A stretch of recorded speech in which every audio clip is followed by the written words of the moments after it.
American Apartheid. Segregation and the Making of the Underclass. Douglas S. Massey. Nancy A. Denton. 2. Dr. Kenneth B. Clark, An Inspiration to a Generation. Contents. Preface 8. 1. The Missing Link 1. 2. The Construction of the Ghetto 17. 3. The Persistence of the Ghetto 60. 4. The Continuing Causes of Segregation 83. 5. The Creation of Underclass Communities. 6. The Perpetuation of the Underclass 148. 7. The Failure of Public Policy 186. 8. The Future of the Ghetto 217. Notes 239. Index 285. 115. Preface. This book grew out of research that was originally funded by the National Institute of Child Health and Human Development in June 1984 to undertake a systematic study of racial and ethnic segregation based on the 1980 census. A follow-up project to examine the consequences of residential segregation was funded by the same agency in June 1987. As work progressed on these projects, the unique segregation of Black Americans stood out in ever sharper relief, and the deleterious consequences they suffered as a result of this spatial isolation became painfully obvious. Equally obvious was that these facts were ignored in ongoing debates about the relative importance of race in American society and the origins of the urban underclass. It seemed to us amazing that people were even debating whether race was declining in importance when levels of residential segregation were so high and so structured along racial lines, and we did not understand how the volumes of material written on the underclass could gloss over the persisting reality of racial segregation as if it were irrelevant to the creation and maintenance of urban poverty. Our research indicates that racial residential segregation is the principal structural feature of American society responsible for the perpetuation of urban poverty and represents a primary cause of racial inequality in the United States. The book and its underlying research are really a collaborative effort of many people and institutions.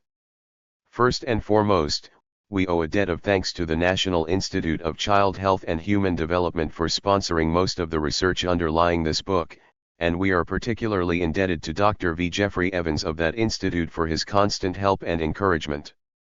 The National Opinion Research Center administered the research project, and we acknowledge the dedicated efforts of its outstanding staff.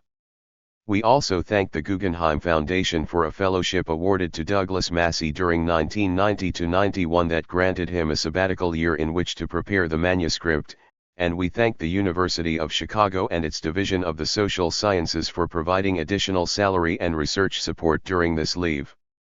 Thanks are also owed to the New York State United University professors for a new Faculty Development Award to Nancy Denton in 1990-91. The project also benefited greatly from a host of students and colleagues who contributed their expertise and knowledge to research during various phases of the project. Isabel Garcia and Adele Hinojosa were responsible for day-to-day administration and project support. Stuart Bogham, Mark Keynes, Michael Strong, and Stephen Tabor provided invaluable assistance in creating the computerized data files used in later investigations, and we also benefited from the hard work of Brendan Mullen and Felipe Garda. Gretchen Condran compiled a special data set covering Philadelphia and collaborated in a study of segregation's social, economic, and health consequences in that city, and Eric Fong helped extend this analysis to San Francisco. Mitchell Eggers worked intensively with us to understand the determinants of urban poverty and its spatial concentration. Andrew Gross carried out research on methodological issues and contributed to studies of the causes and consequences of Black segregation. Adam Bickford collaborated in a study of racial segregation within U.S. public housing, and Sean Kanaopuni carried out additional research to determine the effect of project location on poverty concentration. Richard Sander worked with us on a theoretical and empirical analysis of neighborhood racial transition. Andrew Sherlin, Catherine Donato, George Galster, Hector Cordero Guzman, Harvey Malach, and several anonymous reviewers gave generously of their time in reading all or some of the manuscript, and Elizabeth Gretz improved its prose through her careful editing. The comments and suggestions of these individuals greatly improved the manuscript, and they cannot be faulted for the shortcomings that no doubt remain. The book also reflects the patience and support of many friends and family members, particularly Susan Ross and John Pipkin. We are grateful to several authors and institutions for permission to cite or quote their published materials. We thank Stanley Lieberson and the University of California Press for permission to use indices originally reported in Piece of the Pie, Blacks and White Immigrants Since 1880, copyright 1980. By the Regents of the University of California. We also thank Reynolds Farley, Suzanne Bianchi, Diane Colasanto, and the American Academy of Political and Social Science for permission to reprint data from Barriers to the Racial Integration of Neighborhoods, the Detroit Case, from Volume 441 of the Annals of the American Academy of Political and Social Science, copyright 1979 by the American Academy of Political and Social Science.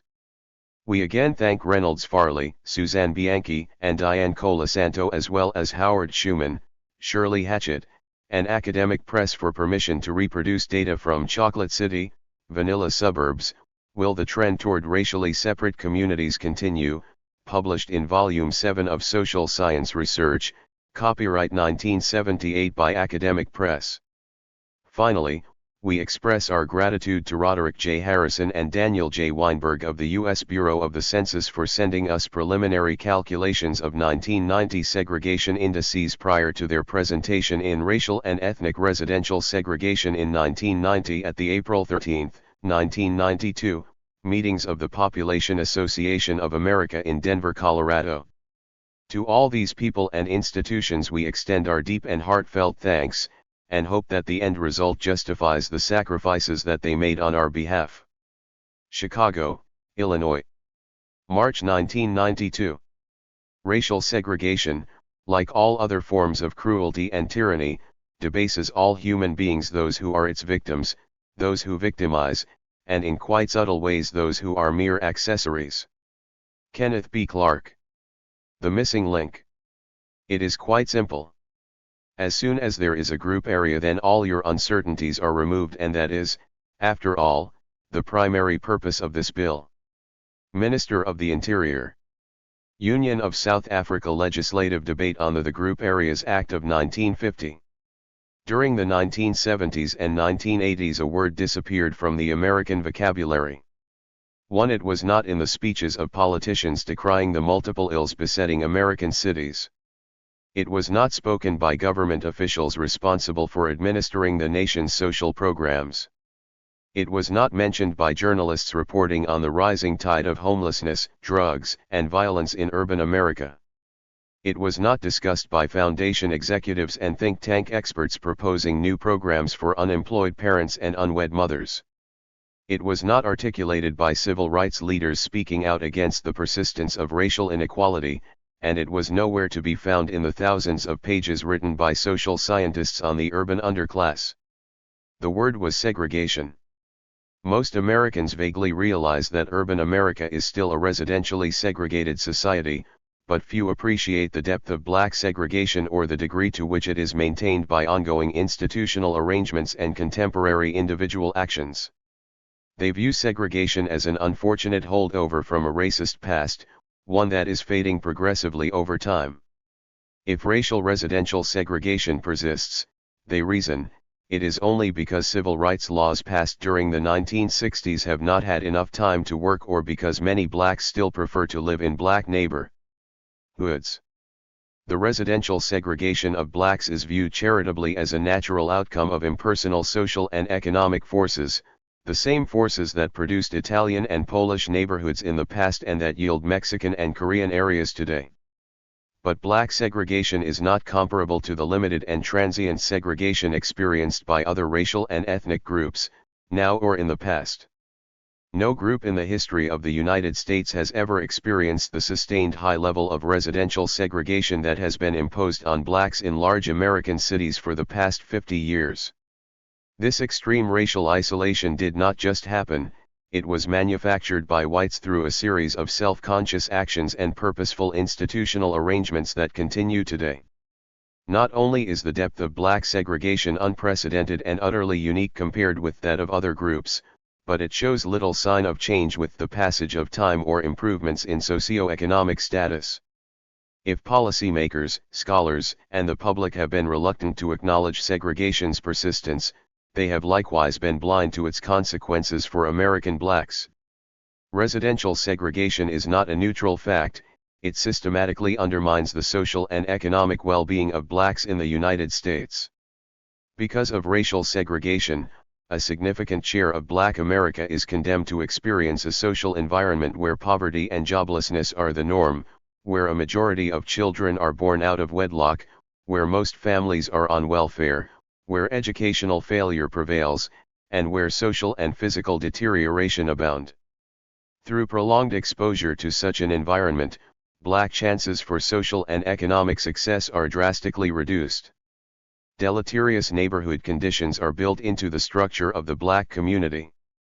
They occur because segregation concentrates poverty to build a set of mutually reinforcing and self-feeding spirals of decline into Black neighborhoods. When economic dislocations deprive a segregated group of employment and increase its rate of poverty, socioeconomic deprivation inevitably becomes more concentrated in neighborhoods where that group lives. The damaging social consequences that follow from increased poverty are spatially concentrated as well, creating uniquely disadvantaged environments that become progressively isolated geographically, socially, and economically from the rest of society. The effect of segregation on Black well-being is structural, not individual. Residential segregation lies beyond the ability of any individual to 3. Change. It constrains Black life chances irrespective of personal traits, individual motivations, or private achievements. For the past 20 years this fundamental fact has been swept under the rug by policymakers, scholars, and theorists of the urban underclass. Segregation is the missing link in prior attempts to understand the plight of the urban poor. As long as Blacks continue to be segregated in American cities, the United States cannot be called a race-blind society. The forgotten factor. The present myopia regarding segregation is all the more startling because it once figured prominently in theories of racial inequality. Indeed, the ghetto was once seen as central to Black subjugation in the United States. In 1944 Gunnar Myrdal wrote in An American Dilemma that residential segregation is basic in a mechanical sense. It exerts its influence in an indirect and impersonal way, because Negro people do not live near white people, they cannot associate with each other in the many activities founded on common neighborhood. Residential segregation becomes reflected in uniracial schools, hospitals, and other institutions and creates an artificial city that permits any prejudice on the part of public officials to be freely vented on Negroes without hurting whites too. Kenneth B. Clark, who worked with Gunnar Myrdal as a student and later applied his research skills in the landmark Brown v. Topeka school integration case, placed residential segregation at the heart of the U.S. system of racial oppression. In Dark Ghetto, written in 1965, he argued that the dark ghetto's invisible walls have been erected by the white society, by those who have power, both to confine those who have no power and to perpetuate their powerlessness. The dark ghettos are social, political, educational, and above all economic colonies. Their inhabitants are subject peoples, victims of the greed, cruelty, insensitivity, guilt, and fear of their masters. 3. Public recognition of segregation's role in perpetuating racial inequality was galvanized in the late 1960s by the riots that erupted in the nation's ghettos. In their aftermath, President Lyndon B. Johnson appointed a commission chaired by Governor Otto Kerner of Illinois to identify the causes of the violence and to propose policies to prevent its recurrence. The Kerner Commission released its report in March 1968 with the shocking admonition that the United States was moving toward 4 societies, one black, one white, separate and unequal. 4 prominent among the causes that the Commission identified for this growing racial inequality was residential segregation. In stark, blunt language, the Kerner Commission informed white Americans that discrimination and segregation have long permeated much of American life, they now threaten the future of every American. 5. Segregation and poverty have created in the racial ghetto a destructive environment totally unknown to most white Americans. What white Americans have never fully understood but what the Negro can never forget is that white society is deeply implicated in the ghetto. White institutions created it, white institutions maintain it, and white society condones it. 6. The report argued that to continue present policies was to make permanent the division of our country into two societies, one, largely Negro and poor, located in the central cities, the other, predominantly white and affluent, located in the suburbs. 7. Commission members rejected a strategy of ghetto enrichment coupled with abandonment of efforts to integrate, an approach they saw as another way of choosing a permanently divided country. 8. Rather, they insisted that the only reasonable choice for America was a policy which combines ghetto enrichment with programs designed to encourage integration of substantial numbers of Negroes into the society outside the ghetto. 9. America chose differently.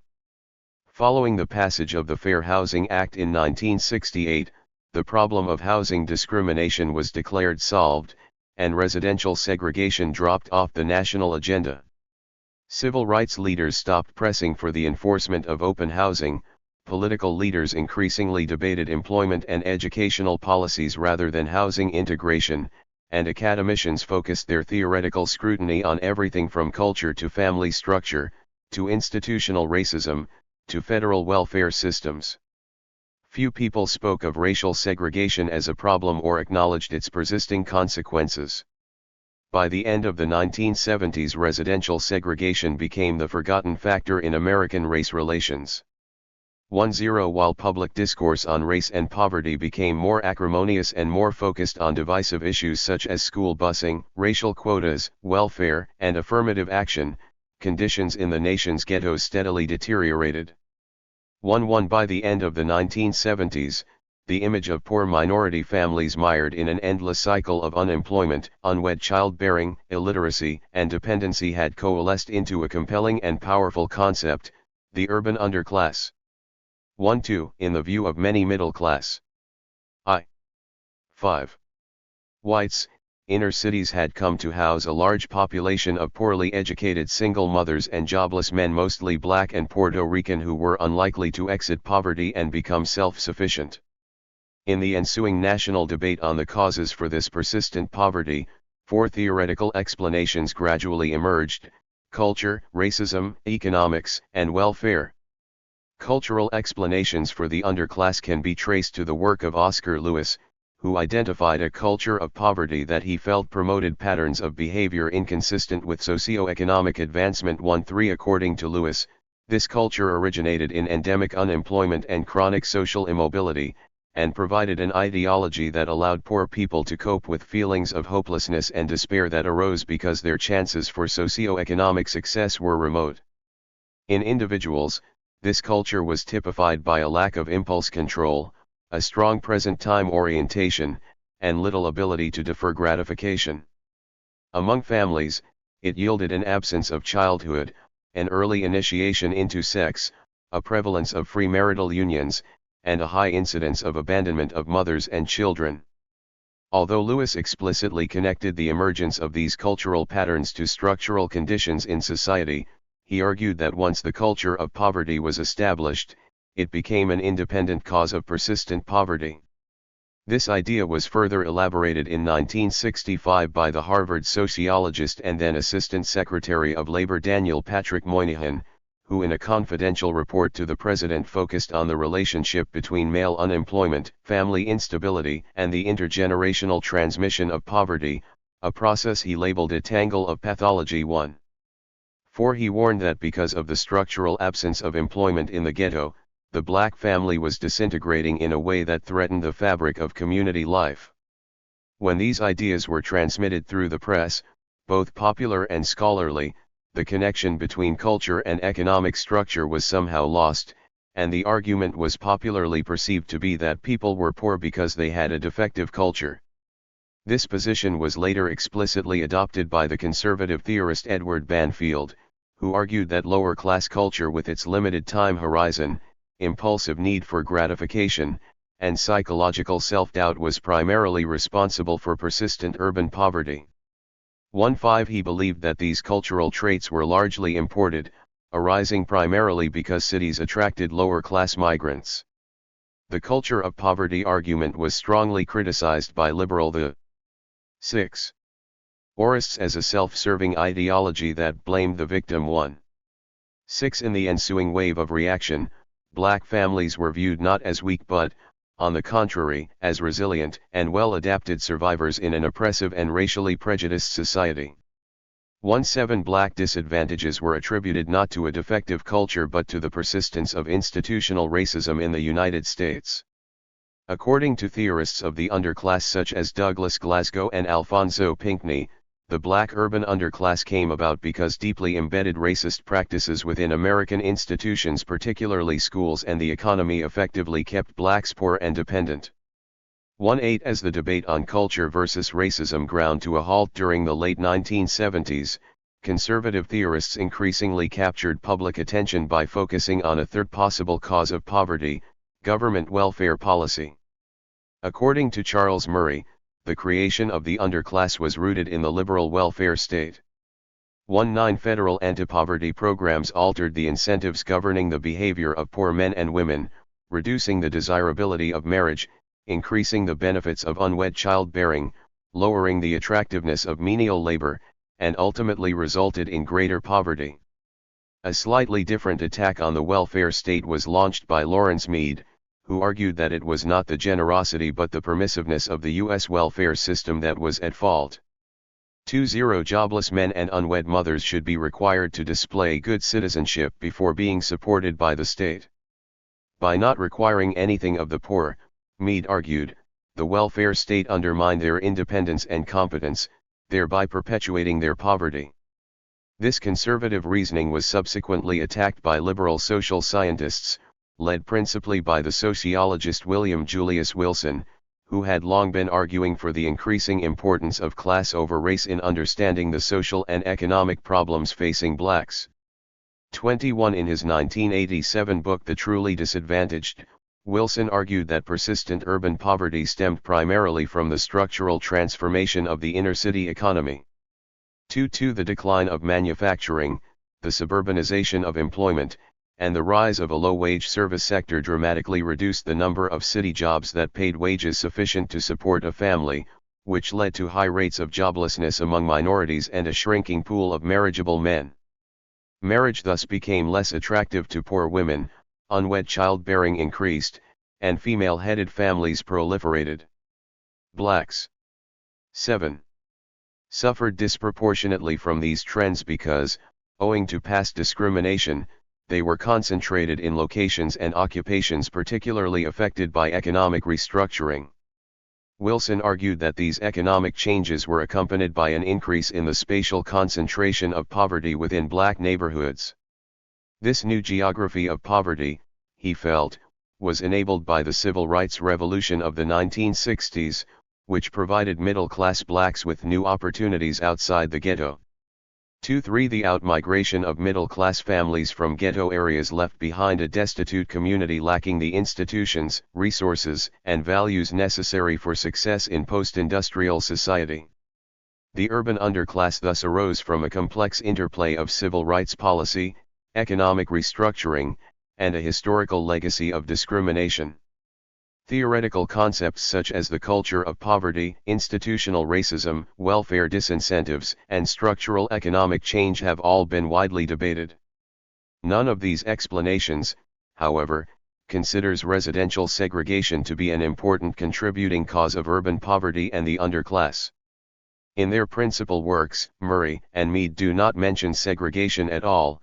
2. And Wilson refers to racial segregation only as a historical legacy from the past, not as an outcome that is institutionally supported and actively created today. 2. Although Lewis mentions segregation sporadically in his writings, it is not assigned a central role in the set of structural factors responsible for the culture of poverty, and Banfield ignores it entirely. Glasgow, Pinckney, and other theorists of institutional racism mention the ghetto frequently, but generally call not for residential desegregation but for race-specific policies to combat the effects of discrimination in the schools and labor markets. In general, then, contemporary theorists of urban poverty do not see high levels of black-white segregation as particularly relevant to understanding the underclass or alleviating urban poverty.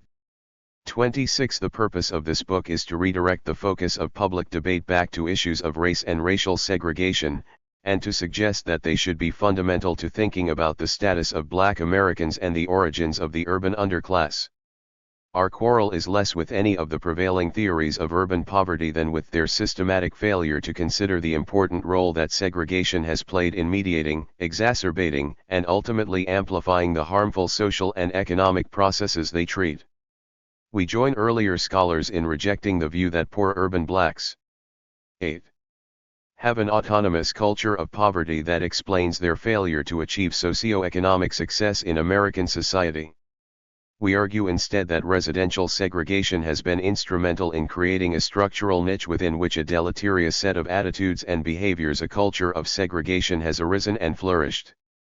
Segregation created the structural conditions for the emergence of an oppositional culture that devalues work, schooling, and marriage, and that stresses attitudes and behaviors that are antithetical and often hostile to success in the larger economy. Although poor black neighborhoods still contain many people who lead conventional, productive lives, their example has been overshadowed in recent years by a growing concentration of poor, welfare-dependent families that is an inevitable result of residential segregation. We readily agree with Glasgow, Pinckney, and others that racial discrimination is widespread and may even be institutionalized within large sectors of American society, including the labor market, the educational system, and the welfare bureaucracy. We argue, however, that this view of black subjugation is incomplete without understanding the special role that residential segregation plays in enabling all other forms of racial oppression. Residential segregation is the institutional apparatus that supports other racially discriminatory processes and binds them together into a coherent and uniquely effective system of racial subordination. Until the black ghetto is dismantled as a basic institution of American urban life, progress ameliorating racial inequality in other arenas will be slow, fitful, and incomplete. We also agree with William Wilson's basic argument that the structural transformation of the urban economy undermined economic supports for the black community during the 1970s and 1980s. 27. We argue, however, that in the absence of segregation, these structural changes would not have produced the disastrous social and economic outcomes observed in inner cities during these decades. Although rates of black poverty were driven up by the economic dislocations Wilson identifies, it was segregation that confined the increased deprivation to a small number of densely settled, tightly packed, and geographically isolated areas. Wilson also argues that concentrated poverty arose because the civil rights revolution allowed middle-class blacks to move out of the ghetto. Although we remain open to the possibility that class-selective migration did occur, 28. We argue that concentrated poverty would have happened during the 1970s with or without black middle-class migration. Our principal objection to Wilson's focus on middle-class out-migration is not 9. That it did not occur, but that it is misdirected. Focusing on the flight of the black middle class deflects attention from the real issue, which is the limitation of black residential options through segregation. Middle-class households, whether they are black, Mexican, Italian, Jewish, or Polish, always try to escape the poor. But only blacks must attempt their escape within a highly segregated, racially segmented housing market. Because of segregation, middle-class blacks are less able to escape than other groups, and as a result are exposed to more poverty. At the same time, because of segregation, no one will move into a poor black neighborhood except other poor blacks. Thus both middle-class blacks and poor blacks lose compared with the poor and middle class of other groups. Poor blacks live under unrivaled concentrations of poverty, and affluent blacks live in neighborhoods that are far less advantageous than those experienced by the middle class of other groups. Finally, we concede Murray's general point that federal welfare policies are linked to the rise of the urban underclass, but we disagree with his specific hypothesis that generous welfare payments, by themselves, discouraged employment, encouraged unwed childbearing, undermined the strength of the family, and thereby caused persistent poverty. 29. We argue instead that welfare payments were only harmful to the socio-economic well-being of groups that were residentially segregated. As poverty rates rose among blacks in response to the economic dislocations of the 1970s and 1980s, so did the use of welfare programs. Because of racial segregation, however, the higher levels of welfare receipt were confined to a small number of isolated, all-black neighborhoods. By promoting the spatial concentration of welfare use, therefore, segregation created a residential environment within which welfare dependency was the norm, leading to the intergenerational transmission and broader perpetuation of urban poverty. Coming to terms with American apartheid. Our fundamental argument is that racial segregation and its characteristic institutional form, the black ghetto, are the key structural factors responsible for the perpetuation of black poverty in the United States. Residential segregation is the principal organizational feature of American society that is responsible for the creation of the urban underclass. Because this view is so alien to public and academic theorizing, and because beliefs about the voluntary and natural origins of black segregation are so deeply ingrained in popular thinking, we build our case step by step, grounding each assertion on a base of empirical evidence. In Chapter 2, we trace the historical construction of the black ghetto during the 19th and 20th centuries. We show that high levels of black-white segregation were not always characteristic of American urban areas. Until the end of the 19th century, blacks and whites were relatively integrated in both northern and southern cities. As late as 1900, the typical black urbanite still lived in a neighborhood that was predominantly white. The evolution of segregated, all-black neighborhoods occurred later and was not the result of impersonal market forces. It did not reflect the desires of African Americans themselves. On the contrary, the black ghetto was constructed through a series of well-defined institutional practices, private behaviors, and public policies by which whites sought to contain growing urban black populations. The manner in which blacks were residentially incorporated into American cities differed fundamentally from the path of spatial assimilation followed by other ethnic groups. Even at the height of immigration from Europe, most Italians, Poles, and Jews lived in neighborhoods where members of their own group did not predominate, and as their socio-economic status and generations spent in the United States rose, each group was progressively integrated into American society. In contrast, after the construction of the black ghetto, the vast majority of blacks were forced to live in neighborhoods that were all black, yielding an extreme level of social isolation. In Chapter 3 we show that high levels of black-white segregation had become universal in American cities by 1970, and despite the passage of the Fair Housing Act in 1968, this situation had not changed much in the nation's largest black communities by 1980. In these large urban areas, black-white segregation persisted at very high levels, and the extent of black suburbanization lagged far behind that of other groups. Even within suburbs, levels of racial segregation remained exceptionally high, and in many urban areas the degree of racial separation between blacks and whites was profound. Within 16 large metropolitan areas containing one-third of all blacks in the United States, the extent of racial segregation was so intense and occurred on so many dimensions simultaneously that we label the pattern hypersegregation. Chapter 4 examines why black segregation continues to be so extreme. One possibility that we rule out is that high levels of racial segregation reflect socioeconomic differences between blacks and whites. Segregation 11 cannot be attributed to income differences, because blacks are equally highly segregated at all levels of income. Whereas segregation declines steadily for most minority groups as socioeconomic status rises, levels of black-white segregation do not vary significantly by social class. Because segregation reflects the effects of white prejudice rather than objective market forces, blacks are segregated no matter how much money they earn. Although whites now accept open housing in principle, they remain prejudiced against black neighbors in practice. Despite whites' endorsement of the ideal that people should be able to live wherever they can afford to regardless of race, a majority still feel uncomfortable in any neighborhood that contains more than a few black residents, and as the percentage of blacks rises, the number of whites who say they would refuse to enter or would try to move out increases sharply. These patterns of white prejudice fuel a pattern of neighborhood resegregation because racially mixed neighborhoods are strongly desired by blacks.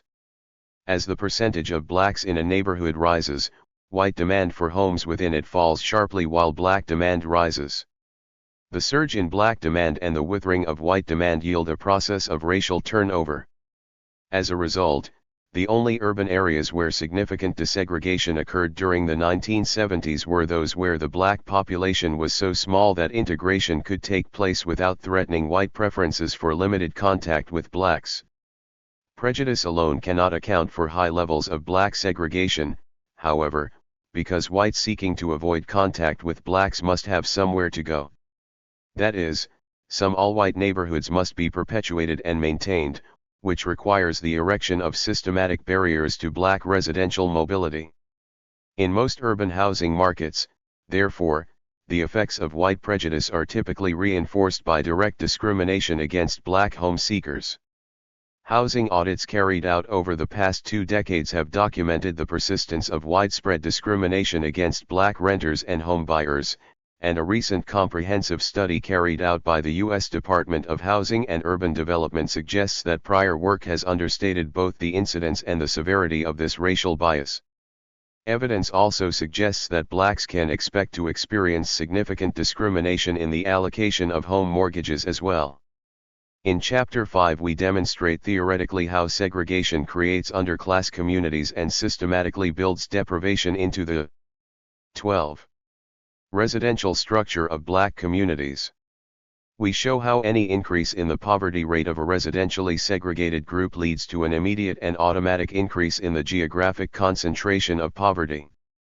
When the rate of minority poverty is increased under conditions of high segregation, all of the increase is absorbed by a small number of neighborhoods. When the same increase in poverty occurs in an integrated group, the added poverty is spread evenly throughout the urban area, and the neighborhood environment that group members face does not change much. During the 1970s and 1980s, therefore, when urban economic restructuring and inflation drove up rates of black and Hispanic poverty in many urban areas, underclass communities were created only where increased minority poverty coincided with a high degree of segregation, principally in older metropolitan areas of the Northeast and the Midwest. Among Hispanics, only Puerto Ricans developed underclass communities, because only they were highly segregated, and this high degree of segregation is directly attributable to the fact that a large proportion of Puerto Ricans are of African origin. The interaction of intense segregation and high poverty leaves black neighborhoods extremely vulnerable to fluctuations in the urban economy, because any dislocation that causes an upward shift in black poverty rates will also produce a rapid change in the concentration of poverty and, hence, a dramatic shift in the social and economic composition of black neighborhoods. The concentration of poverty, for example, is associated with the wholesale withdrawal of commercial institutions and the deterioration or elimination of goods and services distributed through the market. Neighborhoods, of course, are dynamic and constantly changing, and given the high rates of residential turnover characteristic of contemporary American cities, their well-being depends to a great extent on the characteristics and actions of their residents. Decisions taken by one actor affect the subsequent decisions of others in the neighborhood. In this way, isolated actions affect the well-being of the community and alter the stability of the neighborhood. Because of this feedback between individual and collective behavior, neighborhood stability is characterized by a series of thresholds, beyond which various self-perpetuating processes of decay take hold. Above these thresholds, each actor who makes a decision that undermines neighborhood well-being makes it increasingly likely that other actors, 13, will do the same. Each property owner who decides not to invest in upkeep and maintenance, for example, lowers the incentive for others to maintain their properties. Likewise, each new crime promotes psychological and physical withdrawal from public life, which reduces vigilance within the neighborhood and undermines the capacity for collective organization, making additional criminal activity more likely. Segregation increases the susceptibility of neighborhoods to these spirals of decline. During periods of economic dislocation, a rising concentration of black poverty is associated with the simultaneous concentration of other negative social and economic conditions. Given the high levels of racial segregation characteristic of American urban areas, increases in black poverty such as those observed during the 1970s can only lead to a concentration of housing abandonment, crime, and social disorder, pushing poor black neighborhoods beyond the threshold of stability. By building physical decay, crime, and social disorder into the residential structure of black communities, segregation creates a harsh and extremely disadvantaged environment to which ghetto blacks must adapt. In concentrating poverty, moreover, segregation also concentrates conditions such as drug use, joblessness, welfare dependency, teenage childbearing, and unwed parenthood, producing a social context where these conditions are not only common but the norm. Chapter 6 argues that in adapting to this social environment, ghetto dwellers evolve a set of behaviors, attitudes, and expectations that are sharply at variance with those common in the rest of American society. As a direct result of the high degree of racial and class isolation created by segregation, for example, Black English has become progressively more distant from Standard American English, and its speakers are at a clear disadvantage in U.S. schools and labor markets. Moreover, the isolation and intense poverty of the ghetto provides a supportive structural niche for the emergence of an oppositional culture that inverts the values of middle-class society. Anthropologists have found that young people in the ghetto experience strong peer pressure not to succeed in school, which severely limits their prospects for social mobility in the larger society. Quantitative research shows that growing up in a ghetto neighborhood increases the likelihood of dropping out of high school, reduces the probability of attending college, lowers the likelihood of employment, reduces income earned as an adult, and increases the risk of teenage childbearing and unwed pregnancy. Segregation also has profound political consequences for blacks. B. 14. Cause it so isolates them geographically that they are the only ones who benefit from public expenditures in their neighborhoods. The relative integration of most ethnic groups means that jobs or services allocated to them will generally benefit several other groups at the same time. Integration thus creates a basis for political coalitions and pluralist politics, and most ethnic groups that seek public resources are able to find coalition partners because other groups can anticipate sharing the benefits. That blacks are the only ones to benefit from resources allocated to the ghetto and are the only ones harmed when resources are removed makes it difficult for them to find partners for political coalitions. Although segregation paradoxically makes it easier for blacks to elect representatives, it limits their political influence and marginalizes them within the American polity. Segregation prevents blacks from participating in pluralist politics based on mutual self-interest. Because of the close connection between social and spatial mobility, segregation also perpetuates poverty. One of the primary means by which individuals improve their life chances and those of their children is by moving to neighborhoods with higher home values, safer streets, higher quality schools, and better services. As groups move up the socio-economic ladder, they typically move up the residential hierarchy as well, and in doing so they not only improve their standard of living but also enhance their chances for future success. Barriers to spatial mobility are barriers to social mobility, and by confining blacks to a small set of relatively disadvantaged neighborhoods, segregation constitutes a very powerful impediment to black socio-economic progress.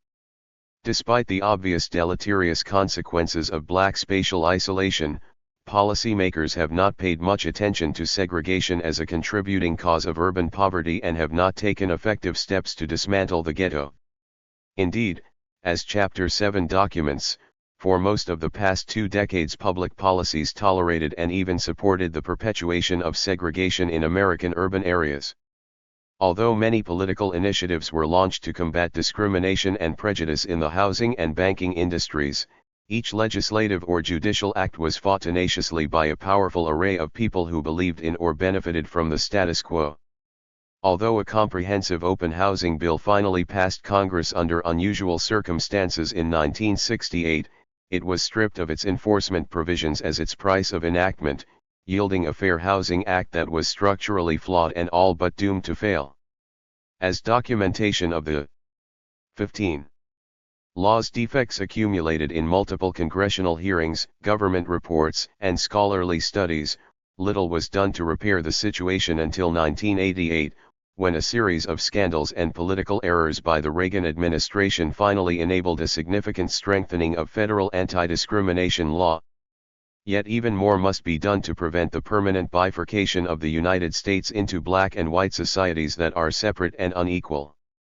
As of 1990, levels of racial segregation were still extraordinarily high in the nation's large urban areas, particularly those of the North. Segregation has remained high because fair housing enforcement relies too heavily on the private efforts of individual victims of discrimination. Whereas the processes that perpetuate segregation are entrenched and institutionalized, fair housing enforcement is individual, sporadic, and confined to a small number of isolated cases. As long as the Fair Housing Act is enforced individually rather than systemically, it is unlikely to be effective in overcoming the structural arrangements that support segregation and sustain the ghetto. Until the government throws its considerable institutional weight behind efforts to dismantle the ghetto, racial segregation will persist. In Chapter 8 we propose a variety of specific actions that the federal government will need to take to end the residential segregation of blacks in American society. Ultimately, however, dismantling the ghetto and ending the long reign of racial segregation will require more than specific bureaucratic reforms. It requires a moral commitment that white America has historically lacked. The segregation of American blacks was no historical accident, it was brought about by actions and practices that had the passive acceptance, if not the active support, of most whites in the United States. Although America's apartheid may not be rooted in the legal strictures of its South African relative, it is no less effective in perpetuating racial inequality, and whites are no less culpable for the socio-economic deprivation that results. As in South Africa, residential segregation in the United States provides a firm basis for a broader system of racial injustice. The geographic isolation of Africans within a narrowly circumscribed portion of the urban environment, whether African townships or American ghettos, forces blacks to live under extraordinarily harsh conditions and to endure a social world where poverty is endemic, infrastructure is inadequate, education is lacking, families are fragmented, and crime and violence are rampant. 30. Moreover, segregation confines these unpleasant byproducts. 16. Of racial oppression to an isolated portion of the urban geography far removed from the experience of most whites. Resting on a foundation of segregation, apartheid not only denies blacks their rights as citizens but forces them to bear the social costs of their own victimization. Although Americans have been quick to criticize the apartheid system of South Africa, they have been reluctant to acknowledge the consequences of their own institutionalized system of racial separation. The topic of segregation has virtually disappeared from public policy debates, it has vanished from the list of issues on the civil rights agenda, and it has been ignored by social scientists spinning endless theories of the underclass.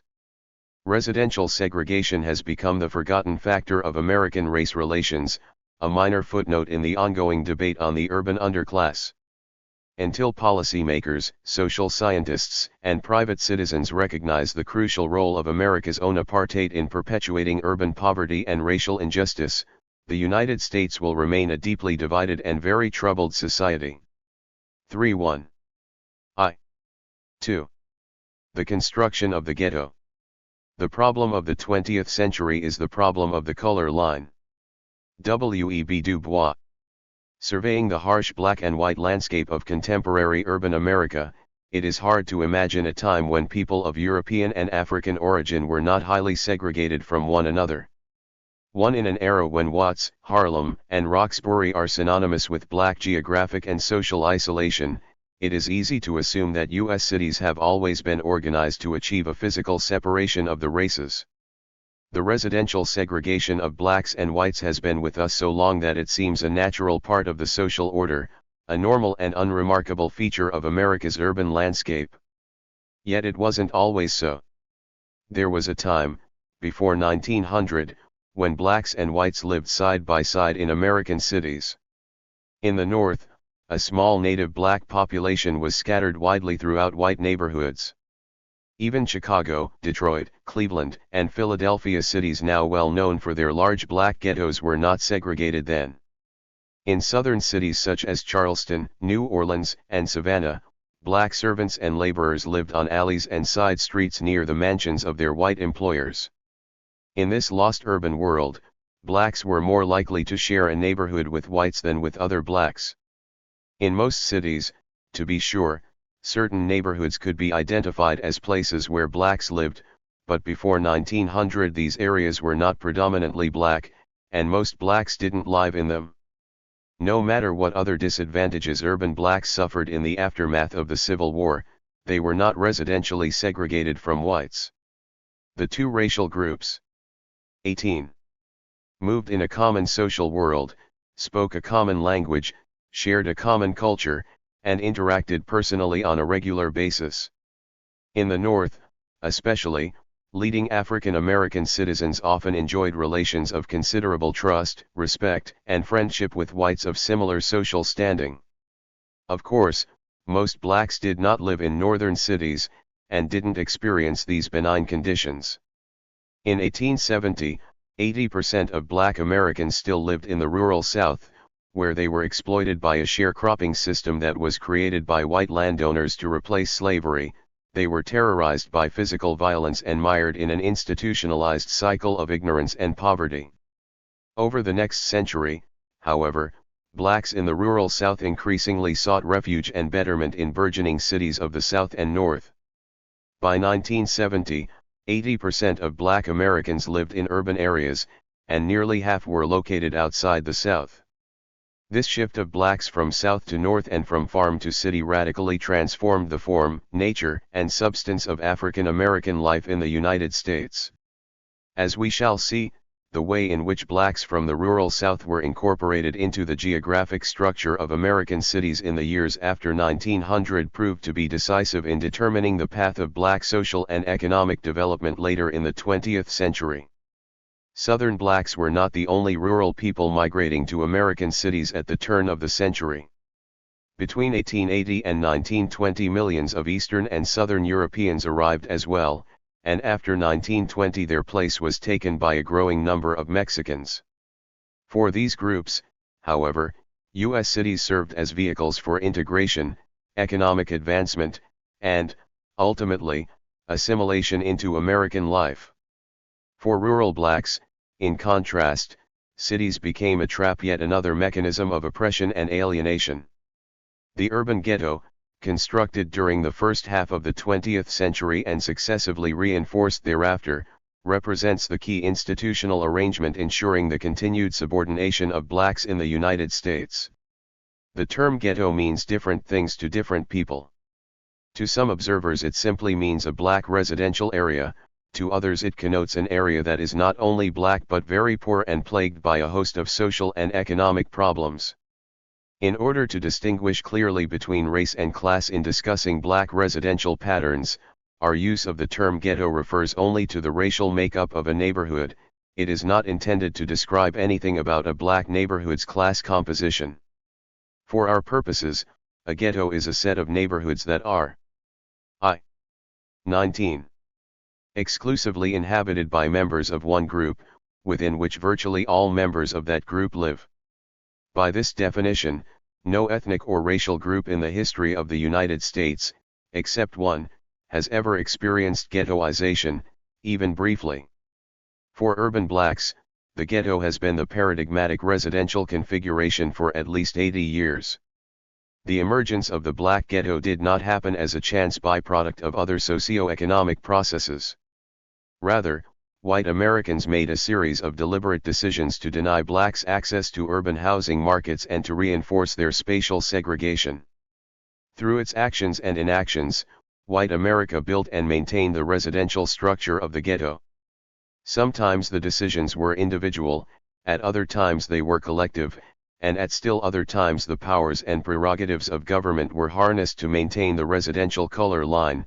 But at critical points between the end of the Civil War in 1865 and the passage of the Fair Housing Act in 1968, white America chose to strengthen the walls of the ghetto. Before the ghetto. At the close of the Civil War, American cities were just beginning to throw off the trappings of their pre-industrial past. Patterns of urban social and spatial organization still reflected the needs of commerce, trade, and small-scale manufacturing. Public transportation systems were crude or non-existent, and production was largely organized and carried out by extended households or in small shops. People got around by walking, so there was little geographic differentiation between places of work and residence.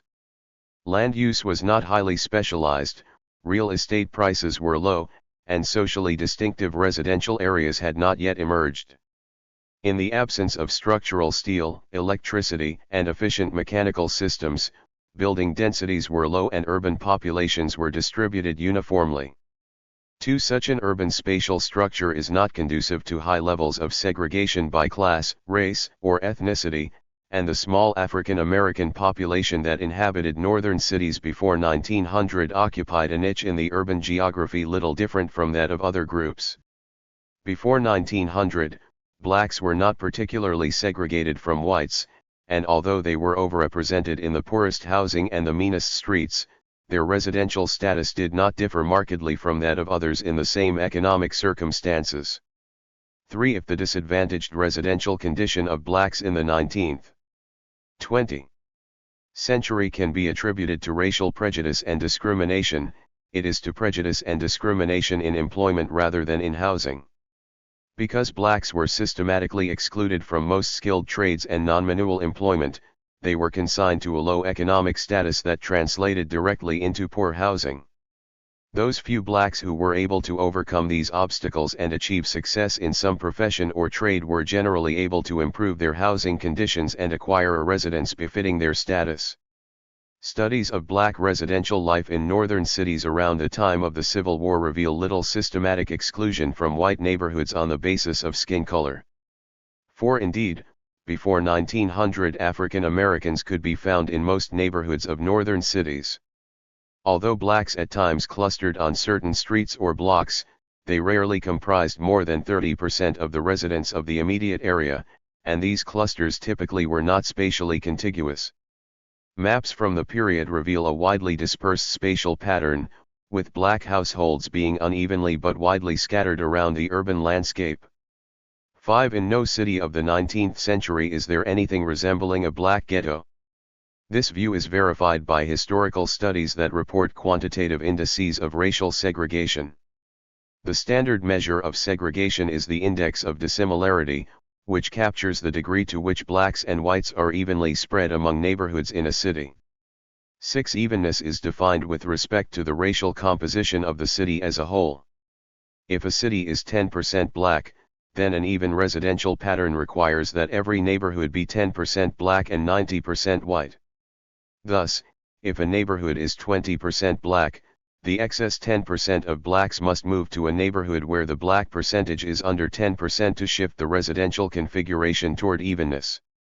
The index of dissimilarity gives the percentage of blacks who would have to move to achieve an even residential pattern, one where every neighborhood replicates the racial composition of the city. Several studies have computed dissimilarity indices for American cities circa 1860, and their findings are summarized in the first column of Table 2.1. These numbers measure the extent of black-white segregation across city wards, which are large spatial units of 6,000 to 12,000 people that are frequently used to approximate neighborhoods in historical data. A simple rule of thumb in interpreting these indices is that values under 30 are low, those between 30 and 60 are moderate, and anything above 60 is high. According to these criteria, black-white segregation in northern cities was quite moderate around 1860.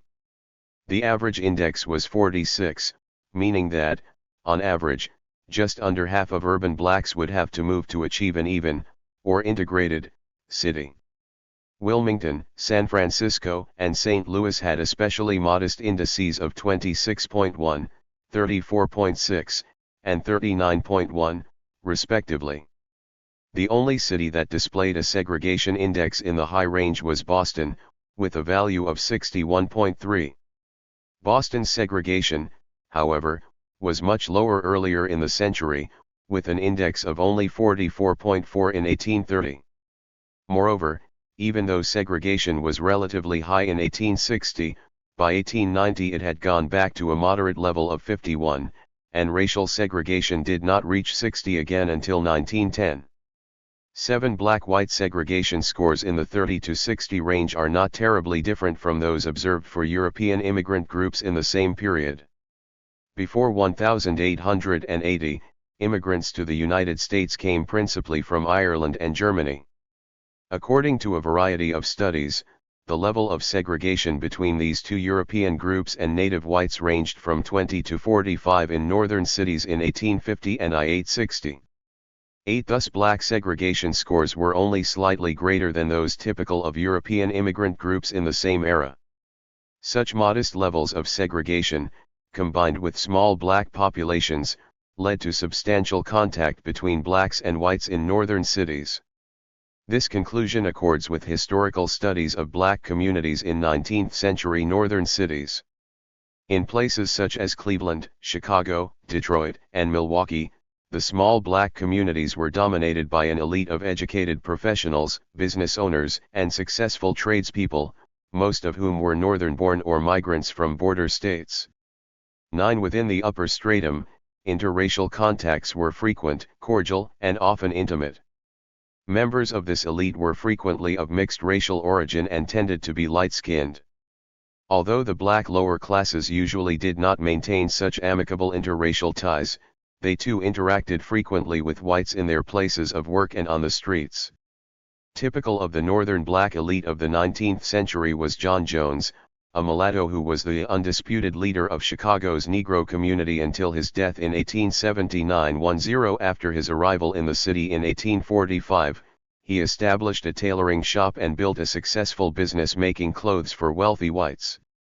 Before the Civil War, he was prominent in the abolitionist movement, where he had extensive contact with liberal whites, and after the war he ran for the Cook County Board of Commissioners and was elected with widespread white support. 23. Other members of Chicago's 19th-century African-American elite included physicians, dentists, journalists, attorneys, and clergymen, all of whom relied substantially on the white community for economic and political support, and all maintained close social and professional relationships with individual whites. Like Jones, they supported the ideal of integration and opposed the formation of separate black community institutions. Above all, they stressed the importance of economic self-improvement for racial progress. 1 A similar picture of African American life emerges from other studies of 19th-century northern cities. In Cleveland, a light-skinned African American, Charles W. Chestnut, pursued a highly visible career as a court stenographer, lawyer, and writer, sending his children to integrated schools and maintaining a close circle of white associates. He argued that blacks could best overcome their disabilities by adopting the culture and values of the white middle class.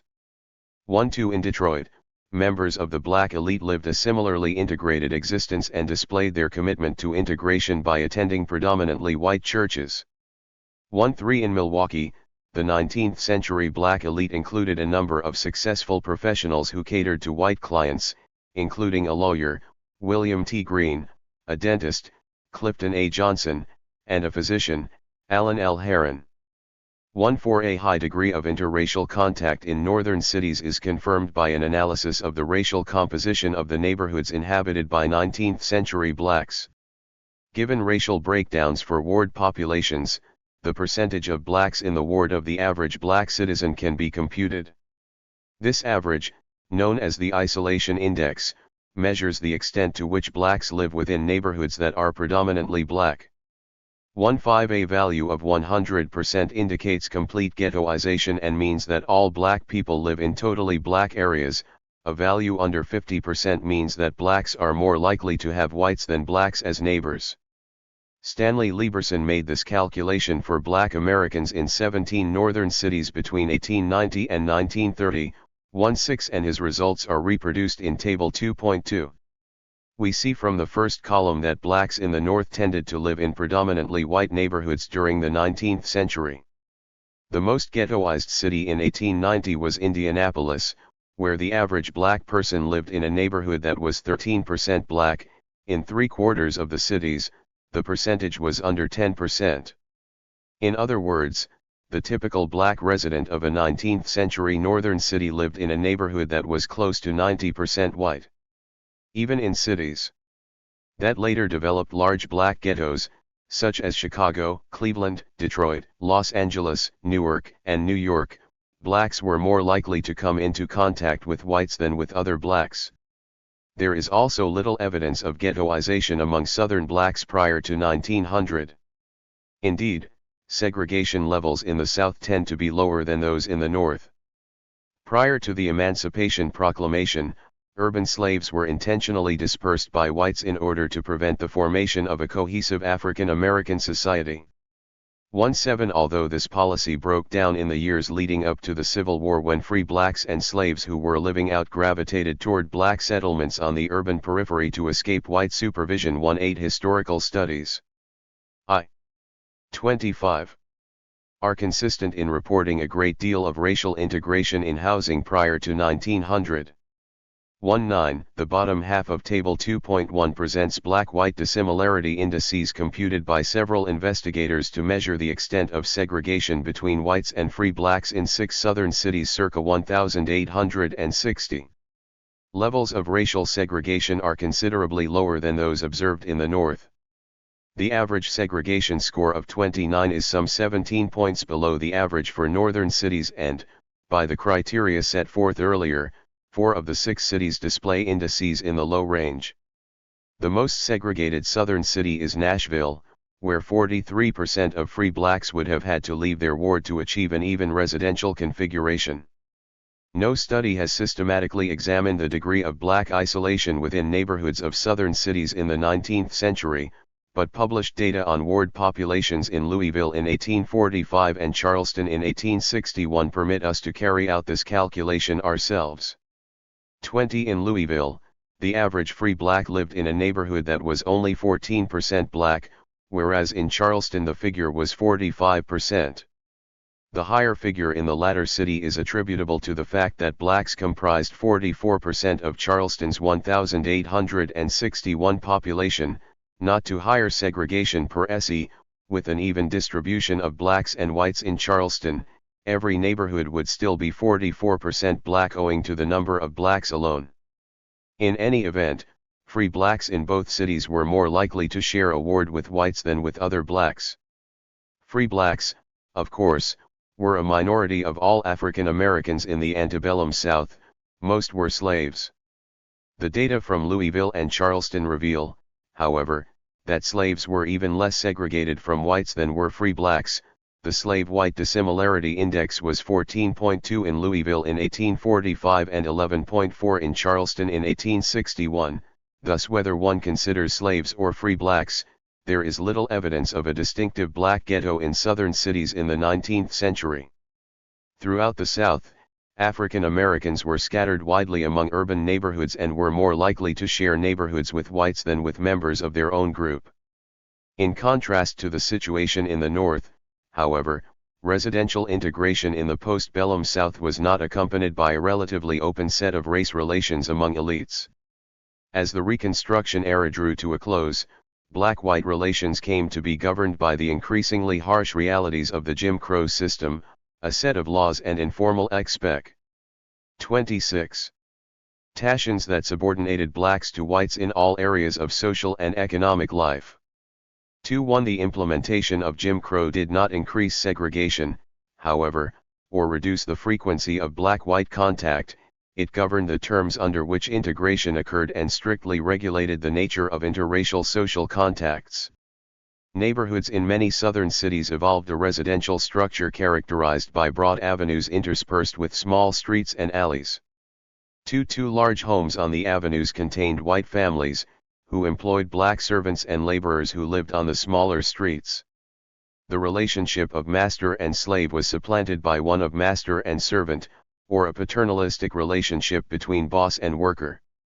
Despite their economic and social subjugation, however, blacks in southern cities continued to have direct personal contacts with whites, albeit on very unequal terms.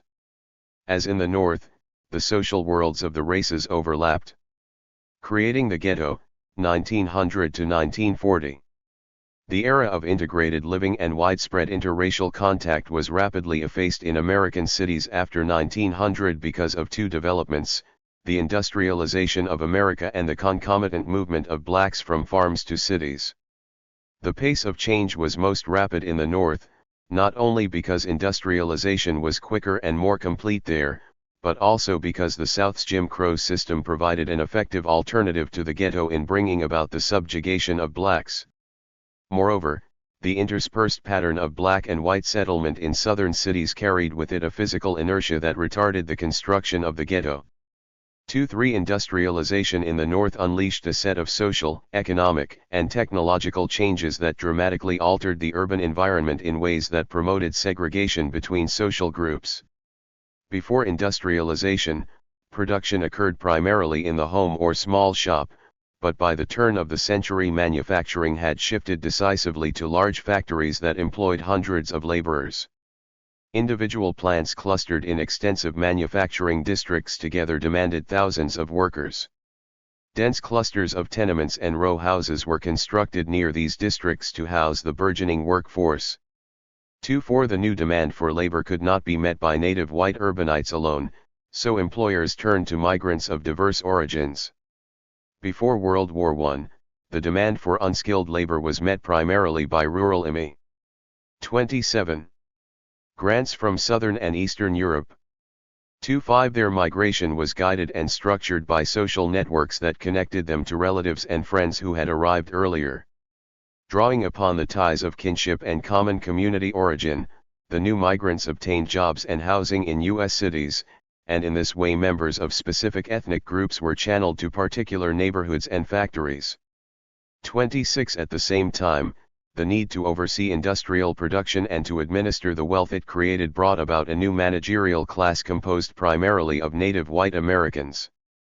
As their affluence increased, the retail sector also expanded dramatically.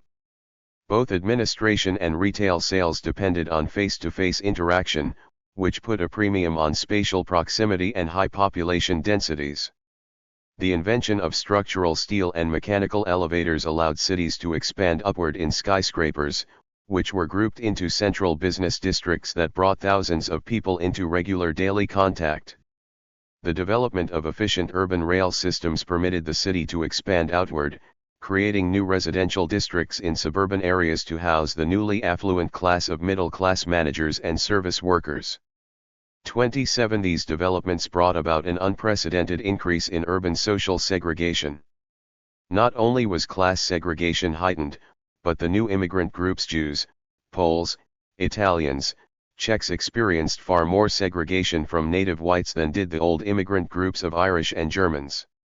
Whereas European immigrant segregation, as measured by the index of dissimilarity, rarely exceeded 50 before 1870, after the turn of the century values in the range of 50 to 65 were common. 28 Southern blacks also formed part of the stream of migrants to American cities, but until 1890 the flow was relatively small. Only 70,000 blacks left the South during the 1870s and 80,000 departed during the 1880s. 29 In contrast, the number of European immigrants ran into the millions in both decades. Immigration, however, was cyclical and strongly affected by economic conditions abroad.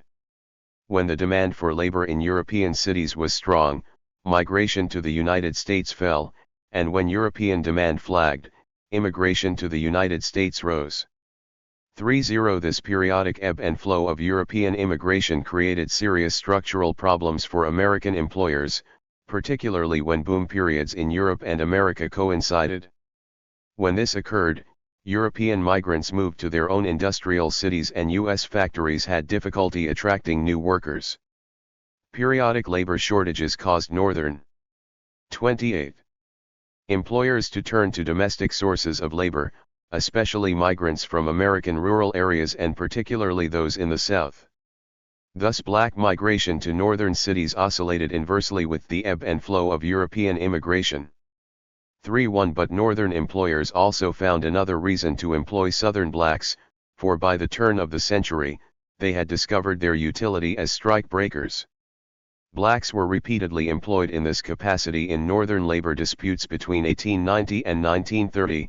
Black strike breakers were used 7 times in New York between 1893 and 1916, and were employed in Cleveland in 1896, in Detroit in 1919, in Milwaukee in 1922, and in Chicago in 1904 and 195.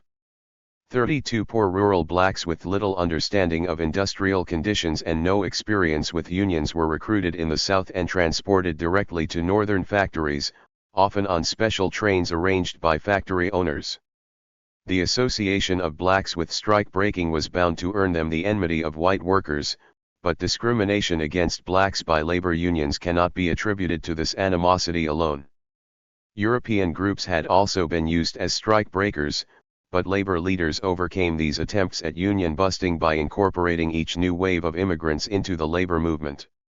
Unions never employed this strategy with Southern blacks, however. From the start, African Americans suffered unusually severe discrimination from white unions simply because they were black. 3. Most of the skilled crafts unions within the American Federation of Labor, for example, excluded blacks until the 1930s, and the Congress of Industrial Organizations accepted blacks only grudgingly, typically within segregated Jim Crow locals that received poorer contracts and lower priorities in job assignments. Being denied access to the benefits of white unions, blacks had little to lose from crossing picket lines, thereby setting off a cycle of ongoing mutual hostility and distrust between black and white workers. 3. Black out-migration from the South grew steadily from the end of the 19th century into the first decades of the new century. During the 1890s, some 174,000 blacks left the South, and this number rose to 197,000 between 1900 and 1910. 3. The event that transformed the stream into a flood, however, was the outbreak of World War I in 1914. The war both increased the demand for U.S. industrial production and cut off the flow of European immigrants, northern factories traditional. 29. Source of labor. In response, employers began a spirited recruitment of blacks from the rural South. 3. The arrival of the recruiters in the South coincided with that of the Mexican boll weevil, which had devastated Louisiana's cotton crops in 1906 before moving on to Mississippi in 1913 and Alabama in 1916. The collapse of Southern agriculture was aggravated by a series of disastrous floods in 1913 and 1916 and low cotton prices up to 1914. In response, Southern planters shifted production from cotton to food crops and livestock, both of which required fewer workers. Thus the demand for black tenant farmers and day laborers fell just when the need for unskilled workers in northern cities skyrocketed. 37 This coincidence of push and pull factors increased the level of black out-migration to new heights and greatly augmented the black populations of Chicago, Detroit, Cleveland, Philadelphia, and New York. Between 1910 and 1920, some 525,000 African Americans left their traditional homes in the South and took up life in the North, and during the 1920s the outflow reached 877,000. 38 This migration gradually acquired a dynamic of its own, as established migrants found jobs and housing for their friends and relatives back home. At the same time, northern black newspapers such as the Chicago Defender, which were widely read in the South, exhorted Southern blacks to escape their oppression and move northward. As a result of this dynamic, black out-migration from the South continued at a substantial rate even during the Great Depression. 39 Northern whites viewed this rising tide of black migration with increasing hostility and considerable alarm. Middle-class whites were repelled by what they saw as the uncouth manners, unclean habits, slothful appearance, and illicit behavior of poorly educated, poverty-stricken migrants who had only recently been sharecroppers, and a resurgence of white racist ideology during the 1920s provided a theoretical, scientific justification for these feelings. Working-class whites, for their part, feared economic competition from the newcomers, and being first or second generation immigrants who were themselves scorned by native whites, they reaffirmed their own whiteness by oppressing a people that was even lower in the racial hierarchy. Blacks in the early 20th century frequently said that the first English word an immigrant learned was nigger. As the size of the urban black population rose steadily after 1900. 30. White racial views hardened and the relatively fluid and open period of race relations in the North drew to a close. Northern newspapers increasingly used terms such as nigger and darky in print and carried unflattering stories about black crimes and vice. 40. After decades of relatively integrated education, white parents increasingly refused to enroll their children in schools that included blacks. 41. Doors that had permitted extensive interracial contact among the elite suddenly slammed shut as black professionals lost white clients, associates, and friends. 42. The most dramatic harbinger of the new regime in race relations was the upsurge in racial violence. In city after northern city, a series of communal riots broke out between 1900 and 1920 in the wake of massive black migration. Race riots struck New York City in 1900, Evansville, Indiana, in 1903, Springfield, Illinois, in 1908, East St. Louis, Illinois, in 1917, and Chicago in 1919. 4-3 In each case, individual blacks were attacked because of the color of their skin. Those living away from recognized black neighborhoods had their houses ransacked or burned. Those unlucky or unwise enough to be caught trespassing in white neighborhoods were beaten, shot, or lynched. Blacks on their way to work were pulled from trolleys and pummeled. Rampaging bands of whites roamed the streets for days, attacking blacks at will. Although most of the rioters were white, most of the arrests, and nearly all of the victims, were black. As the tide of violence rose in northern cities, blacks were increasingly divided from whites by a hardening color line in employment, education, and especially housing. Whites became increasingly intolerant of black neighbors and fear of racial turnover and black invasion spread. Those blacks living away from recognized Negro areas were forced to move into expanding black belts, darka towns, Bronzevilles, or nigger towns. Well-educated, middle-class blacks of the old elite found themselves increasingly lumped together with poorly educated, impoverished migrants from the rural South, and well-to-do African Americans were progressively less able to find housing commensurate with their social status. In white eyes, black people belonged in black neighborhoods no matter what their social or economic standing. The color line grew increasingly impermeable. 4-4 Thus levels of residential segregation between blacks and whites began a steady rise at the turn of the century that would last for 60 years. The indices shown in the second column of Table 2.1 reveal the extent of this increase. By 1910, the average level of racial segregation in 7.31 northern cities was 59 and 4 cases fell clearly within the high range. The initial stages of ghetto formation are most clearly revealed in Chicago, Cleveland, Milwaukee, and St. Louis. The progressive segregation of blacks continued in subsequent decades, and by World War II the foundations of the modern ghetto had been laid in virtually every northern city. The last column of Table 2.1 presents dissimilarity indices computed by Carl and Alma Teuber for 1940.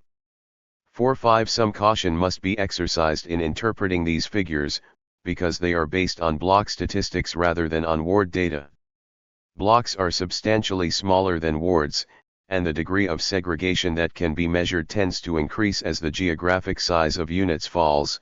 What may appear to be an integrated ward actually may be quite segregated on a block-by-block basis. 4-6 The shift from wards to blocks adds at least 10 points to the dissimilarity indices. But even making a liberal allowance for this artifact of the neighborhood unit used, it is clear that the level of black-white segregation rose substantially after 1910. At the block level, the degree of black-white segregation in northern cities reached an average value of 89 by 1940, with indices varying narrowly in the range from 80 to 100.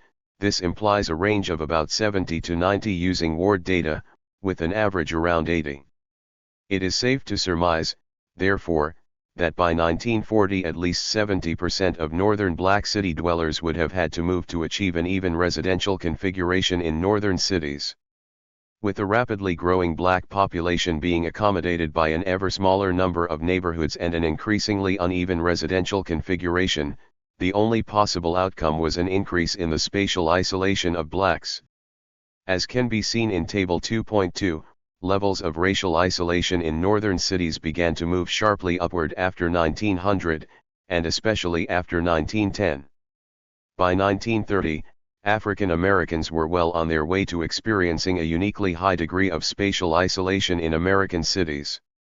Chicago led the way. Its isolation index increased from only 10% in 1900 to 70% 30 years later. As of 1930, the typical black Chicagoan lived in a neighborhood that was over two-thirds black.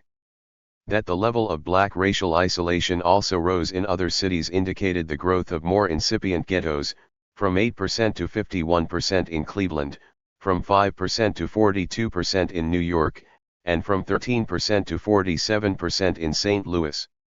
32. The increasing ghettoization of blacks was not simply a result of their growing numbers. Stanley Lieberson has clearly demonstrated that the segregation of blacks in the urban north increased after 1900 not only because their share of the population grew but because the same racial composition led to more isolation than it had during earlier periods. 47. As the new century wore on, areas of acceptable black residence became more and more narrowly circumscribed. The era of the ghetto had begun. Migration and industrial development also segregated the new European immigrant groups, of course, but recent studies have made it clear that immigrant enclaves in the early 20th century were in no way comparable to the black ghetto that formed in most northern cities by 1940. 48. To be sure, certain neighborhoods could be identified as Italian, Polish, or Jewish, but these ethnic enclaves differed from black ghettos in three fundamental ways. First, unlike black ghettos, immigrant enclaves were never homogeneous and always contained a wide variety of nationalities, even if they were publicly associated with a particular national origin group. In Chicago's Magyar district of 1901, for example, 22 different ethnic groups were present and only 37% of all family heads were Magyar. 49. Similarly, an 1,893 color-coded block map of Chicago's West Side prepared by the U.S. Department of Labor showed the location of European ethnic groups using 18 separate colors. The result was a huge rainbow in which no block contained a single color. The average number of colors per block was 8, and 4 out of 5 lots within blocks were mixed. In none of the Little Italys identified on the map was there an all-Italian block. 50. The myth of the immigrant ghetto was perpetuated by Ernest Burgess, a founder of the Chicago School of Urban Sociology. In 1933 he published a well-known map showing the spatial location of Chicago's various immigrant groups. On it, he identified specific German, Irish, Italian, Russian, Polish, Swedish, and Czech ghettos. A closer examination of these data by Thomas Philpott, however, revealed that Burgess's immigrant ghettos were more active than real. The average number of nationalities per ghetto was 22, ranging from 20 in ostensibly Italian and Czech neighborhoods to 25 in areas that were theoretically Irish, German, and Swedish. In none of these ghettos did the ghettoized group constitute even a bare majority of the population, with the sole exception of Poles, who comprised 54% of their enclave. In areas that Burgess identified as being part of the black ghetto, however, blacks comprised 82% of the population. 5.1. 33. A second crucial distinction is that most European ethnics did not live in immigrant ghettos, as ethnically diluted as they were. Burgess's Irish ghetto contained only 3% of Chicago's Irish population, and only 50% of the city's Italian lived in the Little Italys he identified. Only among Poles did a majority, 61%, live in neighborhoods that were identified as being part of the Polish enclave.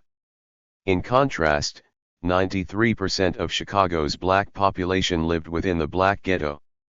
5.2 Thus even at the height of their segregation early in the century, European ethnic groups did not experience a particularly high degree of isolation from American society, even in 1910 at the end of the peak decade of European immigration. Among the 100 or so indices that Stanley Lieberson computed for 7 European ethnic groups in 17 cities in 1910, only 7 cases had isolation indices above 25%, and all but 2 were under 40%. The highest recorded levels of spatial isolation were for Italians in Boston, Buffalo, and Milwaukee, and for Russians in New York.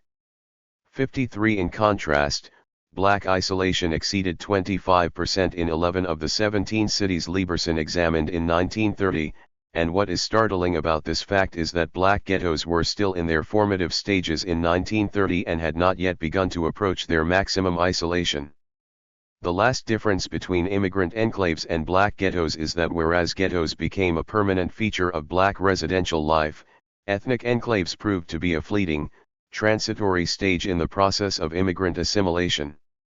The degree of segregation and spatial isolation among European ethnic groups fell steadily after 1910, as native-born children of immigrants experienced less segregation than their parents and as spatial isolation decreased progressively with socio-economic advancement. 54 For European immigrants, enclaves were places of absorption, adaptation, and adjustment to American society. They served as springboards for broader mobility in society, whereas blacks were trapped behind an increasingly impermeable color line. The emergence of severe racial segregation in the North was not primarily a reflection of black housing preferences or a natural outcome of migration processes. On the contrary, as the ghetto walls grew thicker and higher, well-to-do class blacks complained bitterly and loudly about their increasing confinement within crowded, dilapidated neighborhoods inhabited by people well below their social and economic status. Although they fought the construction of the ghetto as best they could, the forces arrayed against them proved to be overwhelming. Foremost among the tools that whites used to construct the ghetto was 34. Violence. The initial impetus for ghetto formation came from a wave of racial violence, already noted, that swept over northern cities in the period between 1900 and 1920. These disturbances were communal in nature, and victims were singled out strictly on the basis of skin color. As history has repeatedly shown, during periods of communal strife, the only safety is in numbers. Blacks living in integrated or predominantly white areas or even simply traveling through white areas to their own homes proved to be extremely vulnerable. 5-6 blacks that survived these attacks were loath to return to their former dwellings where they feared that they would be subject to further violence. Following the riots, there was an outflow of blacks from outlying neighborhoods into the emerging ghetto, as the old integrated elite resigned itself to the new realities of racial segregation.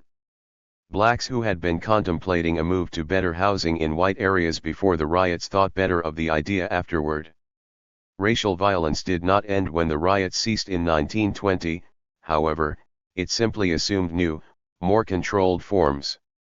As the black settlement pattern imploded and scattered areas of black residents were eliminated or consolidated, a contiguous core of solidly black neighborhoods formed in most northern cities during the first decades of the century.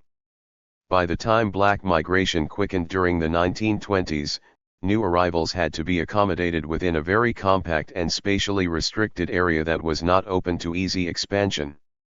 After 1920, the pattern of racial strife shifted from one of generalized communal violence aimed at driving blacks out of white neighborhoods to a new pattern of targeted violence concentrated along the periphery of an expanding ghetto. As migration continued and housing pressures within the ghetto became intolerable, and as health, sanitary, and social conditions deteriorated, middle-class black families were eventually driven across the color line into white neighborhoods adjacent to the ghetto. Their move set off an escalating pattern of racial violence. 57 The pattern typically began with threatening letters, personal harassment, and warnings of dire consequences to follow. Sometimes whites, through their churches, realtors, or neighborhood organizations, would take up a collection and offer to buy the black homeowner out, hinting of less civilized inducements to follow if the offer was refused. If these entreaties failed to dislodge the resident, Spontaneous mobs would often grow out of neighborhood meetings or barroom discussions, and a pack of agitated, angry whites would surround the house, hurling rocks and 35. Insults and at times storming the home and ransacking it. Periodic outbursts of mob violence would be interspersed with sporadic incidents of rock throwing, gunshots, cross burnings, and physical attack. If the escalating violence still failed to produce the desired result, the last step was dramatic and guaranteed to attract the attention, not only of the homeowner, but of the entire black community: bombing. During and after World War I, a wave of bombings followed the expansion of black residential areas in cities throughout the North. In Chicago, 58 black homes were bombed between 1917 and 1921, one every 20 days. 5/8 and one black real estate agent, Jesse Binga, had his home and office bombed 7 times in 1 year. 5/9 in Cleveland, a wealthy black doctor who constructed a new home in an exclusive white suburb had his house surrounded by a violent mob, and when this attack failed to dislodge him, the home was dynamited twice. 60 bombings were also reported to be a common means of combating the expansion of Detroit's ghetto. 6/1 The wave of violence and bombings crested during the 1920s, although the sporadic use of these techniques has continued up to the present. 6/2 Violence, however, has its problems as a strategy for maintaining the residential color line. Although it was employed by whites of all classes at first, those in the middle and upper classes eventually realized its limitations. Not only did violent actions often destroy property within neighborhoods being defended, but injuries or death could bring legal charges as well as unfavorable publicity that decreased an area's stability. After the 1920s, middle-class whites increasingly turned to more civilized and institutionalized methods to build the ghetto. A typical organizational solution to the threat of black residential expansion was the formation of neighborhood improvement associations. Although ostensibly chartered for the purpose of promoting neighborhood security and property values, their principal raison d'etre was the prevention of black entry and the maintenance of the color line. On Chicago's South Side, for example, the Hyde Park Improvement and Protective Club and the Woodlawn Society were formed implicitly to rid their neighborhoods of unwanted black settlers and to prevent future black entry. 6/3 In New York, whites banded together in Harlem's Property Owners Improvement Corporation and Brooklyn's Gates Avenue Association, again for the same reasons. 6/4 In other cities, similar organizations dedicated themselves to checking the expansion of black settlement along the ghetto's frontier. 6/5. 36. These voluntary associations employed a variety of tools in their efforts to preserve the racial homogeneity of threatened neighborhoods. They lobbied city councils for zoning restrictions and for the closing of hotels and rooming houses that attracted blacks. They threatened boycotts of real estate agents who sold homes to blacks. They withdrew their patronage from white businesses that catered to black clients. They agitated for public investments in the neighborhood in order to increase property values and keep blacks out by economic means. They collected money to create funds to buy property from black settlers or to purchase homes that remained vacant for too long. They offered cash bonuses to black renters who agreed to leave the neighborhood. In the exclusive Chicago suburb of Wilmette, a committee of citizens went so far as to ask wealthy homeowners to lodge all maids, servants, and gardeners on premises, or else to fire all Negroes in their employ. 6/6 One of the most important functions of the neighborhood associations, however, was to implement restrictive covenants. 6/7 These documents were contractual agreements among property owners stating that they would not permit a black to own, occupy, or lease their property. Those signing the covenant bound themselves and their heirs to exclude blacks from the covered area for a specified period of time. In the event of the covenant's violation, any party to the agreement could call upon the courts for enforcement and could sue the transgressor for damages. As typically employed, covenants took effect when some fixed percentage of property owners in a given area had signed, whereupon the remaining non-signatories were pressured to sign also. A typical covenant lasted 20 years and required the assent of 75% of the property owners to become enforceable. Prior to 1900, such covenants did not exist. Legal restrictions on the transfer of property to blacks took the form of deed restrictions, which covered single parcels and did not solve the problem of massive black entry into white neighborhoods. Deed restrictions also did not lend themselves to forceful collective action. After 1910, the use of restrictive covenants spread widely throughout the United States, and they were employed frequently and with considerable effectiveness to maintain the color line until 1948, when the U.S. Supreme Court declared them unenforceable. 6-8. Local real estate boards often took the lead in establishing restrictive covenants and arranging for their widespread use. In 1927, for example, the Chicago Real Estate Board devised a model covenant that neighbor I. 37. hood organizations could adapt for their own use.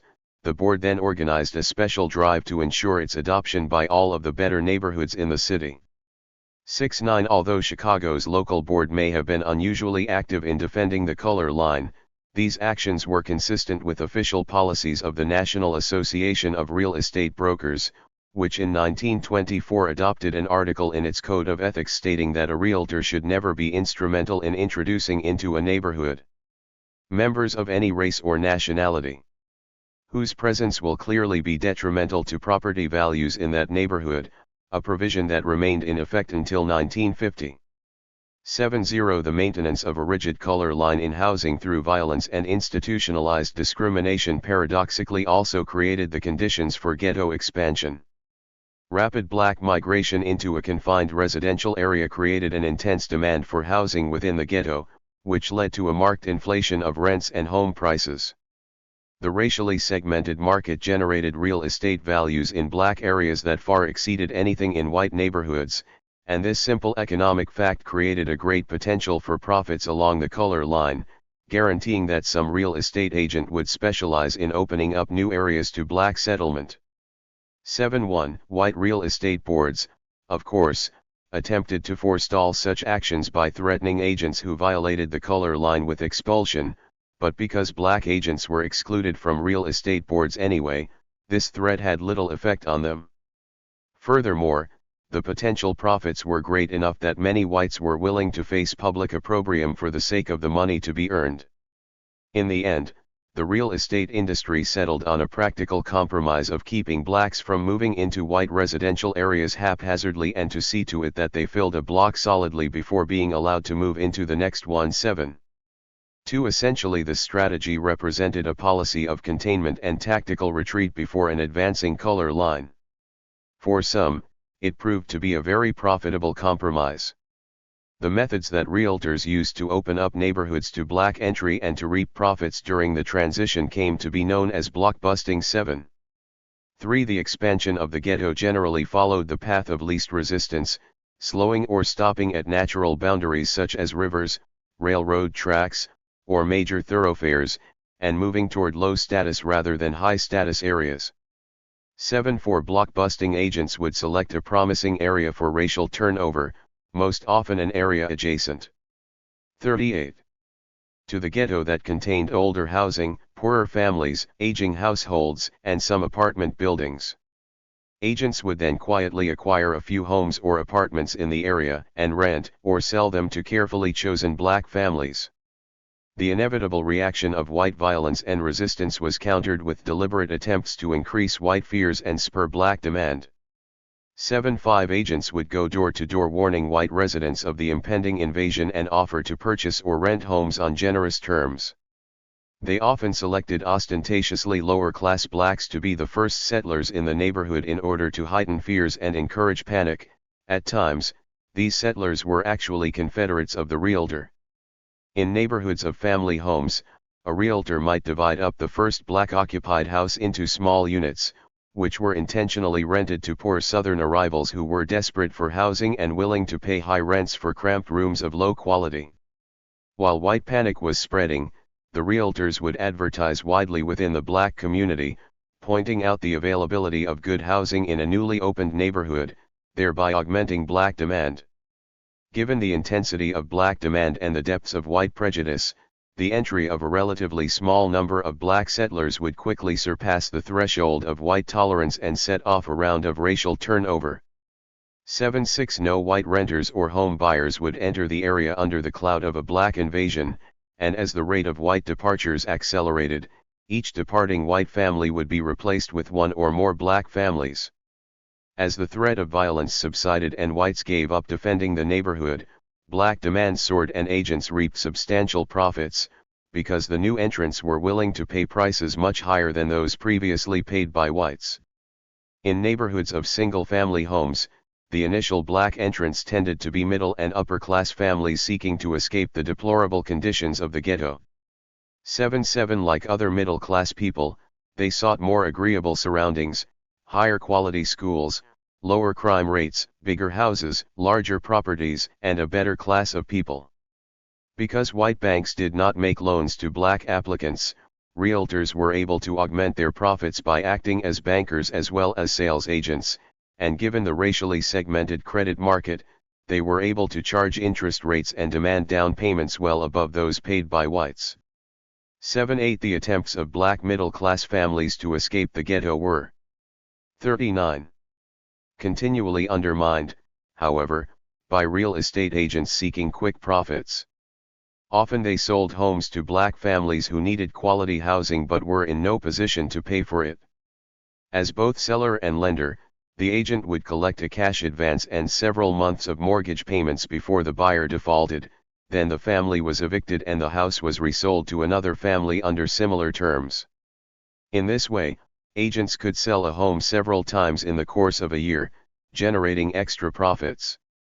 Frequently agents bought homes in single-family neighborhoods, subdivided them into rooming houses, and then leased the resulting kitchenette apartments at high rents to poor families. 7.9 The prevalence of these quick profit schemes meant that the ghetto constantly followed the black middle class as it sought to escape from the poverty, blight, and misery of the black slum. Following resegregation, neighborhoods fell into progressive neglect and disrepair as owners were shuffled in and out of homes, which sat vacant between sales. Nor could owners who were paying rents and mortgages beyond their means afford repairs and routine maintenance. In addition, the illegal subdivision of single-family homes brought the very poor into what were originally middle-class areas. Complaints to city inspectors by black homeowners usually went unheard, because real estate agents were typically careful to pay off local officials. Many were only too happy to turn a blind eye to problems in the black community if there was money to be made. During the 1920s and 1930s, therefore, black ghettos expanded behind a leading edge of middle-class pioneers who were subsequently swamped by an influx of poor families, which caused the progressive deterioration of the neighborhood. As the decline accelerated, affluent families were prompted to seek new quarters in adjacent white neighborhoods, beginning a new round of neighborhood transition and decay. This process, when repeated across neighborhoods, yielded a distinct class gradient in the ghetto, with the poorest families being concentrated toward the center in the worst, most crowded, and least desirable housing, and the middle and upper classes progressively increasing their share of the population as one moved from the core toward the periphery of the ghetto. 8.0 As the black ghetto became more dense and spatially concentrated, a struggle for power, influence, and ideological control emerged within the black community between the old elite and the new Negroes of the 1920s and 1930s. 8.1 The latter were politicians and, to a lesser extent, business owners who benefited from the spatial concentration of black demand within a racially segmented market. In ideological terms. 40. The struggle was symbolized by the debate between the adherents of W.E.B. Du Bois and the followers of Booker T. Washington. The former argued that blacks should fight white injustice and demand their rightful share of the fruits of American society. The latter advocated accommodating white racism while building an independent black economic base. The rise of the ghetto, more than anything else, brought about the eclipse of the old elite of integrationist blacks who dominated African American affairs in northern cities before 1910. These professionals and tradespeople who catered to white clients and aspired to full membership in American society were supplanted by a class of politicians and entrepreneurs whose source of power and wealth lay in the black community itself. Rather than being caterers, barbers, doctors, and lawyers who served a white or racially mixed clientele, the new elite were politicians and business owners with a self-interested stake in the ghetto. With their ascendancy, the ideal of an integrated society and the fight against racial segregation went into a long remission. 8. These new Negroes included real estate tycoons, such as Chicago's Jesse Binga and New York's Philip A. Payton, men who specialized in opening up new areas for black settlement and made millions in the process. 8. Publishing newspapers for a black audience brought wealth and influence to Robert S. Abbott, who built the Chicago Defender into the most important black newspaper in the country, and Dr. P. M. H. Savory, who published the Amsterdam News from the 1920s until his death in the 1965. 84. With the concentration of black population, moreover, came the concentration of black votes and buying power, and a new generation of politicians and business owners came to the fore, people such as Oscar De Priest, who became Chicago's first black alderman and the first African American elected to Congress from the North, 85, and New York's Madam C.J. Walker, who made a fortune with a line of black cosmetics and hair straightening products. 86. The interests of these new economic and political leaders were tied to the ghetto and its concerns rather than to issues growing out of an attempt to pursue an integrated life within the mainstream of American society. Meanwhile, in the South, conditions for urban blacks were considerably less tolerant than in the North. The Jim Crow system of race relations was in its heyday during the early years of the 20th century, but its paternalistic system of race relations guaranteed the subordination of blacks and paradoxically lessened the need for a rigid system of housing. 41. Segregation. Among older Southern cities, in particular, the traditional grid pattern of white avenues and black alleys kept segregation levels relatively low. Although direct evidence on the degree of racial segregation in Southern cities is limited, the few available studies suggest that it was less severe in the early 20th century than in the emerging ghettos of the North. In 1910, the three Southern cities for which there is data in Table 2.1 had an average black-white dissimilarity score of only 38,21 points lower than the average in the North. In Charleston the level was particularly low at about 17, and although this value appears to represent an increase since the 19th century, it is an artifact of the exclusion of slaves from the earlier computation. When they are included in the 1860 calculation, the index falls to 11.5. 87 of the three cities shown in 1910, moreover, none displays an index in the range generally accepted as high. Southern whites were not completely immune to threats posed by black urbanization. After 1910 black populations also began to rise in Southern cities, for essentially the same reasons as in the North, and whites similarly became alarmed at the influx of black migrants. In the context of Jim Crow, however, the reaction of Southern whites never reached the extremes of panic and fear experienced in the North. Rather, given the tradition of legally enforced segregation in other spheres, Southern whites turned to the law to promote greater separation between the races in housing. The movement toward legally enforced residential segregation began in 1910, when Baltimore's City Council passed an ordinance establishing separate white and black neighborhoods in the city. Additional laws to establish legal segregation in housing were passed in Virginia between 1911 and 1913, when Ashland, Norfolk, Portsmouth, Richmond, and Roanoke all adopted ordinances emulating Baltimore's. By 1913, the movement had spread southward to Winston-Salem and Greenville, North Carolina, and it reached Atlanta, Georgia, in the same year. By 1916, Louisville, St. Louis, Oklahoma City, and New Orleans all had passed laws establishing separate black and white districts in their cities. 88 As the movement gathered steam, some northern cities began to consider the possibility of adopting similar ordinances to resolve their racial difficulties. 89 In 1916, however, the National Association for the Advancement of Colored People filed suit in federal court to block the implementation of Louisville's segregation law, and 1 year later the U.S. Supreme Court 42 declared it unconstitutional.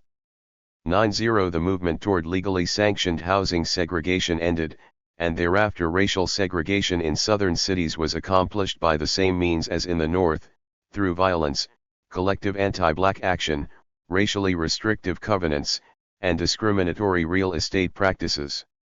Segregation, nonetheless, continued to develop at a slower pace than in northern cities owing to the slower pace of industrialization, the unique spatial organization of southern cities, and the greater social control of blacks afforded by Jim Crow. The 1940 black-white segregation indices in Table 2.1 conceal the lower segregation in the South because they rely on block rather than ward data. Although the average score of 81 is 8 points lower than in the North, it is still quite high.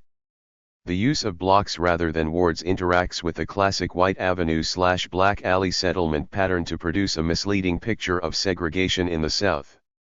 When ward tabulations are used, the level of segregation in Charleston falls from 60 to 27 while that in Jacksonville drops from 94 to 47. 9-1 Although the walls of the ghetto were rising in the South by 1940, they had not yet reached the height of those in the North, particularly in the older cities. Shoring the bulwarks of segregation, 1940 to 1970. The outlines and form of the modern black ghetto were in place in most northern cities by the outbreak of World War II. Events unleashed by the war would not change the frontiers of black settlement so much as fill in the gaps. Once World War II was over, a great boom ushered in a new economic order that again dramatically transformed the social and spatial organization of cities, creating sprawling decentralized metropolises where compact settlements once stood. This new urban political economy mixed the public and private sectors to an unprecedented degree, and the distinguishing feature of racial segregation in the post-war era is the direct role that government played not only in maintaining the color line but in strengthening the walls of the ghetto. By 1930 the perimeters of black settlement were well established in most cities and the level of black-white residential dissimilarity had reached a stable and very high level. Blacks were nearly as unevenly distributed in American cities as they would ever be, but as late as 1930 a significant number of whites still lived within the circumscribed areas. 43. That had been ceded to black settlement. 9-2 The Great Depression and World War II eliminated this residual white population and made northern ghettos the homogeneously black communities they are today. The advent of the Depression brought widespread unemployment to blacks in the North. But if northern economic conditions were bad, they were worse in the South, and given the self-perpetuating dynamic inherent in mass migration, the movement from South to North continued. From 1930 to 1940, some 400,000 black migrants left the South for northern cities. 9-3 When they arrived, they faced unusually bleak residential circumstances, for the Great Depression had virtually ended new residential construction after 1929. Although housing construction began to pick up by 1940, the entry of the United States into World War II once again brought home building to a halt. During the 1930s and 1940s, therefore, black migrants entered an urban environment with an essentially fixed and very limited supply of housing. At first, the newcomers took the place of whites departing from racially changing neighborhoods located near the fringe of the ghetto. Once these neighborhoods had become all black, however, further ghetto expansion proved to be difficult because, given the housing shortage, there was nowhere for whites on the other side of the color line to go. As whites in adjacent neighborhoods stood firm and blocked entry, the expansion of the ghetto slowed to a crawl, and new black arrivals were accommodated by subdividing housing within the ghetto's boundaries. Apartments were carved out of bedrooms, closets, garages, basements, and sheds. As population densities within the ghetto rose, black spatial isolation increased. 9-4 U.S. entry into the war brought full mobilization and a shortage of factory workers in the North. In response to the new demand for labor, black migration from South to North soared during the 1940s. The new migrants arrived in cities plagued by intense housing shortages and vacancy rates under 1%, even in white areas. Population densities within the ghetto increased to new, often incredible heights, a phenomenon that Otis and Beverly Duncan appropriately labeled piling up 95. This stage in the process of ghetto formation increased black isolation to new extremes, and from this time forward African Americans in large northern cities were effectively removed socially and spatially from the rest of American society. World War II brought recovery from the economic malaise of the Great Depression, but 4 years of full employment combined with wartime. 44. Consumer shortages produced a large surplus of savings and a tremendous pent-up demand for housing. Additional capital for home ownership was soon made available through new loan programs at the Federal Housing Administration and the Veterans Administration. The mix of surplus capital and frustrated demand ignited an unparalleled post-war boom in residential home construction. As home construction skyrocketed during the late 1940s and 1950s, men and women began to marry and have babies at remarkable rates. After postponing marriage and childbearing during the hard times of the Depression and through the disruptions of war, American couples sought to make up for lost time. The baby boom was on. The growing families of the 1950s sought large houses on spacious lots in areas with good schools and plenty of room for supervised play, conditions that were most easily met by constructing new homes on inexpensive land located outside of central cities. The suburbanization of America proceeded at a rapid pace and the white middle class deserted inner cities in massive numbers. Only 1/3 of U.S. metropolitan residents were suburban residents in 1940, but by 1970 suburbanites constituted a majority within metropolitan America. In making this transition from urban to suburban life, middle-class whites demanded and got massive federal investments in highway construction that permitted rapid movement to and from central cities by car.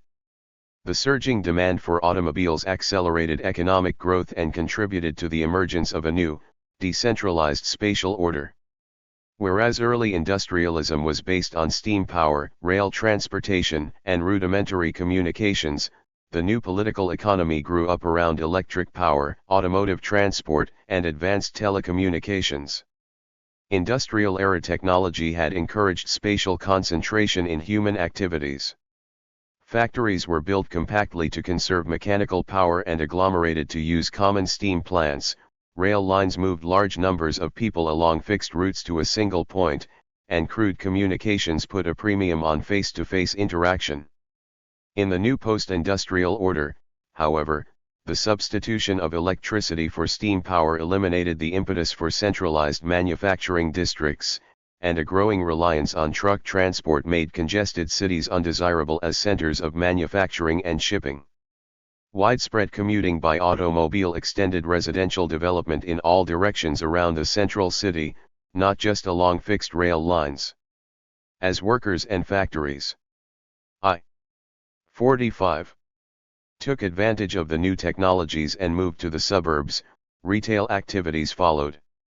96 This period of rapid economic growth and growing spatial deconcentration was accompanied by relatively low levels of immigration, and with the expansion of educational opportunities and the rise in service employment, the children of earlier immigrants increasingly left the ranks of manual workers. Employers once again turned to black migrants from the rural South to fill the demand for labor in manufacturing, heavy industry, and low-wage services. Within the South, a wave of mechanization and capital investment spread through agriculture, which put a definitive end to the sharecropping system and constricted the demand for rural labor. 97 As in earlier times, the coincidence of push and pull factors led to extensive blackout migration, with the net flow totaling 1.5 million during the 1950s and 1.4 million during the 1960s. 98 Despite this rapid transformation of American cities, however, one feature of urban geography remained unchanged: the Black Ghetto. The institutional practices and private behaviors that had combined to maintain the color line before the war remained to support it afterward, with one significant change. Although whites were still highly resistant to racial integration in housing, withdrawal to the suburbs provided a more attractive alternative to the defense of threatened neighborhoods and led to a prevalence of flight over fight among whites in racially changing areas. 99 The combination of rapid white suburbanization and extensive black in-migration led to an unprecedented increase in the physical size of the ghetto during the 1950s and 1960s. 100 In the post-war years, therefore, the percentage of blacks within northern cities shifted rapidly upward. Between 1950 and 1970, the percentage of blacks more than doubled in most large northern cities, going from 14% to 33% in Chicago, from 16% to 38% in Cleveland, from 16% to 44% in Detroit, and from 18% to 34% in Philadelphia. In the space of 2 decades, Gary, Newark, and Washington were transformed from predominantly white to predominantly black cities. Gary was 53% black by 1970, and Newark and Washington were 54% and 71% black, respectively. 101 What is striking about these transformations is how effectively the color line was maintained despite the massive population shifts. The white strategy of ghetto containment and tactical retreat before an advancing color line, institutionalized during the 1920s, was continued after 1945, the only change was the rate at which the leading edge of 46. The ghetto advanced. In a few short years, the population of vast areas of Chicago's south and west sides became virtually all black, as occurred on Cleveland's east side, Philadelphia's north and west sides, and in most of Central City, Newark, Detroit, Baltimore, and Washington, D.C. All the while, however, the residential segregation of blacks was maintained. 102 In cities receiving large numbers of black migrants, racial turnover was so regular and so pervasive that most neighborhoods could be classified by their stage in the transition process: all white, invasion, succession, consolidation, or all black. In 6 northern cities studied by Carl and Alma Teuber, 90% of all neighborhoods inhabited by blacks in 1960 were either all black or clearly moving in that direction, a pattern that prevailed through 1970. 103 The persistence of segregation despite the massive redistribution of whites and blacks is confirmed by Table 2.3, which presents indices of residential dissimilarity calculated at the block level for 30 U.S. cities from 1940 through 1970. These measures show that racial segregation became a permanent structural feature of the spatial organization of American cities in the years after World War II. In the 3 decades after 1940, black-white segregation remained high and virtually constant, averaging over 85 at all times in all regions. Segregation levels in the North peaked in 1950, and then edged slightly downward by 1970, whereas southern cities peaked somewhat later, in 1960.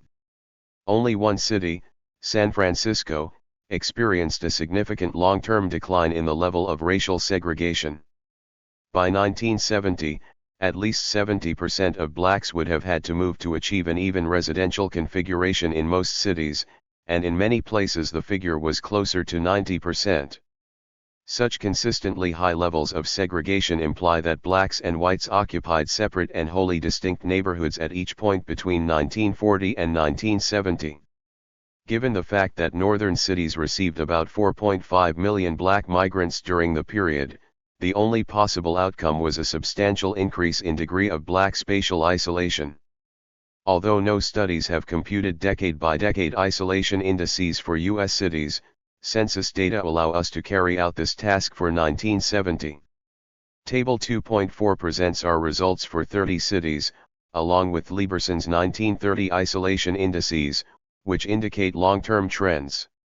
Among northern cities, the average level of black spatial isolation more than doubled between 1930 and 1970, going from 32% to nearly 74%.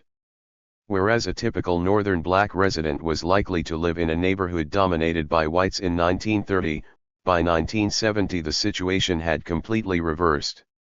Now blacks in all northern cities were more likely to live with other African Americans than with whites, and in 4 cities the average black person lived in a neighborhood that was over 80% black. Unless they worked in the larger mainstream economy, blacks in these cities were very unlikely to have any contact with whites. Although we lack an earlier reference point to discern long-term trends. 49. In the South, black isolation was clearly an accomplished fact in southern cities by 1970 as well.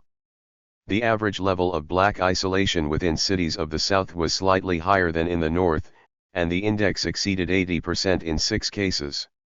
In all cities, blacks were very unlikely to share a neighborhood with members of other racial groups. Indeed, the lowest isolation index was 58%, so that blacks throughout the South tended to live in residential areas where the vast majority of residents were black. Patterns for 1970, therefore, represent a complete reversal of conditions during the late 19th century, when residential contact between Southern blacks and whites was the rule. Throughout the United States in both southern and northern cities the ghetto had become an enduring, permanent feature of the residential structure of black community life by 1940, and over the next 30 years the spatial isolation of African Americans only increased. The highest isolation index ever recorded for any ethnic group in any American city was 56%, but by 1970 the lowest level of spatial isolation observed for blacks anywhere, north or south, was 56%. 104 The universal emergence of the black ghetto in American cities after 1940 rests on a foundation of long-standing white racial prejudice. Although attitudes cannot be studied directly before 1940, after the state opinion polls are available to confirm the depth of white prejudice against blacks in the area of housing. In 1942, for example, 84% of white Americans polled answered yes to the question, "Do you think there should be separate sections in towns and cities for Negroes to live in?" 105 And in 1962, 61% of white respondents agreed that white people have a right to keep blacks out of their neighborhoods if they want to, and blacks should respect that right. 106 It was not until 1970 that even a bare majority of white respondents disagreed with the latter statement.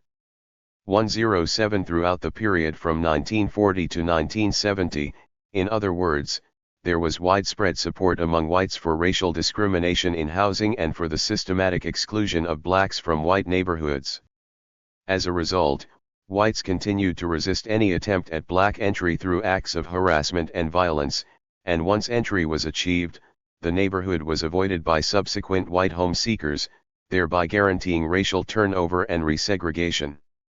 108 The only difference from year 50 Liar times was that the racial turnover was quicker and the ghetto's physical expansion more rapid. The institutionalization of discrimination within the real estate industry likewise continued in the post-war era. Although racially restrictive covenants were declared unenforceable by the U.S. Supreme Court in 1948, a comprehensive study of real estate policies in the 1950s by Rose Helper revealed a pervasive pattern of discrimination against blacks in most American cities. 109 In her survey of real estate agents in Chicago, she found that 80% of realtors refused to sell blacks' property in white neighborhoods, and 68% refused to rent them such property.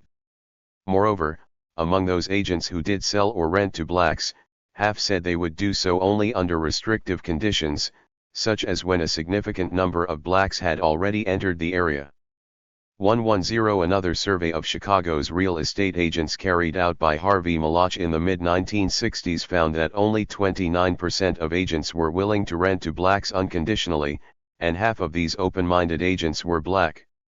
111 Helper presented similar findings from studies of housing discrimination in other cities during the 1950s. 1121 study carried out in suburban New York identified 46 separate techniques used by white realtors to exclude blacks from neighborhoods, and Helper identified 26 different methods in her Chicago survey. Most could be grouped in one of two basic categories: 56% used a flat refusal and 24% employed some kind of subterfuge. 113 When handling properties in black areas, 22% said they were more careful screening black applicants than whites. 14% said they required security deposits of blacks but not whites, and 25% said they charged higher rents to blacks. 114 In their personal views, the realtors studied by Helper appeared to share the prejudices of their white clients. Some 59% of her respondents rejected racial integration in principle. 115 and 84% espoused an ideological stance that supported the exclusion of blacks from white neighborhoods. 116 Some 65% said they believed that the entry of blacks was bad for neighborhoods. 11.7 And among realtors who were members of Chicago's real estate board, Support for the exclusion of blacks was even stronger. 91% held views consistent with an exclusionary ideology. 118 in her interviews with realtors. Helper also uncovered considerable evidence of discrimination by banks and savings institutions in denying loans to black home seekers. Among realtors offering information on the 51 issue, 62% felt that few or very few banks were willing to make loans to blacks, and half of the agents confirmed that banks would not make loans to areas that were black, turning black, or threatened with the possibility of black entry. 119, there is, in summary, considerable evidence pointing to the persistence of prejudice against blacks in the post-war period, and to the widespread translation of this sentiment into systematic, institutionalized racial discrimination within urban housing markets. These private beliefs and actions, however, were not the only forces shoring the walls of ghetto between 1940 and 1970. What was new about the post-war era was the extent to which the federal government became involved in perpetuating racial segregation. Beginning in the 1930s, the federal government launched a series of programs designed to increase employment in the construction industry and make home ownership widely available to the American public. The Homeowners Loan Corporation was the first of these programs, and it served as a model for later efforts. Passed in the Depression year of 1933, it provided funds for refinancing urban mortgages in danger of default and granted low-interest loans to former owners who had lost their homes through foreclosure to enable them to regain their properties. The HOLC was the first government-sponsored program to introduce, on a mass scale, the use of long-term, self-amortizing mortgages with uniform payments. 120 Unfortunately for blacks, the HOLC also initiated and institutionalized the practice of redlining.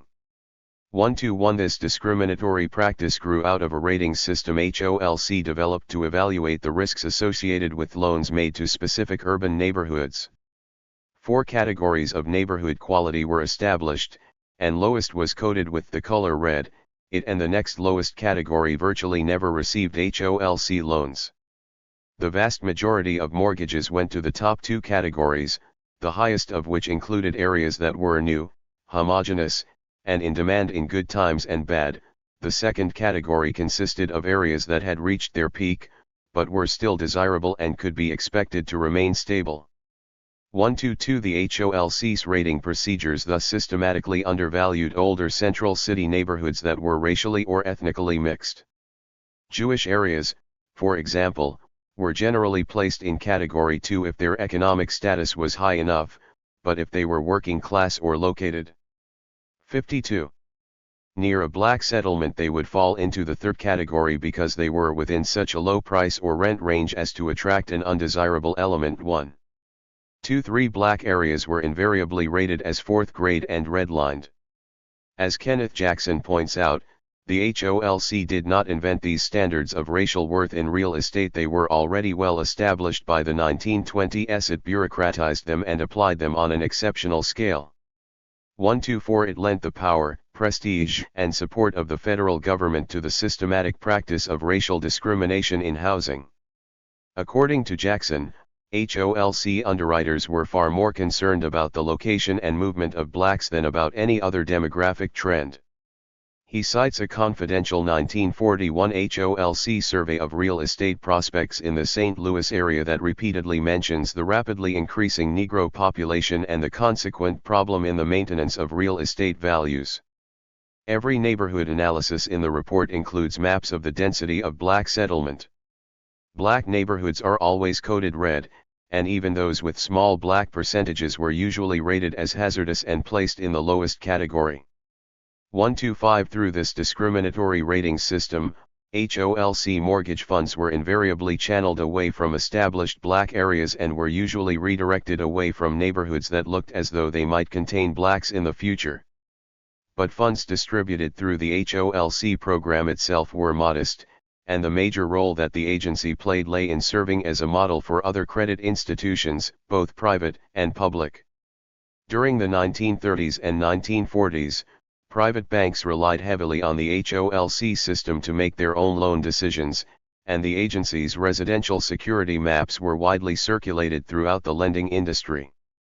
126 banks adopted the HOLC's procedures in constructing their own maps and ratings, thereby institutionalizing and disseminating the practice of redlining. Thus HOLC not only channeled federal funds away from black neighborhoods but was also responsible for a much larger and more significant disinvestment in black areas by private institutions. By far the greatest effect of the HOLC rating system, however, came from its influence on the underwriting practices of the Federal Housing Administration and the Veterans Administration during the 1940s and 1950s.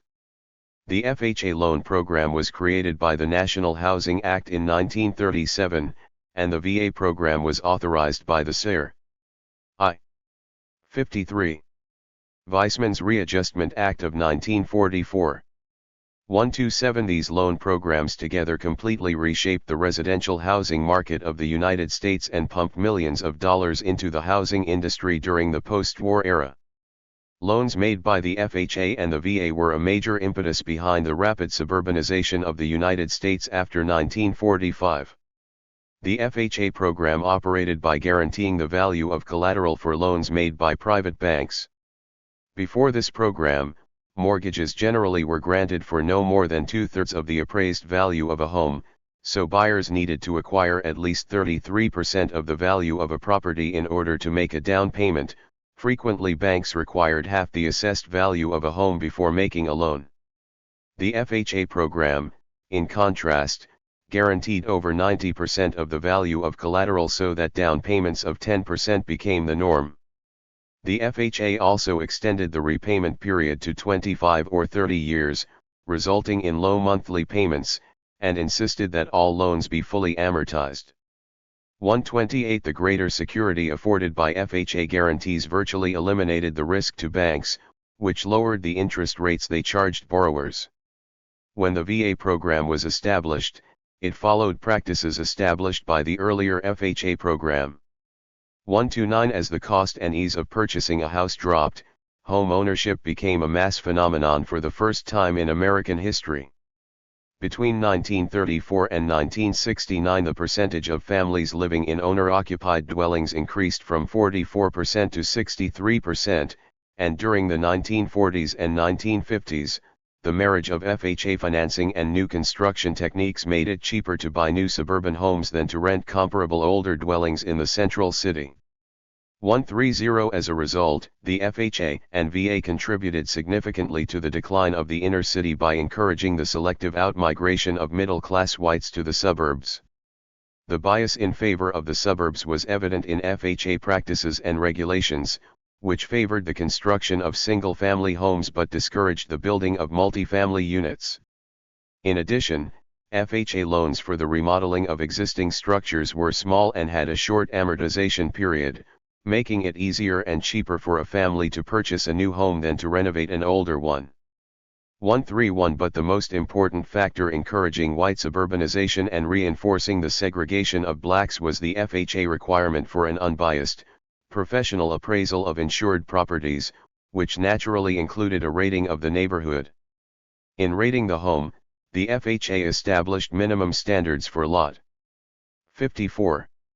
Size, setbacks, and separation from existing structures that essentially eliminated from eligibility many inner-city dwellings, notably row houses and attached dwellings. 132 In evaluating neighborhoods, the agency followed the HOLC's earlier lead in racial matters. It too manifested an obsessive concern with the presence of what the 1939 FHA underwriting manual called inharmonious racial or nationality groups.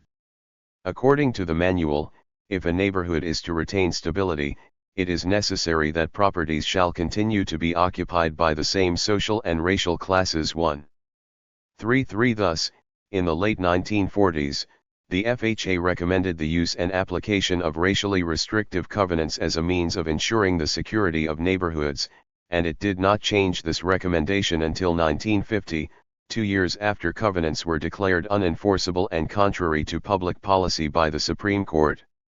134 Like the HOLC, the FHA compiled maps and charts showing the location and movement of black families, and it frequently drew updated versions of the HOLC residential security maps to determine the suitability of neighborhoods for FHA loans. 135 As a result of these policies, the vast majority of FHA and VA mortgages went to white middle-class suburbs, and very few were awarded to black neighborhoods in central cities. It is difficult to determine the full extent of the resulting disinvestment in black neighborhoods, however, because the FHA did not publish loan statistics below the county level, which is curious given the agency's obsessive concern with neighborhood data prior to making the loans. 136 Kenneth Jackson has partially overcome this limitation by focusing on cases in which cities and counties are coterminous. St. Louis County, for example, is a suburban area that surrounds the city of St. Louis, which has the status of a county in Missouri. From 1934 to 1960, the former received 5 times as many FHA mortgages as did the latter, and nearly 6 times as much loan money. Per capita mortgage spending was 6.3 times greater. Jackson observed similar differentials in the dispersal of FHA mortgages between Washington, D.C., and its suburbs. Most startling was the case of New York City and its suburbs. Per capita FHA lending in Nassau County, New York was 11 times that in Kings County and 60 times that in Bronx County. 137 As the new post-industrial urban order developed, the disinvestment in central cities at the expense of suburbs increasingly meant the disinvestment in blacks as opposed to whites. Sometimes FHA procedures. 55. Rendered whole cities ineligible for FHA guaranteed loans simply because of a minority presence, thereby accelerating their decline. In 1966, for example, the FHA had no mortgages in either Paterson or Camden, New Jersey, both older cities where the non-Hispanic white population was declining during the 1950s. 138 Given the importance of the FHA in the residential housing market, such blanket redlining sent strong signals to private lending institutions, which followed suit and avoided making loans within the affected areas. The lack of loan capital flowing into minority areas made it impossible for owners to sell their homes, leading to steep declines in property values and a pattern of disrepair, deterioration, vacancy, and abandonment. 139 Thus, by the late 1950s, many cities were locked into a spiral of decline that was directly encouraged and largely supported by federal housing policies. As poor blacks from the South entered cities in large numbers, middle-class whites fled to the suburbs to escape them and to insulate themselves from the social problems that accompanied the rising tide of poor. 140 As the growing demand for city services and particularly social services drove up the cost of local government, politicians were forced to raise taxes, which further accelerated the flight of the white middle class, creating additional pressures for tax increases, and so on. Nevertheless, most cities were not completely stripped of their middle and upper classes. Whites associated with a variety of elite institutions, universities, hospitals, libraries, foundations, businesses were often tied physically to the city by large capital investments, spatially immobile facilities, and long-standing traditions. Faced with a steady decline in the physical stock of the city and the progressive encroachment of the black ghetto, these powerful interests turned to the federal government for relief. They received it from Congress in the form of the Housing Acts of 1949 and 1954, which provided federal funds to local authorities to acquire slum properties, assemble them into large parcels, clear them of existing structures, and prepare them for redevelopment. But in order to qualify for federal funding, local redevelopment authorities had to guarantee that an adequate supply of replacement housing would be made available to displaced families at rents within their means. To satisfy the latter provision, local planning agencies turned to public housing. 141 During the 1950s and 1960s, local elites manipulated housing and urban renewal legislation to carry out widespread slum clearance in 56. Growing black neighborhoods that threatened white business districts and elite institutions. Public housing was pressed into service to house black families displaced by the razing of neighborhoods undergoing renewal. Although liberal planners often tried to locate the projects away from ghetto areas, white politicians and citizens mobilized to block the construction of projects within their neighborhoods. White city councils and mayors usually obtained the right of veto over any proposed project site. 142 As a result, projects were typically built on cleared land within or adjacent to existing black neighborhoods. 143 In order to save money, maximize patronage jobs, and house within the ghetto as many blacks as possible, local authorities constructed multi-unit projects of extremely high density.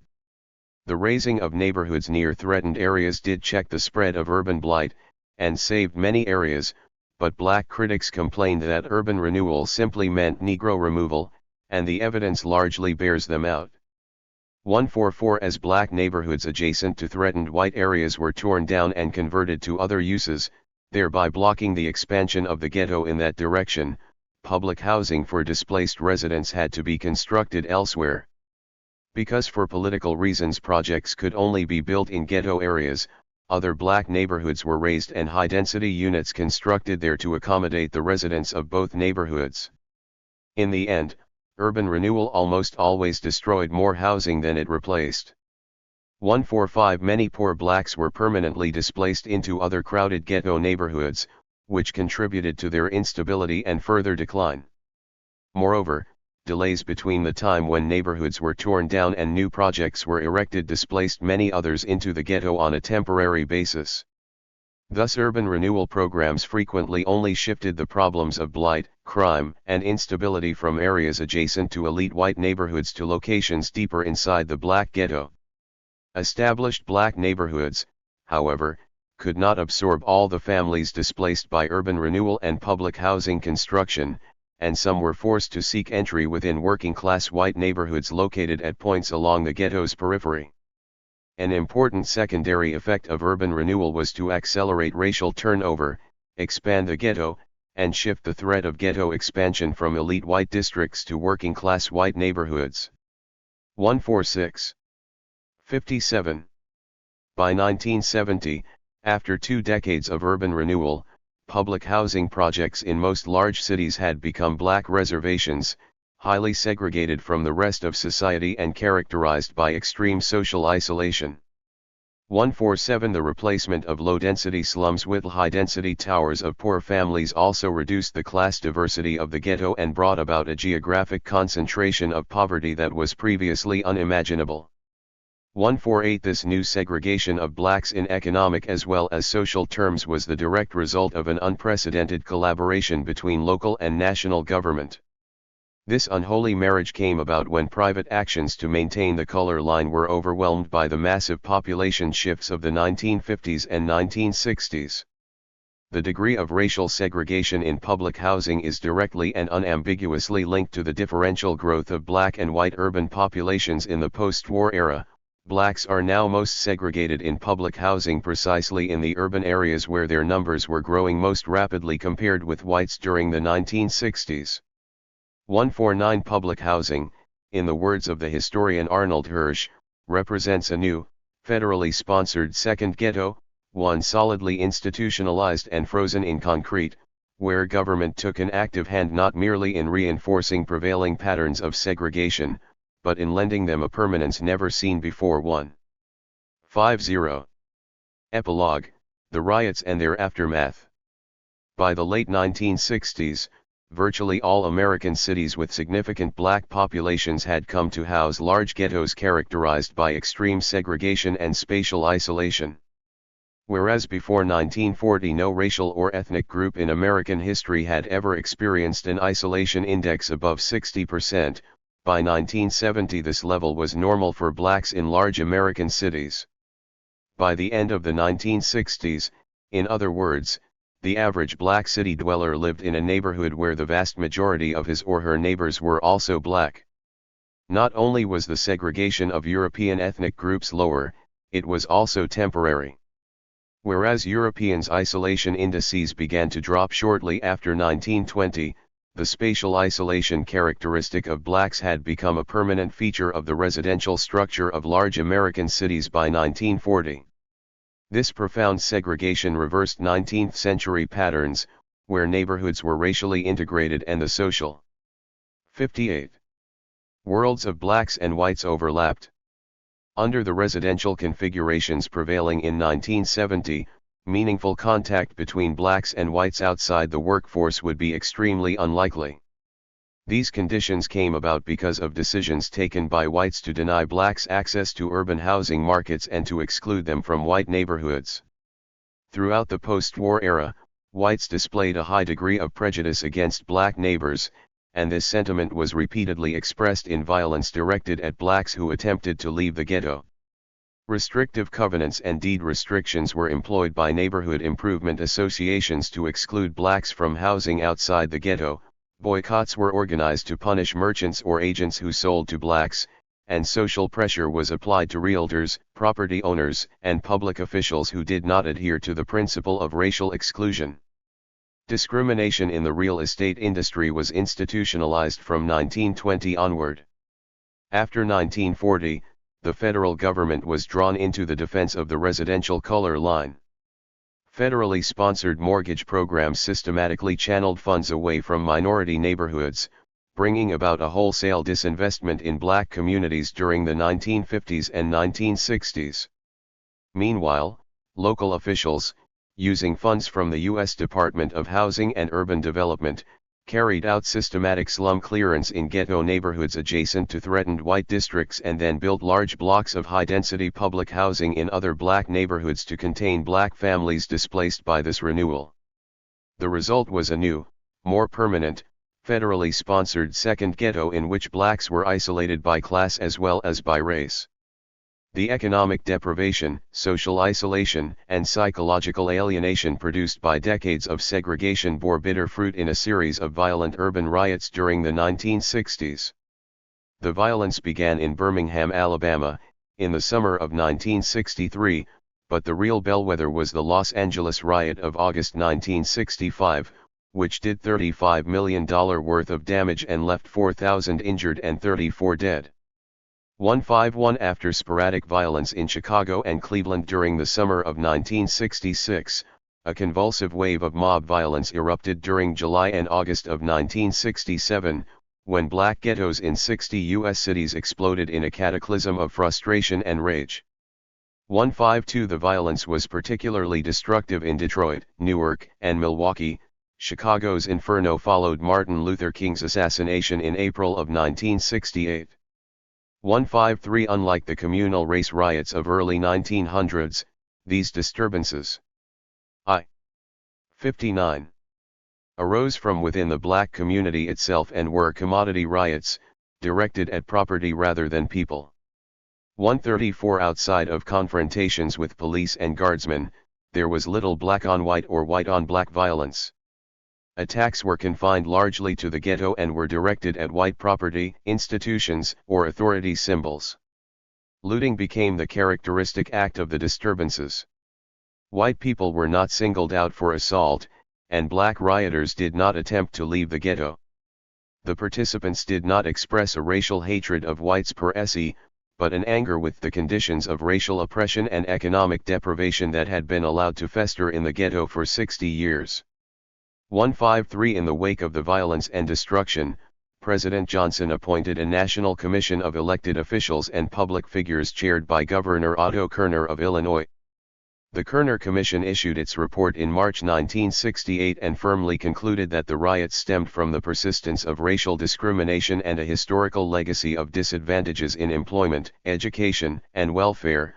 But one additional factor was clearly identified by the commissioners as underlying all other social and economic problems: segregation. 156 A point fundamental to the Commission's recommendations was that federal housing programs must be given a new thrust aimed at overcoming the prevailing pattern of racial segregation.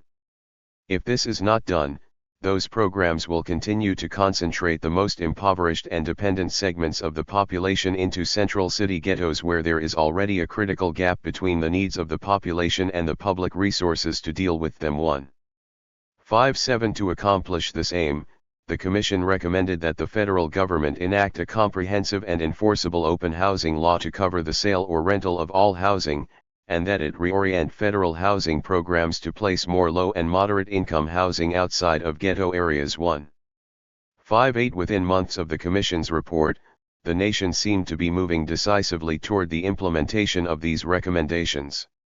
In April 1968, the Fair Housing Act was passed by Congress and signed into law by the President. It banned discrimination in the sale or rental of housing.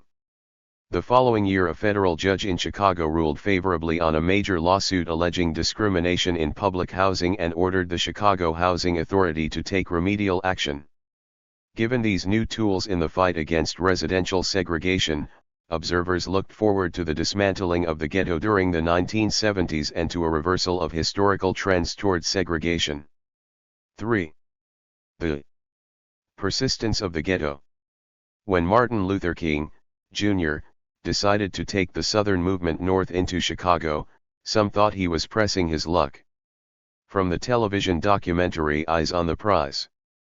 As the 1970s dawned, the possibilities for rapid desegregation seemed bright. Not only had the courts acted decisively to stop the systematic placement of public housing in black neighborhoods, but a new Civil Rights Act banned discrimination in the rental and sale of housing. One earlier legislation had already prohibited racial discrimination in other areas of American life, and whites expressed new support for the principle of open housing. Two demographic trends in the early 1970s also seemed to favor residential integration.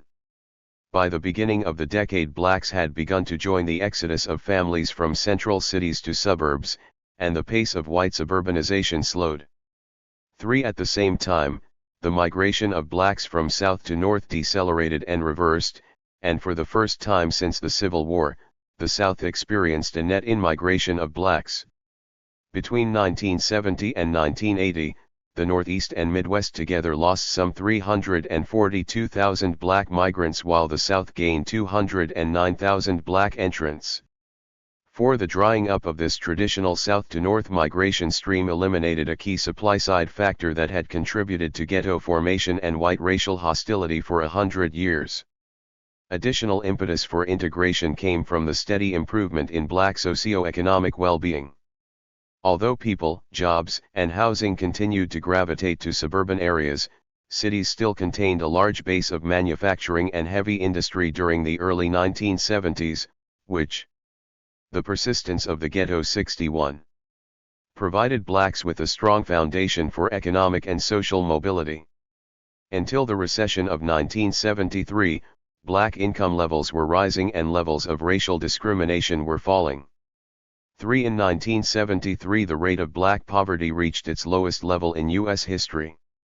6. If the coincidence of rising economic status and growing civil rights incited hopes for desegregation, these sanguine expectations were dashed by decade's end. Despite what whites said on opinion polls and despite the provisions of the Fair Housing Act, segregation continued, and in contrast to the steady improvement in black socioeconomic status through 1973, the decade ended in record unemployment, inflation, falling wages, increasing income inequality, and rising rates of black poverty. 7. Not only did the ghetto fail to disappear, in many ways its problems multiplied. As segregation persisted, black isolation deepened, and the social and economic problems that had long plagued African American communities worsened. During the 1970s, the ghetto gave birth to the underclass. The 1970 U.S. Census made computerized data on American neighborhoods widely available for the first time, and the continuation of this practice in 1980 corrects several weaknesses of prior research.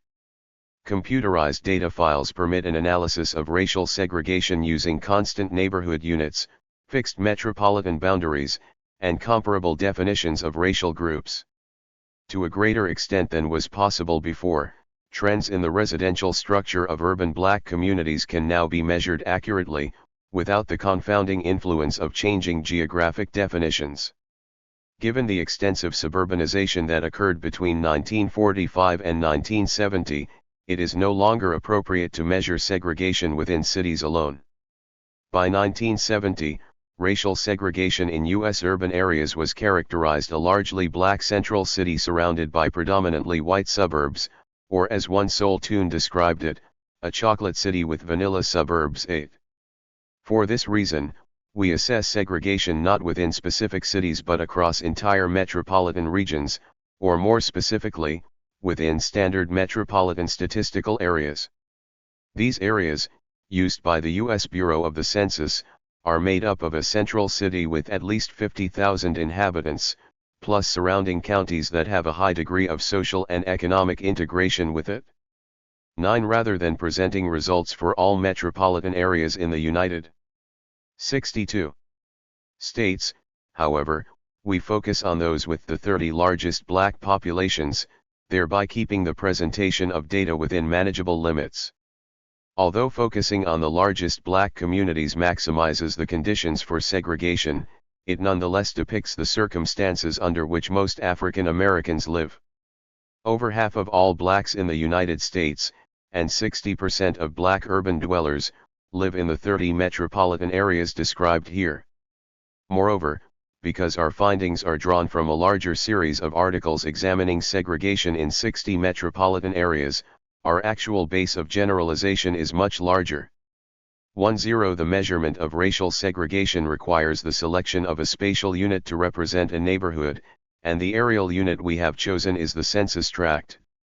Tracts are intermediate in size between wards and blocks, and range in population from about 3,000 to 8,000 inhabitants, averaging around 4,000 persons. 1. In contrast, blocks typically contain fewer than 1,000 residents and ward populations range upwards of 10,000 persons. Tracts were chosen because more information is published for them than for any other small geographic unit. Block-level tabulations are regularly suppressed by the Census Bureau to protect the privacy of respondents, and only limited information is released for wards, because they are political entities rather than statistical units. Among urban specialists, tracts are generally accepted as a reasonably accurate approximation of the concept of a neighborhood. 1. 2. Definitions of metropolitan areas and tracts are not immutable. Of course, through population growth and suburbanization, metropolitan boundaries expand and tract borders shift.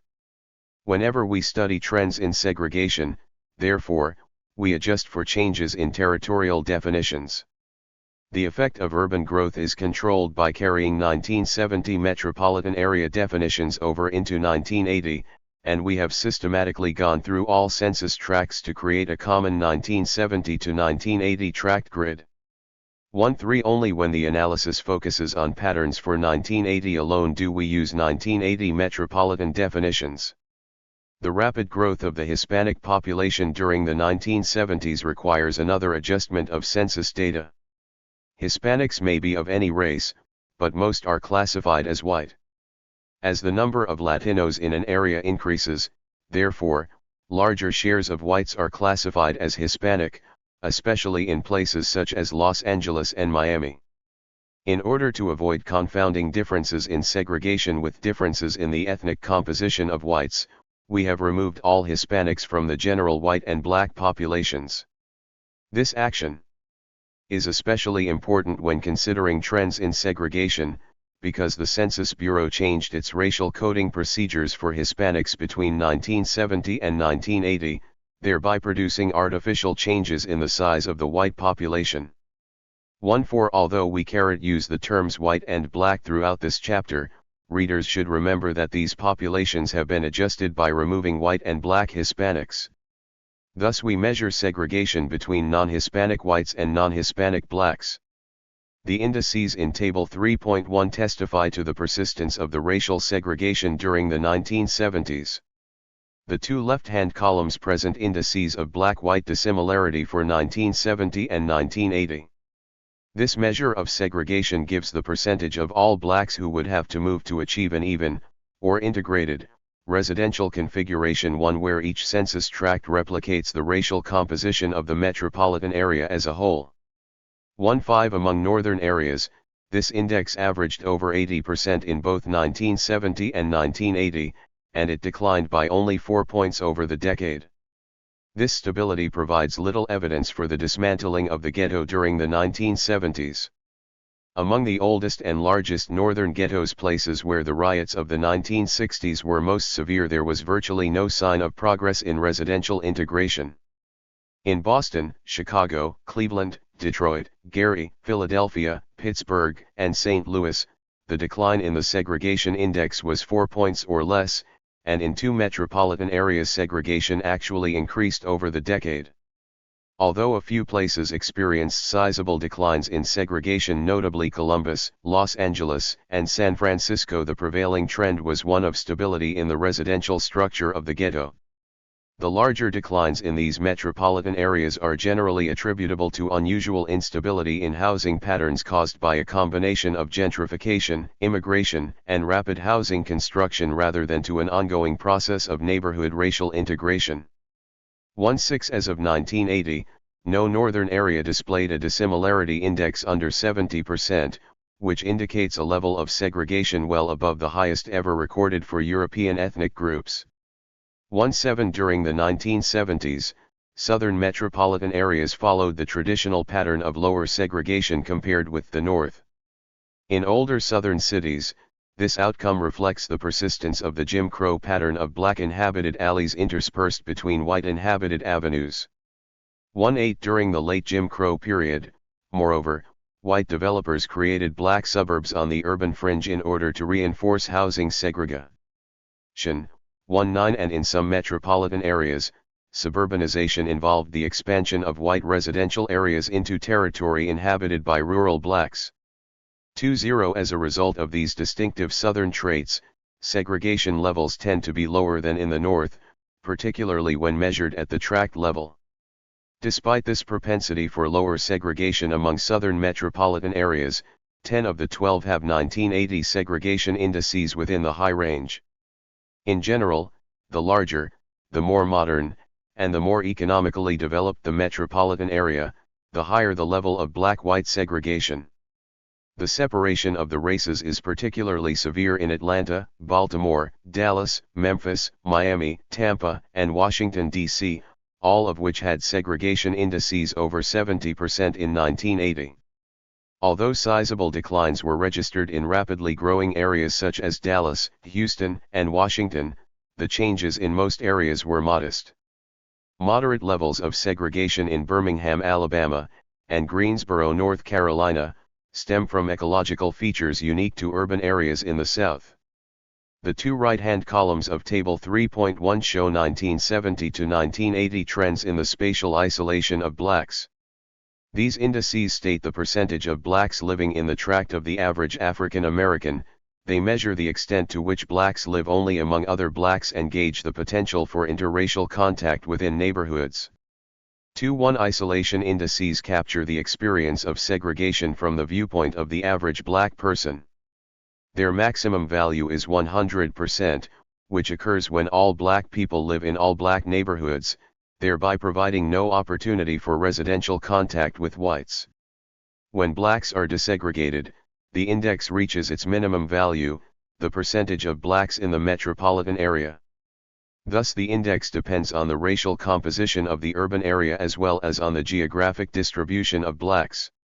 When the percentage of blacks is very small, even a relatively segregated settlement pattern can yield a high degree of neighborhood contact with whites, but when blacks are a large share of the population, the chances for contact with whites tend to be low even when segregation is moderate.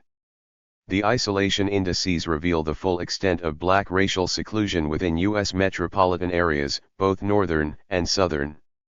The average value changed little over the decade and remained close to 66% in both 66 regions, and in 1980 no metropolitan area displayed an isolation index under 50%. Despite the legal banning of discrimination and the apparent easing of white racial hostility, blacks and whites were still very unlikely to share a neighborhood within most metropolitan areas. In many cases, the degree of black spatial isolation was extreme. An index of 75%, for example, indicates a very profound degree of isolation in society that is roughly 20 points above the highest level ever recorded for any European ethnic group. As of 1980, blacks in 4 northern metropolitan areas and 2 southern areas equaled or exceeded this extreme level of racial isolation, and an additional 8 metropolitan areas had isolation indices in the 65% to 75% range. African Americans in such cities are very unlikely to have significant social contact with whites unless they work within the larger white economy. There are, however, several metropolitan areas where the isolation index falls close to 50%. As described earlier, such relatively low values may reflect the fact that blacks are not highly segregated, or they may simply mean that blacks comprise a small share of the population. Among northern cities, low levels of racial isolation generally stem from small black percentages rather than any clear trend toward integration. Boston, Cincinnati, Pittsburgh, and San Francisco, for example, all have isolation indices under 55%, yet all had black population percentages of 12% or lower and all had segregation indices above 70% in 1980. In the South, lower indices in Birmingham and Tampa reflect the distinctive ecological organization of southern cities more than a decisive shift toward integration. Although Birmingham's segregation index is low, its value actually increased over the decade, and despite its decline, Tampa's black-white dissimilarity index remained well above 70% throughout the decade. Only Greensboro, North Carolina, displayed a consistent trend toward integration. Its segregation score fell from 65% to 56%, and its isolation index was 50%. In sum, among the 30 largest black urban settlements in the United States, only one relatively unusual southern metropolis shows a pattern interpretable as a clear trend toward integration. In most areas, especially those in the North, the 1970s witnessed stable residential configurations that maintained a high degree of physical separation between the races and a high degree of spatial isolation among blacks. Although San Francisco displayed a noticeable decline in segregation, its index stayed high. Throughout the decade, and other evidence suggests that this apparent decline reflects a process of white-black displacement through gentrification rather than a true move toward integration. 2. The high level of segregation experienced by blacks today is not only unprecedented compared with the experience of European ethnic groups, it is also unique compared with the experience of other large minority groups, such as Hispanics and Asians. When one considers the 30 metropolitan areas with the largest Hispanic populations, for example, Hispanic white dissimilarity averaged only 49% in 1980, with a mean isolation index of 43%. Among the 30 largest Asian settlements, moreover, the average level of dissimilarity from whites was only 34%, and the isolation index was even lower at 23%. In fact, within most metropolitan areas, Hispanics and Asians are more likely to share a neighborhood with whites than with another member of their own group. 2. The contrast between blacks, Hispanics, and Asians is well illustrated by the case of San Francisco, where each group makes up about 11% of the metropolitan population. In 1980, black isolation stood at 51%, compared with 19% for Hispanics and 23% for Asians, and the black segregation index of 72% was substantially higher than the Hispanic and Asian indices of 40% and 44%, respectively. 2. This contrast occurs within a region where black-white segregation had actually fallen in recent years.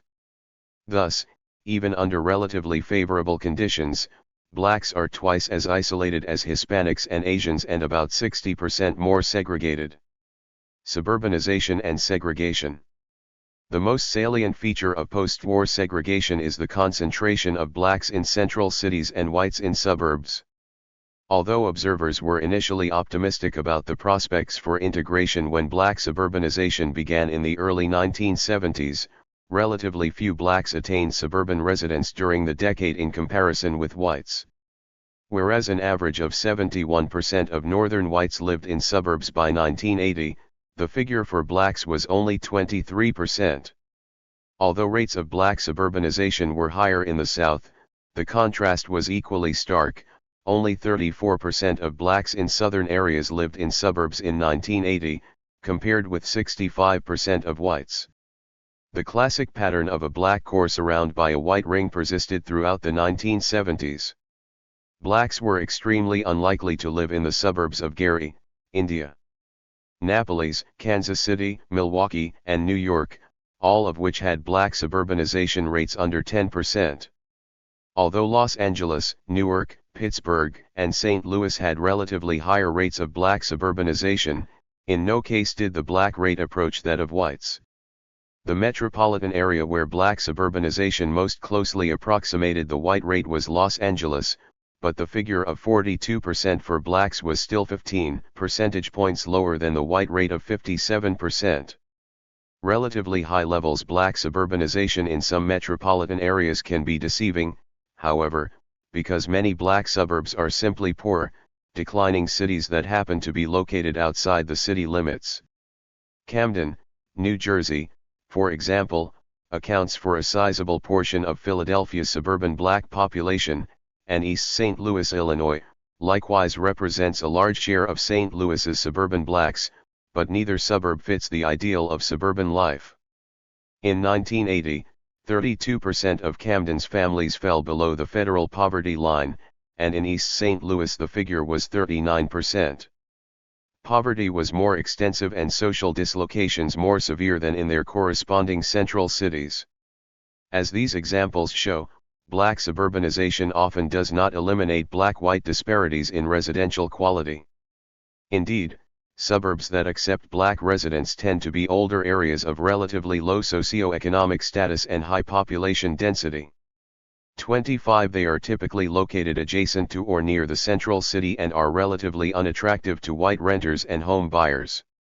26 Often they are older manufacturing suburbs characterized by a weak tax base, poor municipal services, and a high level of debt. They also tend to spend a large share of their revenues on social services. 27 In many ways black suburbs replicate the problems of the inner city. The figures on suburbanization in southern metropolitan areas again illustrate the distinctive nature of this region.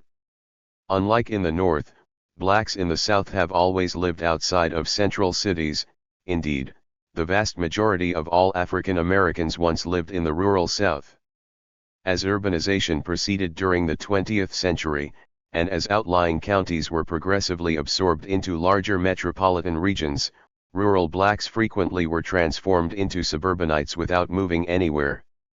There is also a long tradition of black suburban development in the South, going back to before the Civil War, when freedmen and living-out slaves gravitated to the periphery to avoid white oversight.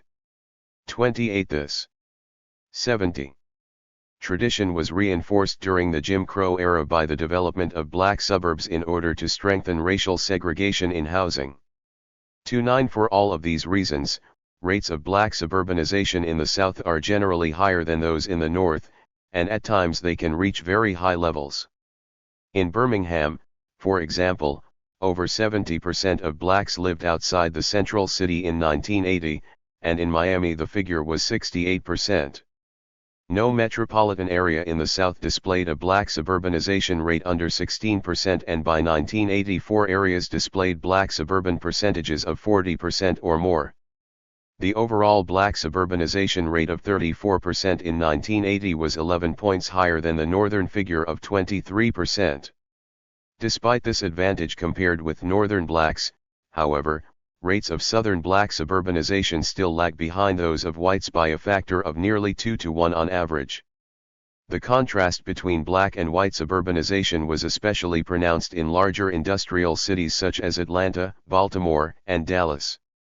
By far the largest increase in black suburban representation occurred in Washington, D.C. Between 1970 and 1980, the percentage of blacks living in Washington's suburbs doubled, going from 23% to 46%, but still lagged far behind the white figure of 92%.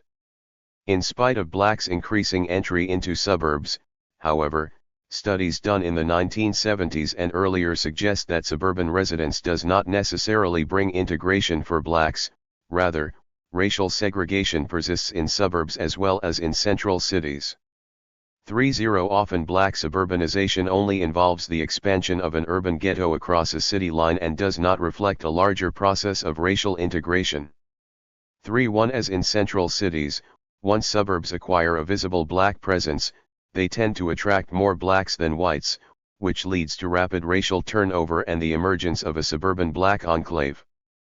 3. During the 1960s and 1970s, several black suburbs formed in this fashion, including areas such as Chilham, Suitland, and Hillcrest Heights in Prince George's County, Maryland, just outside of Washington, D.C. 3. The data in Table 3.3 suggest that this basic pattern of segregated black suburbs persisted through 1980, especially in the North, where there was no black settlement outside of cities prior to the suburban expansion.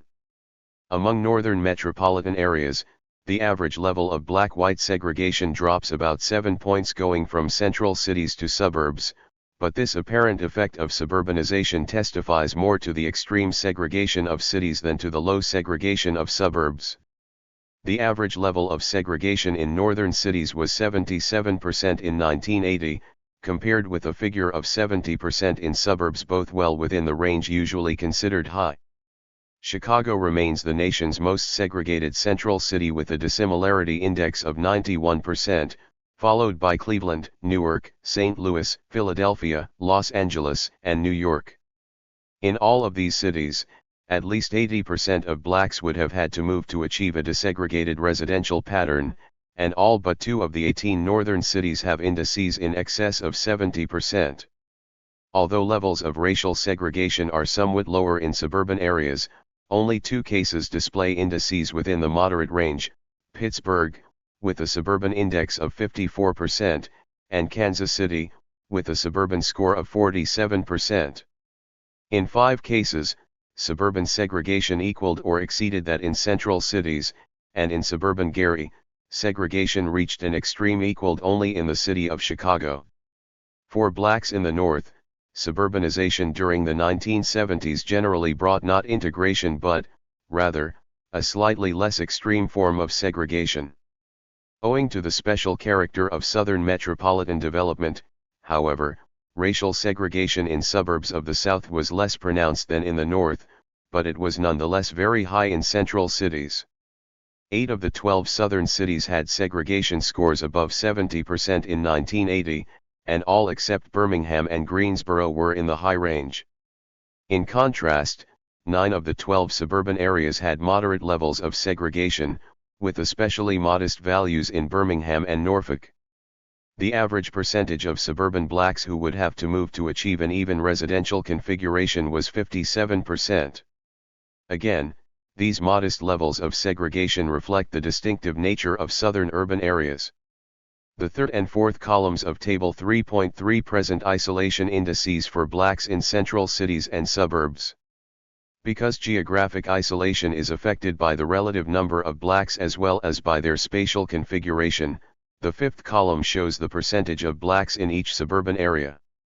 Because blacks make up an extremely small percentage of most suburbs, we expect a low degree of spatial isolation within them, other things equal. Within central cities, however, black percentages tend to be high and the isolation indices show the by now familiar pattern of intense black isolation.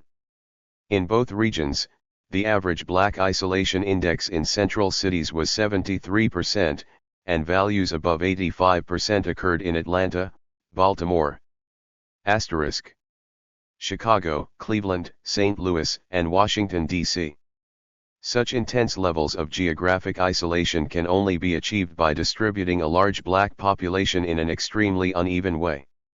Meaningful contact with whites outside of the workplace is very unlikely in $uk places, an interpretation that acquires special poignancy when one considers that in 1982, 36% of black men in central cities were either unemployed or marginally attached to the labor force, and the figure was 54% for black men aged 18 to 29. 34 in several northern suburbs. In contrast, the level of black spatial isolation is actually quite low, at times dramatically lower than in the central city. These exceptionally low levels of suburban isolation almost always occur in metropolitan areas where few blacks inhabit suburbs or where suburbs have very few blacks, and usually both. Although Boston, Indianapolis, Kansas City, and Milwaukee all display isolation indices under 10%, for example, blacks in these areas always make up less than 2% of the suburban population, and in all cases except Boston, fewer than 10% of blacks live in suburbs. In fact, within most northern areas, black isolation in suburbs is remarkably high given the very small proportion of blacks they contain. In the suburbs of Chicago, Cleveland, Detroit, Gary, and Los Angeles, for example, the black isolation index exceeds 45%, even though blacks never exceed 10% of the total suburban population. In Newark and St. Louis, the isolation indices approach 60%, a high degree of isolation achieved by distributing their relatively large black populations very unevenly. In most northern suburbs, black isolation indices exceed their theoretical minimums by factors of 4 to 10. Black isolation is generally greater in suburban areas of the South, owing to the larger representation of blacks within southern suburbs. Isolation indices are particularly high in Atlanta, Memphis, Miami, and Norfolk, and relatively high levels are also found in Birmingham, New Orleans, and Washington, D.C. In other metropolitan areas, however, isolation levels are more moderate. In summary, during the 1970s, black-white segregation was maintained at high levels in most U.S. metropolitan areas, yielding high levels of racial isolation that were particularly intense within central cities. The characteristic pattern of black cities surrounded by white suburbs persisted, although distinctive ecological traits kept black segregation lower in some southern areas. Black suburbanization had begun in most metro 74 politan areas by 1980, but black entry into suburbs typically did not bring integration. On the contrary, suburban blacks experienced considerable segregation and isolation, both of which tended to be quite high in suburbs where blacks were represented in large numbers. Hypersegregation. As forceful as the foregoing assessment of racial segregation is, it understates the magnitude of black segregation in U.S. metropolitan areas, for recent research has shown that segregation is not simply a matter of uneven settlement patterns and racial isolation within specific neighborhoods, it also matters where black neighborhoods are located. 3.5 Dissimilarity and isolation indices reveal nothing about the spatial arrangement of black community areas, which may be distributed over the urban landscape in a variety of ways. In fact, segregation, or the general tendency for blacks and whites to live apart, may be conceptualized in terms of 5 distinct dimensions of geographic variation. The first two have already been discussed. Blacks may be distributed so that they are overrepresented in some areas and underrepresented in others, leading to different degrees of unevenness. They may also be distributed so that their racial isolation is ensured by virtue of rarely sharing a neighborhood with whites. In addition, however, black neighborhoods may be tightly clustered to form one large contiguous enclave or scattered about in checkerboard fashion. They may be concentrated within a very small area or settled sparsely throughout the urban environment. Finally, they may be spatially centralized around the urban core or spread out along the periphery. These 5 dimensions together define geographic traits that social scientists think of when they consider segregation. A high score on any single dimension is serious because it removes blacks from full participation in urban society and limits their access to its benefits. As segregation accumulates across multiple dimensions, however, its effects intensify. The indices of unevenness and isolation we have discussed so far cannot capture this multidimensional layering of segregation and, therefore, understate its real severity in American society.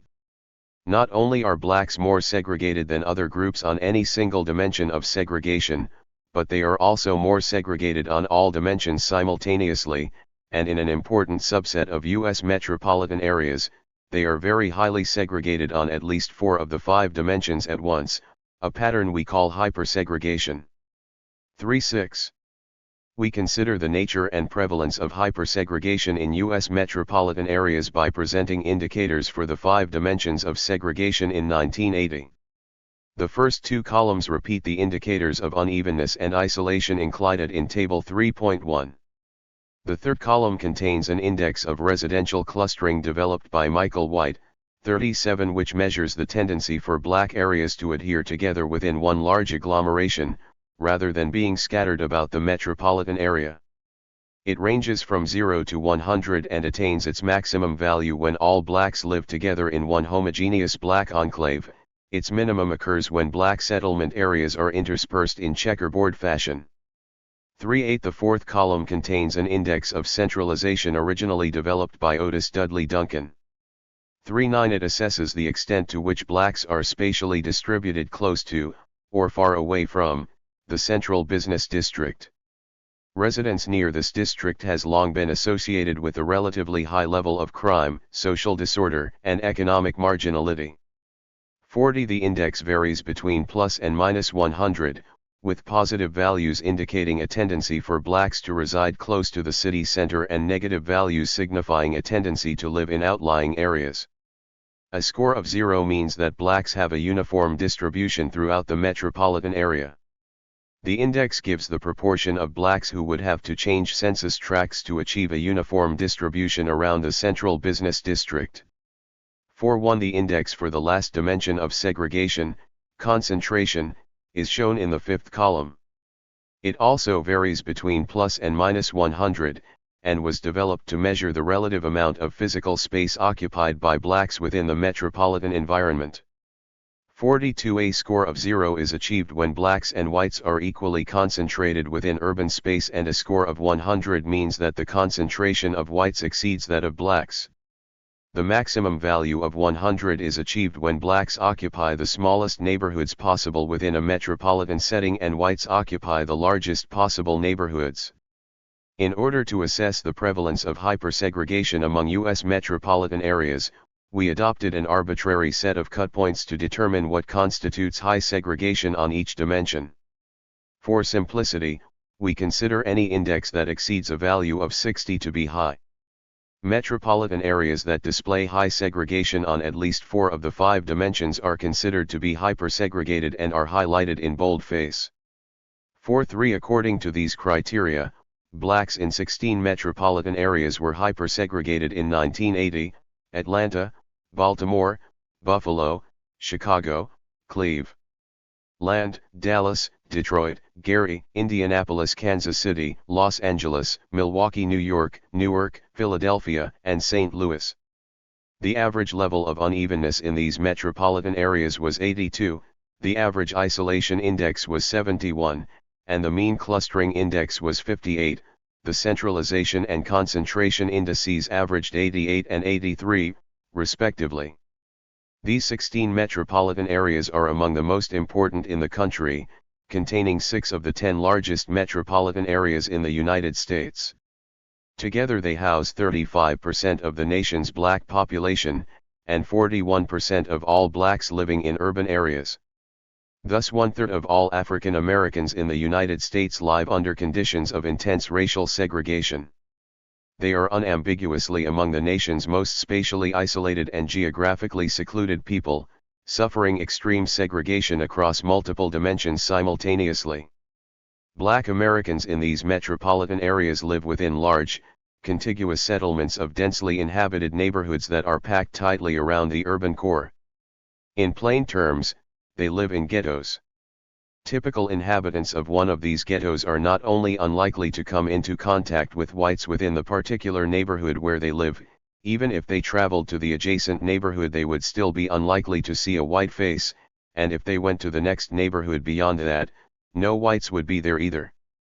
People growing up in such an environment have little direct experience with the culture, norms, and behaviors of the rest of American society and few social contacts with members of other racial groups. Ironically, within a large, diverse, and highly mobile post-industrial society such as the United States, blacks living in the heart of the ghetto are among the most isolated people on earth. No other group in the contemporary United States comes close to this level of isolation within urban society. U.S. Hispanics, for example, are also poor and disadvantaged, yet in no metropolitan area are they hypersegregated. Indeed, Hispanics are never highly segregated on more than 3 dimensions simultaneously, and in 45 of the 60 metropolitan areas we examined, they were highly segregated on only 1 dimension. Moreover, the large Hispanic community in Miami is not highly segregated on any dimension at all. Despite their immigrant origins, Spanish language, and high poverty rates, Hispanics are considerably more integrated in U.S. society than are blacks. 44. The measurement of multiple dimensions of segregation also highlights the ecological differences between northern and southern cities. Only 78. 3 of the 12 southern metropolitan areas are hypersegregated, whereas 12 of the 18 northern areas exhibit this pattern. In general, blacks in the south are less geographically concentrated, less confined to areas near the urban core, and scattered more widely around the metropolitan area. Thus, even though black isolation within southern neighborhoods may be high, these neighborhoods are much less likely to form part of a large black enclave. In the South, the social worlds of blacks and whites continue to overlap, particularly in older, smaller, and less developed areas. The reproduction of the ghetto. As described in Chapter 2, large black ghettos were created in American cities during the first half of the 20th century by a distinct process of neighborhood transition. Whites, in essence, adopted a strategy of tactical retreat before an advancing color line. The availability of computerized data allowed us to match 1970 and 1980 census tracts, thereby permitting us to determine whether this pattern of tactical retreat continued through the 1970s. Before the availability of computerized data, investigators were only able to examine patterns of racial transition within the neighborhoods of a handful of cities, and suburban areas were typically excluded. 4-5 Given the data at our disposal, however, we have been able to examine racial turnover in more than 20,000 census tracts located in central cities and suburbs of 60 metropolitan areas. 4-6 Our results may be summarized by presenting estimated probabilities of white population loss and black population gain within different kinds of city and suburban neighborhoods. These figures reveal the population dynamics of neighborhoods located near to and far away from established black areas and among neighborhoods that contained many and few black residents. These estimates control for the effects of black, Hispanic, and Asian population growth in the metropolitan area, as well as the age of the area's housing stock, the tightness of its housing market, its regional location, and its ethnic composition. We also control for each neighborhood's location relative to established Hispanic areas. The probabilities we have computed, therefore, are fairly pure indicators of the likelihood of black gain and white loss within different kinds of neighborhoods. The characteristic post-war pattern of ghetto formation involved 2 sets of actions on the part of whites: discrimination against blacks to keep them from entering all neighborhoods except those near the ghetto border, and the avoidance of those neighborhoods threatened with racial turnover. The estimates in Table 3.5 suggest that housing discrimination may have moderated somewhat, but that white avoidance of neighborhoods near ghettos continues unabated. Evidence that discrimination has been reduced comes from the proba. 80. Abilities of black population gain. If old patterns of discrimination had continued, we would expect high probabilities of black gain in neighborhoods near established black areas and very small probabilities of black gain in others. In fact, the likelihood of black population increase was relatively high throughout the metropolitan environment, generally exceeding 0.50 in tracts up to 25 miles away from the nearest black area. The likelihood of black gain was also not particularly sensitive to whether the tract contained many or few black residents, or whether it was located in a central city or suburb. Only outlying areas more than 25 miles distant from the ghetto displayed relatively low probabilities of black gain. We found the same results when we examined the pace of black population gain in different neighborhoods. 4-7 The probabilities of white loss, however, suggest that whites still avoid areas that are threatened by significant black settlement. Although results we have published elsewhere suggest that the mere presence of blacks no longer incites flight by whites, 48. The estimates in Table 3.5 reveal that whites are nonetheless highly cognizant of an area's location relative to the ghetto and are highly sensitive to the relative number of blacks that a neighborhood contains.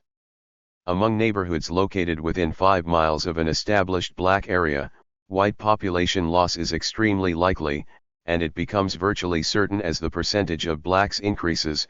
This pattern holds for suburbs as well as for central cities.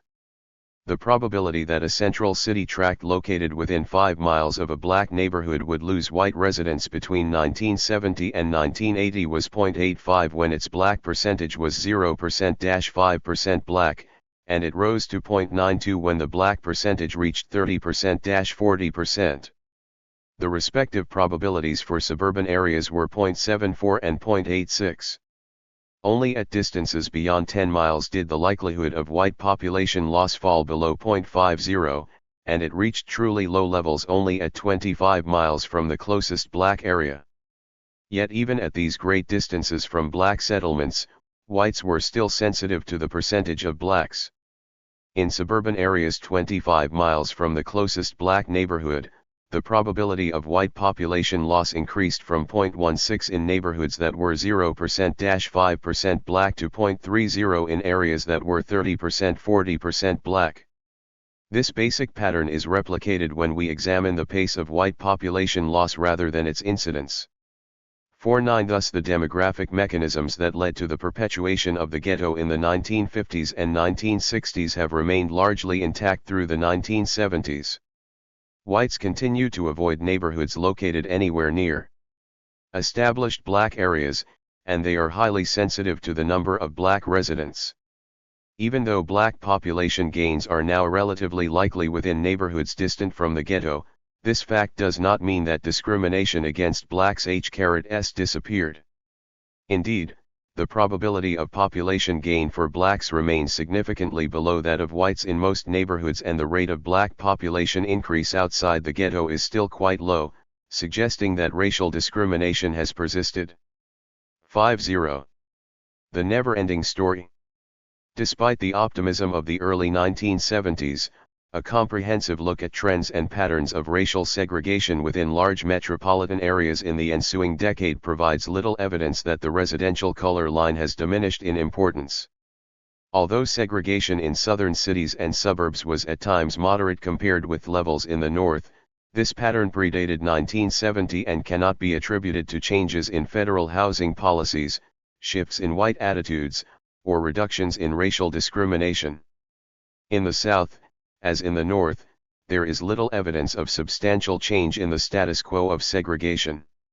On the contrary, among those metropolitan areas where a large share of African Americans live, segregation persists at extremely high levels that far surpass the experience of other racial or ethnic minorities.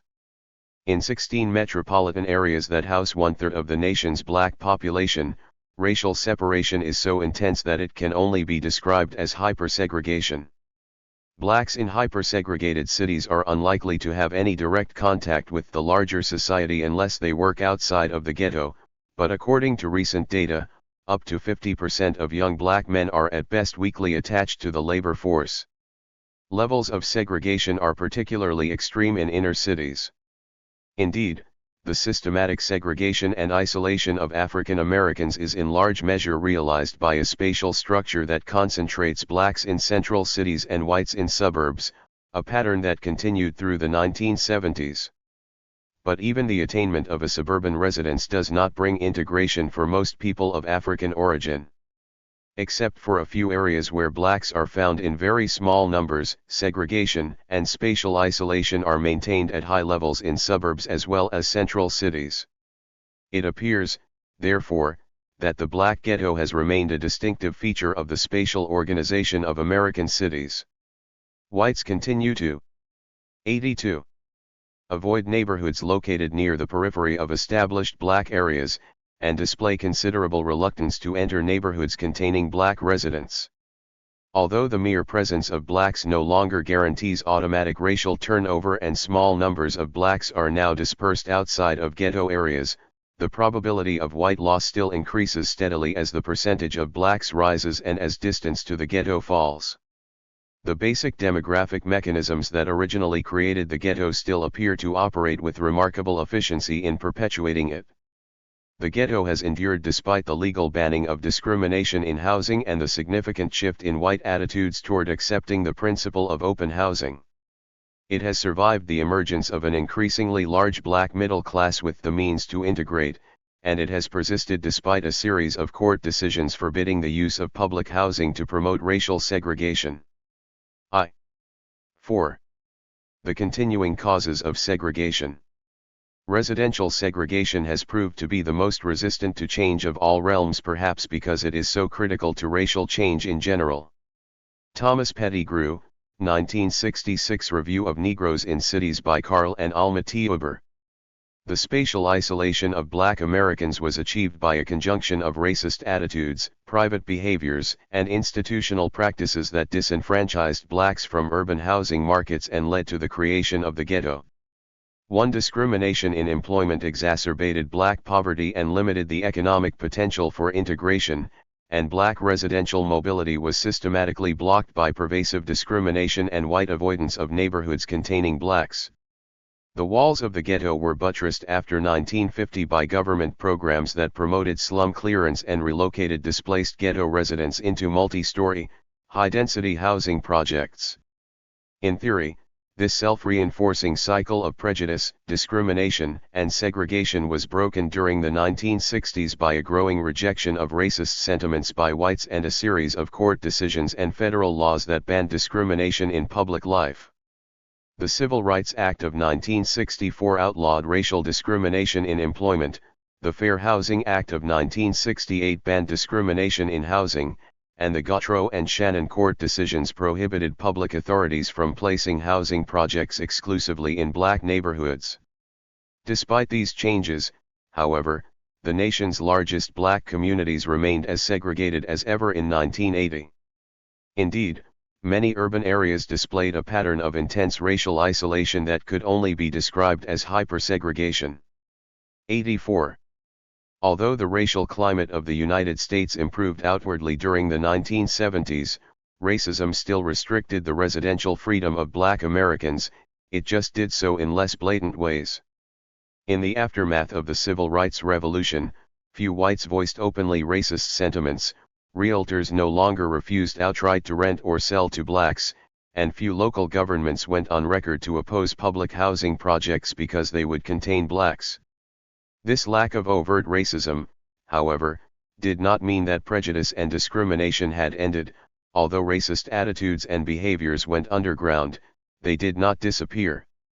Despite whites' endorsement of racial equality in principle, prejudice against blacks continued in subtle ways. In spite of the provisions of the Fair Housing Act, real estate agents continued to practice surreptitious but widespread discrimination, and rather than conform to court decrees, local authorities stopped building projects. Race versus class, an unequal contest. Before exploring the continuing causes of segregation, we assess the extent to which the geographic separation of blacks and whites may be attributed to economic differences between the two groups. In the market-driven, status-conscious society of United States, affluent families live in different neighborhoods than poor families, and to the extent that blacks are poor and whites are affluent, the two groups will tend to be physically separated from one another. Is what appears to be racial segregation actually segregation on the basis of social class? Economic arguments can be invoked to explain why levels of black-white segregation changed so little during the 1970s. After decades of steady improvement, black economic progress stalled in 1973, bringing about a rise in black poverty and an increase in income inequality. 2. As the black income distribution bifurcated, middle-class families experienced downward mobility and fewer households possessed the socio-economic resources necessary to sustain residential mobility and, hence, integration. If the economic progress of the 1950s and 1960s had been sustained into the 1970s, segregation levels might have fallen more significantly. William Clark estimates that 30–70% of racial segregation is attributable to economic factors, which, together with urban structure and neighborhood preferences, bear much of the explanatory weight for present residential patterns. 3. Arguments about whether racial segregation stems from white racism. /85. Or from economic disadvantages are part of a larger debate on the relative importance of race and class in American society. Some observers hold that black social and economic problems now stem from the unusually disadvantaged class position of African Americans. They argue that black poverty has become divorced from race per se and is now perpetuated by a complex set of factors, such as joblessness, poor schooling, and family instability, that follow from the transformation of cities from manufacturing to service centers. 4. Other investigators place greater emphasis on racism. They argue that because white prejudice and discrimination have persisted in a variety of forms, both overt and subtle, skin color remains a powerful basis of stratification in the United States. 5. Since the mid-1970s, the race-class debate has gone on without definitive resolution with respect to a variety of socio-economic outcomes: employment, wealth, family stability, education, crime. But when one considers residential segregation, the argument is easily and forcefully settled: race clearly predominates. Indeed, race predominates to such an extent that speculations about what would have happened if black economic progress had continued become moot. Even if black incomes had continued to rise through the 1970s, segregation would not have declined. No matter how much blacks earned, they remained spatially separated from whites. In 1980, as in the past, money did not buy entry into white neighborhoods of American cities. The dominance of race over class is illustrated by Table 4.1, which presents black-white dissimilarity indices for 3 income groups within the 30 largest black communities of the United States. These data show the degree of residential segregation that blacks experience as their family income rises from under $2,500 per year to more than $50,000 per year. Although we computed segregation indices for all income categories between these two extremes, in the interest of brevity we only show one middle category.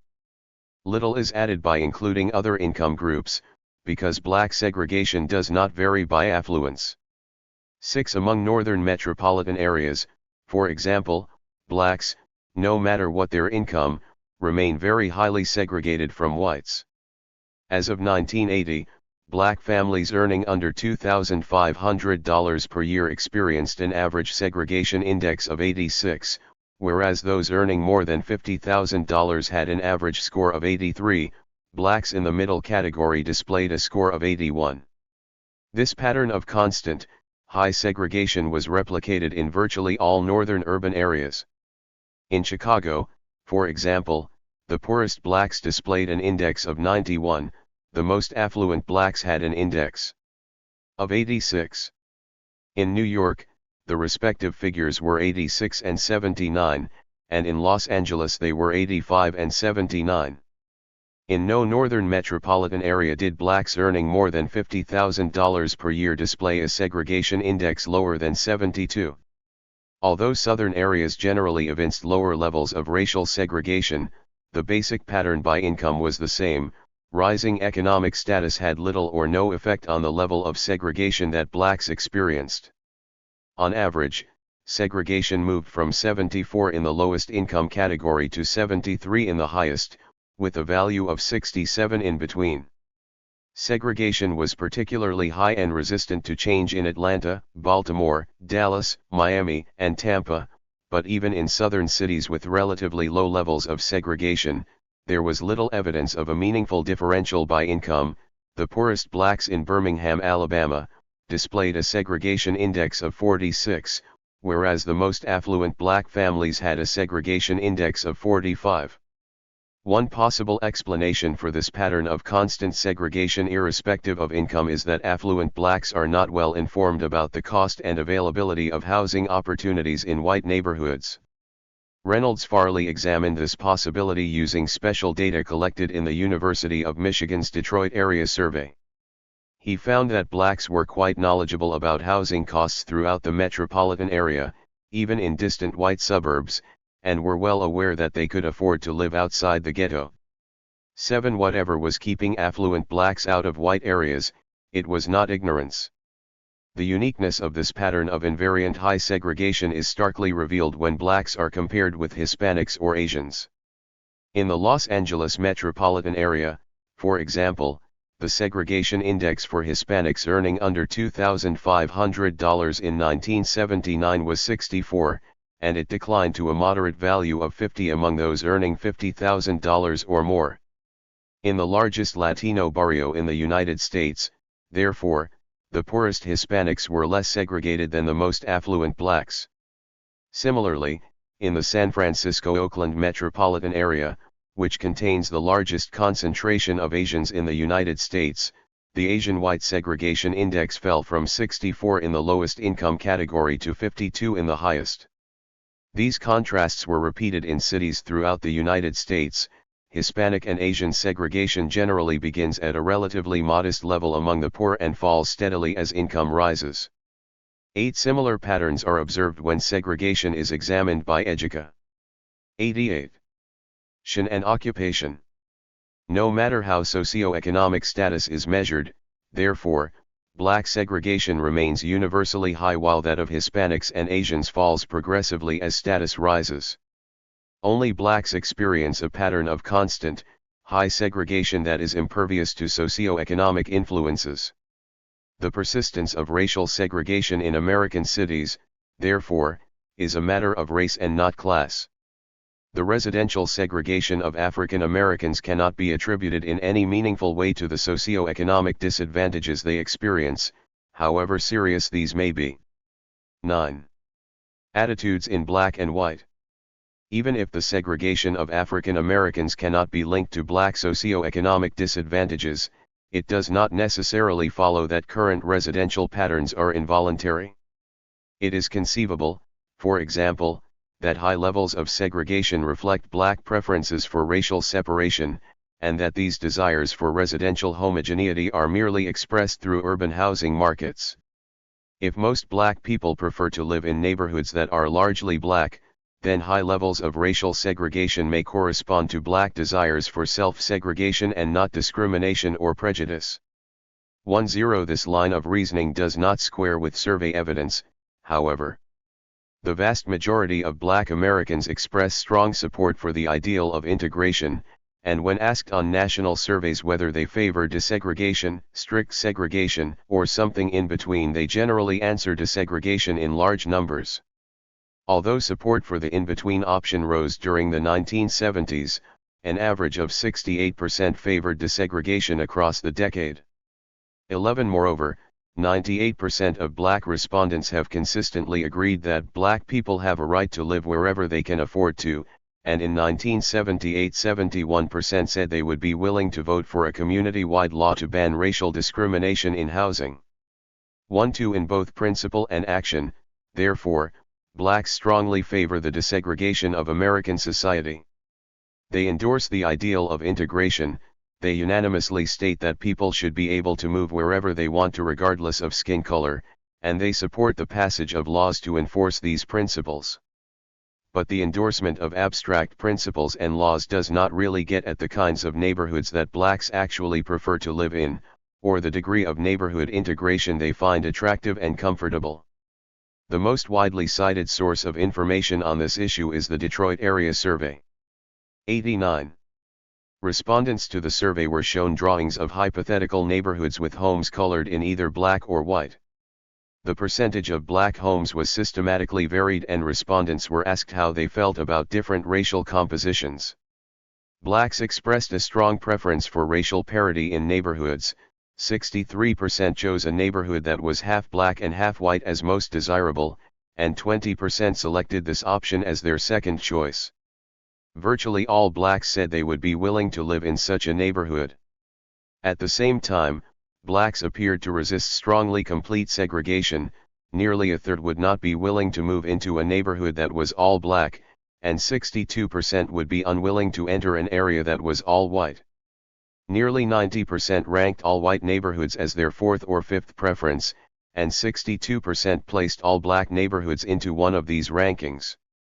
Among racially mixed neighborhoods, blacks seem to prefer those with a relatively higher black percentage, other things equal.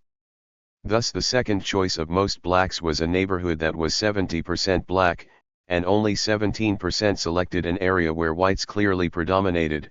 Neighborhoods that were 15% black were generally chosen as the third most desirable neighborhood. Even though blacks prefer a racial mixture of 50% black or higher, however, they are comfortable with almost any level of integration. 95% would be willing to live in any neighborhood with a black percentage lying between 15% and 70%. These expressed preferences for integrated living coincide with comments made by black respondents to survey interviewers, which suggest that blacks not only favor integration but are motivated by an ideological commitment to racial harmony. When you have different kinds of people around, children understand better. I'd rather live in a neighborhood that is mixed, don't have any trouble, no hostility, it might make it better to get along with white people. 1. 3. Thus black support for residential desegregation comes not simply from a desire to achieve the social and economic benefits associated with residence in a white neighborhood, which are very real, but from a real commitment to the ideal of racial integration. Despite this ideological stance, however, blacks express considerable reluctance about entering all-white neighborhoods. On the Detroit area survey, for example, 66% listed this racial mixture as their last choice, and only 38% were willing to move into such an area. This apprehension does not reflect a rejection of whites or white neighborhoods per se, but stems from fears of white hostility, rejection, or even worse. Among blacks who said they would not consider moving into a white area, 34% thought that white neighbors would be unfriendly and make them feel unwelcome, 37% said they would be made to feel uncomfortable, and 17% expressed a fear of violence. Moreover, 4/5 of black respondents rejected the view that moving into a white neighborhood constituted a desertion of the black community. 1/5 Although the level of anti-black violence has declined since the 1920s, black apprehensions about entering white neighborhoods are by no means unfounded. Some 213 racial hate crimes were reported in Chicago during 1990, about half directed at blacks. These crimes included 57 incidents of battery, 18 cases of vandalism, and 28 reports of threats or racial harassment. As in the past, these incidents occurred mainly along the color line. Of 1,129 hate crimes reported in Chicago during 1985 to 1990, half were located in 10 community areas undergoing racial change. 1/6 The Los Angeles Commission on Human Relations reported 167 racially motivated hate crimes during 1989, representing an increase of 78% over the prior year. About 60% of the crimes were directed against blacks and about 70% occurred at the victim's residence. The specific complaints included 54 instances of racist graffiti or literature, 53 assaults, 34 acts of vandalism, 19 threats, 6 cross burnings, and 1 case of arson. 1/7. I-91. Blacks moving into white neighborhoods in other cities encounter similar treatment. In Philadelphia, for example, an interracial couple made national headlines in 1985 when it moved into a white working-class neighborhood and was met by an angry MPB and fire bombs. 1/8 When Otis and Alva Debnam became the first blacks to buy a home in an Irish neighborhood of Boston, they experienced a sustained campaign of racial intimidation, violence, and vandalism that culminated in a pitched battle with white youths on the eve of the nation's bicentennial in 1976. 1/9 In New York City, an Italian-American told the sociologist Jonathan Reeder about the treatment he and his friends gave to Puerto Rican and black families who invaded their turf. "We got them out of Canarsie. We ran into the house and kicked the shit out of every one of them." 20. This evidence suggests that the high degree of segregation blacks experience in urban America is not voluntary. By large majorities, blacks support the ideal of integration and express a preference for integrated living, and 95% are willing to live in neighborhoods that are anywhere between 15% and 70% black. Those who express a reluctance to enter all-white areas do so because of realistic fears of violence and harassment. If it were solely up to them, blacks would live primarily in racially mixed neighborhoods and levels of racial segregation would be markedly lower than they presently are. The issue is not solely up to blacks to decide, however, because their preferences interact with those of whites to produce the residential outcomes we actually observe. Even though blacks may prefer neighborhoods with a 50-50 racial mixture, desegregation will not occur if most whites find this level of racial contact unacceptable. The smaller the percentage of blacks that whites are willing to tolerate, the less likely integration becomes. On the surface, whites seem to share this ideological commitment to open housing. According to one national survey, the percentage of whites who agree that black people have a right to live wherever they can afford to rose from 76% in 1970 to 88% in 1978. 2-1 The percentage of whites on another national survey who disagreed with the statement that white people have a right to keep blacks out of their neighborhoods if they want to increased from 53% in 1970 to 67% in 1980. 2-2 By 1978, only 5% of whites called for the strict segregation of American society. 2-3 Clearly, by the end of the 1970s most whites had come to acknowledge the legitimacy of integration as a social goal and supported open housing as a basic principle. This ideological stance logically implies an acceptance of residential desegregation, because, given black preferences, an open 92 housing market will yield substantial racial mixing within neighborhoods. But surveys also reveal inconsistencies in white attitudes. Although whites may accept open housing in principle, they remain uncomfortable about its implications in practice and are reluctant to support legislation to implement it. Moreover, negative stereotypes about black neighbors remain firmly entrenched in white psyches. Unlike blacks, whites are more committed to open housing and residential integration in principle than in practice. Although 88% of whites in 1978 agreed that blacks have a right to live wherever they want to, only 40% in 1980 were willing to vote for a community-wide law stating that a homeowner cannot refuse to sell to someone because of their race or skin color. 24. That is, as recently as 1980, 60% of whites would have voted against a fair housing law, even though one had been on the federal books for a dozen years. Although whites may support fair housing in the abstract, their willingness to act on this ideal generally declines as the number of blacks increases. Whereas 86% of whites in 1978 said they would not move if a black person came to live next door, only 46% stated they would not move if black people came to live in large numbers. 25. Only 28% of whites in 1978 were willing to live in a neighborhood whose population was half black. 26 Again, however, these questions about broad ideals and abstract principles do not really get at how whites feel about living with blacks, or how comfortable they are with different racial mixtures. When they are asked detailed questions about specific neighborhood racial compositions, it becomes very clear that whites still harbor substantial prejudice against blacks as potential neighbors, and that their tolerance for racial mixing is really quite limited. We may summarize white neighborhood preferences using data from the Detroit area survey. As with blacks, whites were asked how they felt about hypothetical neighborhoods that contained black and white homes in different proportions. In their responses, whites indicated they were still quite uncomfortable with the prospect of black neighbors in practice, despite their endorsement of open housing in principle. Roughly a fourth of whites said they would feel uncomfortable in a neighborhood where 8% of the residents were black, and about the same percentage would be unwilling to enter such an area.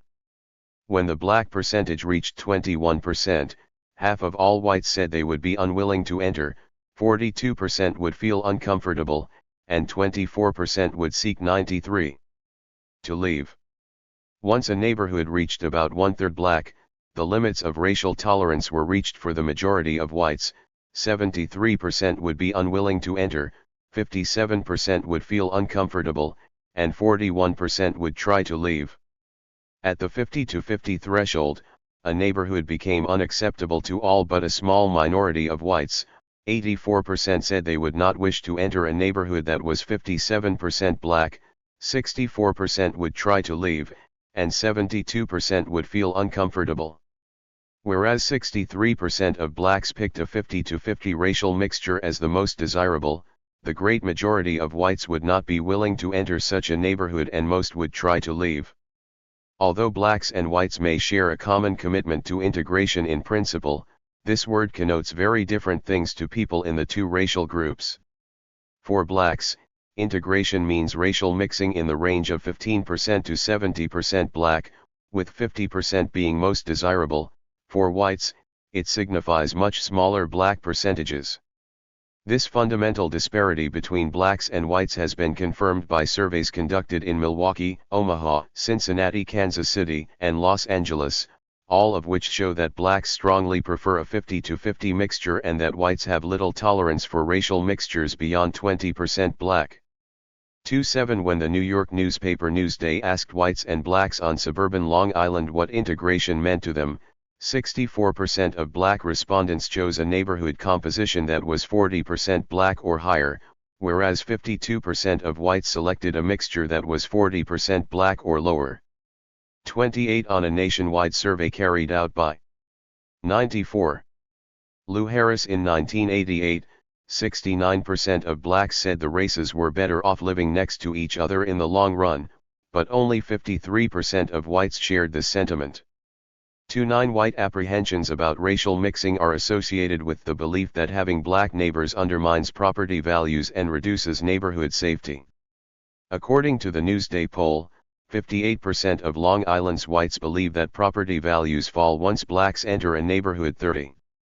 Likewise, among whites in Detroit who said they would leave if blacks moved into their neighborhoods, 40% believed that property values would decrease after black entry, and 17% believed that the crime rate would rise.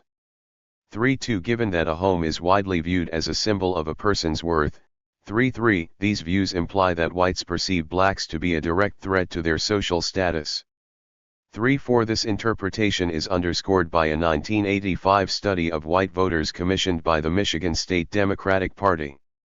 After carrying out a series of focus group interviews in blue-collar suburbs of Detroit, the study concluded that working-class whites express a profound distaste for blacks, a sentiment that pervades almost everything they think about government and politics. Blacks constitute the explanation for their vulnerability and for almost everything that has gone wrong in their lives.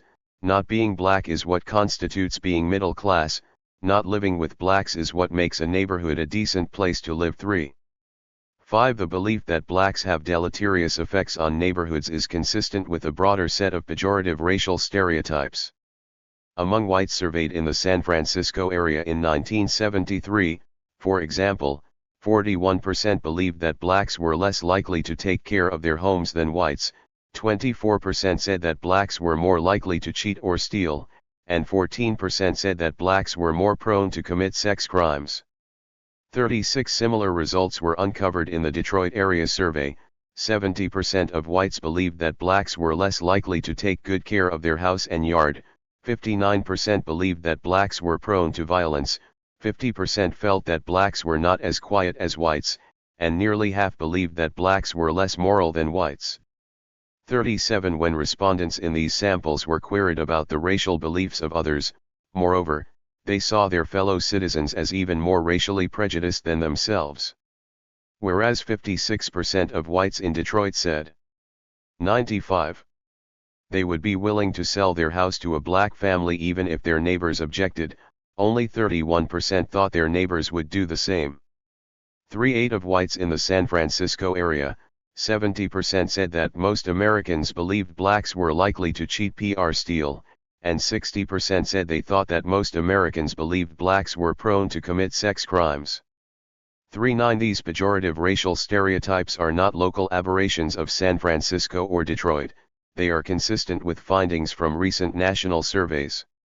When Tom Smith of the University of Chicago's National Opinion Research Center asked respondents to compare blacks and other ethnic groups on a variety of personal traits in 1990, he found that 62% of non-black respondents thought that blacks were lazier than other groups, 56% felt they were more prone to violence, 53% saw them as less intelligent, and 78% thought they were less self-supporting and more likely to live off welfare.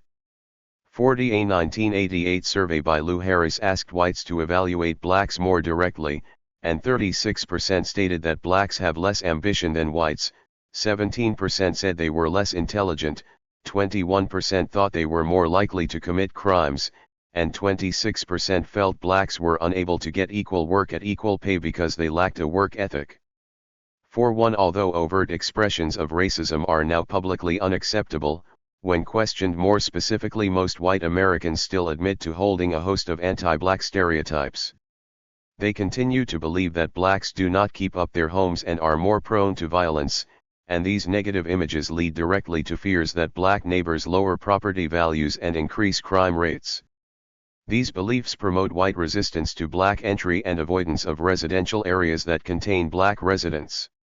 Whites also display considerable aversion to the intimate contacts that inevitably grow out of residential proximity. 70% of whites in a 1978 national survey rejected interracial marriage on principle.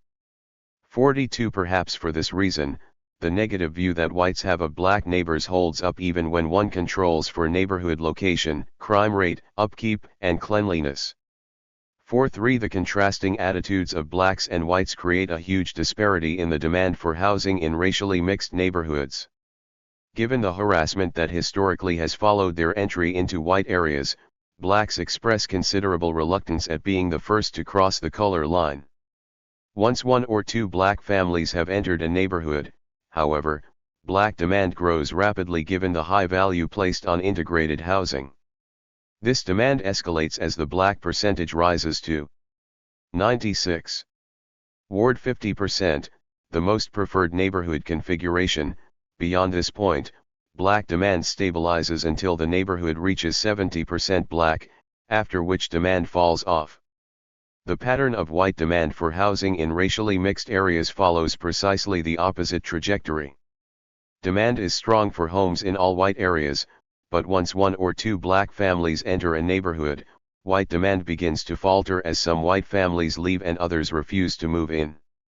The acceleration in residential turnover coincides with the expansion of black demand, making it very likely that outgoing white households will be replaced disproportionately with black families. As the black percentage goes up, white demand drops ever more steeply as black demand rises at an increasing rate. By the time black demand peaks at the 50% mark, practically no whites are willing to enter and the majority are trying to leave. It is no surprise, therefore, that most black households relocate within areas that are at least 50% black, whereas most white families move into neighborhoods that are overwhelmingly white. 4.4 As in the past, segregation is created by a process of racial turnover fueled by the persistence of significant anti-black prejudice. Discrimination with a smile. The foregoing model of racial change was essentially proposed 2 decades ago by Thomas Schelling. 45 He sought to show how rather small differences in racial tolerances between blacks and whites can lead to a high degree of residential segregation. According to the Schelling model, integration is an unstable outcome, because whites prefer somewhat lower minority proportions in neighborhoods than do blacks, even though whites might accept some black neighbors, and because racial preferences differ from person to person. As a result, when a black family moves into a formerly all-white neighborhood, at least one white family's tolerance threshold is exceeded, causing it to leave. Given strong black preferences for integrated housing, this departing white family is likely to be replaced by a black family, pushing the black percentage higher and thereby exceeding some other family's tolerance limit, causing it to leave and be replaced by another black family, which violates yet another white family's preferences, causing it to exit, and so on. According to Schelling, therefore, black-white differences in racial preferences and interpersonal variability in racial attitudes build a self-perpetuating dynamic into neighborhood change that leads to rapid racial *97. Turnover and inevitable resegregation. By itself, however, the Schelling model is incomplete. Although it accurately captures the dynamic effects of prejudice, it accepts as a given the existence of racial discrimination. Black entry leads to neighborhood racial turnover not simply because of the interaction of white and black preferences but because the model implicitly assumes a racially segmented housing market maintained by discrimination. Whites can only avoid co-residence with blacks if mechanisms exist to keep blacks out of most white neighborhoods.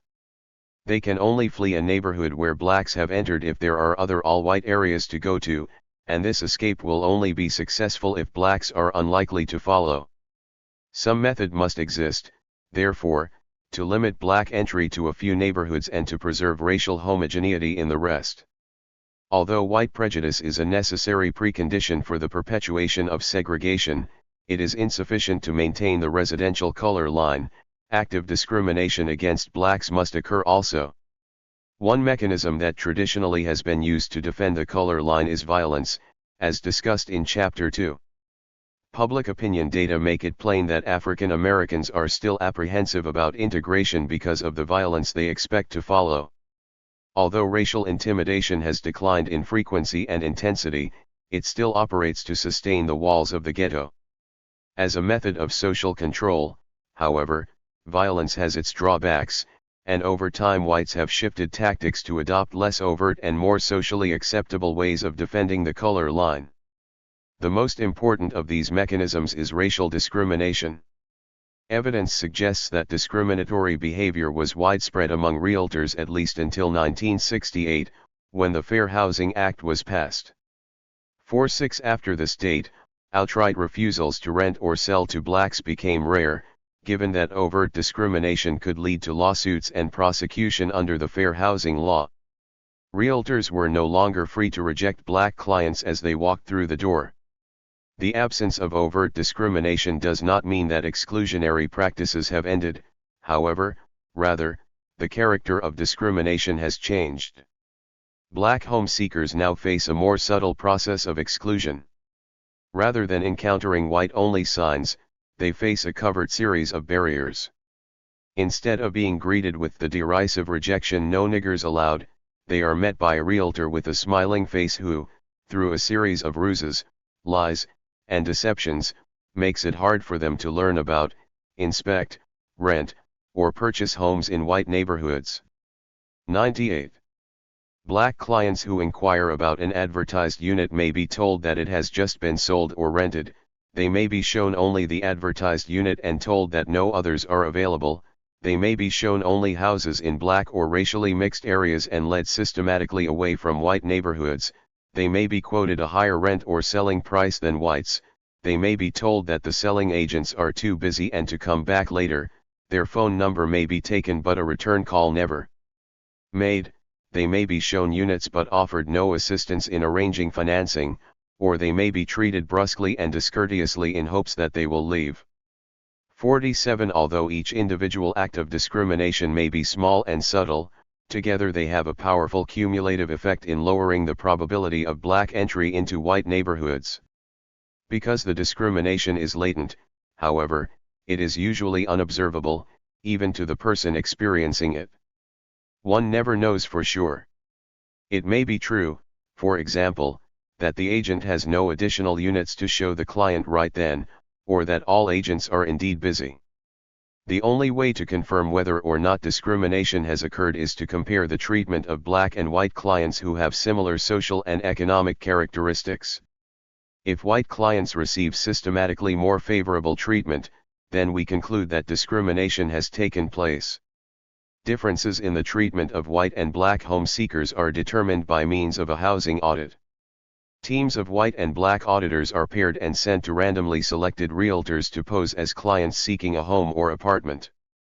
The auditors are trained to present comparable housing needs and family characteristics, and to express similar tastes.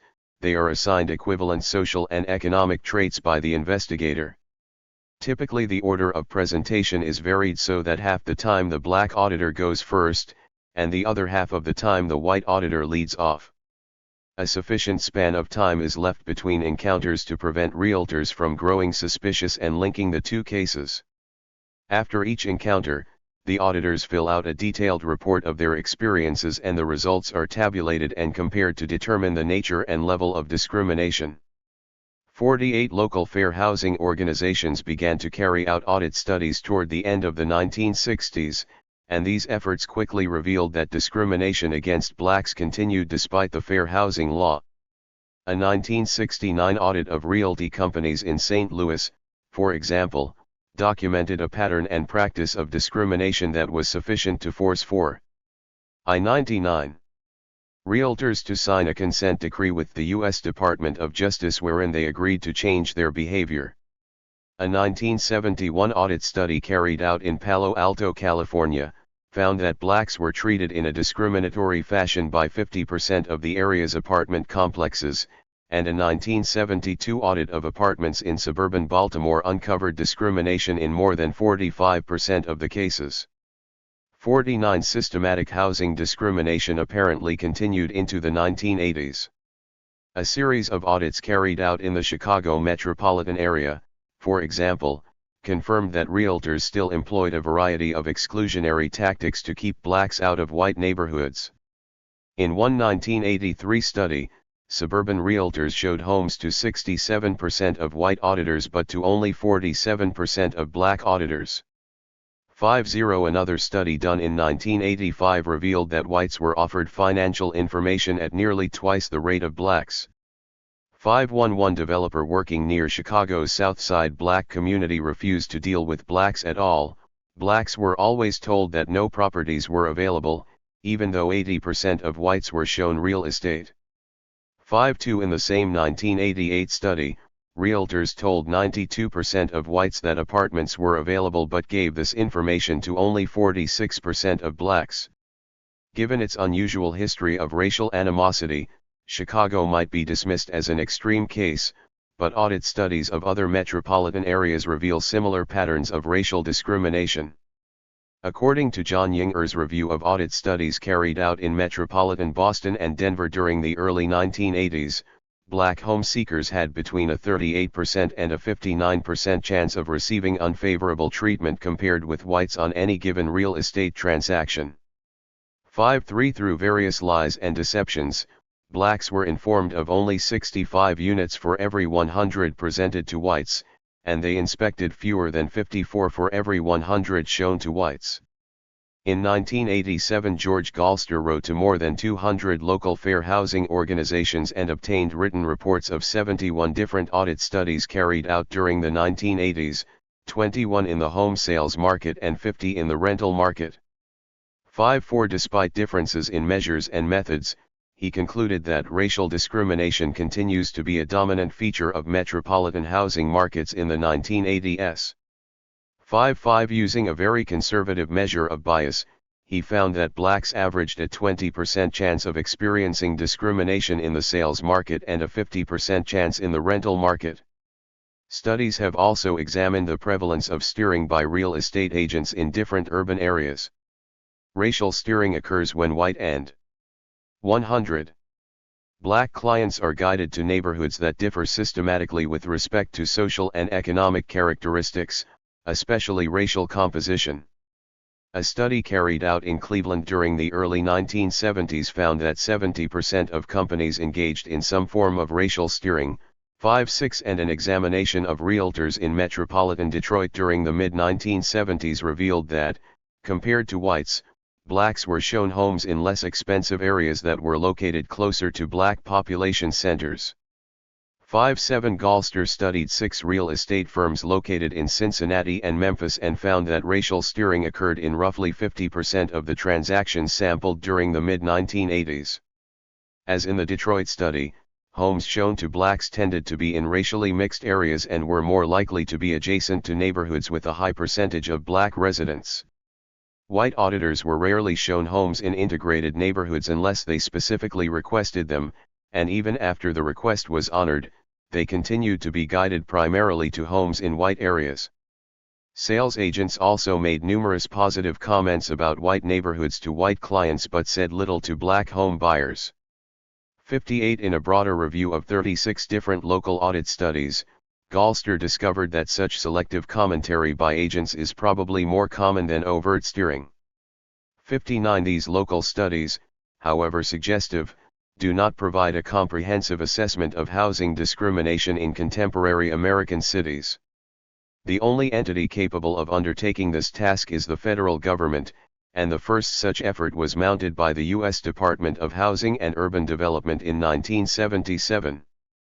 The study covered 40 metropolitan areas chosen to represent those areas with central cities that were at least 11% black. The study confirmed the results of earlier local housing audits and demonstrated that discrimination was not confined to a few isolated cases. Nationwide, whites were favored on 48% of transactions in the sales market and on 39% of those in the rental market.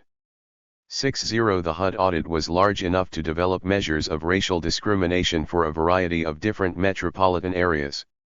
Among the 30 metropolitan areas discussed in Chapter 3, 12 were audited by HUD and the results are summarized in Table 4.4.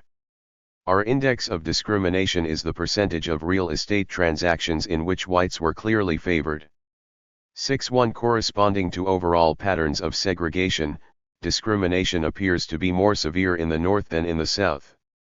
On average, whites in northern urban areas received more favorable treatment from 101 realtors in 52% of rental transactions and in 54% of sales transactions, whereas in southern cities the figures were 45% and 41%, respectively.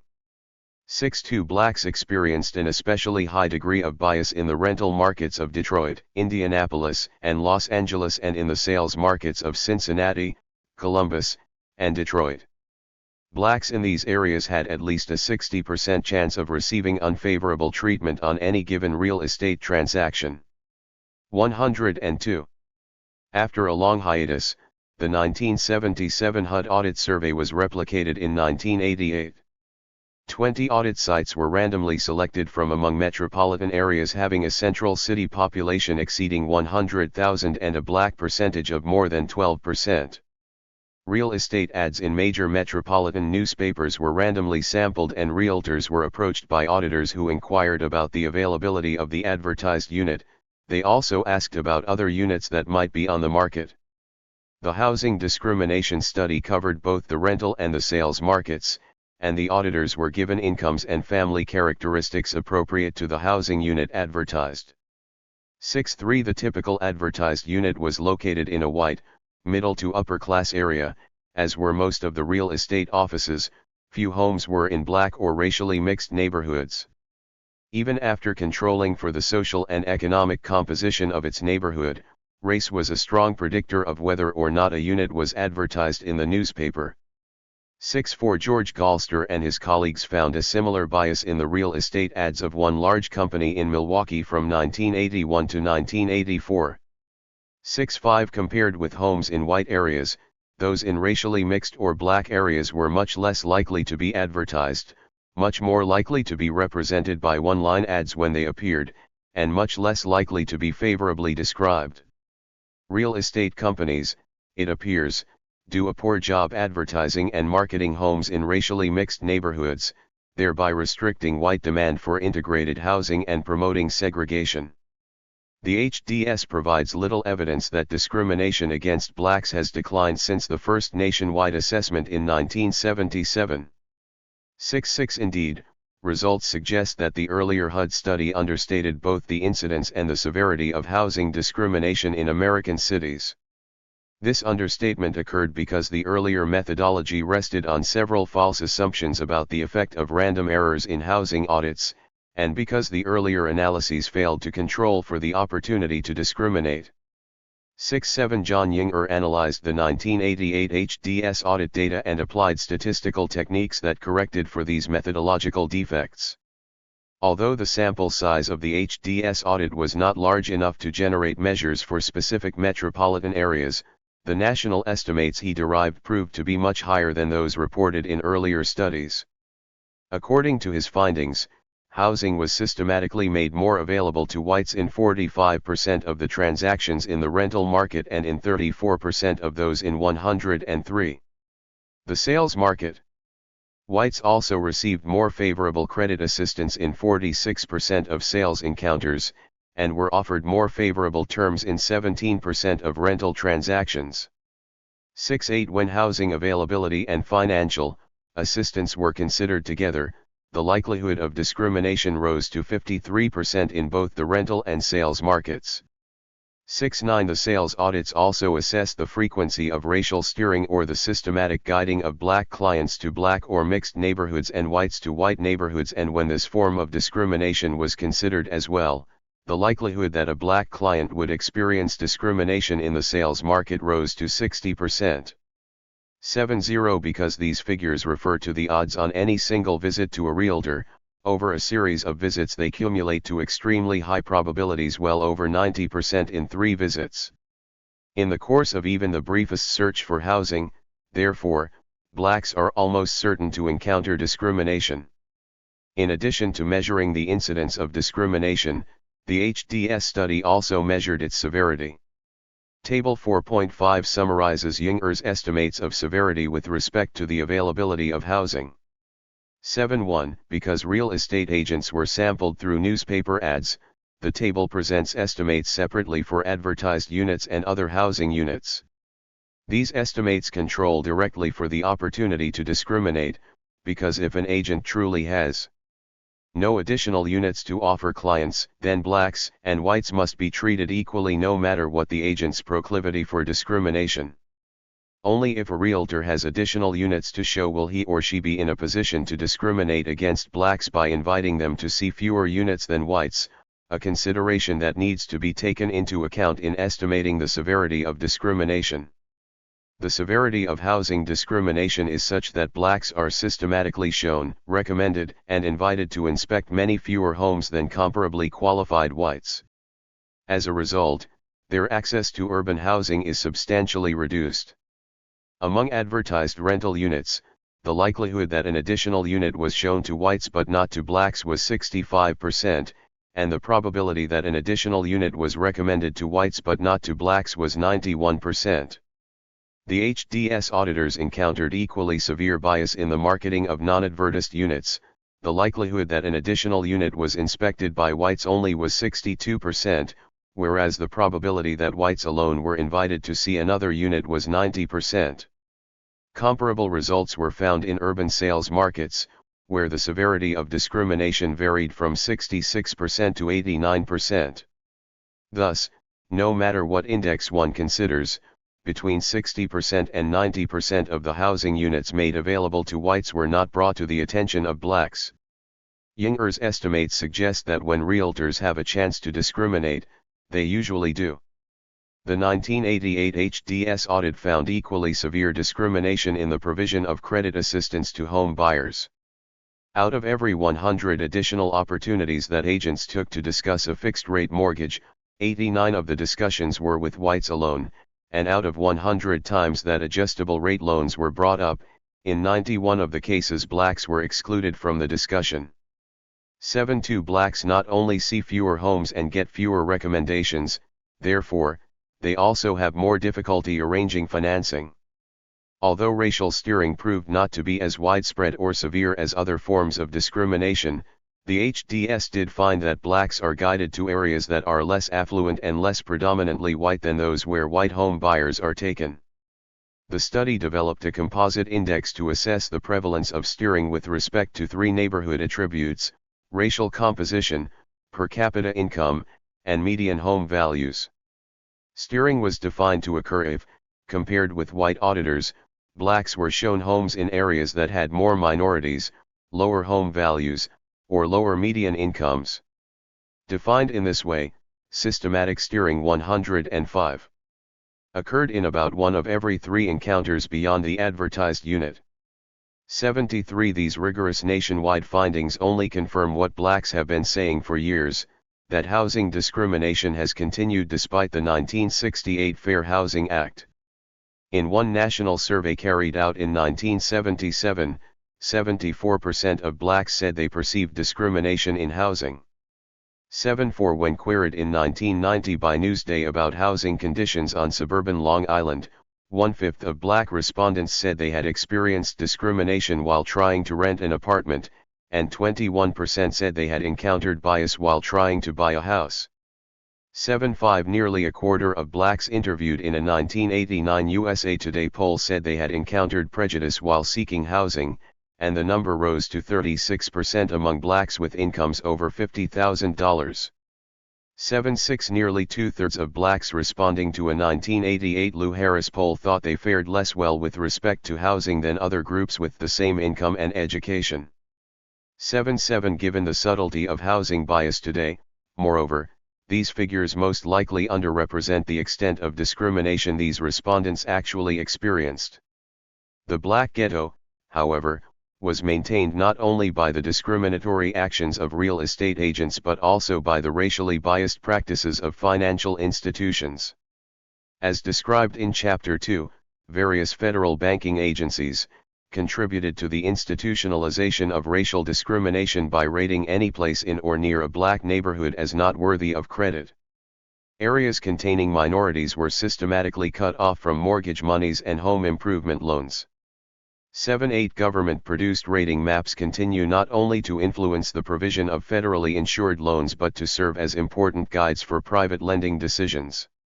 7.9 In their survey of banking practices in Boston during the mid-1970s, for example, Harriet Taggart and Kevin Smith several times stumbled on FHA maps in bank offices that delineated minority neighborhoods in certain cities as high-risk areas with adverse environmental factors and questionable economic viability. 80 As late as 1970, examiners from the Federal Home Loan Bank Board routinely redlined postal zip code areas in which the percentage of blacks was rising. 81 Until quite recently, it was difficult to measure precisely the extent of the disinvestment in black, inner-city neighborhoods. Neither the government nor private lending institutions published information on the number and size of loans made to different areas of cities. Only one study, 106, that of Karen Oren, was able to document conclusively the withdrawal of funds from black neighborhoods, and it covered a rather specialized segment of the credit industry. Oren obtained information on mortgages held by life insurance companies in different census tracts of Cook County, Illinois, between 1935 and 1966. Her analysis revealed that black neighborhoods were completely cut off from life insurance mortgage funds until 1955, and after that date only token investments were made. 82 As the number of minority tracts increased through black in-migration, moreover, larger and larger shares of the city were marked for disinvestment.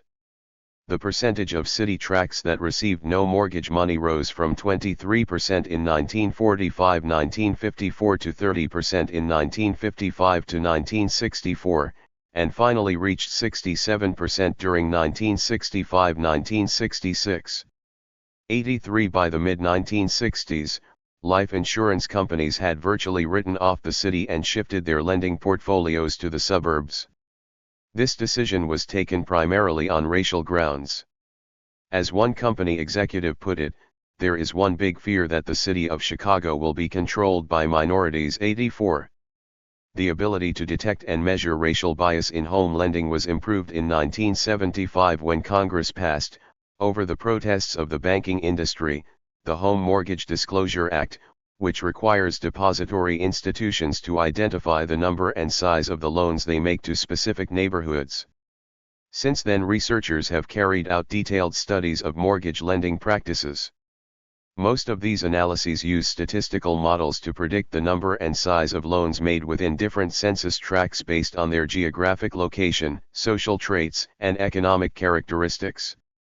If racial composition remains a significant predictor after these characteristics are held constant, investigators suspect that some form of racial discrimination is at work.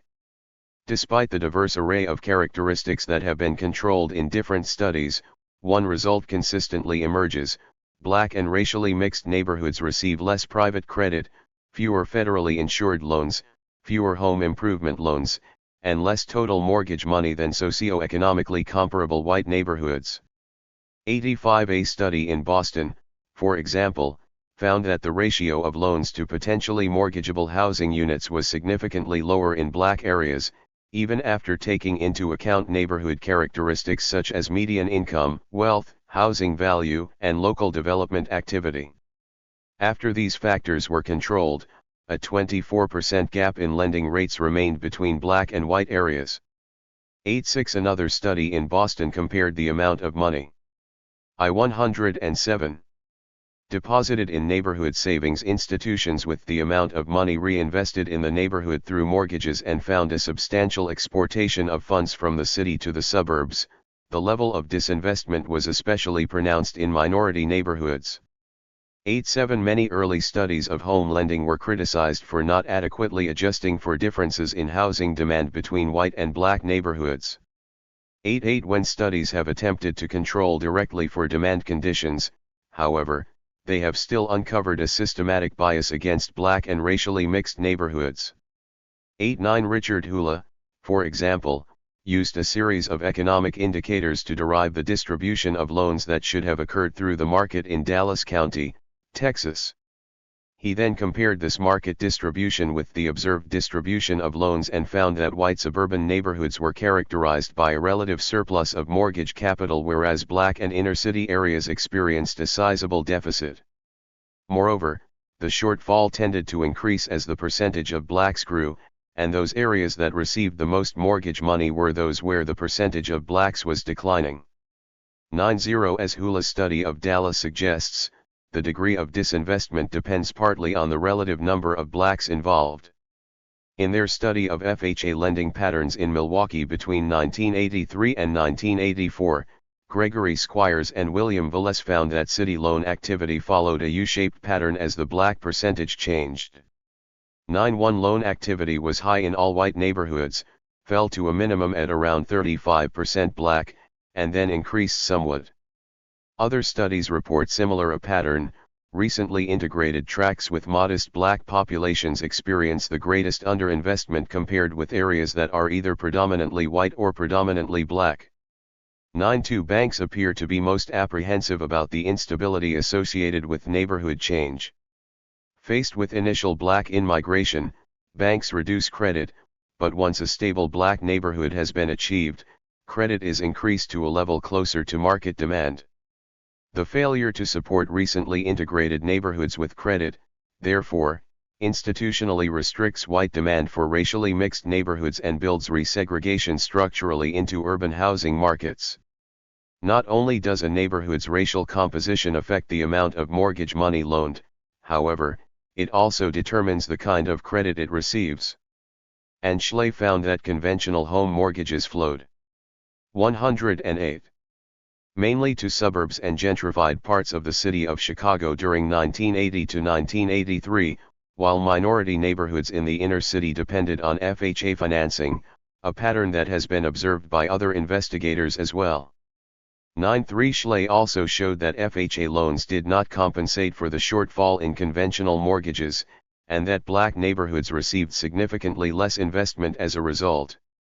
This systematic disinvestment in black neighborhoods was not related to the age of housing, but was clearly attributable to racial composition. Given the widespread attention paid to the effect of neighborhood composition on lending rates, there are surprisingly few examinations of discrimination against blacks as individuals. One study by Harold Black and Robert Schweitzer examined mortgage loan applications to a large commercial bank in a large metropolitan area during the first 6 months of 1978. After controlling for various social, economic, and neighborhood characteristics, they found that whites received systematically lower interest rates and longer repayment periods. 9.4 In 1989, reporters working for the Atlanta Constitution carried out what is perhaps the largest single study of racial discrimination in home lending ever conducted in the United States. 9.5 Using data obtained through the Freedom of Information Act, they systematically examined 10 million applications to savings and loan associations between 1983 and 1988.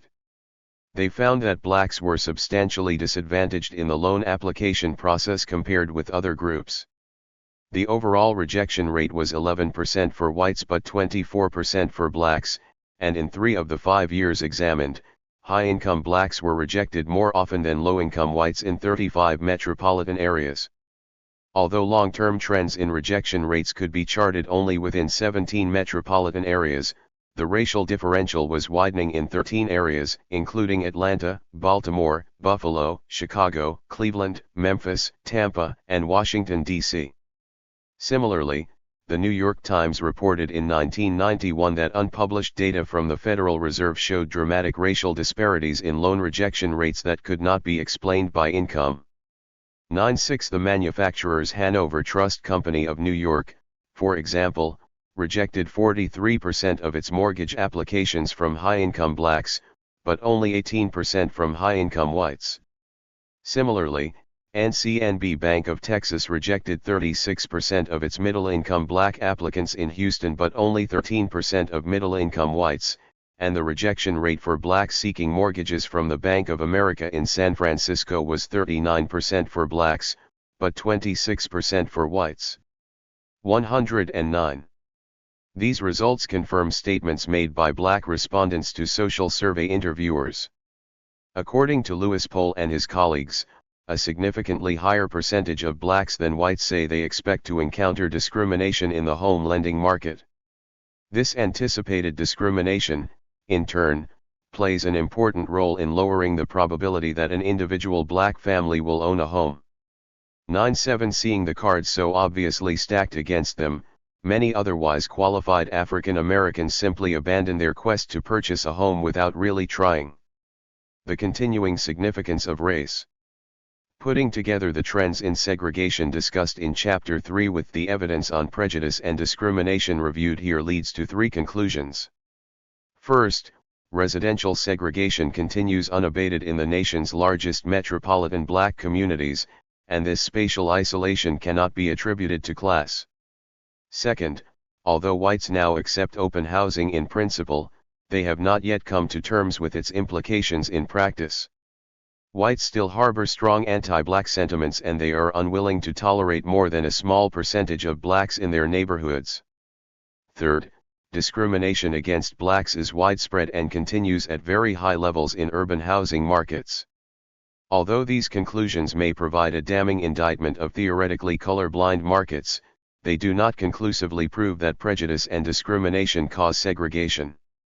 The persistence of prejudice, discrimination, and segregation in American cities strongly suggests a possible causal connection, but a mere coincidence of trends does not necessarily link racist attitudes and behaviors to segregation.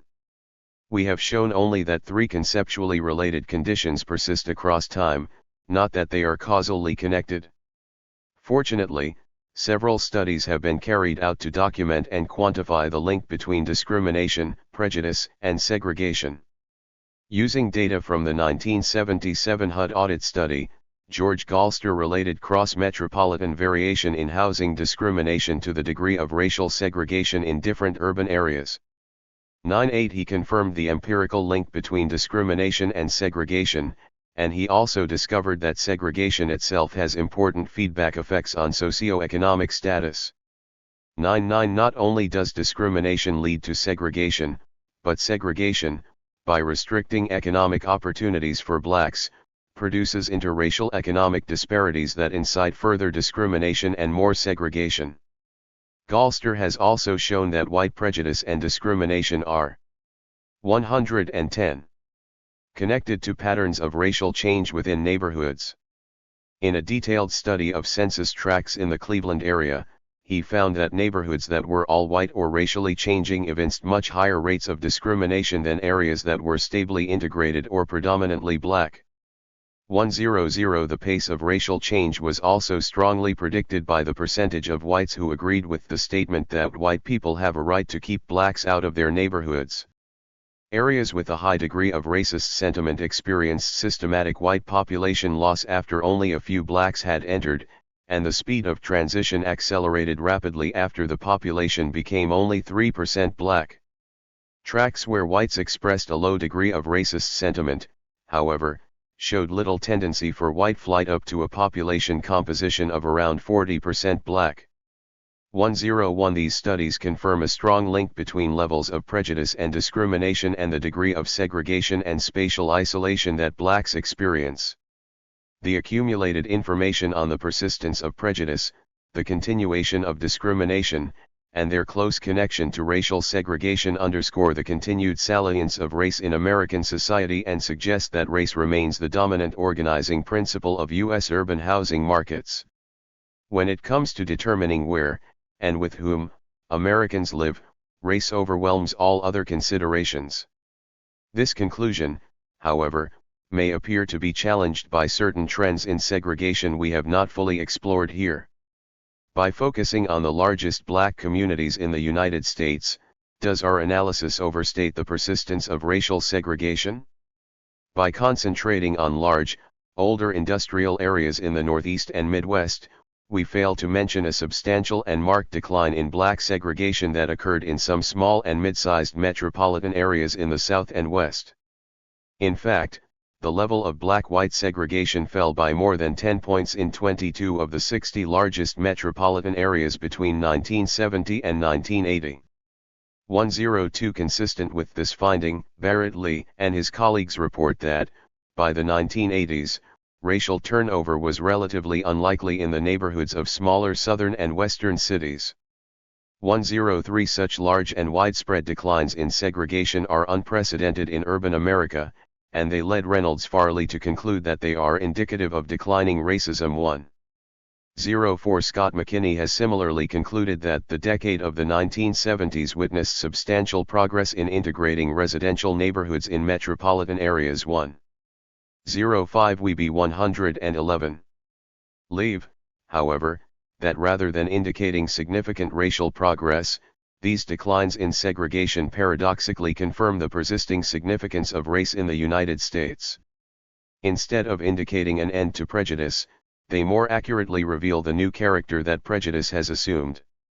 As we discussed earlier, although large majorities of whites agree that people should be free to live wherever they want to regardless of skin color, most would not vote for a community law to implement this principle, and most would not want to live in a neighborhood where more than a small percentage of the families were black. This ambivalent attitude implies entirely different behaviors and outcomes in urban areas with large and small black populations. 106 If whites accept integration in principle but remain fearful of living with blacks in practice, then blacks are more likely to be tolerated as neighbors when they constitute a small share of the population than when they are a relatively large proportion. When the number of blacks is small, an open housing market yields neighborhood racial compositions that are within the limits of white tolerance, and fears of resegregation are muted by the small number of potential black immigrants. In a city with a large black population, however, an open market generates neighborhood racial compositions that are unacceptable to the vast majority of whites, and fears of resegregation are strong because the number of blacks seeking entry is potentially very large. As the proportion of blacks in an urban area rises, therefore, progressively higher levels of racial segregation must be imposed in order to keep the probability of white-black contact within levels that are tolerable to whites. 107 In urban areas where racial composition is such that open housing can be implemented without threatening white preferences for limited contact with blacks, desegregation should occur, but in areas where relatively large numbers of blacks imply a high degree of black-white mixing under an open market, racial segregation will be maintained. 108 This is precisely what happened in American metropolitan areas during the 1970s.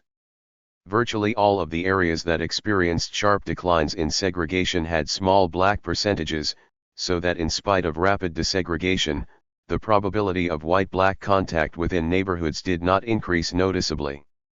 In Tucson, for example, the level of black-white segregation fell by 24 points between 1970 and 1980, but because the percentage of blacks in the metropolitan area was so 112 small, the probability of white-black contact rose only from 0.017 to 0.021.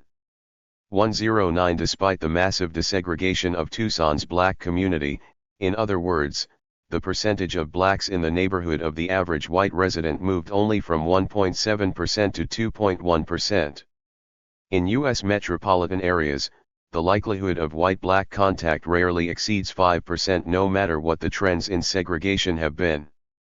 Douglas Massey and Andrew Gross have derived a formula that computes the degree of segregation that is required to keep neighborhood racial mixtures at 5% black or less. 110. Their formula depends primarily on the relative number of blacks in the metropolitan area. When the black percentage is low, little or no segregation needs to be applied to keep white-black contact within limits tolerable to most whites, but as the black percentage increases, progressively higher levels of segregation must be enforced to keep neighborhood racial compositions within these bounds. According to their calculations, essentially no residential segregation needed to be imposed on blacks to keep the likelihood of white-black contact under 5% in areas such as Denver, Seattle, Tucson, and Phoenix, where large declines did take place, but levels of 85 or above were required in Chicago, Cleveland, Detroit, Philadelphia, and New York, precisely those areas where little change occurred. In statistical terms, the hypothetical level of segregation required to keep white-black contact low strongly predicted whether or not a decline, in fact, occurred, and the extent of the decline was strongly correlated with the size of the shift. 111. Desegregation only occurred in those metropolitan areas where the number of blacks was relatively small and where an open housing market would not lead to significant racial mixing within neighborhoods. The persisting significance of race can be demonstrated in one final way, by considering patterns of segregation among Caribbean Hispanics. In the United States, this group consists mainly of Puerto Ricans and Cubans, but also includes Dominicans, Panamanians, and others.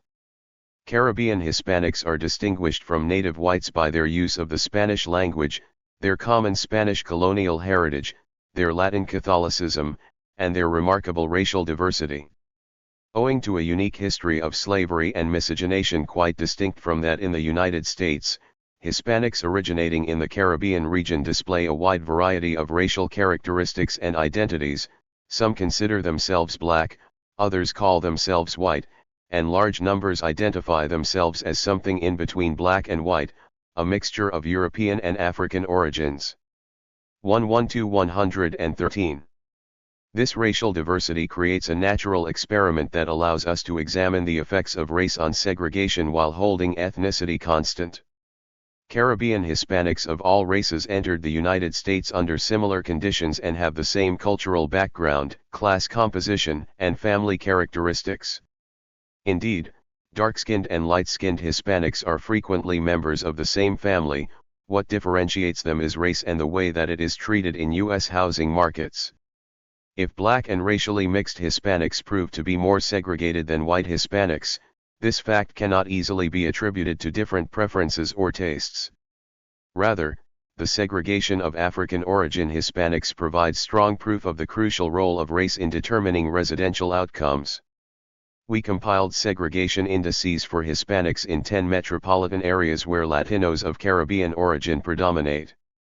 Hispanic-white dissimilarity indices are calculated for 3 different Hispanic racial groups: those who said they were white, those who said they were black, and those who identified themselves as something in between. From these figures, it is apparent that race is a powerful determinant of segregation, even among an otherwise homogeneous ethnic group. The average level of segregation increases steadily as one moves from white Hispanics, with an index of 52, to mixed-race Hispanics, with an index of 72, to black Hispanics, whose index of 80 is comparable to that observed for black Americans. The New York metropolitan area houses the largest single concentration of Caribbeans in the United States. Here white Hispanics are moderately segregated from whites at 57, whereas those who are black or racially mixed are highly segregated at 81 and 77, respectively. Similar patterns are replicated in all of the other metropolitan areas, a contrast that persists even when adjustments are made for socioeconomic differences between the racial categories. 11.3 and John Yinger has shown, using 1988 HDS audit data, that dark-skinned Hispanics are significantly more likely to encounter discriminatory treatment in metropolitan housing markets than are those with light skin, a finding that has been replicated in at least one local study. 114. When it comes to housing and residential patterns, therefore, race is the dominant organizing principle.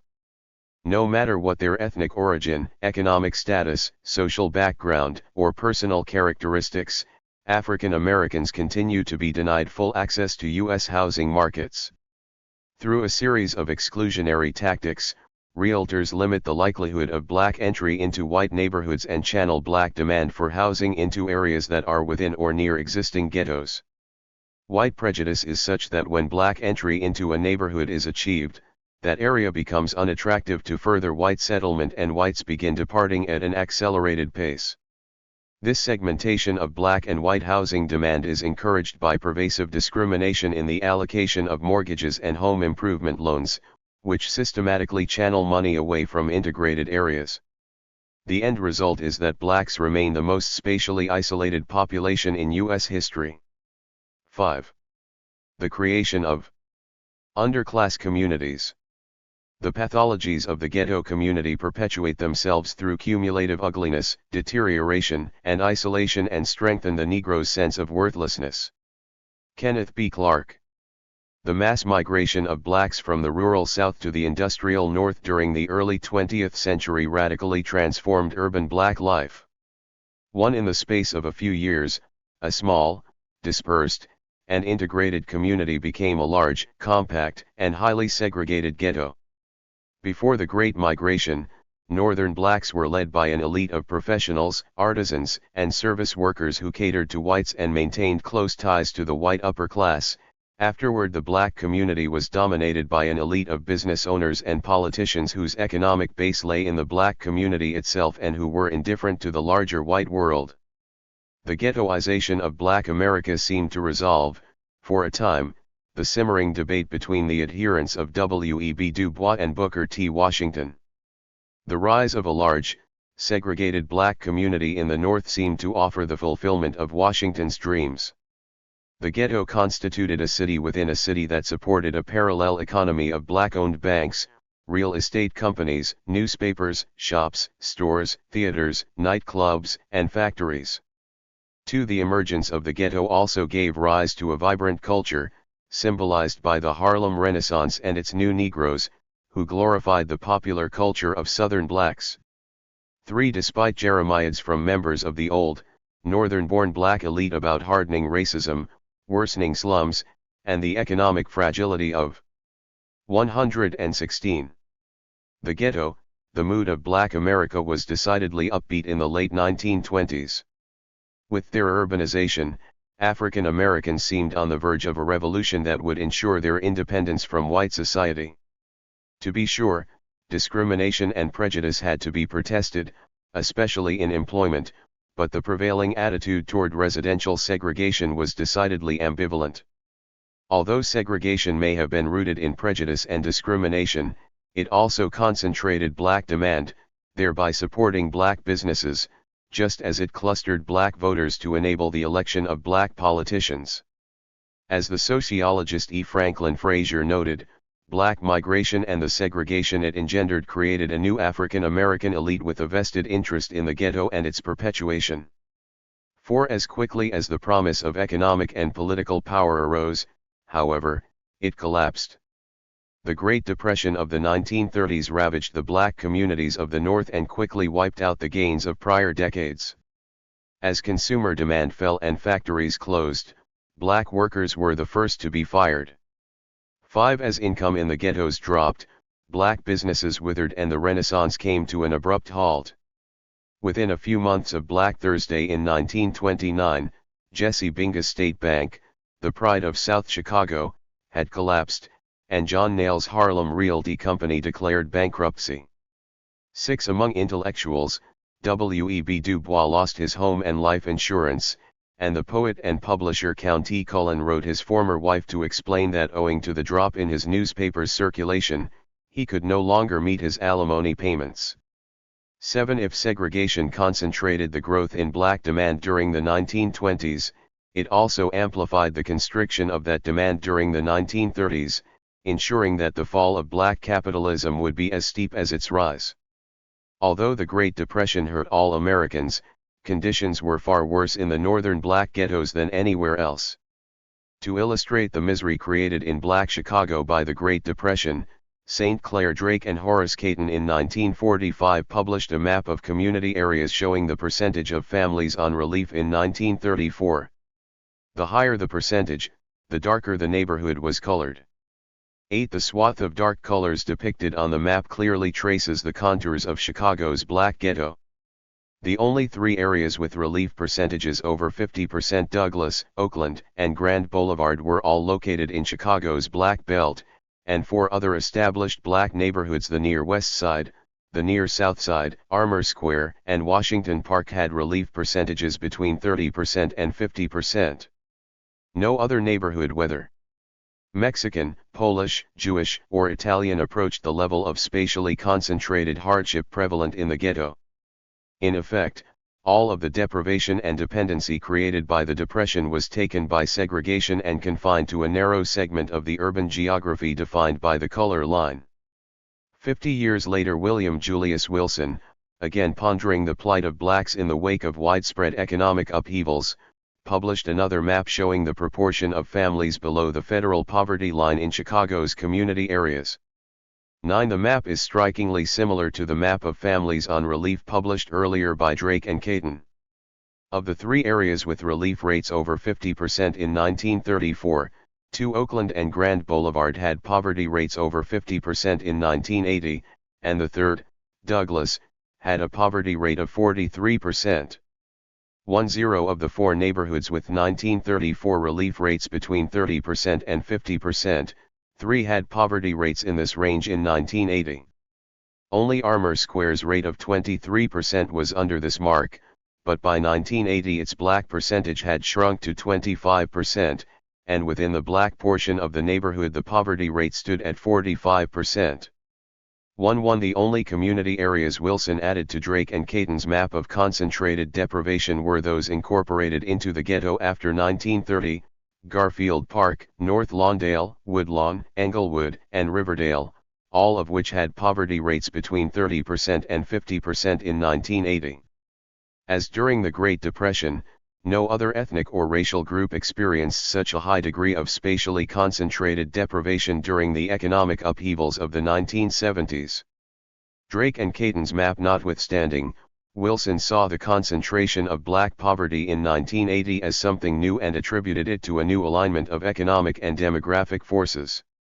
According to Wilson, the expansion of civil rights generated new opportunities for middle and working class blacks, who moved out of the ghetto in large numbers, leaving behind an isolated and truly disadvantaged black community lacking the institutions, resources, and values necessary for success in modern society. These people became mired in poverty because the decline of manufacturing, the suburbanization of employment, and the rise of the low-wage service sector eliminated high-paying jobs for unskilled men. As a result, the pool of black males able to support a family shrank, female-headed families proliferated, and persistent poverty became a way of life in poor black communities. 1-2 As we have seen, however, the geographic concentration of black poverty is not new. Poverty was just as concentrated in the ghetto of the 1930s as in the black underclass communities of the 1970s. Nor are the causes of poverty concentration unique to the post-civil rights era. Black poverty was very highly concentrated during the Depression years, when there were no civil rights laws and when blacks experienced considerably less freedom of movement. What the black communities of the 1930s and the 1970s share is a high degree of segregation from the rest of society and a great deal of hardship stemming from larger economic upheavals. Geographically concentrated poverty is built into the experience of urban blacks by racial segregation. Segregation, not middle-class outmigration, is the key factor responsible for the creation and perpetuation of communities characterized by persistent and spatially concentrated poverty. 1-3 Concentrated poverty is created by a pernicious interaction between a group's overall rate of poverty and its degree of segregation in society. 1-4 When a highly segregated group experiences a high or rising rate of poverty, geographically concentrated poverty is the inevitable result, and from this geographic concentration of poverty follow a variety of other deleterious conditions. 1-5 In a racially segregated city, Any increase in black poverty created by an economic downturn is necessarily confined to a small number of geographically isolated and racially homogeneous neighborhoods. During times of recession, therefore, viable and economically stable black neighborhoods are rapidly transformed into areas of intense socio-economic deprivation. Joblessness, welfare dependency, and single parenthood become the norm, and crime and disorder are inextricably woven into the fabric of daily life. The coincidence of rising poverty and high levels of segregation guarantees that blacks will be exposed to a social and economic environment that is far harsher than anything experienced by any other racial or ethnic group. How segregation concentrates poverty. Scientists customarily demonstrate the effect of one variable on another by carrying out an experiment in which all factors under investigation are held constant except one, the presumed causal factor, which the investigator systematically manipulates to observe its effect on some outcome of interest. Social scientists, unfortunately, cannot readily conduct experiments in the social world.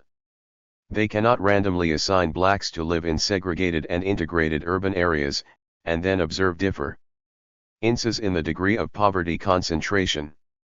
They can, however, carry out the equivalent of a laboratory exercise by defining a set of hypothetical cities, giving them constant characteristics that correspond to those in the real world, and then assigning a different level of racial segregation to each city. If segregation acts to concentrate poverty spatially, then we should observe higher levels of poverty concentration as segregation rises. Such a hypothetical experiment, or simulation, is carried out in Figure 5.1, which depicts 4 ideal cities, each of which contains the same number of neighborhoods, the same total population size, the same racial composition, and the same black and white poverty rates. Each city contains 96,000 whites and 32,000 blacks, and all neighborhoods have 8,000 residents, yielding a total city population of 128,000 inhabitants spread evenly across 16 neighborhoods. Blacks are assumed to be poorer, on average, than whites, so they have a poverty rate of 20% compared with 10% for whites. This differential accurately reflects the situation in many U.S. metropolitan areas as of 1970.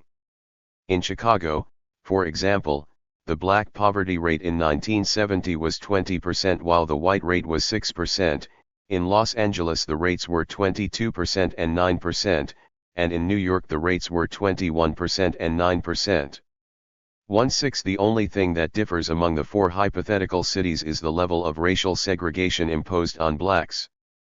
City 1 illustrates the condition of no segregation, where blacks and whites are evenly distributed throughout the city and each neighborhood has exactly 2,000 whites and 6,000 blacks. In this case, each neighborhood replicates the racial composition of the city as a whole, so each person lives in an area that is 25% black and 75% white. Blacks and whites experience the same neighborhood poverty rate, 12.5%, which is an average of their separate group rates. With no residential segregation, therefore, blacks and whites experience the same concentration of poverty within neighborhoods. City 2 shows what happens to the level of black poverty concentration when blacks are excluded from some neighborhoods. In this hypothetical city, blacks are barred from the 4 northernmost neighborhoods and the remaining areas are surrounded by a thick border setting them off from the rest of the city. For ease of expression, we call neighborhoods that exclude blacks white areas and those that accept blacks black areas, even though the latter contain some white residents. Within their respective areas, we assume that the races are evenly distributed, so that each black area contains 2,666 blacks and 5,334 whites, and each white area has 8,000 whites and no blacks. This configuration yields a dissimilarity index of 33.3, corresponding roughly to a low degree of segregation. The imposition of even this low level of segregation creates an immediate deterioration in the neighborhood environment experienced by blacks. Applying their respective poverty rates to the numbers of blacks and whites in each black area yields a total of 533 poor blacks and 533 poor whites for a total neighborhood poverty rate of 13.3%. but whereas all blacks experience this higher poverty rate, only 2/3 of whites do so. The 1/3 of whites who live in all-white neighborhoods experience the lower white poverty rate of 10%, yielding an average neighborhood poverty rate of only 12.2% for whites as a whole. By imposing racial segregation, therefore, some whites are better off and all blacks are worse off. 1/3 of whites are able to isolate themselves from higher rates of black poverty and to insulate themselves from the social problems associated with income deprivation.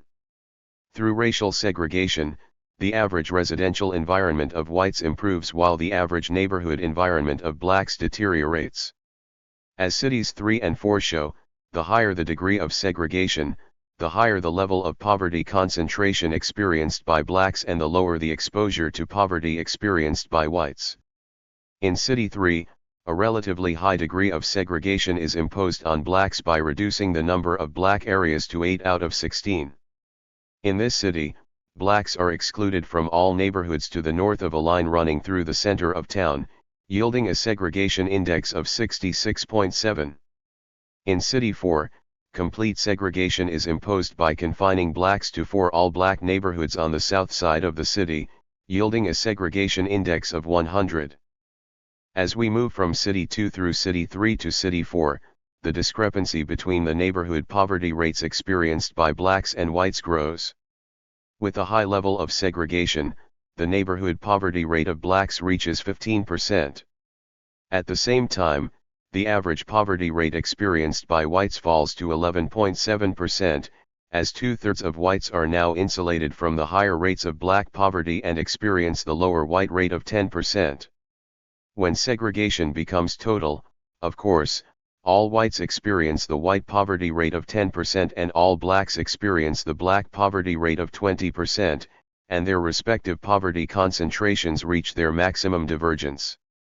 Thus, if we begin with a poor minority group whose poverty rate is twice that of the majority and impose successively higher levels of segregation on blacks, then with no other changes, the degree to which minority members experience geographically concentrated poverty increases steadily from a level at parity with whites to a level twice that of whites. As segregation rises, in other words, the neighborhood environment of whites steadily improves while that experienced by blacks progressively deteriorates, and this outcome is achieved without the movement of any non-poor blacks out of the ghetto. This result, however, assumes no segregation by social class. Poor blacks and poor whites are evenly distributed throughout black and white neighborhoods. In reality, of course, there are rich and poor neighborhoods as well as black and white ones. We therefore repeated our simulation under the more realistic assumption of social class segregation. For each of the 4 hypothetical cities shown in Figure 5.1, we created a right and a wrong side of the tracks by drawing a line running north-south through the center of town. We then excluded poor people from neighborhoods east of this class line, yielding a poor versus non-poor dissimilarity index of 62.5 for blacks and 55.5 for whites. These values lie toward the upper end of the continuum of class segregation, but are within established ranges. 1.7 We will not work through the class-based simulation here, but its principal results are easily summarized. Whether or not one assumes segregation between the rich and the poor, racial segregation acts to concentrate poor blacks in a small number of neighborhoods, raising the poverty rate to which they are exposed and lowering the corresponding 124 rate for whites. 1.8 By itself, racial segregation concentrates poverty in black neighborhoods, but the addition of class segregation concentrates poverty primarily in poor black neighborhoods. By adding class segregation to the simulation exercise, we exacerbate the degree of poverty concentration that is imposed on poor blacks because of racial segregation. This point is illustrated in the first column of Table 5.1, which presents the principal results from these simulations. As we saw earlier, without class segregation the poverty rate in the neighborhood of the average poor black family grew from 12.5% with complete racial integration to 20% under complete racial segregation. When class segregation is also assumed, the degree of poverty concentration among blacks is doubled, going from 25% to 40% as racial segregation increases from minimum to maximum. This doubling occurs because, in a class-segregated city, poverty is confined not simply to black neighborhoods but to poor black neighborhoods. Although racial and class segregation act independently to concentrate poverty, their simultaneous occurrence yields a more marked deterioration in the neighborhood environment experienced by poor blacks.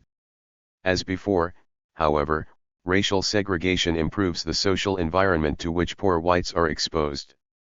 Without class segregation, the poverty rate in the neighborhood of the average poor white family dropped from 12.5% to 10% as racial segregation went from minimum to maximum, but with class segregation poverty concentration falls from 25% to 20%.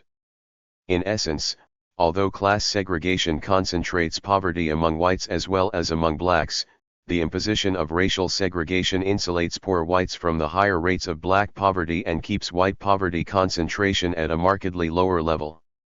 The effect of class segregation, therefore, is to heighten and reinforce the poverty-concentrating effects of racial segregation, but it does not change the basic conclusion: racial segregation concentrates poverty, and it does so without anyone having to move anywhere.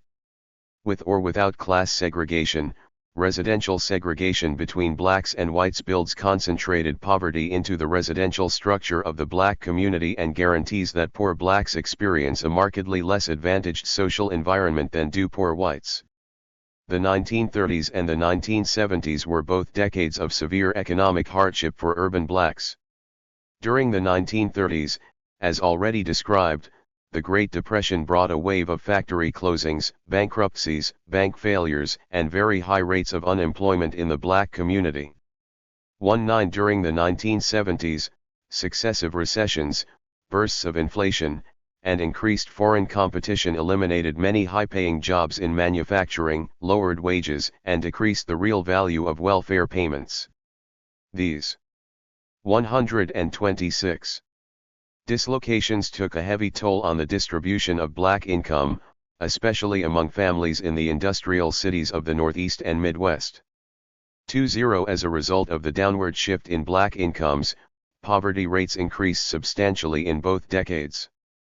If racial segregation concentrates poverty in space, it also focuses and amplifies any change in the economic situation of blacks.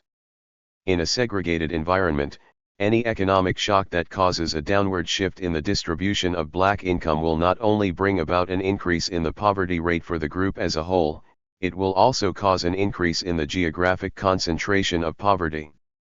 This geographic intensification of poverty occurs because the additional poverty created by the shock is spread unevenly around the metropolitan area. In a racially segregated city, any increase in black poverty is confined to a small number of black neighborhoods, and the greater the segregation, the smaller the number of neighborhoods absorbing the shock and the more severe the resulting concentration of poverty. If neighborhoods are also segregated by class, not only is the additional poverty restricted to black neighborhoods, it is confined primarily to poor black neighborhoods. Given the extreme segregation characteristic of Chicago in the 1930s, therefore, the only possible outcome of the Great Depression was a geographic concentration of black families on relief, as observed by Drake and Caton. Similarly, the only possible effect of the economic restructuring of the 1970s, given Chicago's persisting racial segregation, was the concentration of poverty observed by Wilson. During both periods, poor blacks increasingly inhabited poor places.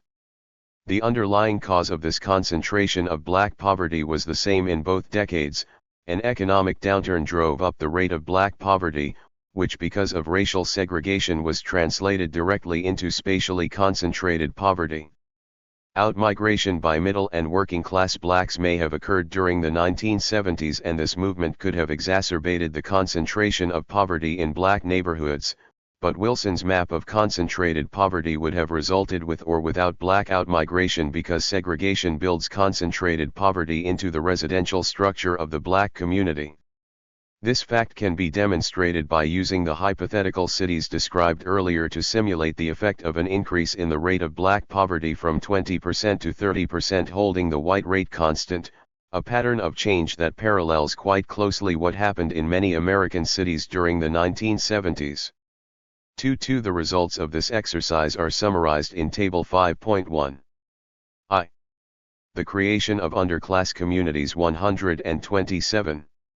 Which shows levels of poverty concentration for blacks and whites before and after the assumed shift in black poverty rates, given various levels of racial segregation. If there were no class segregation, and if blacks were completely integrated with whites, a sharp rise in the black poverty rate would be harmful to the well-being of the group as a whole, but it would not greatly alter the neighborhood environment in which blacks live. The average rate of neighborhood poverty to which blacks are exposed would increase from 12.5% to 15%, an absolute increment of only 2.5 percentage points.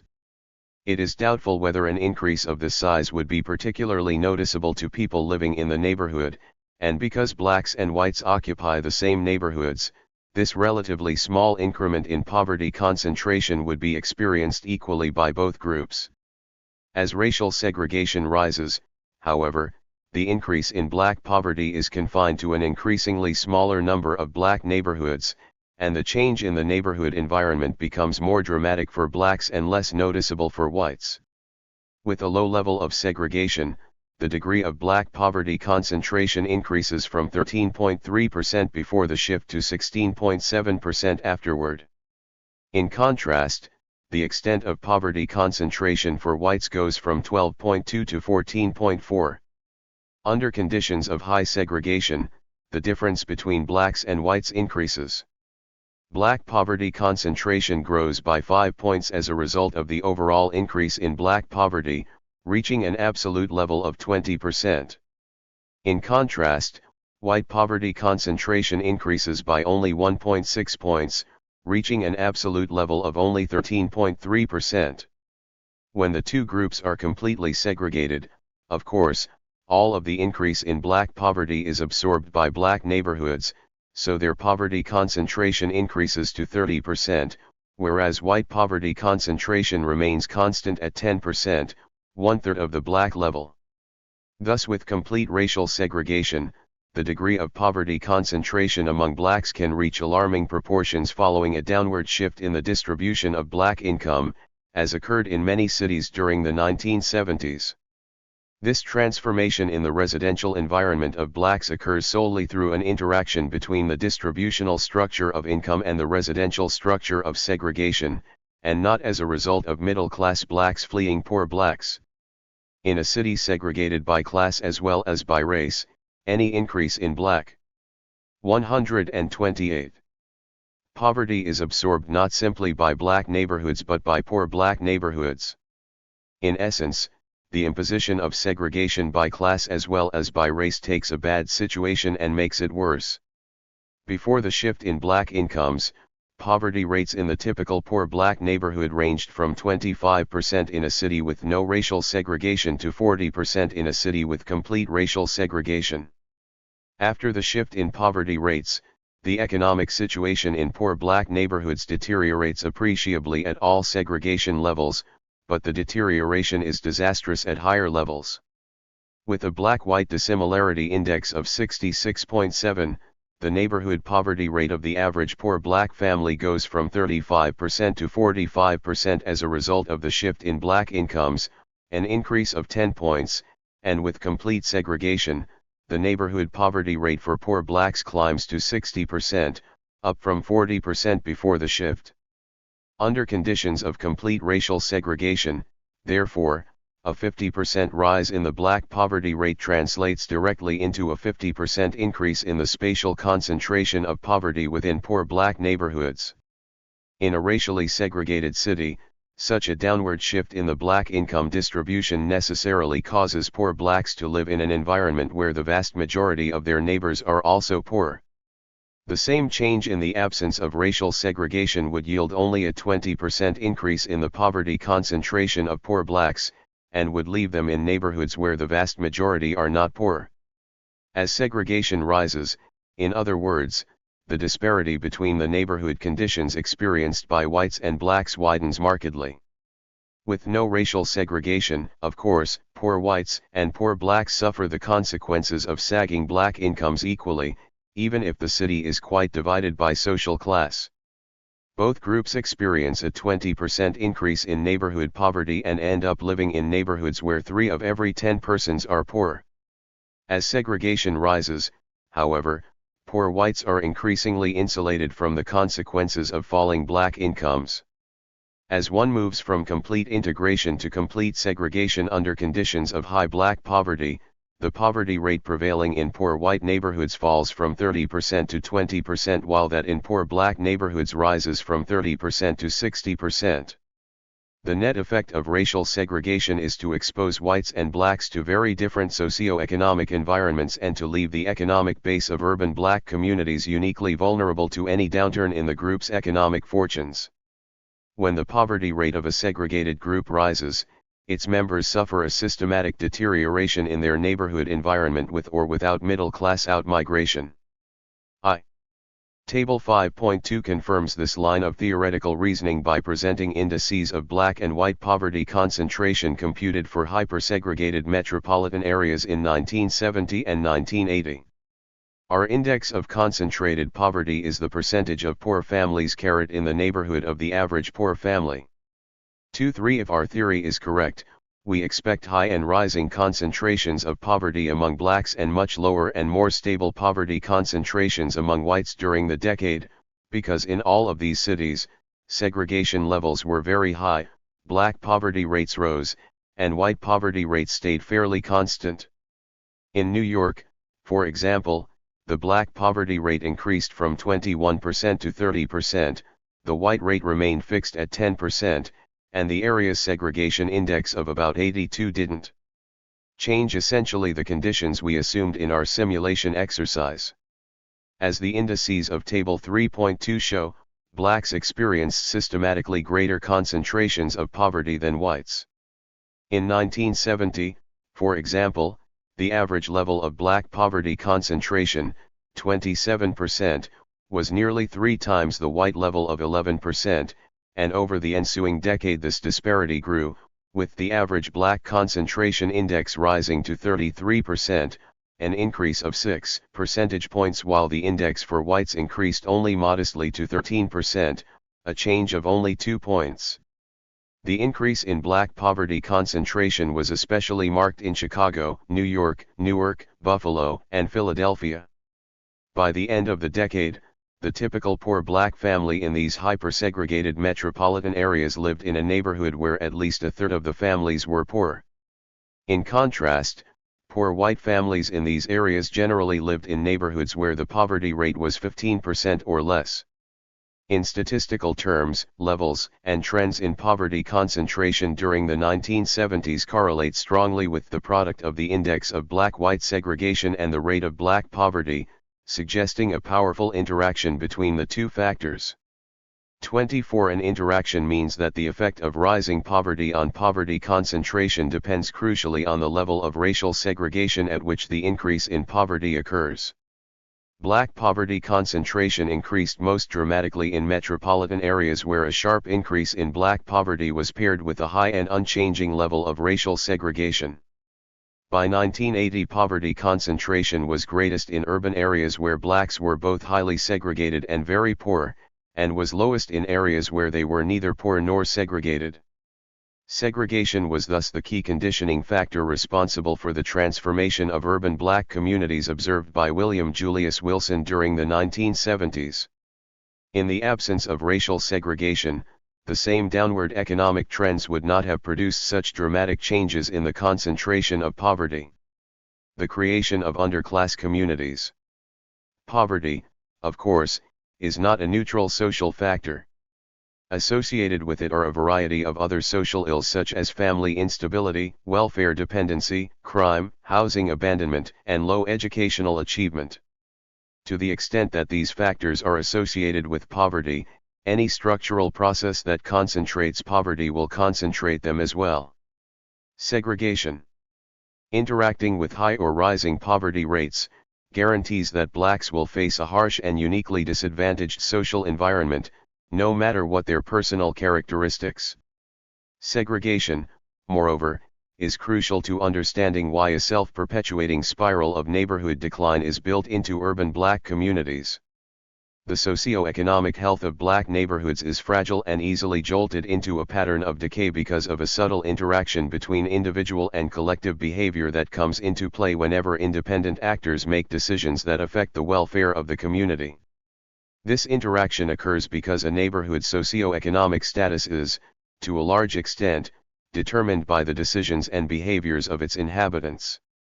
Each individual decision affects the social and economic context within which subsequent decisions are made, creating a powerful feedback loop between individual and collective behavior. 25. Consider, for example, the case of a working-class neighborhood that has just made the transition from white to black. The homes and apartments are well maintained and there is no abandoned housing or physical dilapidation. But suppose the new black residents have somewhat lower incomes than the former white occupants. Black renters can afford less rent and some black owners are less able to make investments in upkeep. As a result, a few owners and landlords decide to spend less money on the maintenance of their properties. Soon their buildings begin to show signs of disinvestment in the form of physical disrepair, peeling paint, rotting gutters, unkept yards, crumbling porches, and so on. The presence of dilapidated dwellings changes the context within which other landlords and homeowners make their decisions on whether or not to invest. Studies suggest that property owners are extremely sensitive to small signs of physical deterioration. 26. The presence of even a small number of dilapidated buildings is taken as a signal that the neighborhood is going downhill. To the extent that property owners perceive a decline as possible or likely, they have little incentive to invest in upkeep and improvement on their own buildings, because money put into neighborhoods that are declining is unlikely to be recouped in the form of higher rents or greater home equity. As a result of the initial disinvestment by a few owners, therefore, others are led to cut back on the money they invest. With every additional property owner who decides not to invest, it becomes increasingly likely that others will reach similar decisions, even if they are otherwise disposed to maintain their buildings. At some point, a threshold is 132 crossed, beyond which the pattern becomes self-reinforcing and irreversible. 27. Racial segregation makes neighborhoods where blacks live particularly vulnerable to this sort of disinvestment and decay. Poor blacks are more likely than the poor of any other group to be trapped in neighborhoods caught in the grip of such downward spirals, because segregation acts to concentrate poverty and all things associated with it.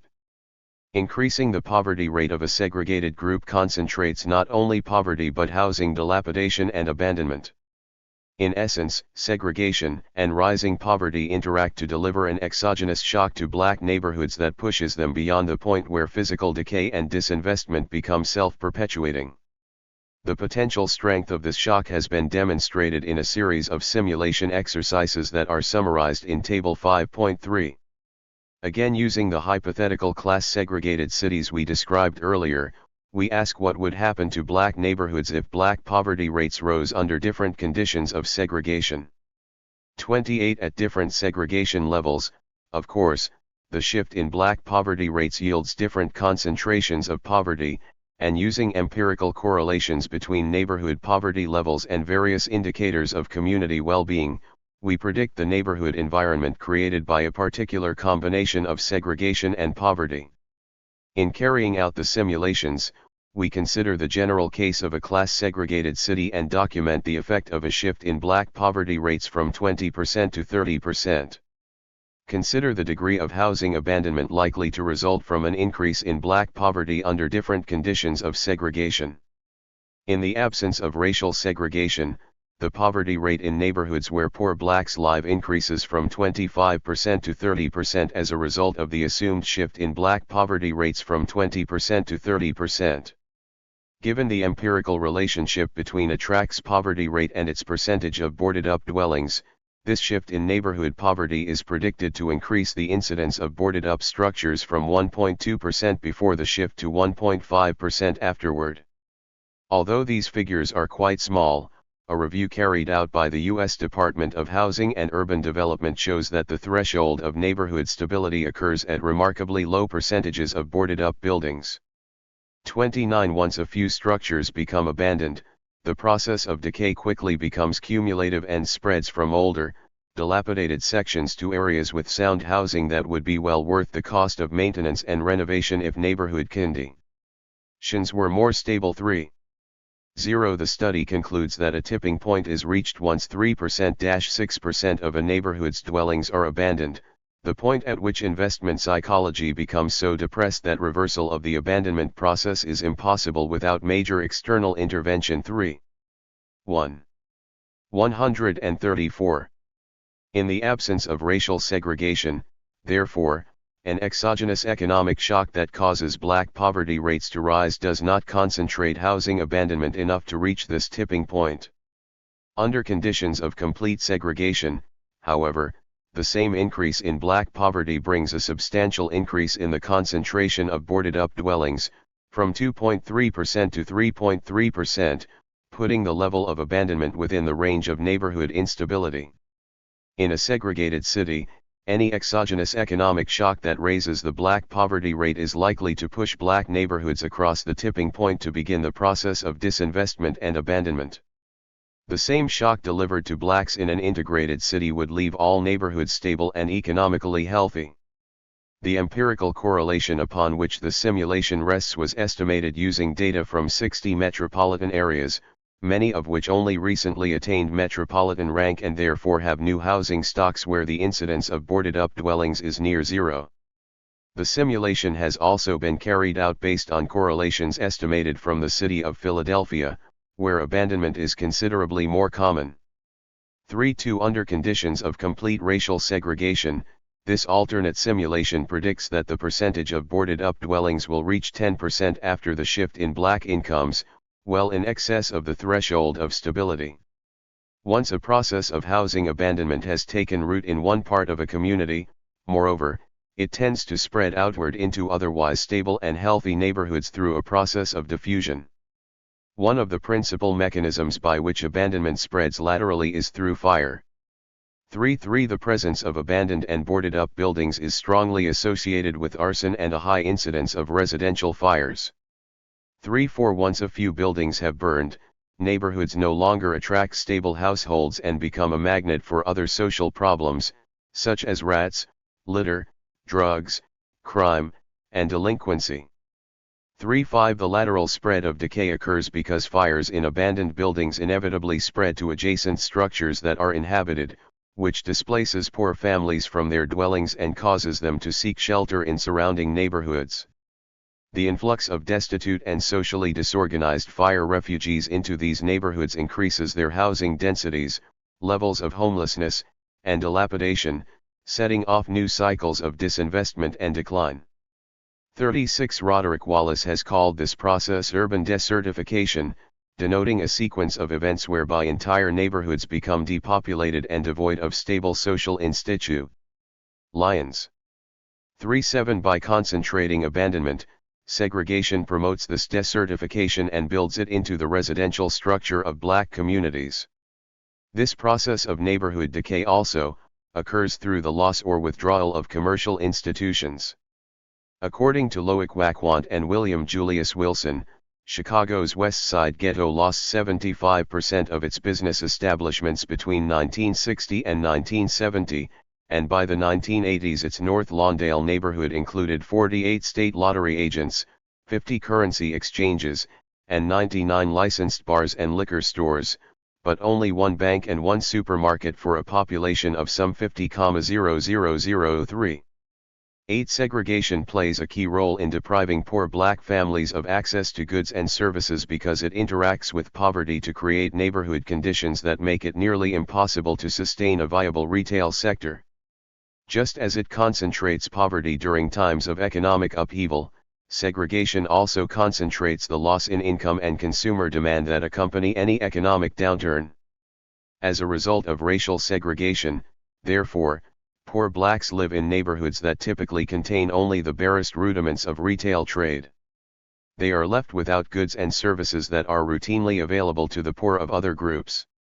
A simulation again illustrates the potential of segregation to concentrate income loss and undermine black businesses. As before, we generate poverty concentrations from different combinations of segregation and black poverty rates, but this time we use the neighborhood poverty rates to predict median incomes in areas inhabited by poor blacks. 3.9 In a racially integrated city, a shift in the rate of black poverty from 20% to 30% increases the degree of poverty concentration experienced by poor blacks, and given the empirical association between a neighborhood's poverty rate and median income, this shift is predicted to lower the median neighborhood income for poor blacks from $13,020 before the shift to $11,235 afterward, yielding a loss of $1,785. Assuming there are roughly 3,000 households per neighborhood and that the median and mean income are about the same, 40. This drop in income implies a loss of about $5.4 million per neighborhood where poor blacks live. Within these areas, therefore, retail profits will fall, services will be cut, and some businesses will fail, but the drop in income is not enough to bring about the wholesale elimination of goods and services to poor blacks. The demand density remains fairly high at $33.7 million, and because poor whites and blacks share the same residential areas in an integrated 136 city, they experience these reductions in retail goods and services equally, and there is no basis for the formation of a racially distinctive underclass community. Racial segregation dramatically alters the picture. When the black poverty rate rises in a totally segregated city, the drop in income and potential demand is confined to neighborhoods inhabited exclusively by blacks, and primarily by poor blacks, leaving the latter trapped in neighborhoods with insufficient income to sustain a viable retail sector. Under conditions of complete racial segregation, poor black neighborhoods face a precarious situation before the shift in black incomes, with a predicted median household income of only $8,160, but after the shift, the predicted median income plummets to $4,523, for a loss of $3,637. In a segregated city, therefore, neighborhoods inhabited by poor blacks have a weak potential demand of only $24.5 million before the assumed shift in black incomes, compared with a figure of $39.1 million in an integrated city, and are thus in a poor position to absorb an economic shock. But racial segregation intensifies the loss of income created by the general increase in black poverty and focuses it precisely upon these very fragile neighborhoods. After the shift in black poverty rates, the potential demand in poor black neighborhoods is almost halved to $13.6 million, for a loss of $10.9 million, or 44%. A loss of this magnitude from an already small income base would rapidly cause the failure of most non-essential businesses and eliminate many services that depend on the ability of clients to pay. The difference between poor blacks living in a neighborhood with a demand density of $39.1 million and poor blacks living in an area with a demand density of $13.6 million is explained entirely by the interaction between segregation and the rate of black poverty. It is this pernicious interaction that explains the rapid demise of black businesses during the Great Depression and the absence of commercial institutions within inner-city black neighborhoods today, for if segregation concentrates black demand to support black businesses during periods of black income growth, it also concentrates falling demand to promote business failure during periods of rising poverty and joblessness. Thus, although we share William Julius Wilson's view that the structural transformation of the economy played a crucial role in creating the urban underclass during the 1970s, 41 we argue that what made it disproportionately a black underclass was racial segregation. The decline of manufacturing and the rise of a two-tiered service economy harmed many racial and ethnic groups, but only black Americans were highly segregated, so only among them was the resulting income loss confined to a small set of spatially contiguous and racially homogeneous neighborhoods. Rather than being spread evenly around a metropolitan environment, the drop in consumer demand was confined to a few neighborhoods inhabited exclusively by poor blacks. Black neighborhoods such as Chicago's North Lawndale therefore lost the normal range of goods and services, and its business district became a wasteland of empty storefronts, bummed-out buildings, and vacant lots. In contrast, Mexican Americans in Chicago are considerably less segregated, and their core neighborhood of Little Village, immediately adjacent to North Lawndale, remained a beehive of commercial activity throughout the 1970s and 1980s despite the economic recession. The Little Village shopping district continues to house a variety of supermarkets, banks, restaurants, bakeries, travel agents, butchers, auto shops, hardware stores, and other retail outlets. The difference between North Lawndale and Little Village cannot be explained by the wave of factory closings that occurred on the city's west side between 1950 and 1980, 42 because these economic shocks undermine the well-being of Mexican Americans as well as blacks, and the two neighborhoods are separated by only a few hundred yards. Rather, the key difference between the Mexican and black communities in Chicago is the degree of segregation they experience. In 1980, the average Mexican American in Chicago lived in a neighborhood that was 50% non-Hispanic white, but the average black lived in an area that was 90% black. 4.3 Even in Little Village itself, about 25% of the population was non-Hispanic, compared with North Lawndale, which was only 2% non-black. 44 Because of this disparity in the degree of segregation, the economic dislocations of the 1970s brought an acute withdrawal of income from North Lawndale, pushing it well beyond the threshold of stability into disinvestment, abandonment, and commercial decline. But the same economic troubles brought only a moderate concentration of poverty in Little Village, leaving it well shy of the tipping point. Segregation also concentrates other social and physical problems associated with poverty.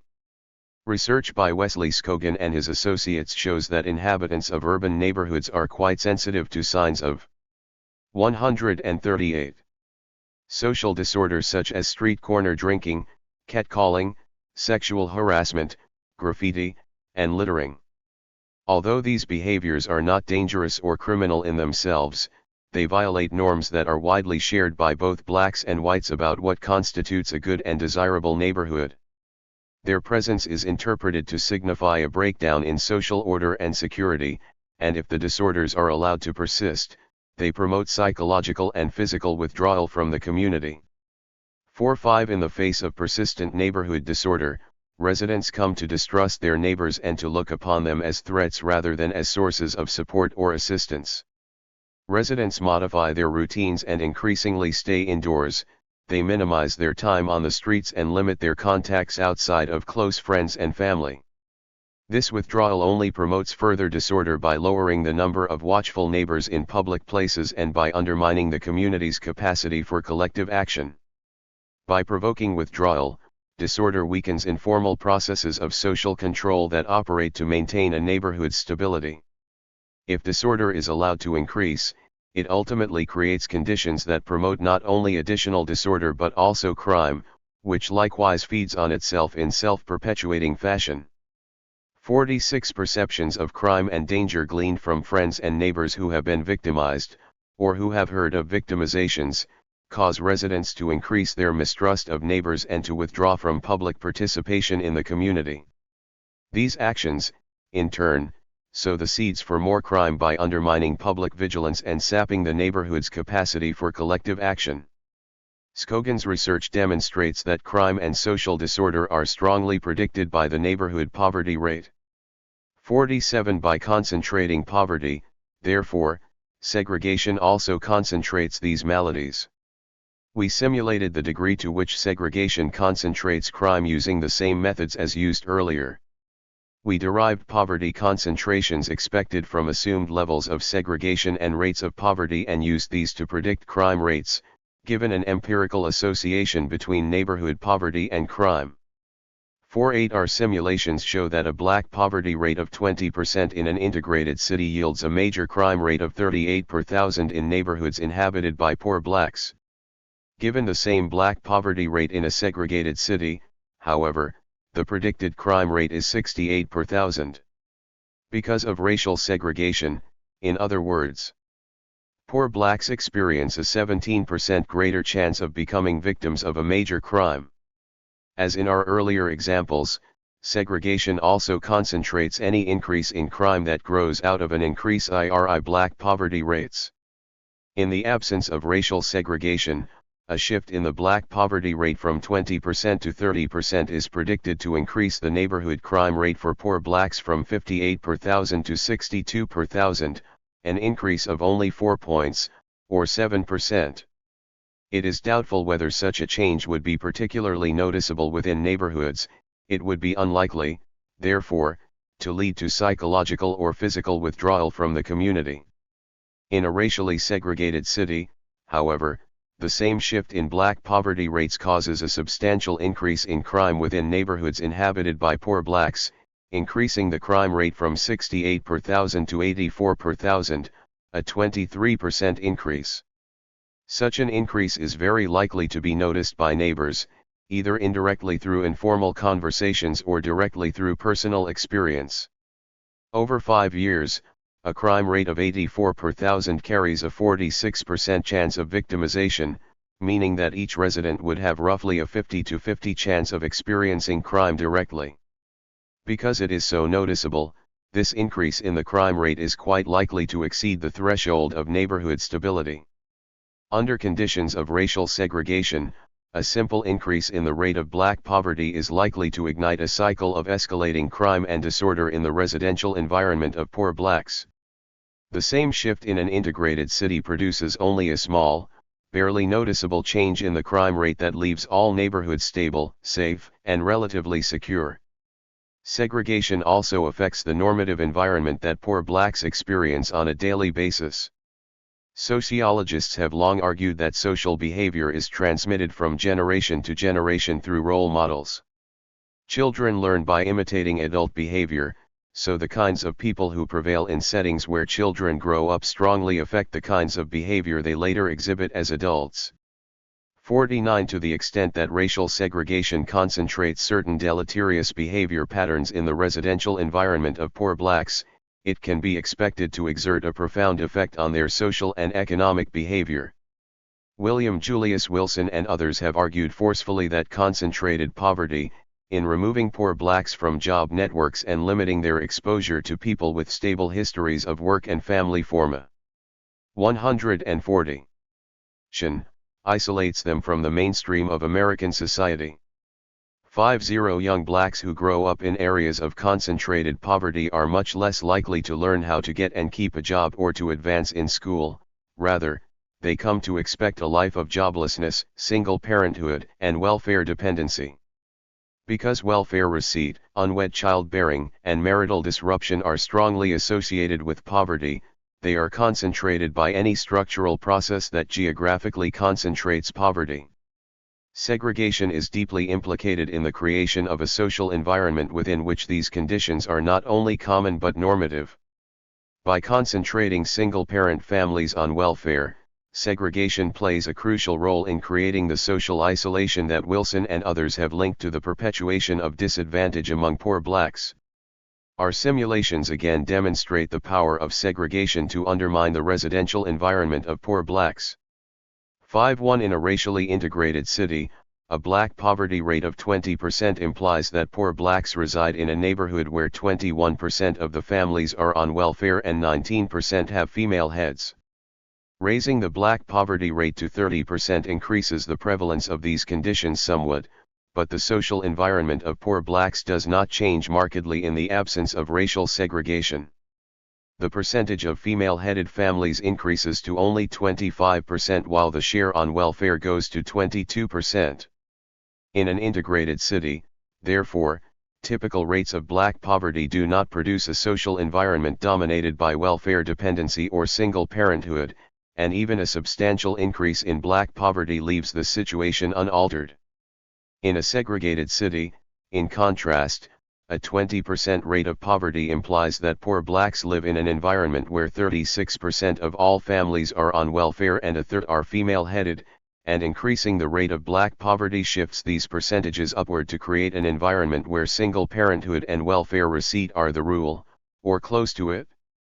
With complete racial segregation and a black poverty rate of 30%, 51% of the families in the neighborhood of the typical poor black family are predicted to be on welfare and 46% are expected to be female-headed.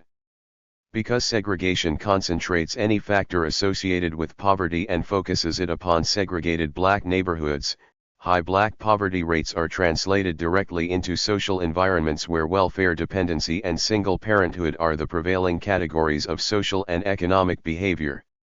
The same change in the absence of segregation would expose poor blacks to a social milieu in which the vast majority of families with children are self-supporting and have two parents present. Poor black children growing up in a segregated city, therefore, are much more likely to be exposed to adulterable models of dependency and single parenthood than are white children. If children learn by imitation, segregation means that poor blacks are much more likely to end up in these states themselves. Children, however, learn not only through imitating adults but also through their schooling. But because poverty is associated with poor educational performance, segregation also concentrates educational disadvantage. 5. The organization of public schools around geographical catchment areas, in other words, reinforces and exacerbates the social isolation that segregation creates in neighborhoods. By concentrating low-achieving students in certain schools, segregation creates a social context within which poor performance is standard and low expectations predominate. Our last simulation illustrates this point by predicting the school environment associated with different concentrations of poverty. Data from Philadelphia were used to estimate the correlation between a census tract's poverty rate and its percentage of high school students scoring below the 15th percentile on a standardized achievement test. As in our earlier simulations, this empirical association was used to predict the percentage of low-scoring students generated by different combinations of racial segregation and black poverty. In the absence of racial segregation, a 20% black poverty rate yields a school environment where 33% of the students score below the 15th percentile on the CAT. Although this percentage clearly indicates a poor educational environment and testifies to the low quality of public education in inner cities generally, it is nonetheless one where 2/3 of students achieve a modicum of academic performance.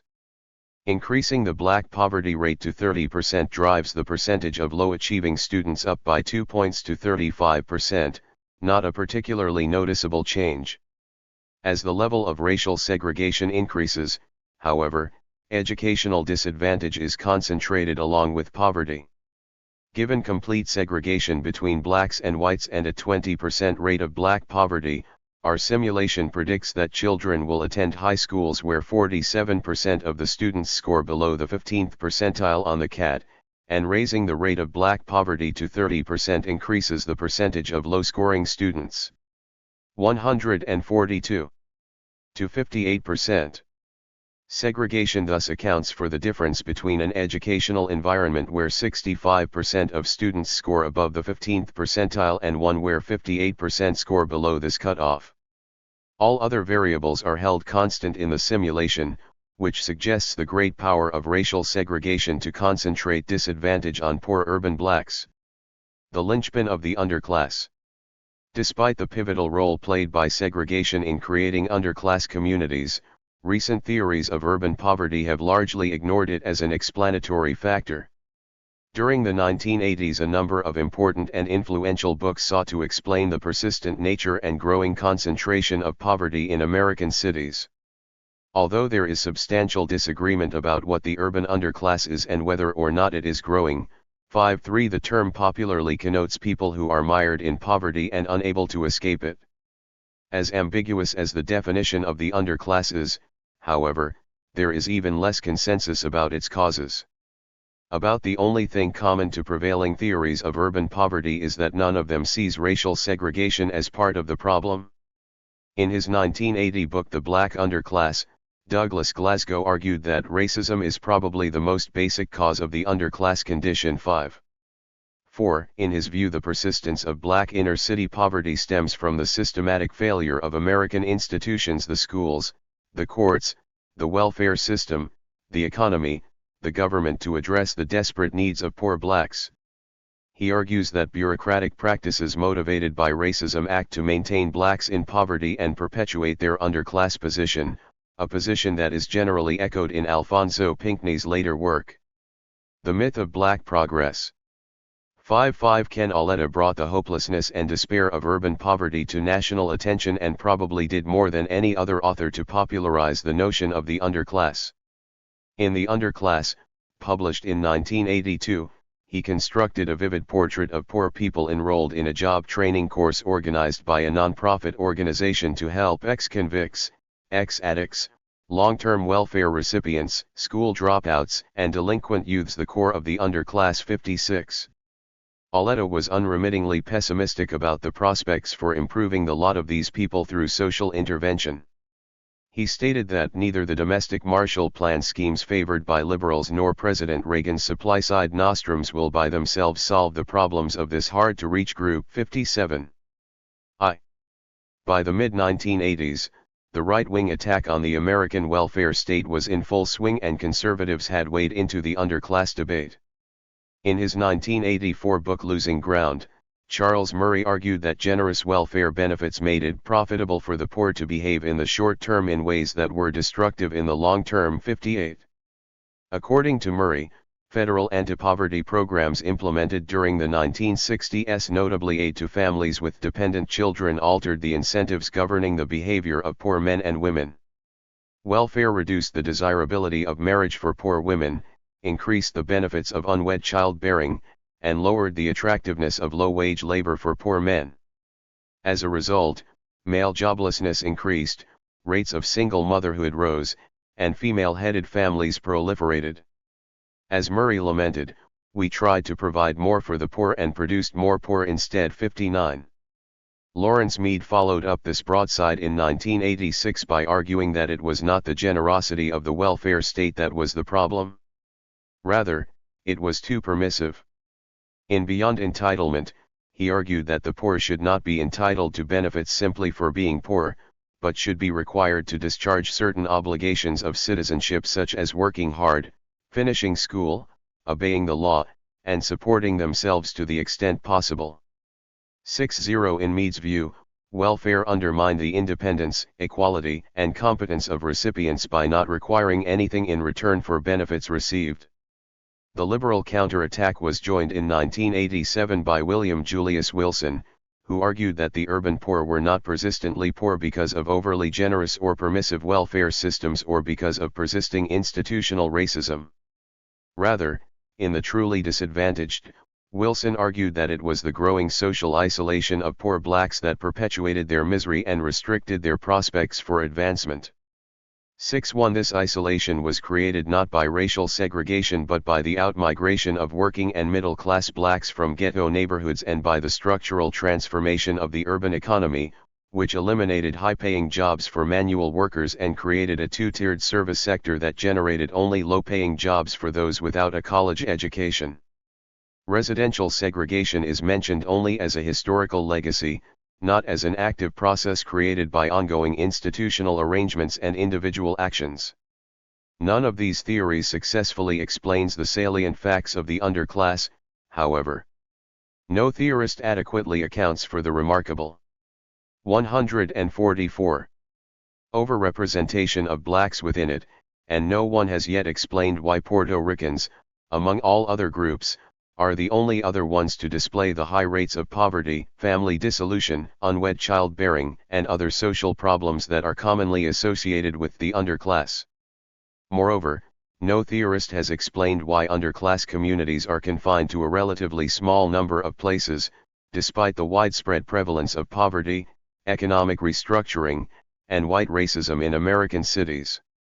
In the vast research literature on the underclass, scholars may differ on many issues, but they appear to agree that the underclass, however it is defined, is largely black and Puerto Rican and confined primarily to older industrial cities, located mainly in the Northeast and Midwest.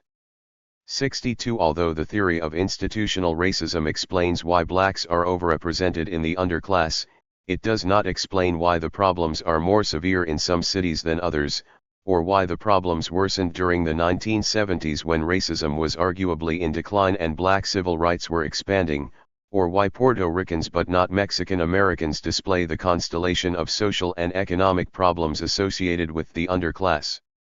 Similarly, neoconservatives cannot explain why blacks and Puerto Ricans should be so uniquely affected by the deleterious effects of welfare, given that other equally poor groups such as Mexican Americans experience the same welfare system but not the same interlocking set of social and economic disorders. Nor does welfare explain why unwed childbearing and single parenthood proliferated during the 1970s, when the real value of benefits stagnated. 6.3 Finally, liberal arguments about the transformation of the urban economy do not explain why the social isolation of blacks increased so much, while that of other groups did not. Although other minority groups experienced growing poverty during the 1970s, poverty only becomes spatially concentrated among blacks and Puerto Ricans, and only in certain places. To account for the latter anomaly, Wilson posits a new process of outmigration from the ghetto on the part of working and middle-class blacks, made possible by the civil rights breakthroughs of the 1960s. Class-selective outmigration from poor black neighborhoods is not new, however, it has been documented in historical studies going back to the 1930s. 6.4 But then as now, the persistence of racial segregation in the housing market has meant that middle-class blacks are less able to isolate themselves from the poor than the middle classes of other groups. As a result, middle-class blacks live in much poorer neighborhoods than do middle-class whites, Hispanics, or Asians. Although the degree of class segregation between rich and poor blacks increased slightly during the 1970s, it is still considerably lower than that observed among other racial and ethnic groups. 65 Moreover, as black education and income rise, the degree of segregation from whites does not drop, but persists at extremely high levels. 6.6 As a result, levels of black-white segregation hardly changed during the 1970s in the nation's largest urban areas, and in 16 metropolitan areas blacks were so isolated as to be considered hypersegregated. 67. The point, however, is not that class-selective outmigration from poor black neighborhoods did not happen, but that the increasing social isolation uncovered by William Julius Wilson would have occurred no matter what trends in black outmigration occurred. Given prevailing trends in black poverty and racial segregation during the 1970s, the geographic concentration of black poverty was inevitable. Rising poverty and persistent segregation in American urban areas could have produced no other outcome but an increase in black poverty concentration. To the extent that middle-class blacks left poor ghetto areas, their departure exacerbated a geographic concentration of poverty that was already built structurally into the black community through its segregation from the rest of society. Focusing on the migratory behavior of middle-class blacks also obscures the real cause of underclass communities and deflects attention instead to a mobility process that is normal and natural in U.S. society, the process of geographic mobility that accompanies socioeconomic achievement. Throughout U.S. history, the wealthy of all groups have sought to put distance between themselves and the poor. As their levels of education, income, and occupational statuses have risen, Jews, Italians, Poles, Mexicans, and Asians have all sought improved housing in better neighborhoods not dominated by their own ethnic group.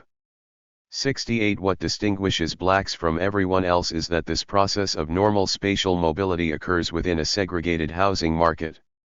As a result of racial segregation, middle-class blacks are less able to achieve a neighborhood commensurate with their socioeconomic status, and poor blacks are forced to live under conditions of unparalleled poverty. Normally, as members of one ethnic group move out of a low-income area, poor members of another group move in to take their place, but because of racial segregation, no other group will move into a poor black neighborhood except other poor blacks, thereby driving up the concentration of poverty. According to Gromlich and Larin, the probability of entering a poor neighborhood was 9% for poor blacks, 2.5 for middle, 146 class blacks, and 0.3% for upper-class blacks. 6.9 Although the growing concentration of black poverty may reflect patterns of black migration, Therefore, it is the structural constraint of segregation that causes the concentration, not the migration itself, and given the constraint of segregation, it is probably class-selective in-migration that concentrates poverty as much as middle-class out-migration. As we have argued, however, focusing on migration obscures the fact that segregation and high poverty interact to make geographically concentrated poverty inevitable, no matter what patterns of movement occur. Under conditions of high racial segregation, a rise in poverty necessarily leads to a concentration of poverty for the segregated group.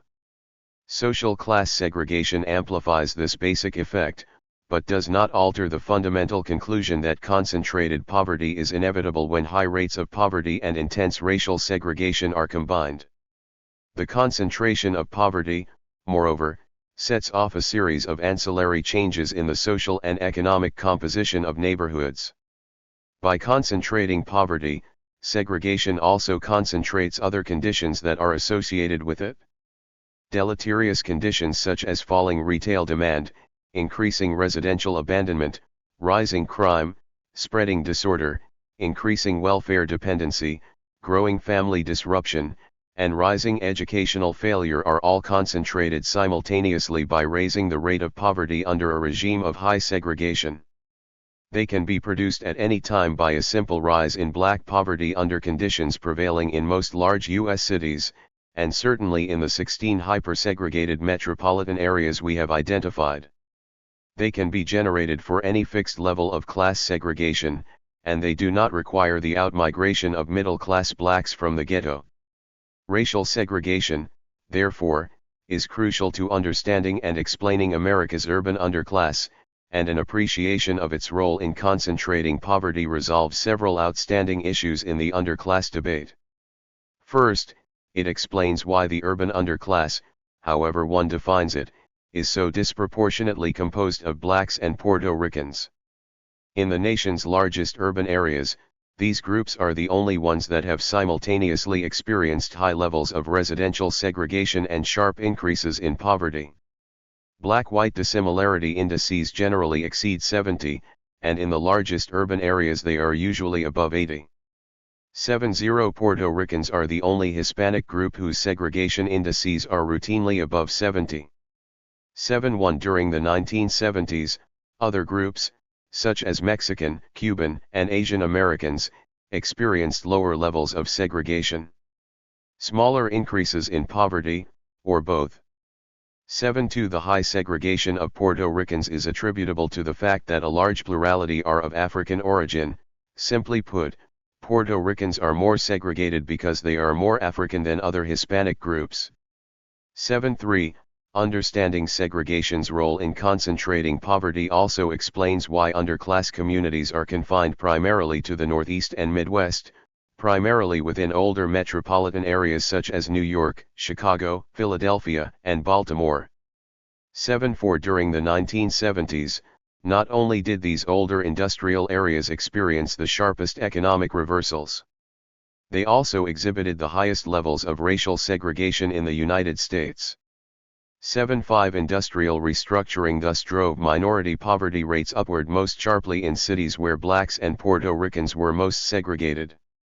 In the New York metropolitan area, for example, the black poverty rate increased from 21% to 30% between 1970 and 1980 in a residential environment where the black-white dissimilarity remained fixed at about 82, and in the Chicago metropolitan area the black poverty rate rose from 20% to 28% with a black-white dissimilarity index of around 88. 76 Explaining the origins of underclass communities in terms of an interaction between racial segregation and rising poverty is also consistent with research showing that upper-income blacks remain highly segregated from whites, that this pattern has not changed over time, and that the degree of class segregation among blacks is actually lower than that among other minority groups. Segregation, therefore, is crucial to understanding the geographic concentration of black poverty and the creation of underclass communities. As Thomas Pettigrew has argued, racial segregation is the structural linchpin of American race relations. 77 And despite its glaring absence from theories of urban poverty to this point, it should be a central focus of the underclass debate. 6. The perpetuation of the underclass. One notable difference appears between the immigrant and Negro populations. In the case of the former, there is the possibility of escape, with improvement in economic status in the second generation. 1931 report to President Herbert Hoover by the Committee on Negro Housing. If the black ghetto was deliberately constructed by whites through a series of private decisions and institutional practices, if racial discrimination persists at remarkably high levels in U.S. housing markets, if intensive residential segregation continues to be imposed on blacks by virtue of their skin color, and if segregation concentrates poverty to build a self-perpetuating spiral of decay into black neighborhoods, then a variety of deleterious consequences automatically follow for individual African Americans. 1. A racially segregated society cannot be a race-blind society, as long as U.S. cities remain segregated. Indeed, hyper-segregated, the United States cannot claim to have equalized opportunities for blacks and whites. In a segregated world, the deck is stacked against black socio-economic progress, political empowerment, and full participation in the mainstream of American life. In considering how individuals fare in the world, social scientists make a fundamental distinction between individual, family, and structural characteristics. To a great extent, of course, a person's success depends on individual traits such as motivation, intelligence, and especially, education. Other things equal, those who are more highly motivated, smarter, and better educated will be rewarded more highly in the labor market and will achieve greater socio-economic success. 2. Other things generally are not equal, however, because individual traits such as motivation and education are strongly affected by family background. Parents who are themselves educated, motivated, and economically successful tend to pass these traits on to their children. Children who enter the middle and upper classes through the accident of birth are more likely than other, equally intelligent children from other classes to acquire the schooling, motivation, and cultural knowledge required for socio-economic success in contemporary society. 3. Other aspects of family background, moreover, such as wealth and social connections, open the doors of opportunity irrespective of education or motivation. 4. Yet even when one adjusts for family background, other things are still not equal, because the structural organization of society also plays a profound role in shaping the life chances of individuals. Structural variables are elements of social and economic organization that lie beyond individual control, that are built into the way society is organized. Structural characteristics affect the fate of large numbers of people and families who share common locations in the social order. 5. Among the most important structural variables are those that are geographically defined. Where one lives, especially, where one grows up, exerts a profound effect on one's life chances. 6. Identical individuals with similar family backgrounds and personal characteristics will lead very different lives and achieve different rates of socio-economic success depending on where they reside. Because racial segregation confines blacks to a circumscribed and disadvantaged niche in the urban spatial order, it has profound consequences for individual and family well-being. Social and spatial mobility. In a market society such as the United States, opportunities, resources, and benefits are not distributed evenly across the urban landscape. Rather, certain residential areas have more prestige, greater affluence, higher home values, better services, and safer streets than others. Marketing consultants have grown rich by taking advantage of this clustering of America to target specific groups of consumers for wealthy corporate clients. 7. The geographic differentiation of American cities by socioeconomic status does more than conveniently rank neighborhoods for the benefit of demographers. However, it also creates a crucial connection between social and spatial mobility. As people get ahead, they not only move up the economic ladder, they 150 move up the residential ladder as well. 8. As early as the 1920s, sociologists at the University of Chicago noted this close connection between social and spatial mobility, a link that has been verified many times since. 9. As socioeconomic status improves, families relocate to take advantage of opportunities and resources that are available in greater abundance elsewhere. By drawing on benefits acquired through residential mobility, aspiring parents not only consolidate their own class position but enhance their and their children's prospects for additional social mobility. 10 In a very real way, therefore, barriers to spatial mobility are barriers to social mobility, and where one lives determines a variety of salient factors that affect individual well-being, the quality of schooling, the value of housing, exposure to crime, the quality of public services, and the character of children's peers. As a result, residential integration has been a crucial component in the broader process of socio-economic advancement among immigrants and their children. 1. By moving to successively better neighborhoods, other racial and ethnic groups have gradually become integrated into American society.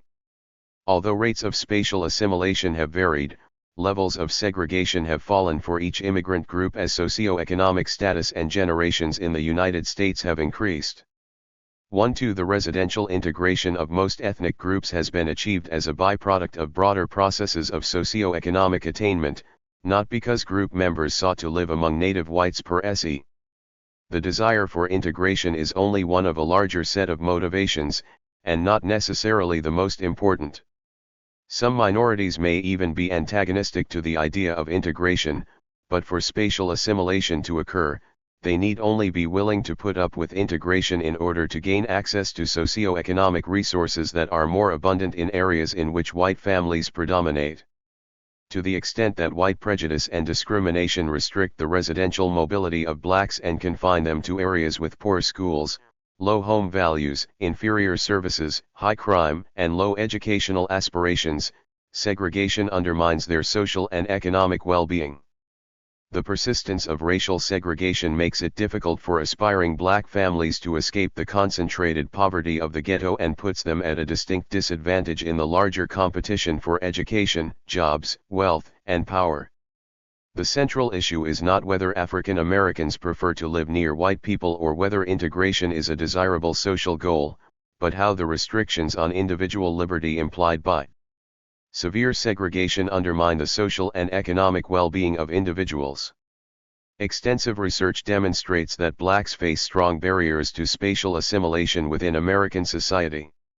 Compared with other minority groups, they are markedly less able to convert their socio-economic attainments into residential contact with whites, and because of this fact they are unable to gain access to crucial resources and benefits that are distributed through housing markets. 3 dollar for dollar, blacks are able to buy fewer neighborhood amenities with their income than other groups. Among all groups in the United States, only Puerto Ricans share blacks' relative inability to assimilate spatially, but this disadvantage stems from the fact that many are of African origin. 4 Although white Puerto Ricans achieve rates of spatial assimilation that are comparable with those found among other ethnic groups, those of African or racially mixed origins experience markedly lower abilities to convert socio-economic attainments into contact with whites. 5 Once race is controlled, the paradox of Puerto Rican segregation disappears. 6 Given the close connection between social and spatial mobility, the persistence of racial barriers implies the systematic exclusion of blacks from benefits and resources that are distributed through housing markets. We illustrate the severity of this black disadvantage with data specially compiled for the city of Philadelphia in 1980. 7 The data allow us to consider the socio-economic character of neighborhoods that poor, middle-income, and affluent blacks and whites can be expected to inhabit, holding education and occupational status constant.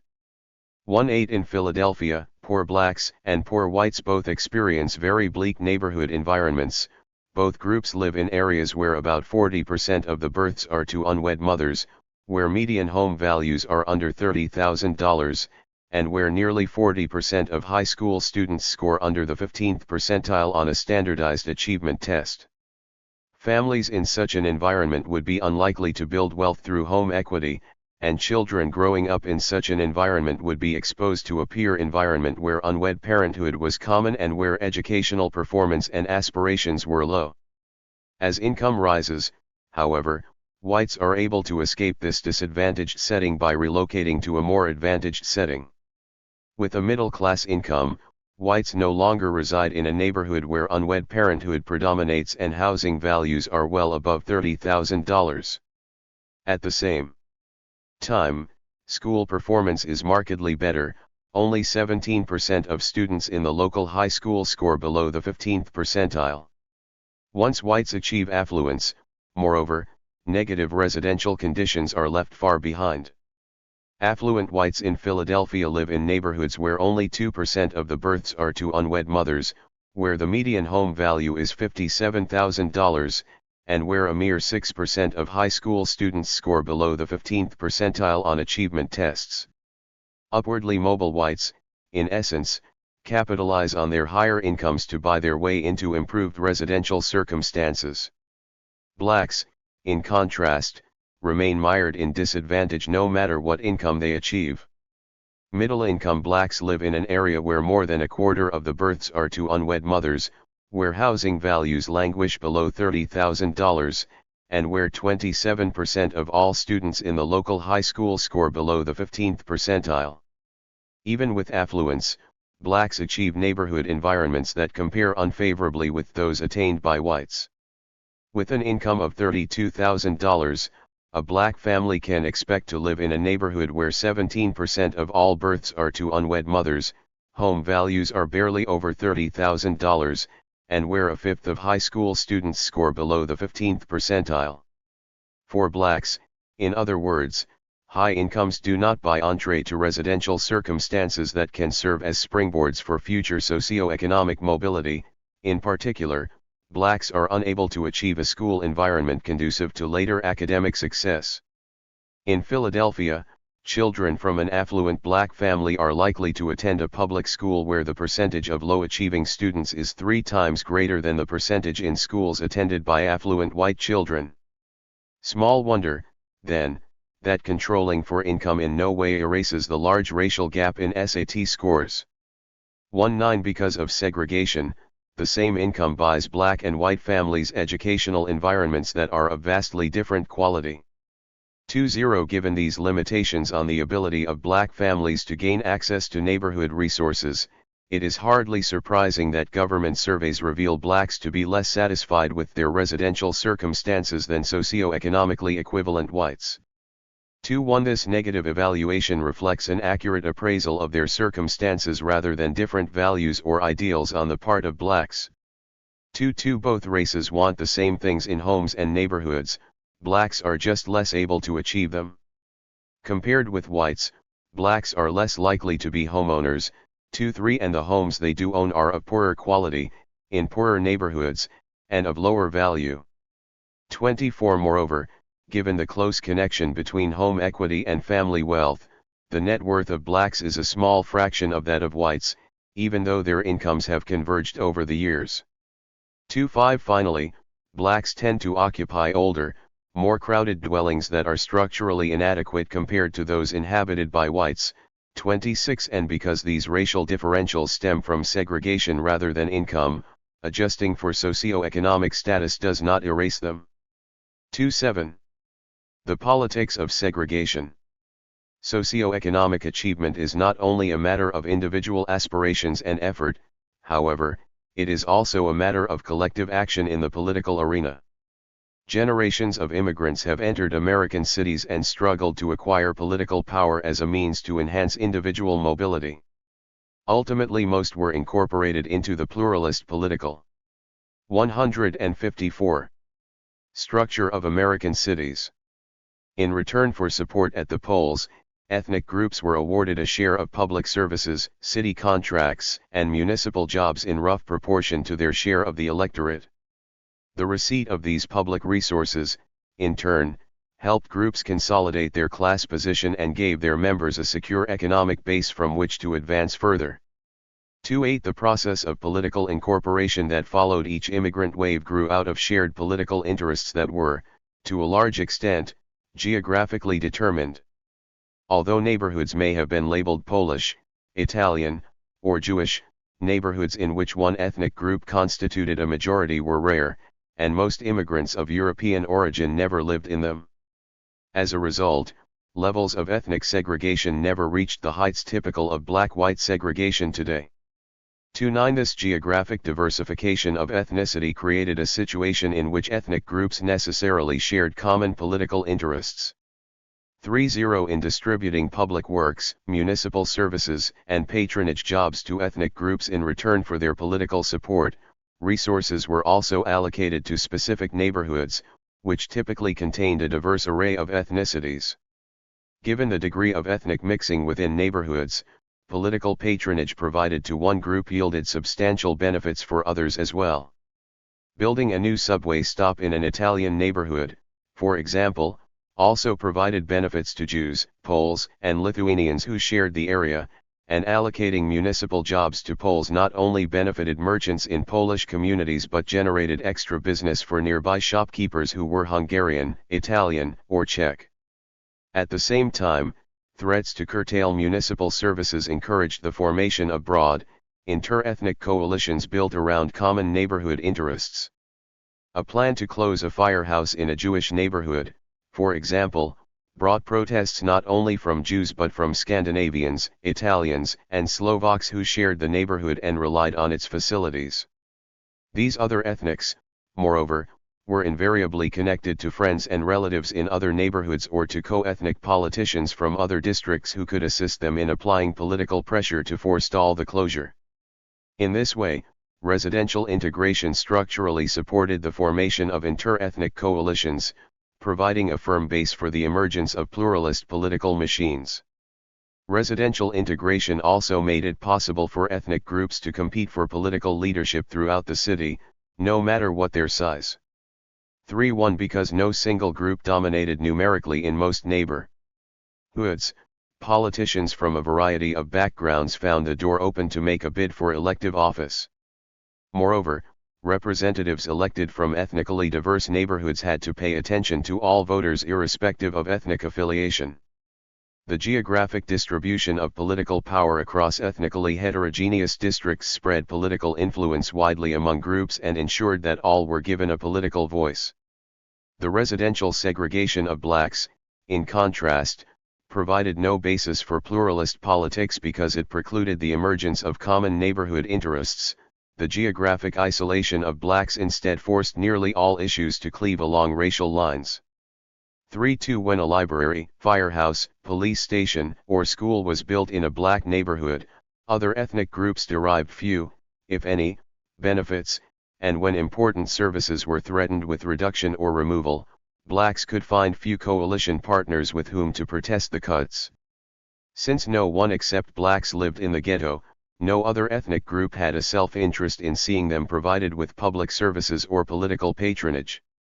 On the contrary, resources allocated to black neighborhoods detracted from the benefits going to white ethnic groups, and because patronage was the glue that held white political coalitions together, resources allocated to the ghetto automatically undermined the stability of the pluralist machine.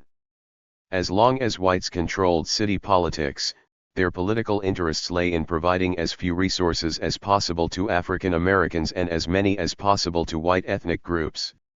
Although blacks occasionally formed alliances with white reformers, the latter acted more from moral conviction than from self-interest. Because altruism is notoriously unreliable as a basis for political cooperation, interracial coalitions were unstable and of limited effectiveness in representing black interests. 3. The historical confinement of blacks to the ghetto thus meant that blacks shared few political interests with whites. As a result, their incorporation into local political structures differed fundamentally from the pluralist model followed by other groups. 3. The geographic and political isolation of blacks meant that they had virtually no power when their numbers were small. Only when their numbers increased enough to dominate one or more wards did they acquire any influence at all. But rather than entering the pluralist coalition as an equal partner, the black community was incorporated in a very different way. As a machine within a machine. 3. The existence of solid black electoral districts, while undermining interracial coalition building, did create the potential for bloc voting along 156 racial lines. In a close citywide election, the delivery of a large number of black votes could be extremely useful to white politicians, and inevitably black political bosses arose to control and deliver this vote in return for political favors. Unlike whites, who exercised power through politicians of diverse ethnicities, blacks were typically represented by one boss, always black, who developed a symbiotic and dependent relationship with the larger white power structure. 3-6 In return for black political support, white politicians granted black bosses such as Oscar DePriest or William Dawson of Chicago and Charles Anderson of Harlem a share of jobs and patronage that they could, in turn, distribute within the ghetto. 3-7 Although these bosses wielded considerable power and status within the black community, they occupied a very tenuous position in the larger white polity. On issues that threatened the white machine or its constituents, the black bosses could easily be outvoted. Thus patronage, services, and jobs were allocated to the ghetto only as long as black bosses controlled racial agitation and didn't threaten the color line, and the resources they received typically compared unfavorably to those provided to white politicians and their neighborhoods. 38 As with black business owners and professionals, the pragmatic adaptation of black politicians to the realities of segregation gave them a vested interest in the ghetto and its perpetuation. 3-9 During the 1950s, for example, William Dawson joined with white ethnic politicians to oppose the construction of public housing projects in white neighborhoods, not because of an ideological objection to public housing per se, but because integration would antagonize his white political sponsors and take voters outside of wards that he controlled. 4-0 The status quo of a powerful white machine and a separate but dependent black machine was built on shifting sand, however. It remained viable only as long as cities dominated state politics, patronage was plentiful, and blacks comprised a minority of the population. During the 1950s and 1960s, white suburbanization and black in-migration systematically undermined these foundations, and white machine politicians became progressively less able to accommodate black demands while simultaneously maintaining the color line. Given the declining political clout of cities, the erosion of their tax base, and the rising proportion of blacks in cities, municipal politics became a racially charged zero-sum game that pitted politically disenfranchised blacks against a faltering coalition of ethnic whites. 41. In cities where blacks came to achieve an absolute majority such as Baltimore, Newark, Gary, Detroit, Cleveland, and Washington, D.C. the white political machine was destroyed as blacks assumed power and ended white patronage. In cities where the share of blacks peaked at around 40% as in Chicago and Philadelphia, blacks were able to acquire power only by pulling liberal whites and disaffected Hispanics into a tenuous coalition, but given prevailing patterns of segregation these alliances were not politically stable. Chicago, for example, quickly reverted to white control in a way that succinctly illustrates the vulnerability of black politicians under conditions of racial segregation. By the beginning of the 1980s, black in-migration to Chicago had stopped, white out-migration had leveled off, and the movement of Hispanics into the city was accelerating. As the share of blacks stalled at just above 40%, it became clear that they would not soon, if ever, comprise a majority of the Chicago's population. Latinos had become the swing voters, and whoever pulled them into a coalition would rule the city. Mexican Americans and Puerto Ricans, however, had traditionally been ignored by the city's white machine politicians, and in frustration they joined with blacks in 1983 to elect the city's first black mayor, Harold Washington. 4-2 But under black leadership the fruits of political power did not come fast enough to satisfy rising Latino expectations. Given the high degree of residential segregation between blacks and Hispanics, resources provided to black constituents had few spillover benefits for Mexican Americans or Puerto Ricans, and when Mayor Washington died early in his second term, they bolted from the black politicians to form a new coalition with the chastened and now politically receptive ethnic whites. Together Latinos and European whites constituted a working majority of voters who elected a new white mayor, Richard M. Daley, son of the city's last white political boss. Given their relative integration, moreover, white Europeans and Latinos found a stable basis for coalition politics based on geographically structured self-interest. Chicago's Latinos now appear to be following the pluralist political model of earlier European immigrant groups, and because they are the only major group in the city whose numbers are growing, their political power and influence can only be expected to increase. As long as the working coalition between Latinos and European whites holds, blacks will be unable to win citywide power. The political isolation of blacks continues because of the structural limitations imposed on them by racial. 158. Segregation, which guarantees that they have few interests in common with other groups. Even in cities where blacks have assumed political leadership by virtue of becoming a majority, the structural constraints of segregation still remain decisive. Indeed, the political isolation experienced by blacks in places such as Newark and Detroit is probably more severe than that experienced earlier in the century, when ghetto votes were at least useful to white politicians in citywide elections. Once blacks gained control of the central city and whites completed their withdrawal to the surrounding suburbs, virtually all structural supports for interracial cooperation ended. In the suburbs surrounding places such as Newark and Detroit, white politicians are administratively and politically insulated from black voters in central cities, and they have no direct political interest in their welfare. Indeed, money that flows into black central cities generally means increased taxes and lower net incomes for suburban whites. Because suburbanites now form a majority of most state populations and a majority of the national electorate, the chocolate city vanilla suburb pattern of contemporary racial segregation gives white politicians a strong interest in limiting the flow of public resources to black-controlled cities. 4.3 In an era of fiscal austerity and declining urban resources, therefore, the political isolation of blacks makes them extremely vulnerable to cutbacks in governmental services and public investments.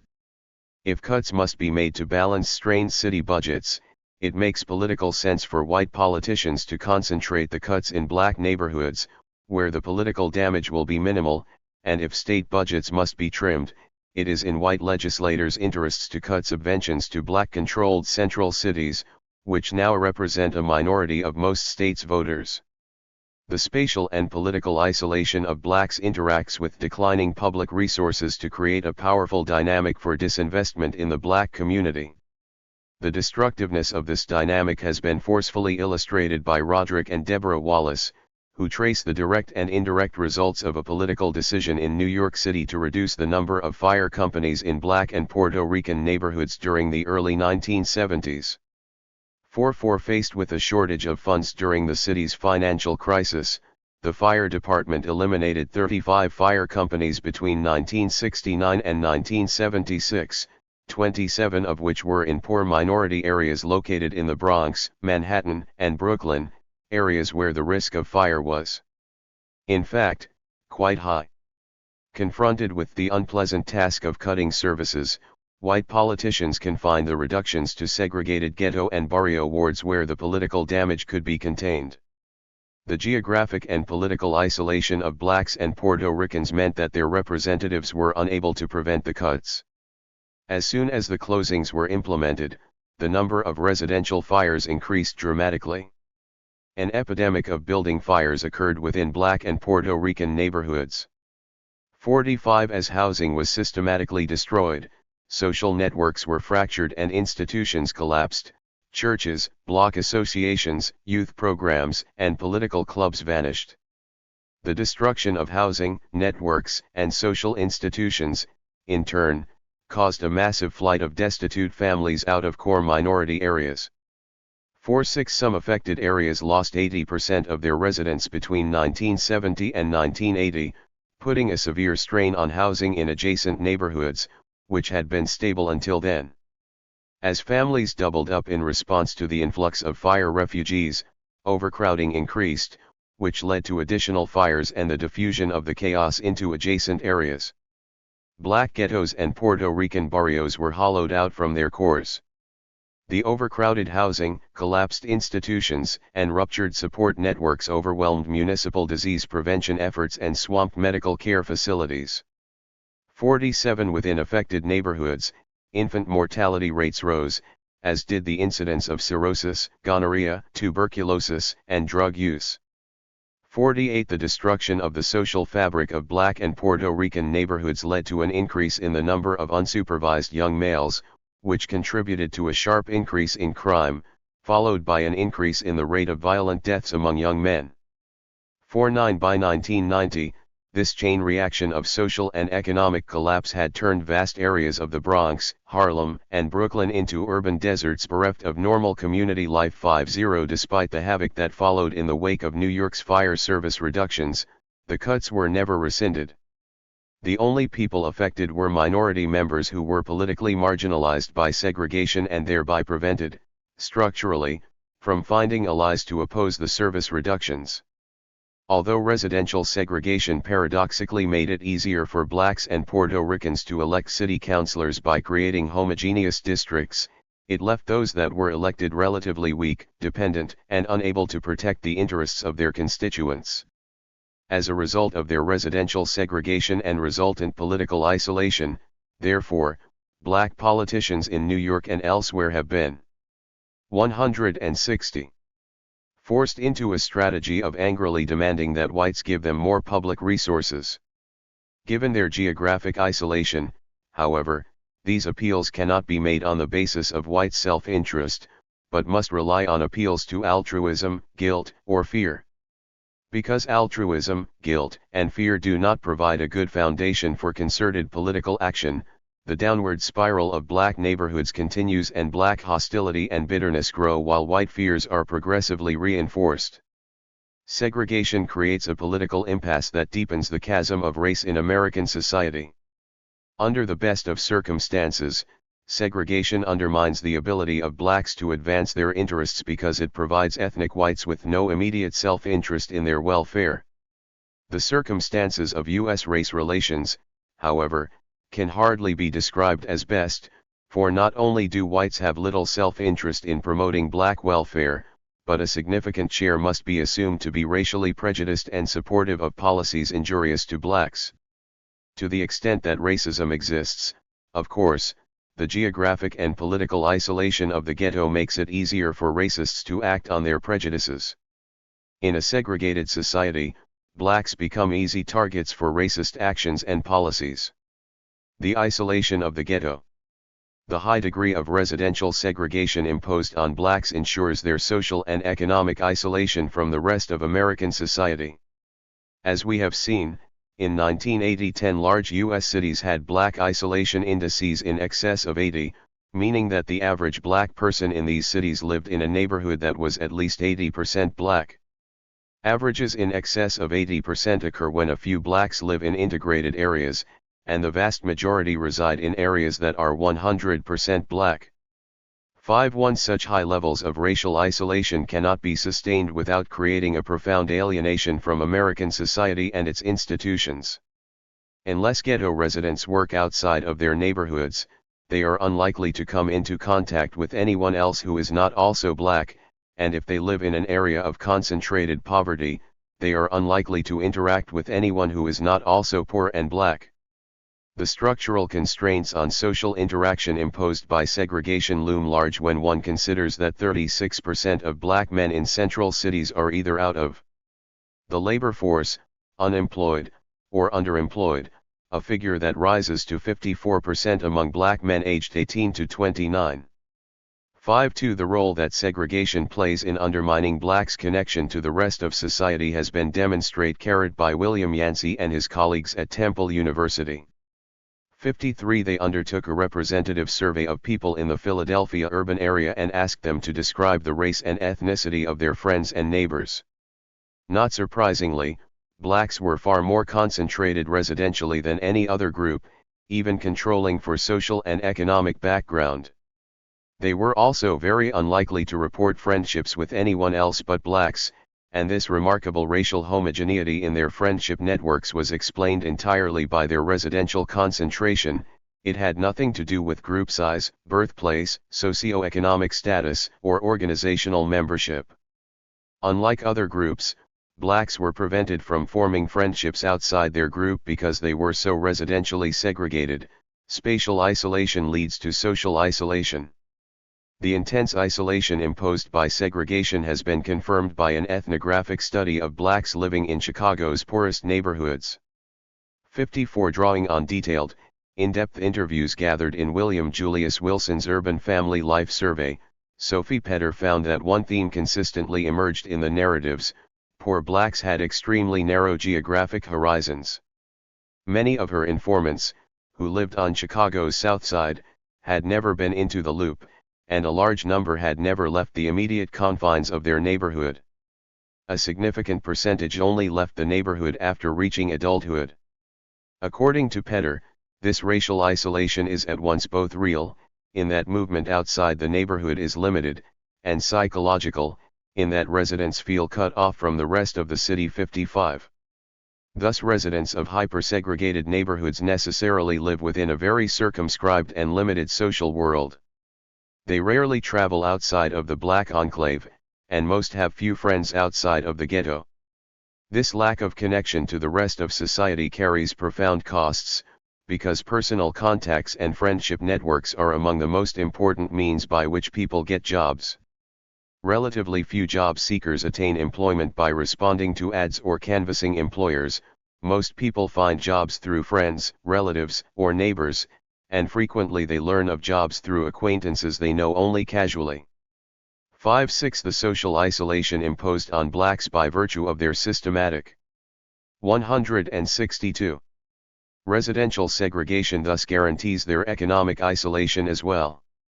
Because blacks have weak links to white society, they are not connected to the jobs that white society provides.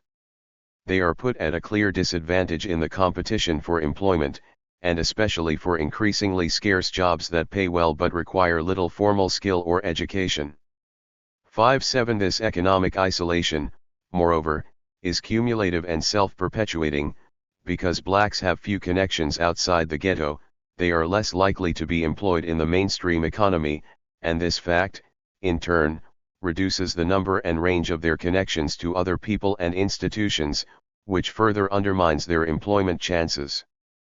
Given the levels of residential segregation typically found in large American cities, therefore, the inevitable result is a dependent black community within which work experience is lacking and linkages to legitimate employment are weak. The language of segregation. The depth of isolation in the ghetto is also evident in black speech patterns, which have evolved steadily away from standard American English.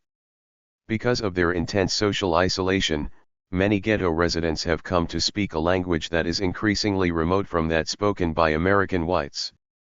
Black street speech, or more formally, Black English vernacular, has its roots in the West Indian Creole and Scots-Irish dialects of the 18th century. 58. As linguists have shown, it is by no means a degenerate, or illogical version of standard American English. Rather, it constitutes a complex, rich, and expressive language in its own right, with a consistent grammar, pronunciation, and lexicon all its own. 5-9. It evolved independently from standard American English because blacks were historically separated from whites by caste, class, and region, but among the most powerful influences on black speech has been the residential segregation that blacks have experienced since early in the century. 60. For several decades, the linguist William Labov and his colleagues have systematically taped, transcribed, and analyzed black and white speech patterns in American cities. 6-1. In city after city they have found that whites constitute a single speech community, defined by a single set of norms and a single, extraordinarily uniform structural base. Linguistic features pass freely across ethnic lines within the white community, but not across racial lines. Black have nothing to do with these sound changes in process. 62. Divergent black and white speech patterns provide stark evidence of the structural limits to interracial communication that come with high levels of residential segregation. Whereas white speech has become more regionally specialized over time, with linguistic patterns varying increasingly between metropolitan areas, Labov and his colleagues found precisely the opposite pattern for Black English. It has become progressively more uniform across urban areas. Over the past 2 decades, the Black English vernaculars of Boston, Chicago, Detroit, New York, and Philadelphia have become increasingly similar in their grammatical structure and lexicon, reflecting urban blacks' common social and economic isolation within urban America. Although black speech has become more uniform internally, however, as a dialect it has drifted farther and farther away from the form and structure of standard American English. According to Leibov's measurements, blacks and whites in the United States increasingly speak different tongues, with different grammatical rules, divergent pronunciations, and separate vocabularies. 64 Leibov has concluded that this separate linguistic evolution stems from the high degree of segregation imposed on blacks in U.S. urban areas, which confines them to isolated and self-contained linguistic communities. In a series of critical tests, he and Wendell Harris demonstrated that the less contact blacks have with whites, the greater their reliance on Black English vernacular and the less their ability to speak standard American English. 6.5 Blacks who live within the ghetto, in particular, display speech patterns that are quite remote from the dialect spoken by most white Americans. Because of segregation, the languages spoken by blacks and whites are moving toward mutual unintelligibility. The recognition of Black English vernacular's progressive evolution away from standard American English in no way implies that it is inferior as a language, nor does the fact that whites may have a difficult time understanding Black English mean that it is flawed as medium of human communication. The linguistic drift of Black English does, however, symbolize the breakdown of communication between the races, and suggests at least two additional barriers to Black socioeconomic advancement. U.S. schools rely almost exclusively on the standard dialect for instruction and exposition. Thus, when children grow up speaking Black English vernacular rather than standard American English, their educational progress is seriously hampered. When ghetto children enter schools where texts and instructional materials all are written in standard N. 164 English, and where teachers speak primarily in this dialect, they experience a culture shock akin to that felt by immigrant children from non-English speaking countries. Because the language they are being taught to read and write is not the same as the one they speak, their confidence and self-esteem are threatened, thereby undermining the entire learning process. 6.6 Unless special efforts are made to compensate for the wide discrepancy between the language of the classroom and the spoken language of everyday life, formal education is likely to be a frustrating and alienating experience for ghetto children. Acquiring fluency in standard English is difficult for Black children whose entire social world is bounded by the ghetto and whose families have no familiarity with the mainstream dialect. Children learn language through frequent interaction with other speakers. Although they will be able to understand standard English from exposure to television, radio, and other media, children growing up in the ghetto will not be able to speak it unless they have had the opportunity to use it actively to manipulate their social environment. 6.7 The passive consumption of mass media does not provide the sort of active learning experience. Without systematic reinforcement in other social contexts, ghetto dwellers are unlikely to learn to speak a style of English familiar to most whites. The educational barriers facing ghetto children are exacerbated by teachers and school administrators who view Black English as wrong, bad, or inferior, thereby stigmatizing Black children and further undermining their motivation to learn. 6.8 In many school settings, Black English is pejoratively stereotyped and taken to indicate a lack of intelligence, an absence of motivation, or the presence of a learning disability. These perceptions lead to a lowering of expectations and to the systematic tracking of ghetto children into remedial courses, thereby making low achievement a self-fulfilling prophecy. Thus, Black educational progress is hampered not only because segregation concentrates poverty within ghetto schools but also because segregation confines Blacks to an isolated linguistic community. Segregation ensures that Black children will speak a non-standard dialect of English that is not taught, spoken, or appreciated in the American school system. The difficulties caused by a reliance on Black English do not stop at the classroom door. Facility with standard English is required for many jobs in the larger economy, especially those that carry good prospects for socioeconomic advancement and income growth. To the extent that an Exclusive reliance on Black English undermines employability, therefore, it constitutes a second barrier to socio-economic achievement. 6.9 The ability to speak, write, and communicate effectively in Standard English is essential for employment in most white-collar jobs. The ability to speak Standard English, at least, is also widely demanded by employers for clerical or service positions that bring job holders into frequent contact with the general public, most of whom are white. 70 Employers make frequent use of language as a screening device for blue-collar jobs, even those that involve little or no interaction with the public. They assume that people who speak Black English carry a street culture that devalues behaviors and attitudes consistent with being a good worker, such as regularity, punctuality, dependability, and respect for authority. 7.1 The inability to communicate in Standard American English, therefore, presents serious obstacles to socio-economic advancement. Black Americans who aspire to socio-economic success generally must acquire a facility in Standard English as a precondition of advancement, even if they retain a fluency in Black speech. Successful Blacks who have grown up in the ghetto literally become bilingual, learning to switch back and forth between Black and white dialects depending on the social context. This code switching involves not only a change of words but a shift between contrasting cultures and identities. Although some people acquire the ability to make this shift without difficulty, it causes real social and psychological problems for others. For someone raised in the segregated environment of the ghetto, adopting white linguistic conventions can seem like a betrayal of Black culture, a phony attempt to deny the reality of one's Blackness. As a result, Black people who regularly speak Standard American English often encounter strong disapproval from other Blacks. Many well-educated Blacks recall with some bitterness the ridicule and ostracism they suffered as children for the sin of talking white. 73. The culture of segregation. This struggle between Black and white speech patterns is symptomatic of a larger conflict between Black and white cultural identities that arises from residential segregation. In response to the harsh and isolated conditions of ghetto life, a segment of the urban Black population has evolved a set of behaviors, attitudes, and values that are increasingly 166 at variance with those held in the wider society.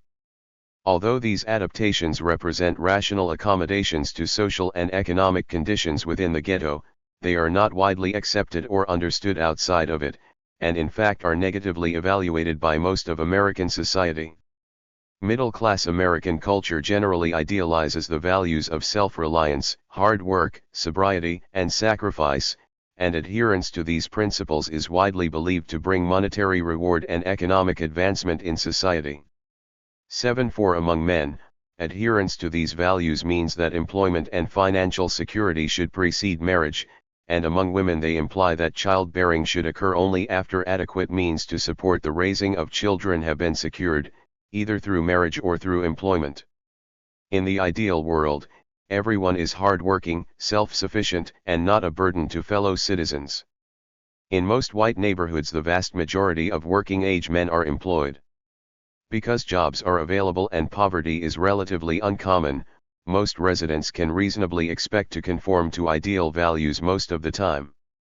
Men generally do find jobs before marrying, and women have reason to believe that men will help support the children they father. Although these ideals may be violated with some frequency, there is enough conformity in most white neighborhoods for them to retain their force as guides for behavior. There are still enough people who exemplify the values to serve as role models for others.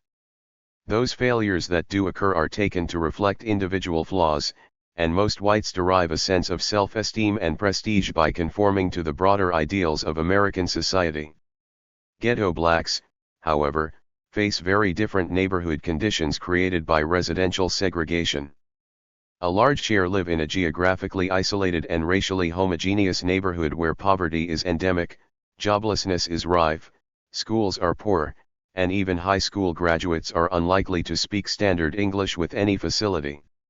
Employment opportunities are limited, and given the social isolation enforced by segregation, Black men are not well connected to employers in the larger economy. As a result, young men coming of age in ghetto areas are relatively unlikely to find jobs capable of supporting a wife and children, and black women, facing a dearth of potential husbands and an absence of educational institutions capable of preparing them for gainful employment, cannot realistically hope to conform to societal ideals of marriage and childbearing. 7.6. T. The conditions of the ghetto, in short, make it exceedingly difficult to live up to broader societal values with respect to work, marriage, and family formation, and poor blacks are thus denied the opportunity to build self-esteem and to acquire prestige through channels valued in the wider society. As a result, an alternative status system has evolved within America's ghettos that is defined in opposition to the basic ideals and values of American society. It is a culture that explains and legitimizes the social and economic shortcomings of ghetto blacks, which are built into their lives by segregation rather than by personal failings. This culture of segregation attaches value and meaning to a way of life that the broader society would label as deviant and unworthy. 7.7 The effects of segregation on black cultural identity were first noted by the psychologist Kenneth Clark in Dark Ghetto, because the larger society has clearly rejected, he rejects, the values, the aspirations, and techniques of that society. His conscious or unconscious argument is that he cannot hope to win meaningful self-esteem through the avenues ordinarily available to more privileged individuals, have been blocked for him through inadequate education, through job discrimination, and through a system of social and political power which is not responsive to his needs. 7.8 As a psychological defense mechanism, therefore, ghetto dwellers evolve a cultural identity defined in opposition to the larger ideals of white society. The anthropologists John Ogbu and Sinathia Fordham, building on Clark's work, have shown that the formation of such oppositional identities is a common psychological adaptation whenever a powerless minority group is systematically subordinated by a dominant majority. Subordinate minorities like Black Americans develop a sense of collective identity or sense of peoplehood in opposition to the social identity of white Americans because of the way white Americans treat them in economic, political, social, and psychological domains. The oppositional identity of the minority evolves because they perceive and experience the treatment by whites as collective and enduring oppression.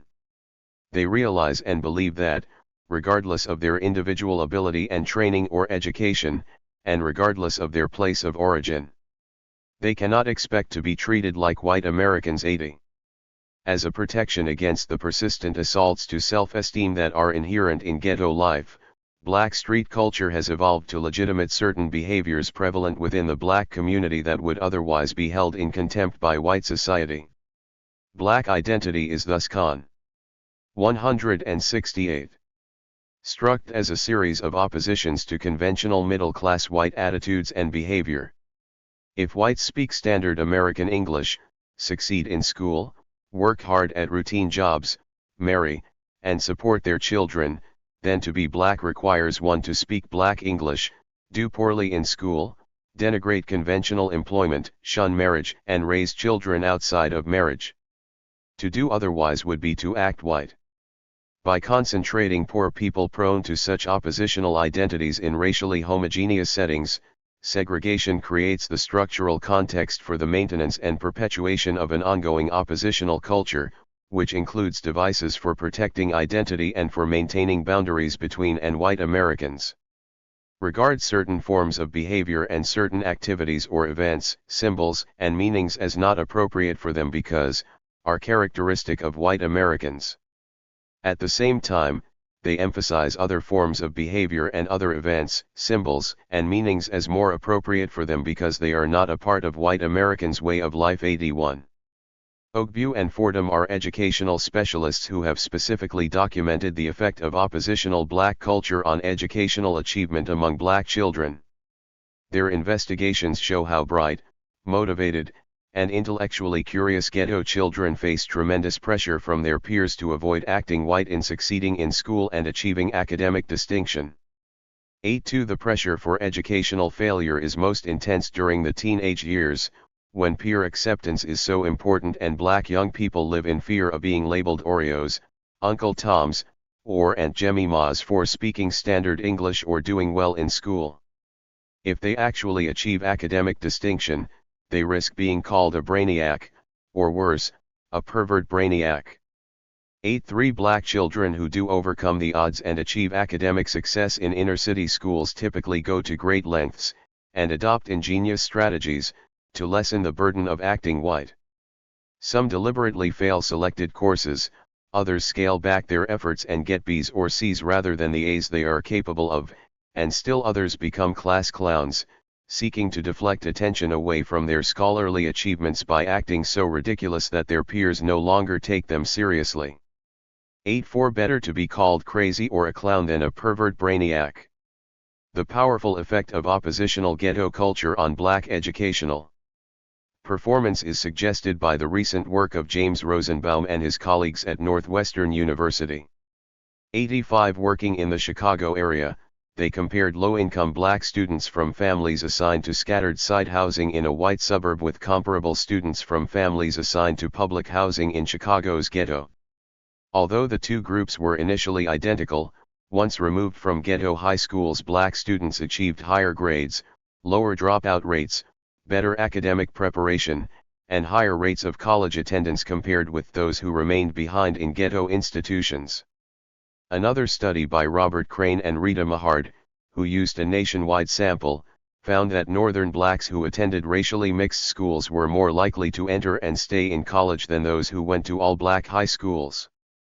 86. Susan Meyer followed students who attended the 10th grade in poor and affluent high schools in 1980 and determined the likelihood of their dropping out before 1982. Controlling for family background, she discovered that students who went to affluent schools were considerably less likely to drop out than those who attended poor schools, and that girls in affluent schools were much less likely to have a child. Moreover, white students who attended predominantly black high schools were considerably more likely to drop out and have a child than those who attended predominantly white schools. 87. All too often, whites observe the workings of black oppositional culture and conclude that African Americans suffer from some kind of cultural defect, or that they are somehow culturally disadvantaged. In doing so, they blame the victims of segregation rather than the social arrangements that created the oppositional culture in the first place. 88. It is not a self-perpetuating culture of poverty. 89. That retards black educational progress but a structurally created and sustained culture of segregation that, however useful in adapting to the harsh realities of ghetto life, undermines socio-economic progress in the wider society. As Kenneth Clark pointed out in 1965, the invisible walls of a segregated society are not only damaging but protective in a debilitating way. There is considerable psychological safety in the ghetto, there one lives among one's own and does not risk rejection among strangers. One first becomes aware of the psychological damage of such safety when the walls of the ghetto are breached and the Negro ventures out into the repressive, frightening white world. Most Negroes take the first steps into an integrated society tentatively and torn with conflict. To be the 170. First Negro who is offered a job in a company brings a sense of triumph but also the dread of failure. 90. More recently, Shelby Steele has written of the integration shock that envelopes blacks who enter white society directly from the isolated world of the ghetto. 91. The origins of black oppositional culture can be traced to the period before 1920, when black migration fomented a hardening of white racial attitudes and a systematic limiting of opportunities for African Americans on a variety of fronts. 92. Whereas urban blacks had zealously pursued education after the Civil War and were making great strides, the rise of Jim Crow in the South and de facto segregation in the North severed the links between hard work, education, sobriety, and their presumed rewards in society. 93. Although black elites continued to promote these values, the rise of the ghetto made them look increasingly pathetic and ridiculous to the mass of recent immigrants. In the face of pervasive barriers to social and residential mobility, the moral admonitions of the elite seemed hollow and pointless. 94. If whites would not accept blacks on the basis of their individual accomplishments and if hard work and education went unrewarded, then why expend the effort? If one could never be accepted as white, it was just demeaning and humiliating to go through the motions of acting white. Malcolm X summed up this attitude with his sardonic quip, What do you call a Negro with a PhD? A nigger 95. Unlike other groups, the force of oppositional culture is particularly powerful among African Americans because it is so strongly reinforced by residential segregation. By isolating blacks within racially homogeneous neighborhoods and concentrating poverty within them, segregation creates an environment where failure to meet the ideal standards of American society loses its stigma. Indeed, individual shortcomings become normative and supported by the values of oppositional culture. As transgressions lose their stigma through repetition and institutionalization, individual behavior at variance with broader societal ideals becomes progressively more likely. 9-6 The culture of segregation arises from the coincidence of racial isolation and high poverty, which inevitably occurs when a poor minority group is residentially segregated. By concentrating poverty, segregation simultaneously concentrates male joblessness, teenage motherhood, single parenthood, alcoholism, and drug abuse, thus creating an entirely black social world in which these oppositional states are normative. Given 171. The racial isolation and concentrated poverty of the ghetto, it is hardly surprising that black street culture has drifted steadily away from middle-class American values. The steady divergence of black street culture from the white mainstream is clearly visible in a series of participant observer studies of ghetto life conducted over the past 30 years. Studies carried out during the 1960s and 1970s such as Elliot Liebau's Tally's Corner, Lee Rainwater's Behind Ghetto Walls, ULF Honnert's Soul Side, and Elijah Anderson's A Place on the Corner were remarkably consistent in reporting that ghetto dwellers, despite their poverty and oppression, essentially subscribed to the basic values of American society. 9-7 What set ghetto blacks apart from other Americans was not their lack of fealty to American ideals but their inability to accomplish them. Specifically, the pervasiveness of poverty, unemployment, and dependency in the ghetto made it nearly impossible for them to live up to ideals they in fact held, which in turn undermined their self-esteem and thus created a psychological need for gratification through other means. The participant observer studies indicated that feelings of personal inadequacy led black men to reject the unskilled and poorly paid jobs open to them, to denigrate the kind of work these jobs represented, and to seek gratification through more accessible channels, such as sexual liaisons or intoxication. Women and men tended to begin sexual relations at a young age, and women generally found themselves pregnant as teenagers. Childbirth was typically followed by marriage or some informal living arrangement, at least for a time, but eventually the woman's demands for financial support undermined her partner's self-esteem, and family responsibilities blocked his access to the alternate status system of the streets. Given the cross-cutting pressures of poverty, joblessness, low self-esteem, family demands, and the allure of the streets, most male-female relationships were short-lived and devolved sooner or later into female-headed families.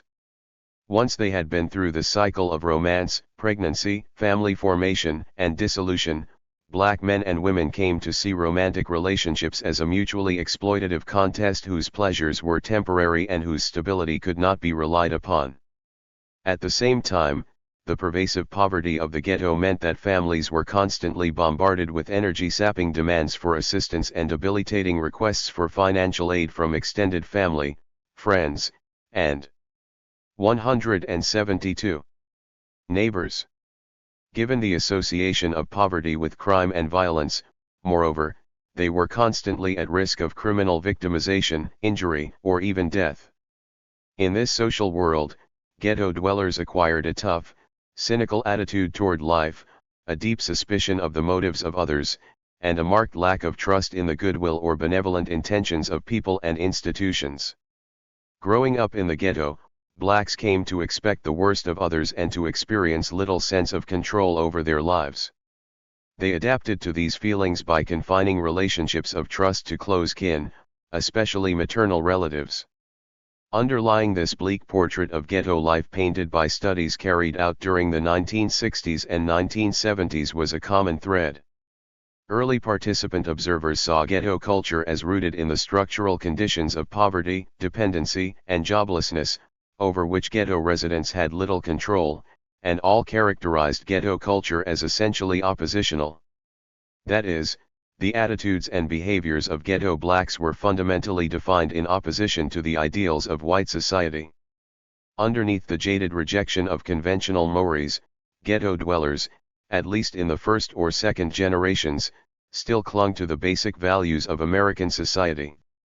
Indeed, it was because they judged themselves so harshly by broader standards that the psychological need for an oppositional identity arose in the first place. Over time, however, as intense racial isolation and acutely concentrated poverty have continued, ghetto attitudes, values, and ideals have become progressively less connected to those prevailing elsewhere in the United States. More and more, the culture of the ghetto has become an entity unto itself, remote from the rest of American society and its institutions, and drifting ever further afield. As conditions within the ghetto worsen, as the social environment grows more hostile, and as racial isolation deepens, the original connection of ghetto culture to the broader values of American society, even if only in opposition, has faded. The new culture of the ghetto increasingly rejects the values of American society as a farce and a sham, and traits that were once clearly oppositional and therefore somehow linked to the rest of American society have become ends in themselves, esteemed in their own right and disconnected from their relationship to the surrounding white society. Under the combined pressure of isolation and poverty, black street culture has increasingly become an autonomous cultural system. Participant 173. Observer studies of ghetto life done in the 1980s have an even darker and more pessimistic tone than those carried out in earlier decades. The contrast is clearly illustrated by two studies conducted by the sociologist Elijah Anderson, one carried out in the ghetto of Chicago during the early 1970s and the other conducted in a poor black neighborhood of Philadelphia during the late 1980s. In Anderson's first study, A Place on the Corner, basic American values such as hard work, honesty, diligence, respect for authority, and staying out of trouble were still very much in evidence in the thoughts and words of the poor black men gathered around the corner bar he studied. 9-8 Indeed, these values provided the basis for an alternative status system that arose to confer esteem when broader standards were not met, and to encourage young men to live up to ideals despite the long odds. As a result, Anderson's subjects who would be considered of no account by conventional standards acquire a certain nobility for their pursuit of dignity and honor in the face of adversity. In contrast, the subjects of Anderson's latest study, Streetwise, scorn and ridicule conventional American ideals. 99 Symbolic of the disappearance of traditional values from the ghetto is the breakdown of the long-standing relationship between old heads and young boys. According to Anderson, an old head was a man of stable means who was strongly committed to family life, to church, and, most important, to passing on his philosophy, developed through his own rewarding experience with work, to young boys he found worthy. He personified the work ethic and equated it with value and high standards of morality. In his eyes a working man was a good, decent individual. 100 In the ghetto environment of earlier decades, the old head acted as a kind of guidance counselor and moral cheerleader who preached anti-crime and anti-trouble messages to his charges, and the young boy readily deferred to the old head's chronological age and worldly experience. 101 In contrast, today, as the economic and social circumstances of the urban ghetto have changed, the traditional old head has been losing prestige and credibility as a role model.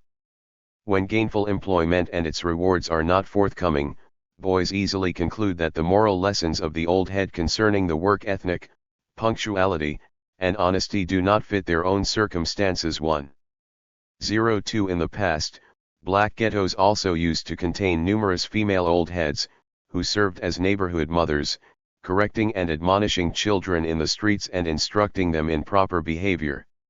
174. They were seen as mature and wise figures in the community, not only by women and girls, but also by many young men because of their motherly love and concern for children. 103 According to Anderson, however, these role models also have increasingly disappeared, indicating a breakdown in feelings of community. Residents. keep more to themselves now, no longer involve themselves in their neighbors' lives as they did as recently as 10 years ago. 104 In place of traditional mores that assign value to steady work, family life, the church, and respect for others, a drug culture and its economy have arisen, with profound effects on community well-being. Anderson and others have studied and written on the appeal of the underground drug economy to young men and women from the ghetto. 105 According to Anderson, the roles of drug pusher, pimp, and hustler have become more and more attractive. Street-smart young people who operate this underground economy are apparently able to obtain big money more easily and glamorously than their elders, including traditional male and female old heads. Because they appear successful, they become role models for still younger people. 106 The proliferation of the drug culture within the ghetto has exacerbated the problems caused by segregation and its concentration of poverty, adding a powerful impetus to the cycle of neighborhood decline. 107 Given the financial gain to be had from drugs, ghetto dealers establish aggressive marketing strategies to capture business from disillusioned young people who see little hope for improvement through work, education, or staying out of trouble. Because limited economic opportunities in the ghetto as well as drug use itself make it difficult for drug users to support themselves, the spread of drug use leads inevitably to the escalation of crime and violence. As a byproduct of the new drug culture, the violent death rate has skyrocketed among black men, prostitution has spread among black women, and the number of drug-addicted babies has mushroomed. 108 The old social order of the ghetto has increasingly broken down and veered off on an independent path dramatically different from that prevailing in the rest of American society. At the same time, relations between the sexes, which were already antagonistic and mutually exploitative in the ghetto world of the 1960s, had by the 1980s lost all connection to conventional family values.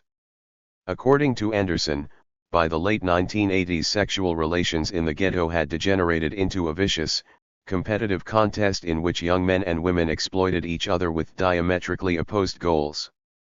1094 Young ghetto men, sex had become strictly a means of enhancing status among male peers and of experiencing pleasure at the expense of women. To the young man the woman becomes, in the most profound sense, a sexual object.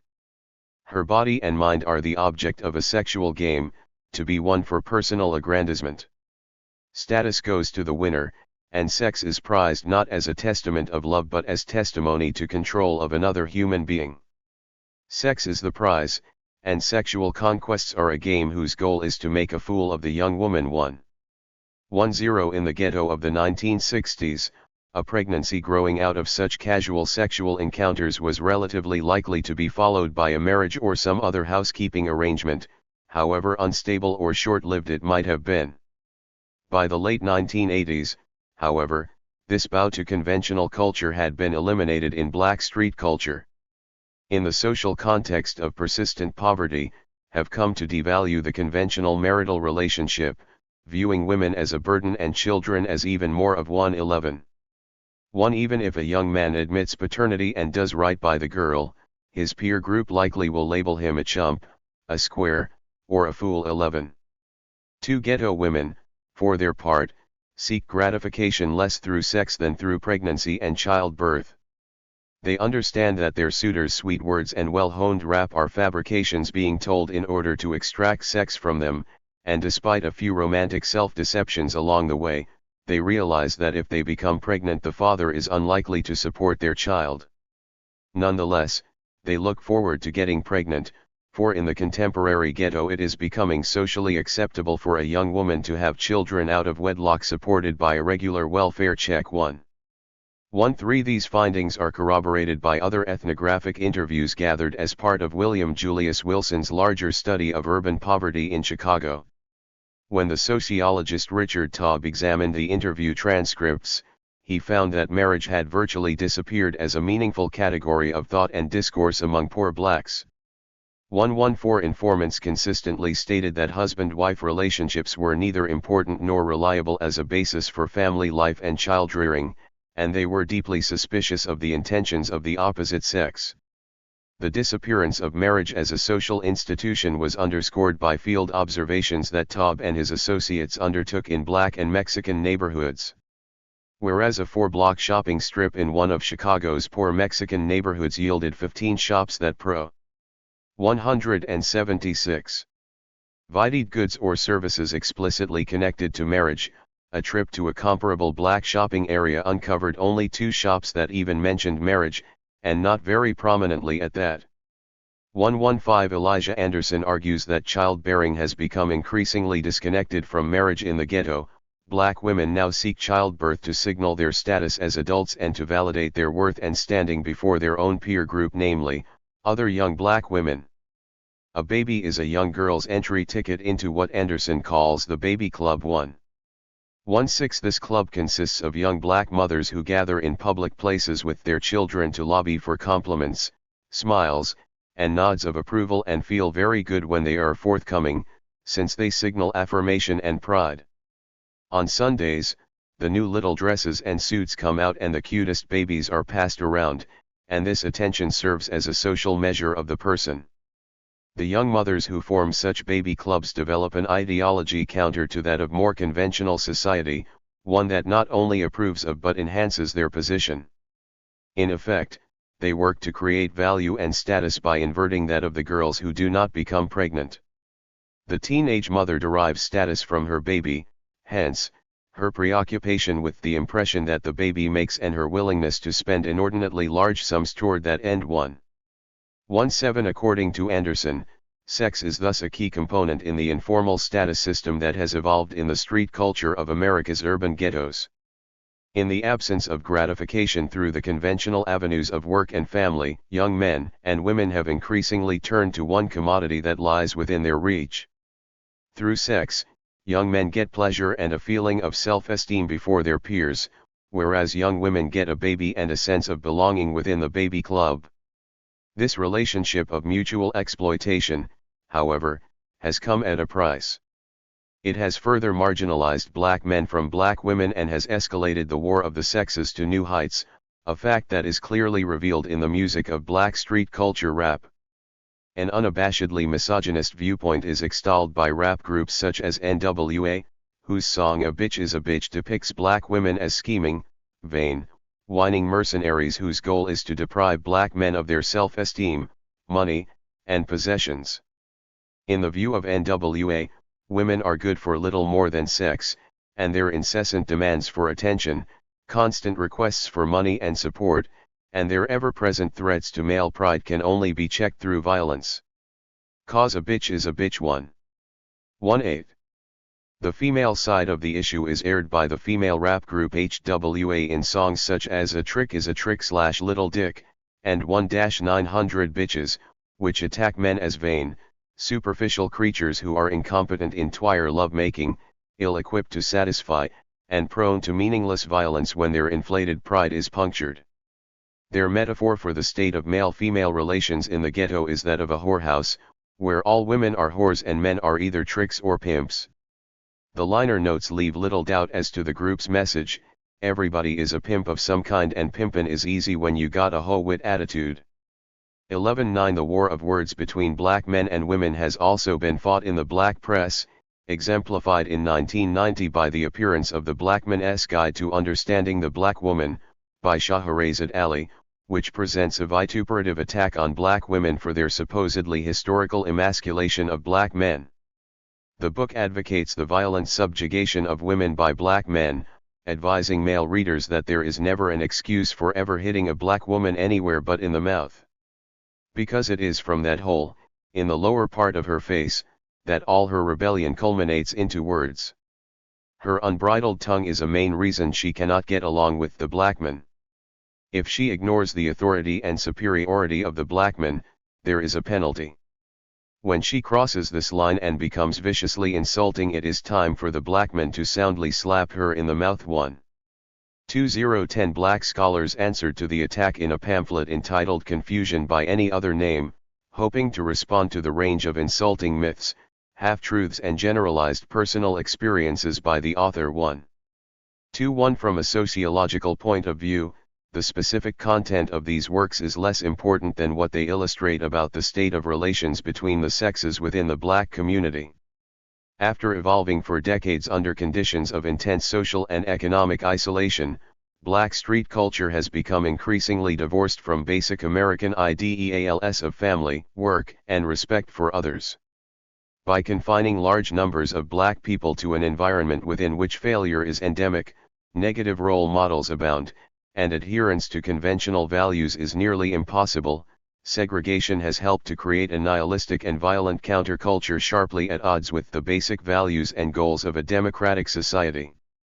As Kenneth Clark presciently noted in 1965, the pathologies of the ghetto community perpetuate themselves through cumulative ugliness, deterioration, and isolation. 1. 2. The social environment created by segregation places a heavy burden. 178.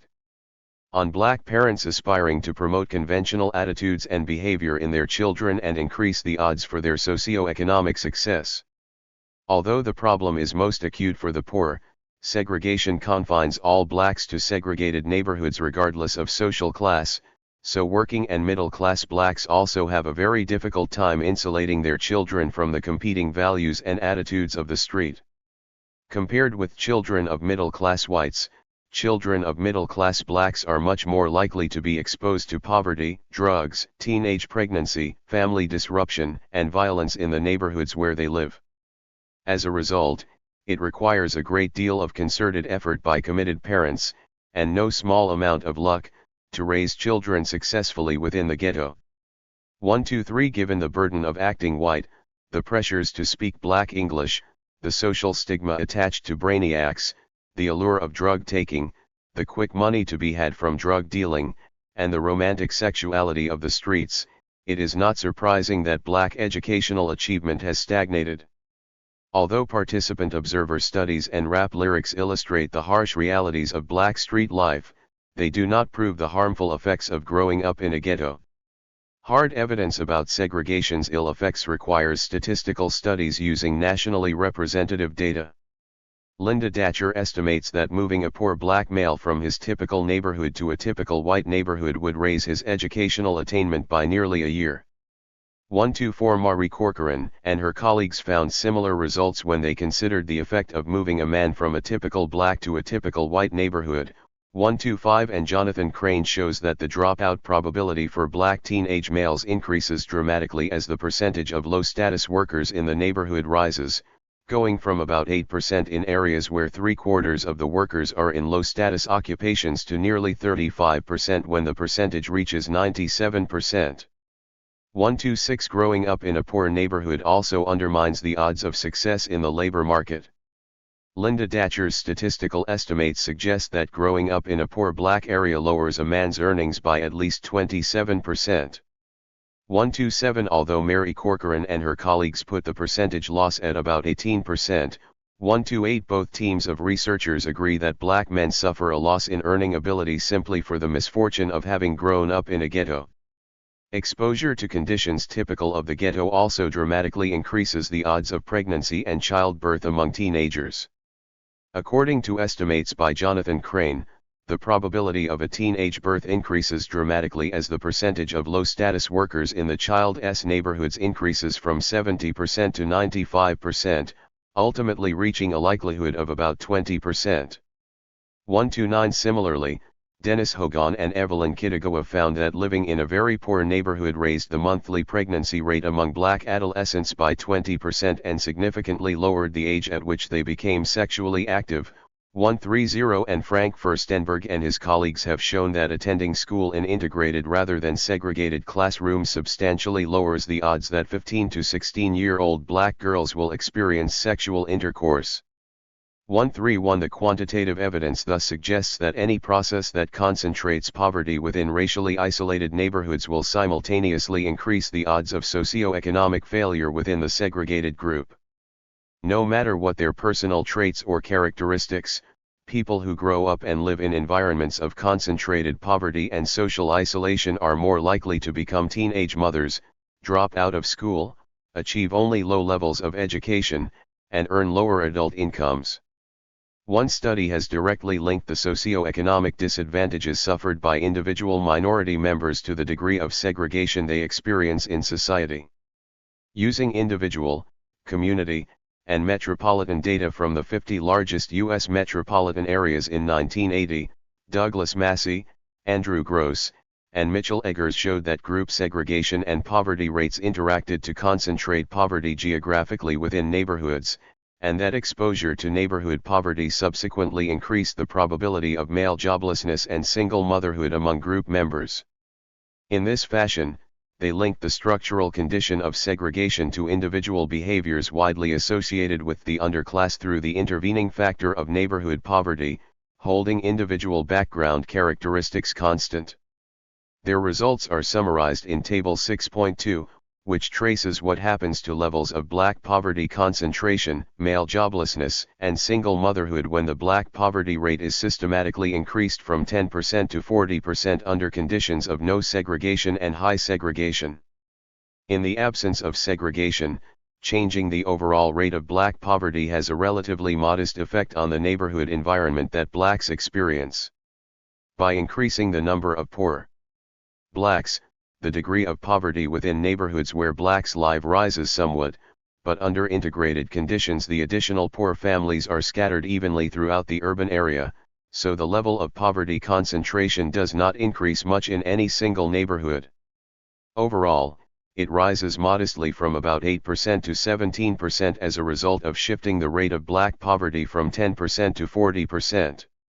Although the probabilities of male joblessness and single motherhood are sensitive to the rate of poverty that people experience in their neighborhoods, this modest change in the concentration of neighborhood poverty is not enough to affect these individual outcomes very much. The probability of male joblessness rises only from 36% to 40% as a result of 181. The increased poverty concentration, and the likelihood of single motherhood goes from 23% to 28%. In the absence of racial segregation, therefore, even substantial increases in the overall rate of black poverty would not greatly affect the welfare of individual blacks, because the additional black poverty would not be concentrated but spread widely around the metropolitan area. In a highly segregated urban area, in contrast, increasing the rate of black poverty causes a marked increase in the concentration of poverty within the neighborhoods where blacks live. As the overall rate of poverty increases from 10% to 40%, the poverty rate in black neighborhoods goes from 10% to 41%. The degree of poverty concentration increases so dramatically because all of the additional poverty must be absorbed by a small number of geographically isolated black neighborhoods. As we demonstrated in the last chapter, segregation and poverty interact to yield geographically concentrated poverty. This sharp increase in neighborhood poverty has profound consequences for the well-being of individual blacks, even those who have not been pushed into poverty themselves, because segregation forces them to live in neighborhoods with many families who are poor. As a result of the increase in neighborhood poverty to which they are exposed, individual probabilities of joblessness and single motherhood rise substantially. As the overall black poverty rate rises from 10% to 40% and the amount of poverty concentrated within black neighborhoods experiences a comparable increase, the probability of joblessness among young black males rises from 40% to 53% and the likelihood of single motherhood increases from 28% to 41%. Increasing the rate of poverty of a segregated group thus causes its neighborhood environment to deteriorate, which in turn causes individual probabilities of socioeconomic failure to rise. The same rise in poverty without segregation would hardly affect group members at all, because it would have marginal effects on the neighborhoods where they live. Segregation, in other words, is directly responsible for the creation of a harsh and uniquely disadvantaged black residential environment, making it quite likely that individual blacks themselves will fail, no matter what their socioeconomic characteristics or family background. Racial segregation is the institutional nexus that enables the transmission of poverty from person to person and generation to generation, and is therefore a primary structural factor behind the perpetuation of the urban underclass. 182. How to build an underclass. The foregoing analysis of segregation and its consequences constitutes a primer on how to construct an urban underclass. To begin, choose a minority group whose members are somehow identifiably different from the majority. Once the group has been selected, the next step in creating an underclass is to confine its members to a small number of contiguous residential areas, and then to impose on them stringent barriers to residential mobility. These barriers are effectively created through discrimination buttressed by prejudice. Those who attempt to leave the enclave are systematically steered away from majority neighborhoods and back to minority or racially mixed areas. If they inquire about homes in other areas, they are treated brusquely and told none are available, and if they insist on seeing an advertised unit, little information is provided about it and no other units are shown. If these deceptions are overcome and a minority home buyer succeeds in making an offer on a home in a majority neighborhood, the sales agent provides as little information as possible about the options for financing the sale and makes no effort to assist the customer in obtaining a mortgage. At the same time, the seller is discouraged from coming down in price to meet the offer that has been made. If, despite these efforts, a minority family succeeds in having its offer to buy a majority home accepted, financial institutions take over the task of enforcing the barriers to residential mobility by attempting to deny the family's application for a mortgage, either on the basis of objective criteria such as the applicant's income, employment, or family history, or because of more subjective concerns about neighborhood quality or stability. Through whatever means, minority loan applications are rejected at a rate several times that of majority applications. If the foregoing barriers are still somehow overcome and a minority family actually succeeds in moving into a majority neighborhood, then the fallback mechanisms of prejudice come into play. The minority family is systematically harassed by threatening phone calls, rocks thrown through windows, property vandalism, burning crosses, and if these crass measures are unacceptable, through more genteel mechanisms of social ostracism. If acts of prejudice do not succeed in dislodging the family, the ultimate weapon is the avoidance by majority members of the neighborhood. Those in the immediate area seek to leave as soon as they are. 183. Able and no potential majority home buyers are shown properties in the area. As a result, the neighborhood rapidly turns from a majority to a minority population. Through the systematic application of these principles, areas where members of the minority manage to gain entry can be restricted in number and confined largely to locations adjacent to existing minority neighborhoods, thereby maintaining the residential structure of the ghetto. Moreover, prejudice and discrimination applied in the manner just discussed have the additional effect of undermining minority self-esteem, because they make it very clear that no matter how much money or education a minority person may have, he or she will never be accepted or treated as an equal by majority neighbors. Once a group's segregation in society has been ensured, the next step in building an underclass is to drive up its rate of poverty. Segregation paradoxically facilitates this task, because policies that harm a highly segregated minority group and its neighborhoods will have few untoward side effects on other racial or ethnic groups. Geographic isolation translates into political isolation, making it difficult for segregated groups to form political coalitions with others to end policies inimical to their self-interests or to promote policies that might advance their welfare. Racial segregation thus makes it politically easy to limit the number of government jobs within the ghetto, to reduce its public services, to keep its schools understaffed and underfunded, to lower the transfer payments on which its poor depend, and to close its hospitals, clinics, employment offices, and other social support institutions. With the political marginalization of minority members ensured by their segregation, the only thing required to set off a spiral of decay within the ghetto is a first-class economic disaster that removes the means of subsistence from a large share of the population. If the minority migrated to cities largely to take industrial jobs vacated by upwardly mobile majority immigrants, the inner-city manufacturing base provides a particularly opportune point at which to undercut the economic supports of the minority community, thereby bringing about the necessary increases in minority poverty.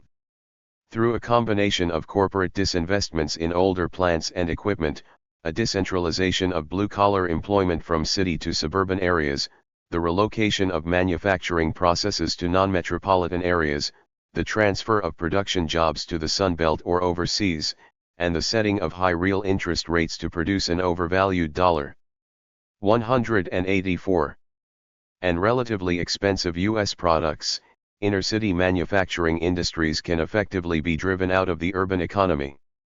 As manufacturing employment falls and employment suburbanizes, thousands of ghetto dwellers, primarily men with little formal education, will be displaced from jobs that pay them relatively high wages and sent into a two-tiered service economy that generates a larger number of menial, low-paying jobs but few high-paying positions for people without education or training.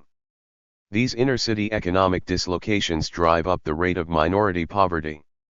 133 The additional deprivation created by the economic flux is concentrated geographically within isolated ghetto neighborhoods. As neighborhood poverty concentrations rise, income is withdrawn from minority neighborhoods, and the resulting increase in dilapidation and abandonment sets off physical decay that soon spreads to surrounding stable neighborhoods. If, owing to the constraints of fiscal austerity and the political isolation of these neighborhoods, fire service to ghetto areas is simultaneously reduced, then the process of neighborhood decay will be substantially accelerated. The increase in poverty concentration also brings a sharp constriction of demand density within the ghetto, leading to the collapse of its retail sector and the elimination of most non-essential goods and services. The interaction of poverty and segregation acts to concentrate a variety of deleterious social and economic characteristics, creating an environment where male joblessness, female welfare dependency, crime, drug abuse, teenage childbearing, and single parenthood are common or even normative. The ghetto comes to house an abundance of negative role models who exemplify attitudes and behaviors detrimental to success in the emerging post-industrial service economy.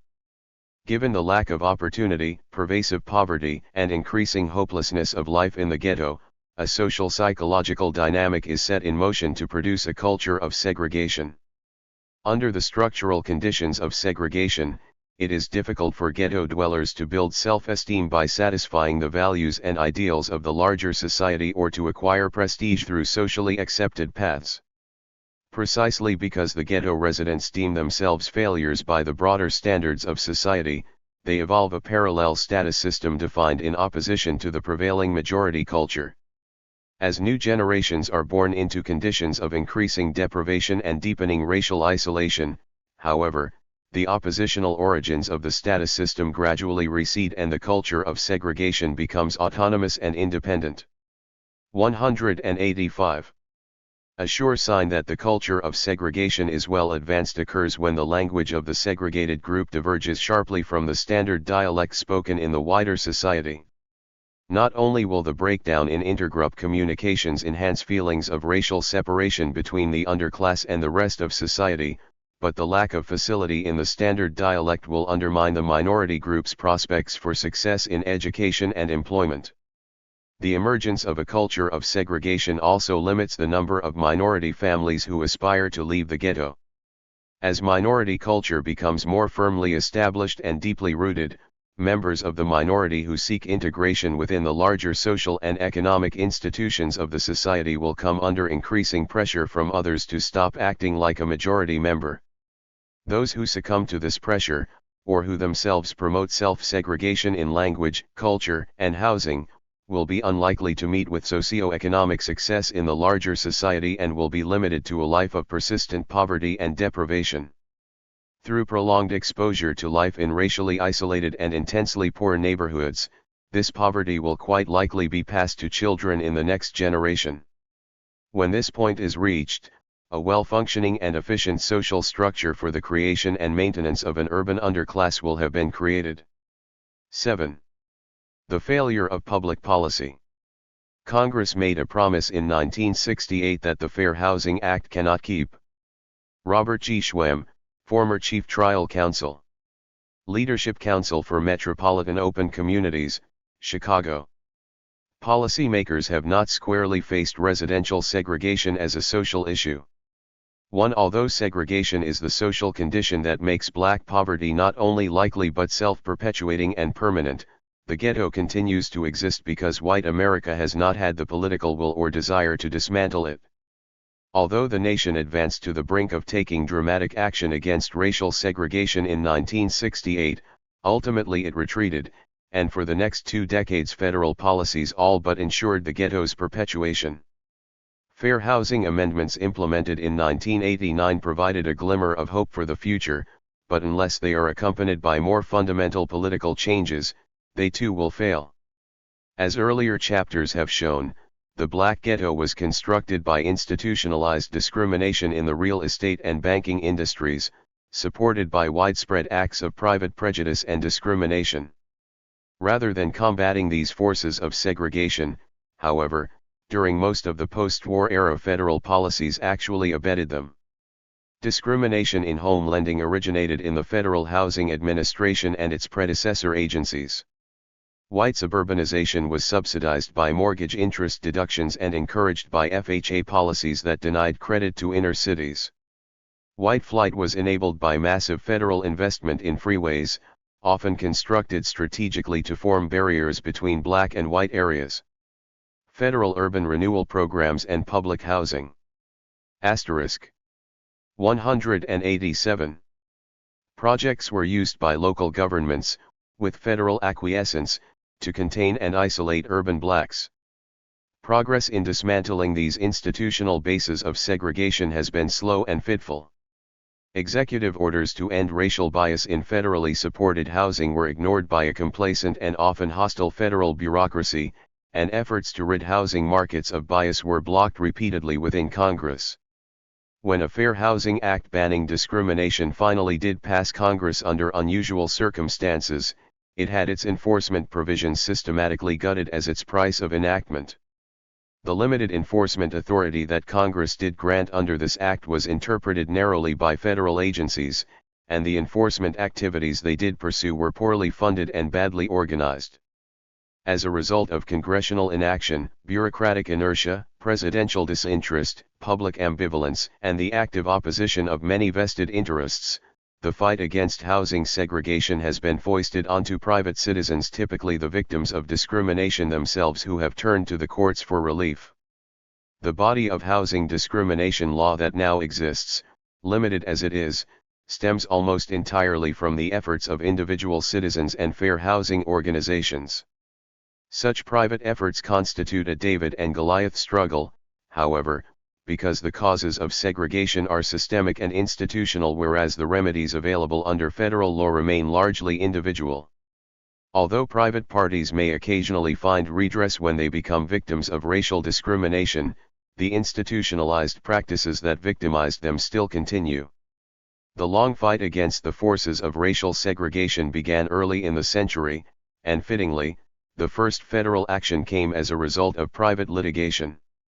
Equally fittingly, given subsequent developments, the Supreme Court decision that barred the segregative force in question was completely ineffective in preventing the subsequent construction of the ghetto.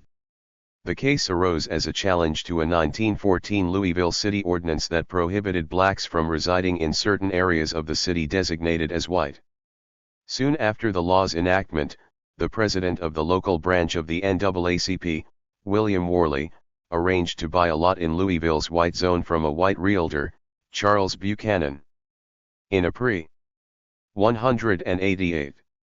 Arranged scenario, Buchanan accepted Worley's offer, but Worley refused to make payment on the grounds that he would not be able to occupy the property because of Louisville's racial segregation law. Buchanan then sued Worley for breach of contract in order to initiate a civil test of the law. In a unanimous 1917 decision effectively ending the growing movement toward legal separation in American cities, the U.S. Supreme Court held that Louisville's segregation ordinance was unconstitutional. 3. But although Buchanan v.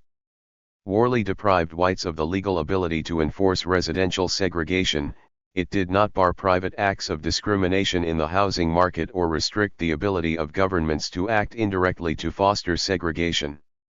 The construction of the ghetto continued apace despite Buchanan, and levels of black-white segregation in U.S. cities rose steadily. In the years after 1917, as rising racial bias became institutionalized within the real estate industry, the most open and flagrant method used to maintain the racial integrity of neighborhoods was the restrictive covenant, discussed in Chapter 2. For if this agreement was breached, any party to the covenant could call upon the courts for enforcement and sue the violator for damages. 5. The federal government took no action to block this practice, even though the 1866 Civil Rights Act clearly forbade it. Segregation's individual victims were instead forced to sue for redress in the courts. Legal challenges multiplied during the 1940s, and in 1943 a Chicago municipal court judge was the first to question the legality of covenants. 6. After further litigation, one challenge, Shelley v. Kramer, finally worked its way through the judiciary to reach the U.S. Supreme Court in 1948. The High Court declared restrictive covenants to be unenforceable as law and contrary to public policy. 7. Although this decision ended the real estate industry's reliance on restrictive covenants, it did not outlaw them per se or bar other forms of discrimination against black home seekers. 8. Covenants continued to be used informally to organize resistance to black entry, and the FHA advocated their use until 1950. 9. The main effect of Shelley was to dispel the lingering clouds of doubt surrounding the titles of many homes already in black possession. 10. With the elimination of these two overt institutional props for racial segregation, whites turned to other, less visible, means of shoring the ghetto's walls. In the private sector, as we have seen, realtors and bankers played leading roles in promoting segregation. 1. In the public sector, local. 189.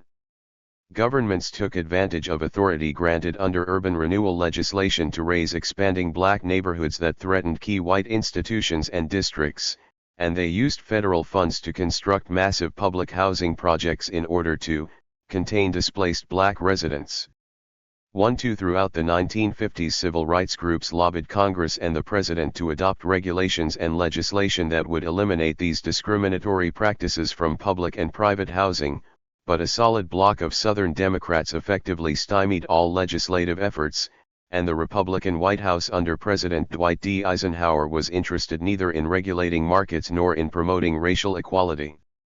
As the new decade approached, however, the civil rights movement gained momentum, especially after the Supreme Court's landmark Brown v. Topeka school desegregation decision in 1955. During the 1960 presidential campaign, John F. Kennedy promised that, if elected, he would quickly sign an executive order to establish a fair housing policy in the executive branch. 3. After his election, however, this promise became bogged down in the politics of race. The Fair Housing Order was only one of several items on the new president's civil rights agenda. He also sought to move a broader civil rights bill through Congress and to appoint Robert Weaver as the first black director of the U.S. Housing Agency, the predecessor to the U.S. Department of Housing and Urban Development. Kennedy's advisors warned that if he signed an order committing the executive branch to fair housing goals, he would lose the votes he needed in the Senate to pass the civil rights bill and to confirm Weaver's nomination. 4. Kennedy therefore delayed action on fair housing for nearly 2 years, finally signing Executive Order 11063 on November 20, 1962, over the vociferous opposition of Southern politicians within his own party. The order required federal agencies to take all necessary and appropriate action to prevent discrimination in federally supported housing. 1.5 and represents the first explicit statement of a national policy against residential segregation. 1.6 The order applied to all property owned by the government or receiving federal assistance, and to all institutions handling housing loans insured by the U.S. government. Violators of the order were subject to cancellation of federal contracts and exclusion from other forms of federal assistance. 1.7 Although Kennedy's order applied directly only to a minuscule fraction of the nation's housing stock, indirectly it had a potentially wide-ranging effect. In theory, it covered all public housing projects in the United States and all properties bought using FHA or VA mortgages. Unfortunately, in practice, Executive Order 11063 turned out to be more symbolic than real. Federal housing officials were reluctant to make local authorities comply with the order, and the FHA was unwilling to apply 1,1063 to its own portfolio of loans.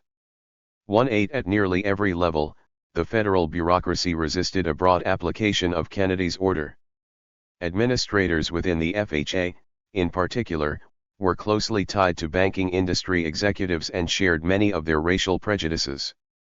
Indeed, FHA officials had been instrumental in establishing the industry's discriminatory practices in the first place.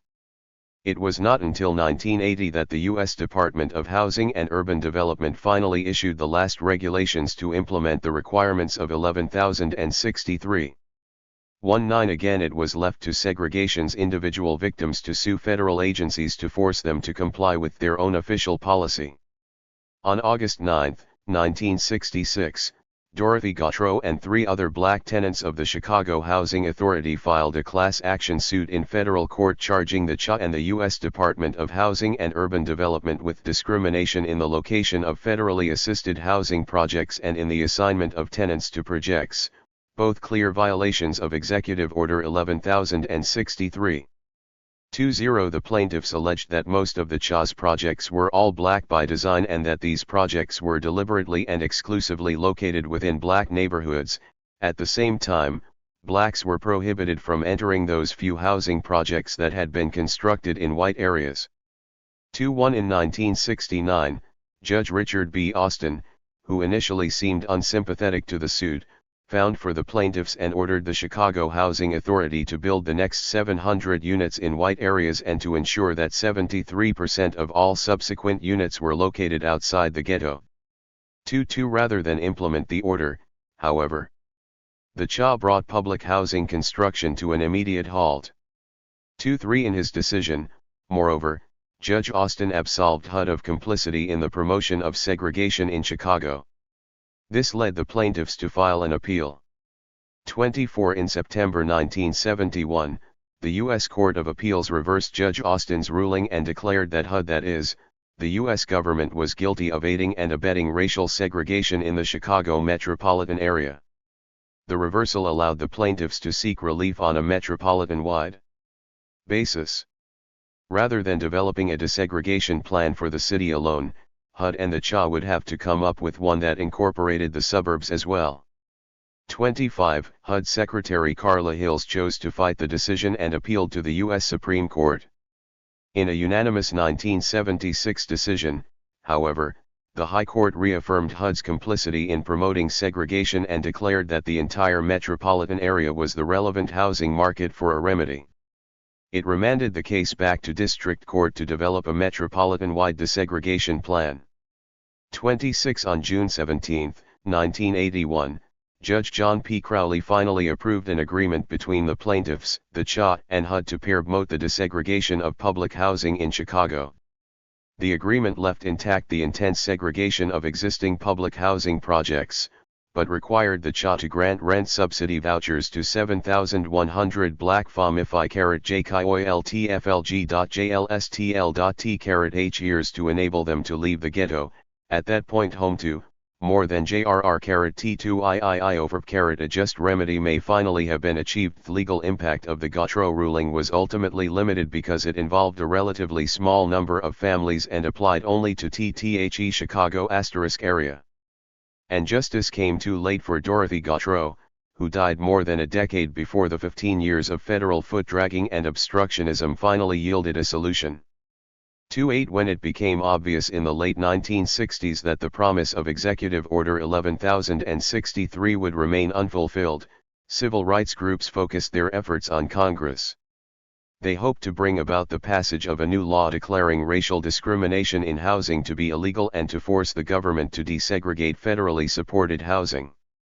But among all areas of civil rights taken up during the 1960s, neighborhood segregation proved to be the most emotional and resistant to change. Under the leadership of President Lyndon B. Johnson, Congress moved quickly on civil rights bills in other areas. In 1964, liberal Democrats and moderate Republicans succeeded in passing the Civil Rights Act, which prohibited discrimination in employment and in all organizations that received federal funds. This bill was followed in 1965 by the Voting Rights Act, through which the federal government became actively involved in enforcing the political enfranchisement of blacks. When the legislative agenda turned to housing, however, the momentum on civil rights stalled. Fair housing legislation languished because many senators and representatives harbored strong sentiments against efforts to dismantle the ghetto. Indeed, Congress had specifically excluded programs of Federal 192 mortgage insurance from coverage under the 1964 Civil Rights Act, thereby allowing pervasive discrimination in the FHA and VA loan programs to continue. 29 Feelings against fair housing legislation ran particularly high among Southern Democrats, and many liberal Northern legislators feared the wrath of ethnic, blue-collar constituents who strongly opposed granting blacks equal access to housing. Conservative Republicans, apart from any racist feelings they might have had, objected to governmental interference in housing markets on ideological grounds. 3-0 Given this solid wall of opposition, the prospects for fair housing legislation looked increasingly dim as the 1960s progressed. An omnibus civil rights bill containing fair housing provisions had passed the House in 1966, but under the threat of a Southern filibuster the Senate refused to consider the measure. During 1967, the Senate Subcommittee on Housing and Urban Affairs held hearings on another housing bill, but it was never reported out of committee. 3-1 When President Johnson again renewed his call for fair housing legislation in January 1968, liberal senators were reluctant to introduce the bill given the certainty of strong opposition. Rather, as the focus of their civil rights efforts, they substituted a rather mild bill to protect civil rights workers from violence. Just as the prospects for fair housing legislation seemed dead, however, a series of tactical blunders by conservatives and two gripping national events created a new momentum that culminated in the passage of the 1968 Fair Housing Act. The tactical blunder occurred when Southern senators decided to launch an all-out attack on H.R. 2516, the Civil Rights Workers' Protection Bill. This legislation was small in scope and insignificant in national impact, and its adoption would not have fundamentally altered race relations in the United States. But the Southerners' instinctive desire to oppose all civil rights legislation gave liberal Northerners little to lose by proposing a more far-reaching bill. 3-2 After Southern senators, led by Sam Ervin and Robert Byrd, succeeded in weakening the language of H.R. 2516 and blocking it with a filibuster, Senators Hart of Michigan, Mathias of Maryland, Clark of Pennsylvania, and Javits of New York caucused with staffers and civil rights lobbyists. Given that the milder bill was already locked up in a filibuster, they decided to go for broke and attach a fair housing amendment. On February 6, Senators Mondale of Minnesota and Brooke of Massachusetts introduced S. 1358, which amended H.R. 2516 to prohibit discrimination in the sale or rental of housing. 3-3. The original Mondale-Brooke Amendment banned discrimination in the sale or rental of virtually all of the nation's housing and authorized the Secretary of Housing and Urban Development to investigate allegations of discrimination, issue complaints against discriminators, hold hearings, and publish cease and desist orders. The Attorney General was empowered to prosecute real estate agents who engaged in a pattern and practice of discrimination, and individuals were permitted to file suit for significant damages and punitive awards, and to recover court costs and attorneys' fees. 34 Debate on the bill continued for 10 days, and on February 16 Senate Majority Leader Mike Mansfield of Montana, seeking to avoid the expenditure of Senate time on what he felt to be a doomed piece of legislation, called for a vote to close off debate. Southern senators, seeking to prolong the debate until liberal Democrats would be forced to give up and move on to other business, opposed cloture.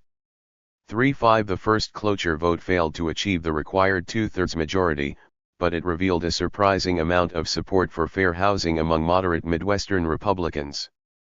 3-6 Additional cloture motions were defeated on February 21 and 26, each time revealing better organization by Senate liberals and growing support among moderate Republicans.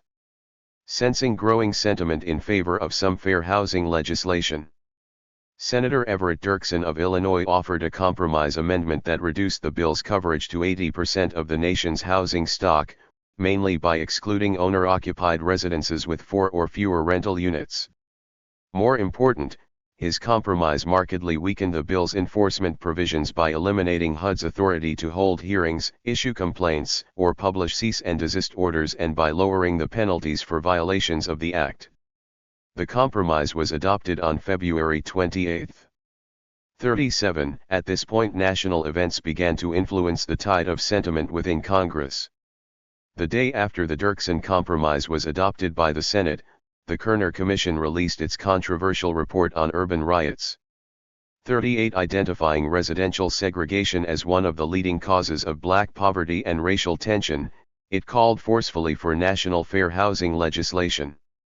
The ensuing maelstrom of publicity and debate greatly strengthened the growing consensus within Congress that something had to be done in the area of housing. After a last-minute flurry of amendments on the extent of coverage, cloture was finally voted on March 4. With the Dirksen Compromise being adopted substantially in 194 tact, the final vote of 71 ayes and 20 nays occurred on March 11. All of the negative votes were cast by Southern senators. 3-9. The amended bill was then sent to the House of Representatives for concurrence. It had to be adopted without change or face the limbo of a House-Senate Conference Committee. Although the chairman of the House Judiciary Committee requested unanimous consent to the Senate bill, William Scott of North Carolina objected and it was referred to the Rules Committee, which deferred action until March 28, when it began to hear testimony from House members. 4-0. The hearings dragged on for more than a week, and rumors circulated that House Minority Leader Gerald R. Ford of Michigan planned to offer an amendment to allow discrimination in the sale of single-family homes upon the written request of homeowners, a position he had taken 2 years earlier. 41. The bill's prospects looked bleak when the House adjourned on the afternoon of April 4, and liberal legislators feared that the bill would die in committee. A few hours after the House adjourned, however, Martin Luther King, Jr., was assassinated, and the mood of the nation changed radically. Over the weekend, riots broke out in cities across the nation, and when the House reconvened on Monday, April 8, National Guard troops were positioned around the Capitol to safeguard it from the violence that had erupted in surrounding black neighborhoods. 4-21. House Republicans immediately broke with Minority Leader Ford to urge passage of the Senate bill. Republicans on the Rules Committee remained steadfast in their opposition, however, and the legislation still appeared to be headed for an uncertain fate in House-Senate conference when, in a dramatic move, the Republican John Anderson of Illinois broke party ranks to provide the vote needed to send the bill to the House floor. 4-3. Anderson's switch was a brave and principled move, for his male was running 2-1 against the bill and his own party leader was holding out to remand the bill to a conference committee. With Anderson's switch, the pressures for a fair housing law became overwhelming. On April 9, the Rules Committee sent to the full House a resolution providing for agreement to the Senate amendments, and on April 10, with armed National Guardsmen still quartered in the basement of the Capitol, the motion passed 229 to 195. 44. On the next day, President Johnson signed the bill into law. The long struggle appeared to be over. The nation finally had a fair housing law and civil rights groups looked forward to using it. The 1968 Fair Housing Act committed the federal government to the goals of open housing. Within private housing markets, it expressly prohibited the kinds of discrimination that had evolved over the years to deny blacks equal access to housing. It made it unlawful to refuse to rent or sell a home to any person because of race. It prohibited racial discrimination in the terms and conditions of any rental or sale. It barred any and all discrimination in real estate advertising. It banned agents from making untrue statements about a dwelling's availability in order to deny a sale or rental to blacks, and it contained specific injunctions against blockbusting, prohibiting agents from making comments about the race of neighbors or those moving in order to promote panic selling. 45. The Act exempted certain categories of housing from coverage, and upon adoption it applied only to 80% of the nation's housing stock. A Supreme Court decision adjudicated only 2 months after the bill's passage, however, extended the ban on discrimination to cover virtually all housing in the United States. In Jones v. Meyer, the Supreme Court held that the Reconstruction-era 1866 Civil Rights Act banned all racial discrimination, public and private, in the sale or rental of residential property. 46 By the end of 1968, therefore, racial discrimination was proscribed in virtually all real estate transactions. Despite the declaration that discrimination was illegal in private housing markets, integration did not occur in the years after 1968. As we have seen, as of 1980. 12 years after the _Passag Pound oft carried Fair Act, the nation's urban black communities remained intensely isolated Eurosif. Teddy. This persistence of residential segregation followed directly from inherent weaknesses that were built into the act as part of Senator Dirkson's price of passage. Although the country had its fair housing law, it was intentionally designed so that it would not and could not work. The problem with the Fair Housing Act lay not in its coverage or in the kinds of discrimination that it specifically banned but in its enforcement provisions. Although the act committed the federal government to fair housing goals at a symbolic level, the systematic removal of its enforcement mechanisms prior to passage meant that its lofty goals were virtually guaranteed to remain unrealized. In the words of the political science 196. Tist George Metcalf, what Congress did was hatch a beautiful bird without wings to fly. 47. In February 1968, when the original legislation was introduced, the nation seemed to be on the verge of taking firm and forceful action to dismantle the ghetto, but by April, when the final bill passed, Congress had retreated to the politically more comfortable position of espousing principles that it knew could never be enforced. In the original version of the Mondale-Brooke bill, the U.S. Department of Housing and Urban Development was granted substantial institutional powers to identify and root out discrimination in private housing markets, but these were eliminated wholesale by the Dirkson Compromise. 4.8 Under Title 8 of the Fair Housing Act, HUD was authorized only to investigate complaints of housing discrimination made to the Secretary by aggrieved persons. It had 30 days to decide whether to pursue or dismiss the allegations, but if accepted, it was empowered only to engage in conference, conciliation, and persuasion to resolve the problem. Moreover, if the alleged violation occurred in a state where a substantially equivalent fair housing statute existed, HUD was not required to pursue the case at all. It was instructed to refer the complaint to state authorities. 4.9 Even in those cases that HUD chose to pursue, the agency was given virtually no leverage to enforce a solution. If its investigations revealed that a victim had suffered blatant discrimination, HUD had no way to force compliance with the law, to grant a remedy, to assess damages, to prohibit the discriminatory practice from continuing, or to penalize the lawbreaker in any way. HUD could only refer the case to the Justice Department for possible prosecution, but according to the wording of Title 8, the Attorney General was authorized to act only if there was evidence of a pattern or practice of discrimination or if the alleged discrimination raised an issue of general public importance. 50. Needless to say, discrimination against an individual black person was hardly ever held to be a matter of general public importance. These constraints on HUD's enforcement authority offered little satisfaction to victims of racial discrimination, and they provided an ineffective deterrent to would-be discriminators. According to former HUD Secretary Patricia R. Harris, the 1968 Fair Housing Act reduced HUD to asking the discovered lawbreaker whether he wants to discuss the matter. 5. Investigations carried out during the 1970s revealed that only 20% to 30% of complaints filed with the Secretary ever reached formal mediation, and nearly half of the complaints that did so remained in non-compliance after conciliation efforts had terminated. Moreover, HUD made virtually no effort to follow up or to monitor compliance in the conciliation agreements it reached. 5.2 For those offenders who remained recalcitrant to HUD conciliation, the probability of further action was very low.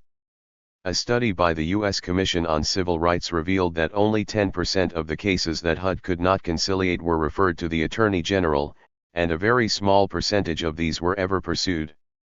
5.3 Despite this demonstrated record of ineffective action, however, complaints to HUD continued to grow during the 1970s and early 1980s, testifying to the persistence of discrimination and to the strong demand for federal action.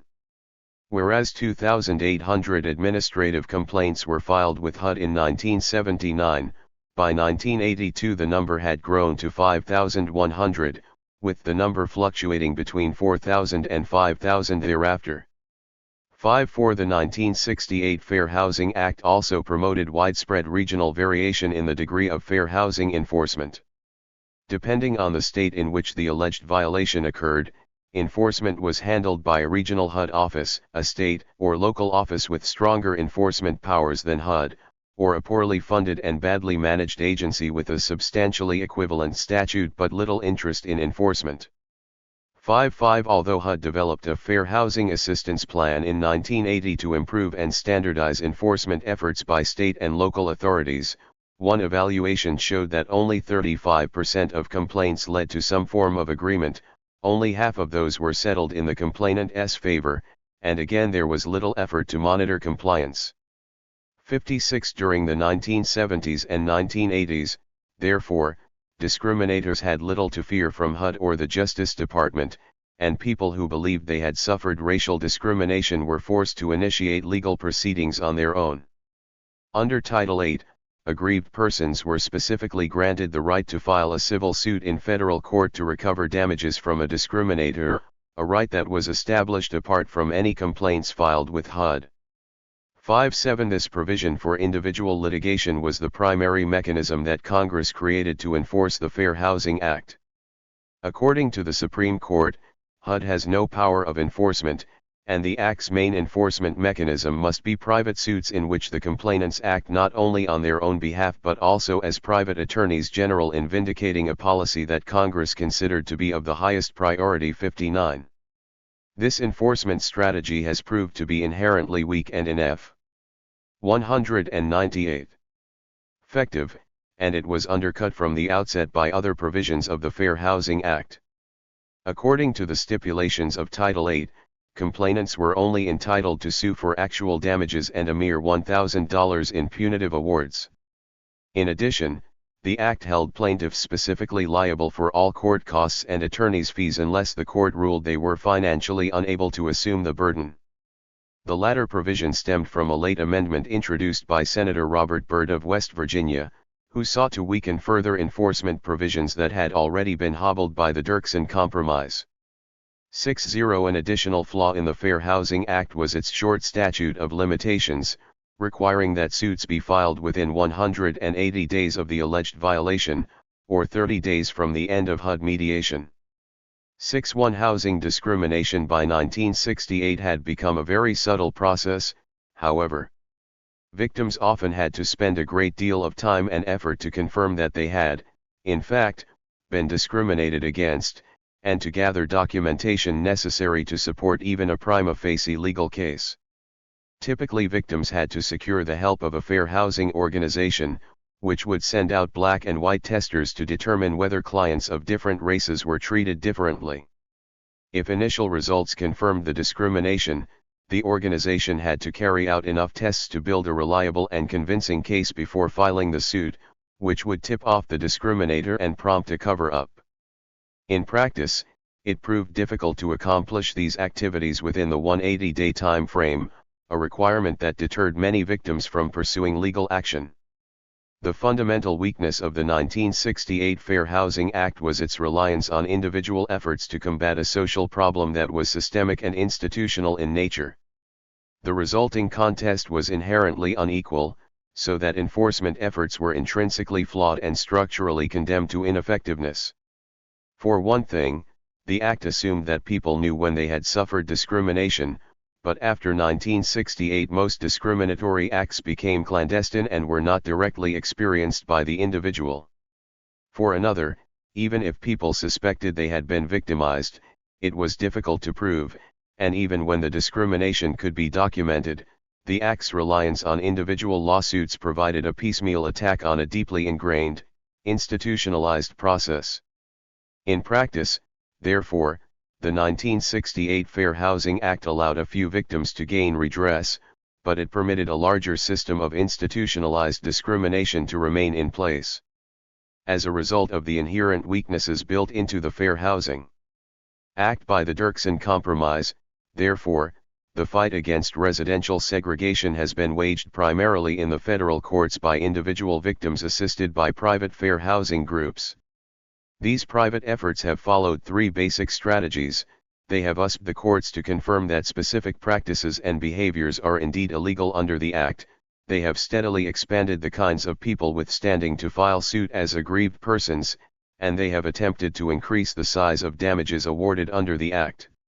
The courts have generally been sympathetic to victims of discrimination and have consistently interpreted the Fair Housing Act's proscriptions broadly. In United States v. Mitchell, the court in 1971 declared the practice of blockbusting to be illegal under the Act, and in the following year the Zook v. Hussey decision prohibited racial steering as well.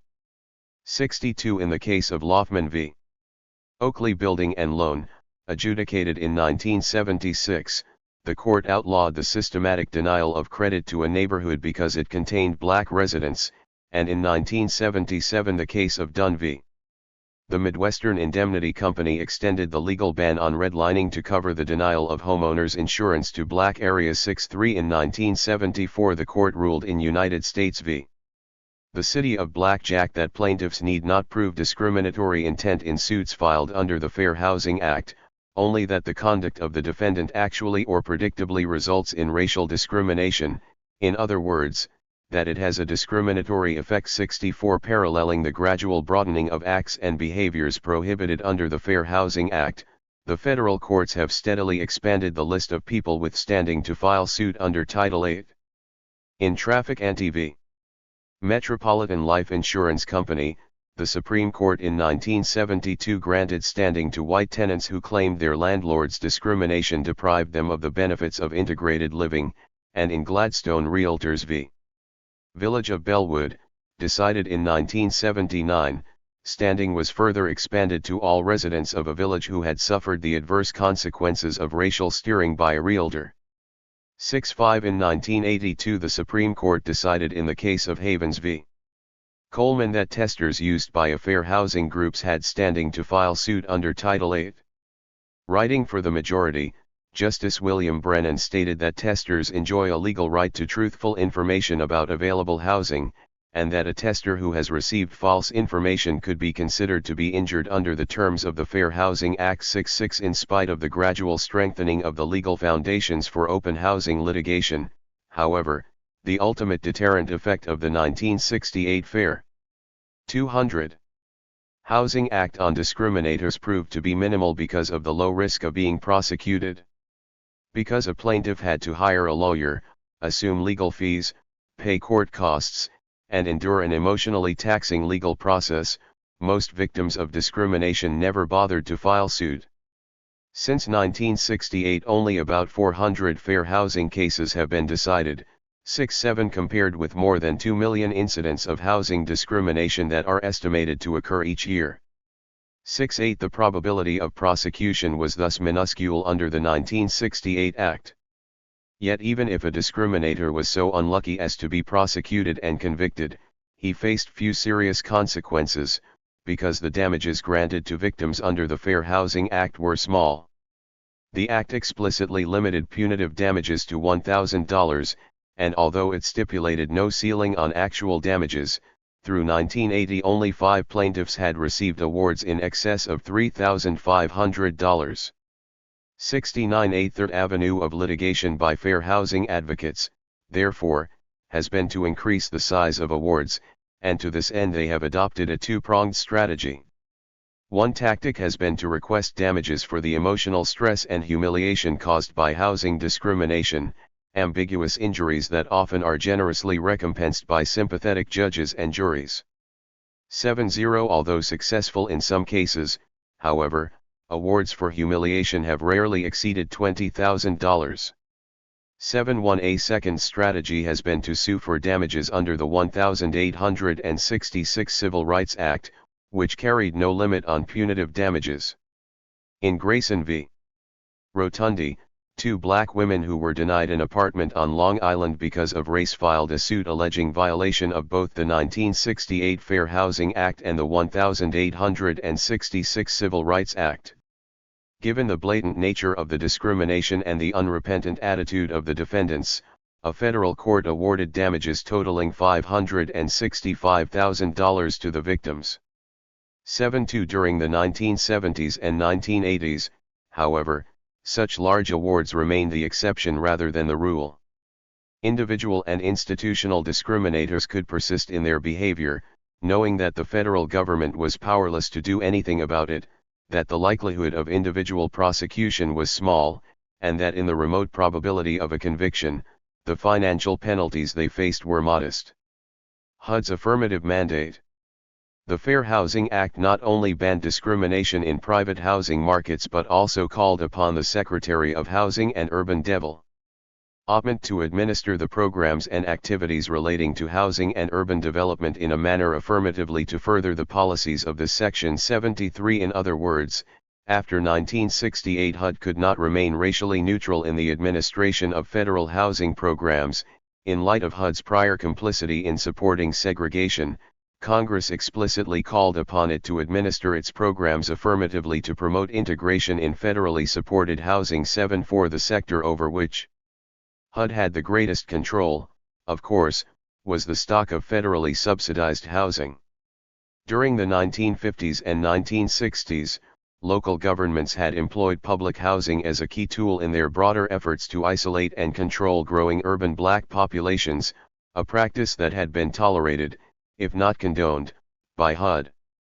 7-5 Although Executive Order 11063 theoretically ended the support of segregation, the order was never fully implemented.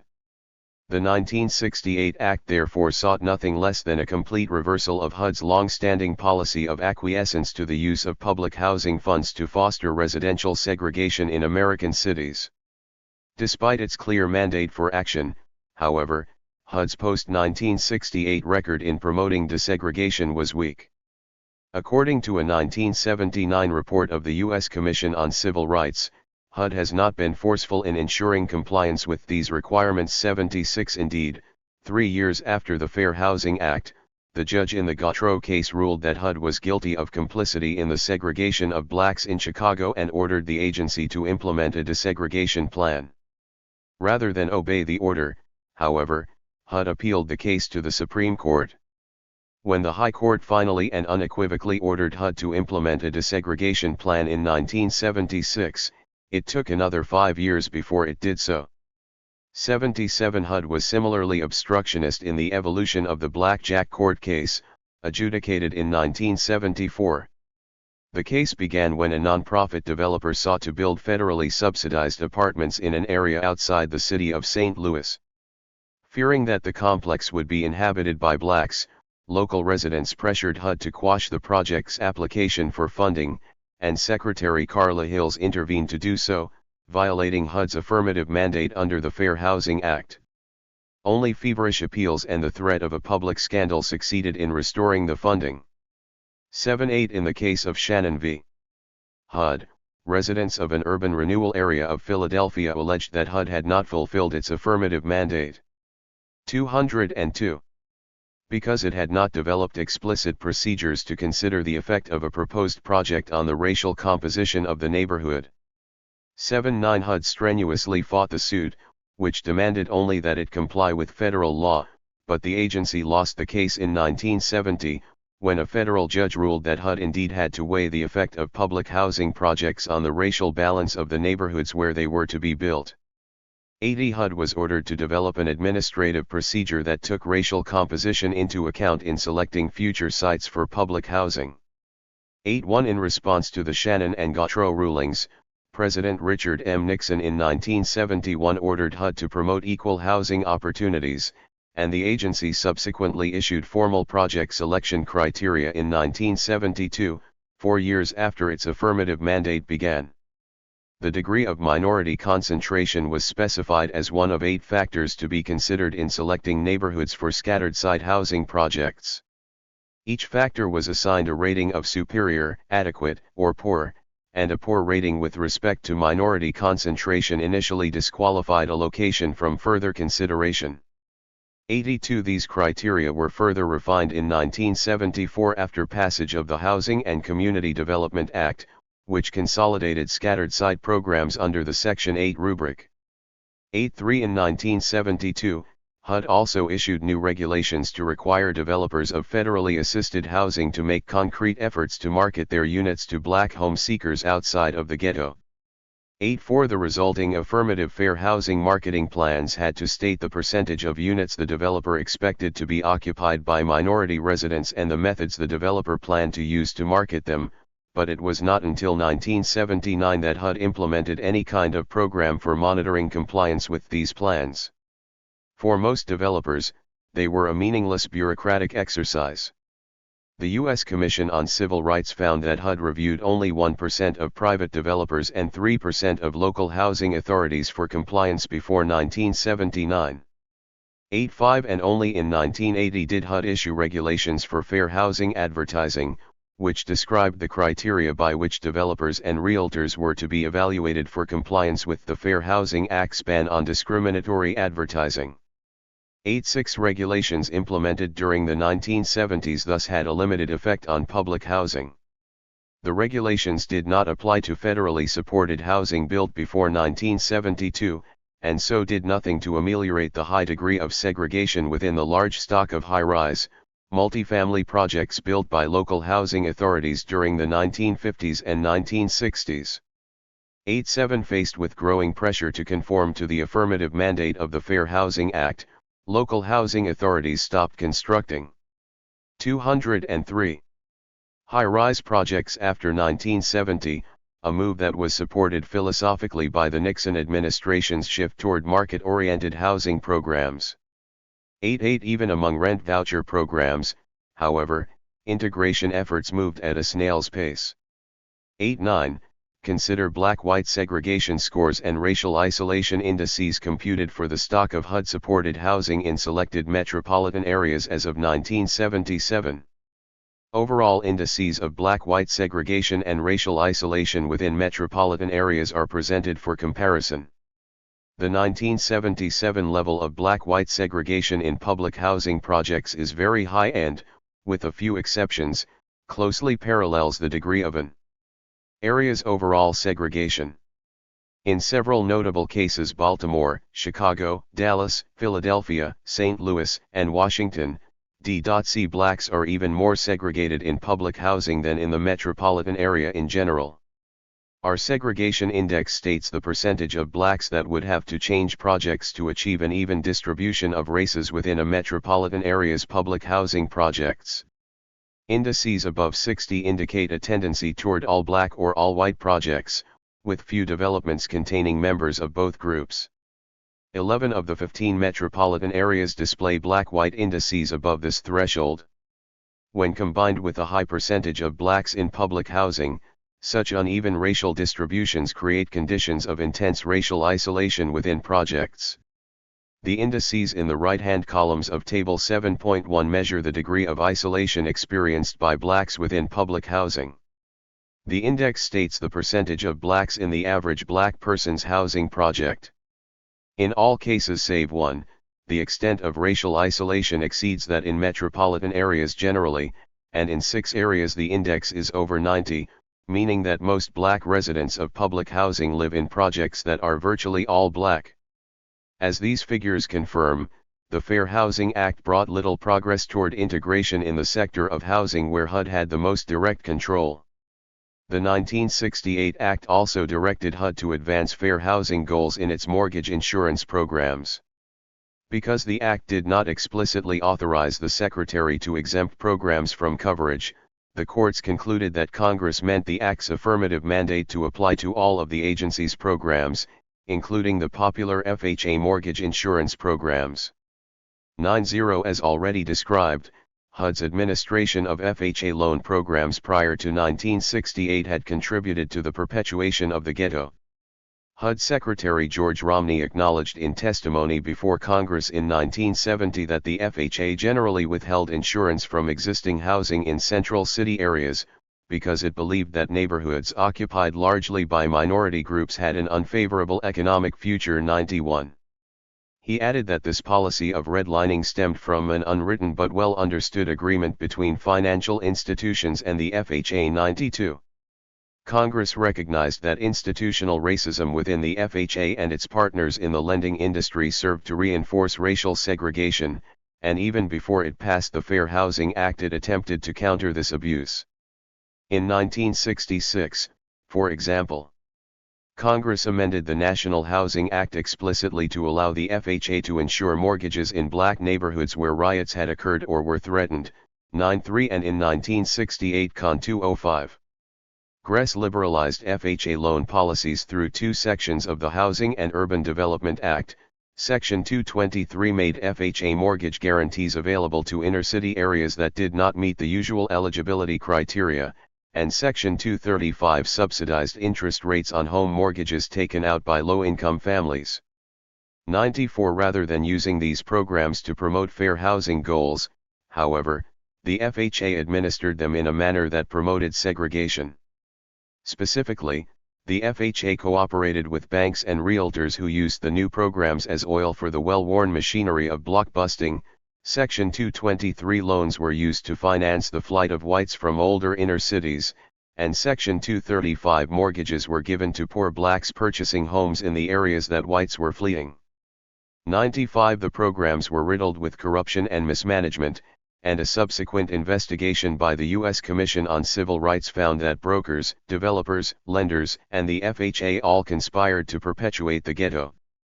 96. In particular, the Commission found that FHA officials were well aware that segregation was occurring under the programs, but did nothing to stop it. Indeed, HUD did not even collect data on the race of Section 235 buyers until 1971. 97. Congressional dissatisfaction with the FHA's past performance led directly to its imposition of the Fair Housing Act's affirmative mandate. But a 1971 study by the U.S. Commission on Civil Rights revealed that in St. Louis, 90% of black FHA home buyers were located in racially changing neighborhoods, whereas 60% of white buyers had moved from transitional neighborhoods where the blacks were arriving. 98. Likewise, a study conducted in Chicago during 1974 showed that 75% of all FHA purchases were by white buyers in white areas or by black buyers in black areas. 99. And a systematic review of HUD's policies carried out by Leonard Rubinowitz and Elizabeth Trosman in 1979, showed that HUD has taken fewer steps toward goal with respect to the FHA single-family housing programs than it has in any other of its housing programs. The lack of agency commitment left a large administrative gap between the affirmative duty imposed on HUD by Congress and the agency's actual policies and practices. 101. Glimmers of hope. Legislative initiatives to promote open housing did not end with the passage of the Fair Housing Act in 1968, of course. Throughout the 206. 1970s, Congress continued to chip away at the institutionalized edifice of segregation through amendments to various bills. President Nixon's 1974 Housing and Community Development Act, for example, was specifically amended to require that communities prepare a detailed housing assistance plan before receiving federal block grants. Among other things, the HAP had to describe the housing needs of low-income families and include a statement of compliance with the Fair Housing Act. 102. Congress saw HAPs as a means of prodding white suburban communities into accepting more poor minority families, but it also realized that segregation was strongly shaped by entrenched discrimination in the home lending industry. In 1974 it passed the Equal Credit Opportunity Act, which expressly prohibited discrimination in home lending and required banks to compile information on the race of clients it accepted and rejected for loans. 103. Again, however, the federal bureaucracy dragged its feet in implementing these anti-discrimination policies. When the federal banking system still had not established a system for collecting racial data on home loan applicants by 1976, 10 civil rights groups filed suit in federal court. 104. In settling the suit, 3 federal agencies, the Comptroller of the Currency, the Federal Deposit Insurance Corporation, and the Home Loan Bank Board signed a court order and agreed to collect the necessary data, but the first two agencies suspended operations in 1981, when their court orders ran out. In the early 1990s, the Home Loan Bank Board is the only banking agency still under court order to gather information on the race of loan applicants. Recent analyses of this information have shown that blacks are still being rejected at rates several times those of whites. 105 During the 1970s, Congress took two other steps to combat discrimination in the lending industry. In 1975 it passed the Home Mortgage Disclosure Act, which required banks to report which neighborhoods received mortgage and home improvement loans. 106 This requirement greatly facilitated the prosecution of redlining cases under the Fair Housing Act, and research using these data has been extremely useful in showing that minority neighborhoods continue to be undercapitalized relative to economically comparable white neighborhoods. 107 In 1977 Congress passed the Community Reinvestment Act to strengthen its earlier anti-redlining efforts. This law required banks to demonstrate that they were indeed providing credit to low-income areas that had historically been unable to secure capital. 108. 207. But despite these additions, fair housing efforts continued to be hampered during the 1970s and 1980s because of flaws inherent in the Fair Housing Act itself, which remained the primary vehicle for attacking racial segregation in American cities. During the 1980s the situation grew worse, for if the structure of the Fair Housing Act made it difficult for administrations genuinely committed to open housing to attack the problem of racial segregation, it allowed the Reagan counter-revolution even more latitude to preserve the status quo. The conservative president's appointees were unremittingly hostile to civil rights, and they reversed many policies that HUD had earlier been pressured into adopting under the affirmative mandate of the Fair Housing Act. Typical of President Reagan's appointees was William Bradford Reynolds, the Assistant Attorney General for Civil Rights and the person to whom HUD referred its fair housing cases. In the case of Havens v. Coleman, he reversed the stance of earlier administrations and filed a Supreme Court brief arguing that fair housing testers should not be eligible to file suit under the Fair Housing Act. 109 Reynolds also steadfastly refused to change the Justice Department's test of discrimination from one of intent to one of effect, despite the court's 1975 ruling in the Blackjack case. 110 The number of cases prosecuted under the Fair Housing Act dropped precipitously under President Reagan. Between 1968 and 1978, the Justice Department prosecuted an average of 32 fair housing cases per year, although by the Carter administration this figure had fallen to 16 per year because of budgetary pressures. 111 During the first year of the Reagan administration, in contrast, not one fair housing case was initiated, and in 1982 only 2 were filed. 11 This virtual abandonment of fair housing litigation occurred at a time when the number of complaints was rising. Between 1979 and 1982 the number of discrimination complaints filed with HUD nearly doubled. 113 The number of fair housing filings rose to 6 in 1983, but it was not until the last year of Reagan's presidency that the total number filed equaled the yearly average of the Carter years. 114 Moreover, the fair housing cases filed under President Reagan were not chosen to broaden and extend the jurisprudence of fair housing. Most of the cases were trivial and were unlikely to establish broad precedents, and those cases that were precedent-setting aimed primarily at undermining integration maintenance programs such as those in place at New York's Starrett City or Chicago's Atrium Village. 115 These Pro. 208 grams had been implemented by well-meaning managers in order to create an integrated residential setting within an otherwise racially segmented and highly discriminatory housing market, and though arguably violating the letter of the Fair Housing Act, they were consistent with its spirit. More important, the prosecution of these cases had limited potential to open up housing opportunities for minorities. The Reagan administration also worked closely with the National Association of Realtors to undermine HUD's already limited enforcement authority. A principal target was the Voluntary Affirmative Marketing Agreement, a pact between HUD and the NAR worked out under President Gerald R. Ford.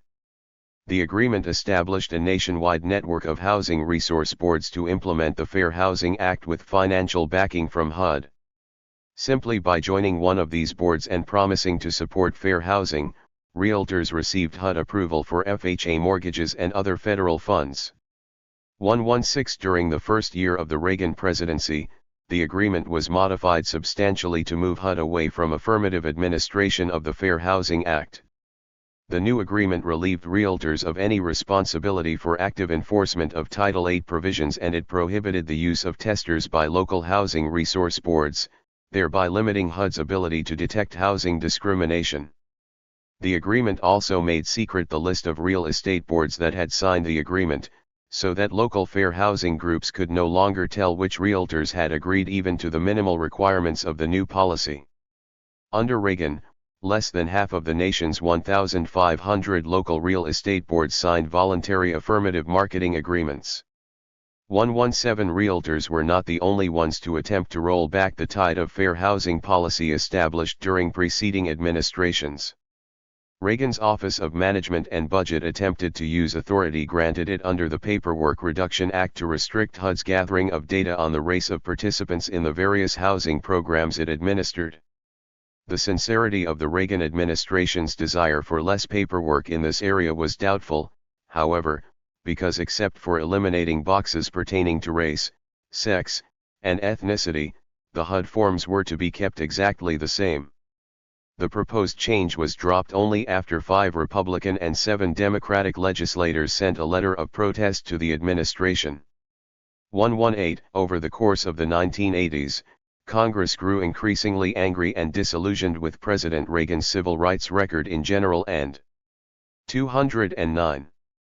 His fair housing policy in particular. In the end, the Reagan counter-revolution went too far for its own good. Even moderate Republicans and conservative Democrats became fed up with the administration's obstructionist stance on civil rights, and ultimately Reagan's policies had the perverse effect of tipping the scales decisively toward the first significant strengthening of the Fair Housing Act. By 1988 even the National Association of Realtors and Vice President George Bush were working to pass amendments to the Fair Housing Act. 11-9 The passage of the Fair Housing Amendments Act of 1988 was a long time coming. The inherent flaws of the 1968 Act were extensively documented in congressional hearings conducted in 1971 and 1972 120 and by exhaustive studies prepared by the U.S. Commission on Civil Rights in 1974 and 1979. 121 In 1978 a measure was introduced in the House to remedy the most obvious defects of the Fair Housing Act, but in committee hearings it encountered predictable opposition from the National Association of Realtors and conservative legislators. 122 By 1980, however, enough support had gathered in the House to pass the amendments by a large margin. Among various actions, these amendments proposed increasing the limit on punitive damages, awarding attorneys' fees to prevailing plaintiffs, and empowering HUD to initiate and adjudicate complaints against discriminators. 123 Although the bill cleared the House in mid-June, the Senate deferred action on the bill until after the November election, but with Reagan's landslide election and the Democrats' loss of the Senate, the measure's chances evaporated. Indeed, Orrin Hatch, the new chairman of the Senate Judiciary Committee, spoke of rolling back the provisions of the Fair Housing Act, not strengthening them. 124 By 1987, however, the Democrats had regained control of the Senate and events favored a major push to strengthen the Fair Housing Act in spite of resistance from the Reagan administration. The Iran-Contra scandal was in full bloom, stories of corruption and mismanagement at HUD were surfacing, the candidacy of the conservative Supreme Court nominee Robert Bork had gone down to defeat, and the Civil Rights Restoration Act had been passed to overcome an earlier ruling from the newly conservative Supreme Court. The Reagan counter-revolution appeared spent and the way finally seemed clear for comprehensive legislation on fair housing. 125 The Fair Housing Amendments Act was introduced simultaneously in the House and the Senate in early 1987, and committee hearings 210 promptly followed. The bill was reported out of the House Judiciary Committee on June 17, 1988, and passed the full House on June 29 by a vote of 376 to 23. The Senate took up the House bill on August 1, and after several minor amendments, it passed by a 94-3 vote on August 2. On August 8 the House voted its concurrence with the Senate version, and on September 13 President Reagan, seeing the futility of a veto, signed the amendments into law. 126 The Fair Housing Amendments Act took effect on March 12, 1989, ending more than a decade of congressional efforts to strengthen the Fair Housing Act.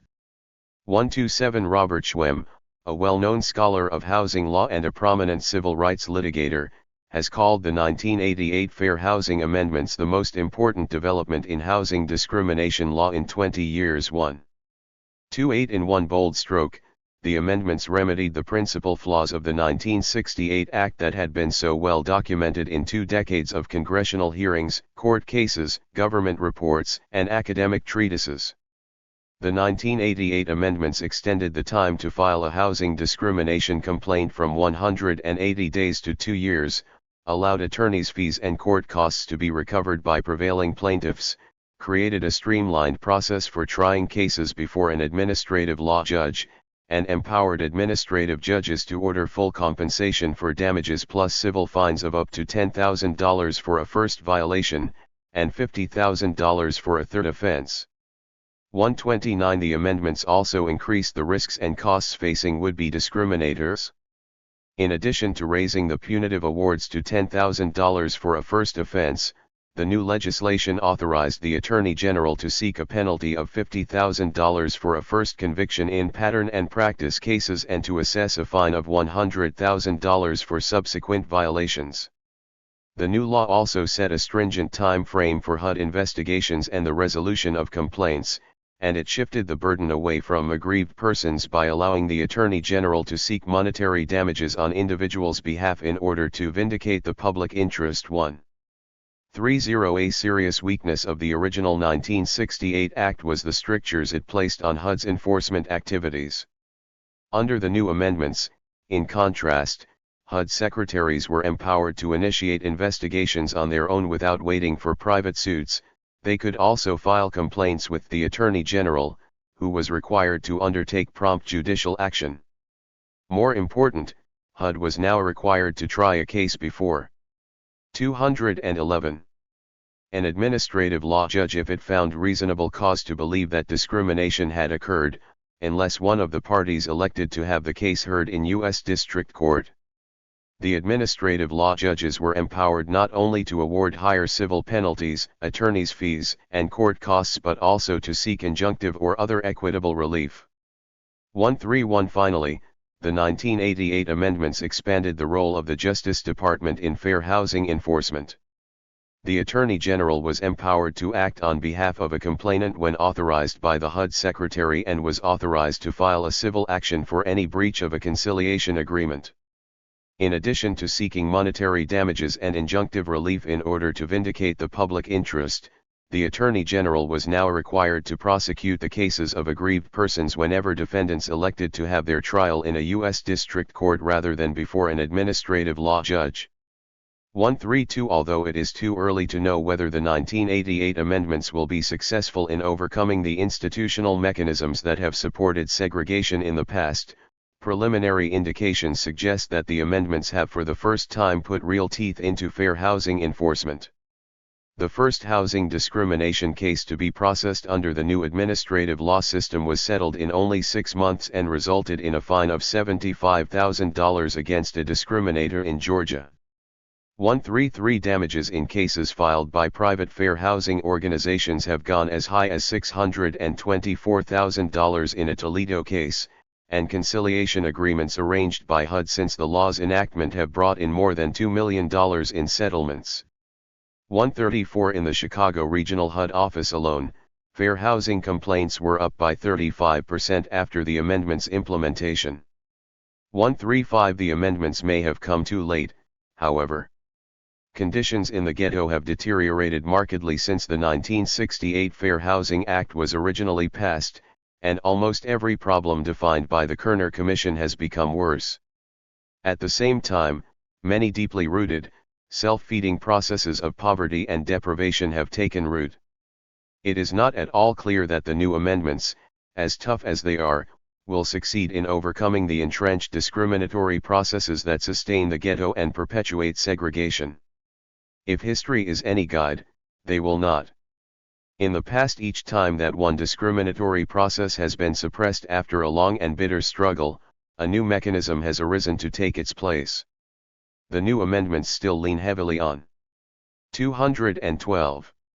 The efforts of individuals, and success will be heavily determined by the institutional backing given to these private attorneys general by the President, the Justice Department, and HUD. Blame enough for all. Despite the promise of the 1988 Fair Housing Amendments, they cannot erase the past. For at least 50 years, from 1940 through 1990, African Americans were subject to a system of institutionalized housing discrimination. Each time that a legislative or judicial action was undertaken to ameliorate segregation, it was fought tenaciously by a powerful array of people who benefited from the status quo. These actors, in turn, relied on the broader indifference and hostility of most white Americans.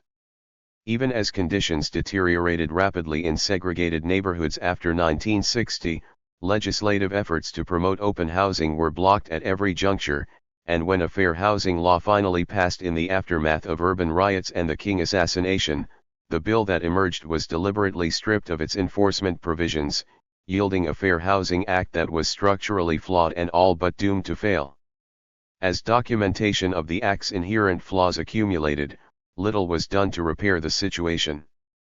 Until 1989, the institutionalized system of housing discrimination that perpetuated the ghetto as the enabling condition of black oppression was left intact.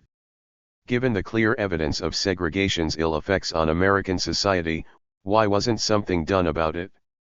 Why didn't political leaders and policymakers take forceful steps to dismantle the ghetto, especially after 1960, when violent riots and the unmistakable spread of social disorder within the black community made clear the price the nation was paying for the persistence of segregation?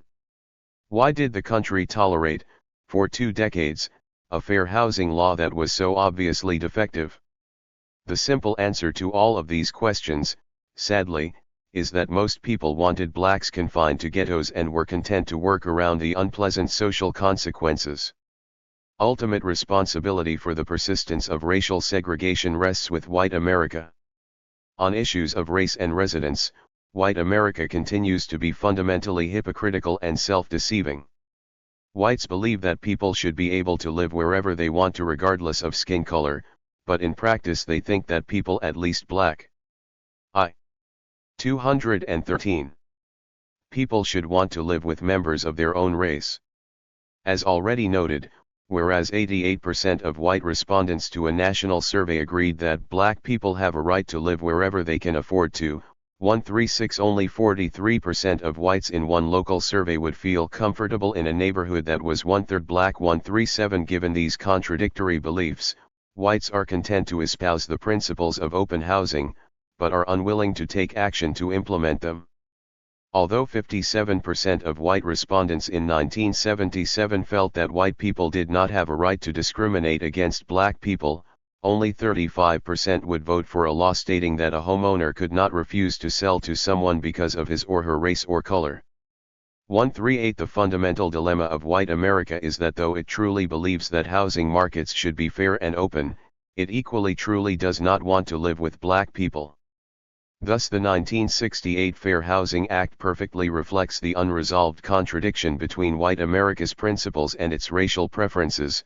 The act allowed the nation to go on record in support of the ideal of open housing, but it made sure that this goal was in no danger of being realized. Although white antipathy to the prospect of actually living with blacks is the ultimate cause of segregation's persistence, the proximate causes generally have more to do with the self-interested stake that certain individuals and organizations, both black and white, have in the ghetto's perpetuation. Real estate agents, of course, have long reaped profits along the boundary of the ghetto. 139 And within the broader housing market, realtors discriminate against blacks to avoid antagonizing white clients and possibly losing business. Because realtors believe their clients to be racially prejudiced, they are reluctant to incur the enmity of white communities by introducing unwanted elements into white neighborhoods. 140 less frequently mentioned, however, is the self-interested stake that black politicians and, to a lesser extent, black business owners have in the perpetuation of the ghetto. Segregation concentrates black dollars to produce a relatively closed market for black entrepreneurs who espouse an ideology of economic independence and self-help. More important, segregation concentrates black votes to create safe legislative seats for black politicians and a ready gallery for community activists. The price paid by the larger black community, however, is economic disinvestment by the wider society and permanent dependence brought about by political marginalization. 214. Segregation has persisted, in part, because black politicians and civil rights leaders have not pushed nearly as hard for better opportunities in the housing market as for improved opportunities in employment and education. It has been many years since civil rights leaders have organized marches in support of residential integration, demanded desegregation in the real estate industry, or supported efforts to disperse black housing demand outside the ghetto, most likely because it has not been in their interest to do so. Indeed, black leaders have from time to time obstructed efforts to integrate urban America. When Robert Taylor, the black head of the Chicago Housing Authority, found himself locked in a bitter political struggle with the Chicago City Council to locate public housing projects outside of the ghetto, he received virtually no support from the head of the black political machine, Congressman William Dawson. Taylor, an old ally of Dawson's, had violated two of Dawson's cardinal rules. He had come out for integration publicly, and he had tried to locate significant numbers of black voters outside the wards that Dawson controlled. 141 This pattern of ambivalence on the part of black leaders persisted after the passage of the Fair Housing Act in 1968, when Chicago's Leadership Council for Metropolitan Open Communities attempted to organize a housing service to expand black residential opportunities outside the ghetto. In doing so, they attempted to enlist the support of black community leaders, but to their surprise, they encountered considerable resistance. Some blacks felt that the Leadership Council was just a front organization for the white power structure whose scheme was to disperse blacks throughout the city and thus weaken the black community as a cohesive political force. 142 The ambivalence of black political leaders about residential integration again surfaced in 1978 when the General Accounting Office issued a report critical of HUD's slow progress in affirmatively integrating the Section 8 subsidized housing program, as required under the Fair Housing Act. The Gower report recommended that HUD define how a residential deconcentration related to the Section 8 program, that it issue guidelines on how to achieve the deconcentration objective, and that it develop measures to assess deconcentration efforts.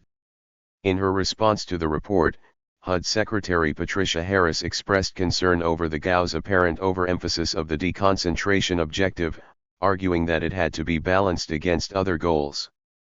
143 1 year later, HUD was pressured into issuing a clarification of its 215 site selection standards by black members of Congress, who felt that application of the agency's existing site selection criteria would dilute recently acquired black political power. In response to this concern, HUD stated that under some circumstances Section 8 projects might well be constructed in predominantly black areas. 144 This concern was later formalized in the 1980 Housing and Community Development Act, which at the insistence of the Black Congressional Caucus contained the statement that the Secretary of HUD shall not exclude from consideration, under federally assisted housing programs, proposals for housing projects solely because the site proposed is located within an impacted area. 145 If integration were actually to be achieved, of course, black representatives would lose safe seats and be forced to compete with politicians from other ethnic groups in building coalitions across a diversity of interests. During the 1960s and 1970s, this self-interested stake in residential segregation acquired ideological support from black radicals who espoused a doctrine of black power. According to a classic treatise on black power by Stokely Carmichael and Charles Hamilton, integration as a goal today speaks to the problem of blackness not only in an unrealistic way but also in a despicable way. It is based on complete acceptance of the fact that in order to have a decent house, black people must move into a white neighborhood. This reinforces, among both black and white, the idea that white is automatically superior and black is by definition inferior. For this reason, integration is a subterfuge for the maintenance of white supremacy. 146 The combination of ideology and self-interest yielded a powerful resistance to residential integration that few people, black or white, were willing to challenge. As a consequence, segregation disappeared from the lexicon of civil rights and dropped off of its public policy agenda for most of the 1970s and 1980s. Unwilling to confront the rising tide of black separatism, white liberals rallied to the cause of segregation with their own defense of the residential status quo. In their essay The Case Against Urban Desegregation, Francis Fox Piven and Richard A. Cloward argued that judging from the history of those ethnic groups that have succeeded, separatism is a precondition for eventual penetration of the ruling circles and the achievement of full economic integration. An essay published in Commentary observed that black power required the building and strengthening of indigenous social and political institutions from within the ghetto, from which power can be drawn. 148. 216. Despite the rhetoric of black nationalists and their white sympathizers, segregation leaves blacks in a position of permanent political dependency and vulnerability to economic dislocation. The truth lies closer to the position taken by Kenneth B. Clark so many years ago. A most cruel consequence of enforced segregation is that its victims can be made to accommodate to their victimized status and under certain circumstances to state that it is their desire to be set apart, or to agree that subjugation is not really detrimental but beneficial. The fact remains that exclusion, rejection, are not voluntary states. Segregation is neither sought nor imposed by healthy human beings. 149. 8. The future of the ghetto. The isolation of Negro from white communities is increasing rather than decreasing. Negro poverty is not white poverty. Many of its causes are the same. But there are differences, deep, corrosive, obstinate differences radiating painful roots into the community, the family, and the nature of the individual. President Lyndon Johnson, address to Howard University, June 4, 1965. After persisting for more than 50 years, the black ghetto will not be dismantled by passing a few amendments to existing laws or by implementing a smattering of bureaucratic reforms. 1. The ghetto is part and parcel of modern American society. It was manufactured by whites earlier in the century to isolate and control growing urban black populations, and it is maintained today by a set of institutions, attitudes, and practices that are deeply embedded in the structure of American life. Indeed, as conditions in the ghetto have worsened and as poor blacks have adapted socially and culturally to this deteriorating environment, the ghetto has assumed even greater importance as an institutional tool for isolating the byproducts of racial oppression, crime, drugs, violence, illiteracy, poverty, despair, and their growing social and economic costs. For the walls of the ghetto to be breached at this point will require an unprecedented commitment by the public and a fundamental change in leadership at the highest levels. Residential segregation will only be eliminated from American society when federal authorities, backed by the American people, become directly involved in guaranteeing open. 218. Housing markets and eliminating discrimination from public life. Rather than relying on private individuals to identify and prosecute those who break the law, the U.S. Department of Housing and Urban Development and the Office of the Attorney General must throw their full institutional weight into locating instances of housing discrimination and bringing those who violate the Fair Housing Act to justice. They must vigorously prosecute white racists who harass and intimidate blacks seeking to exercise their rights of residential freedom, and they must establish new bureaucratic mechanisms to counterbalance the forces that continue to sustain the residential color line.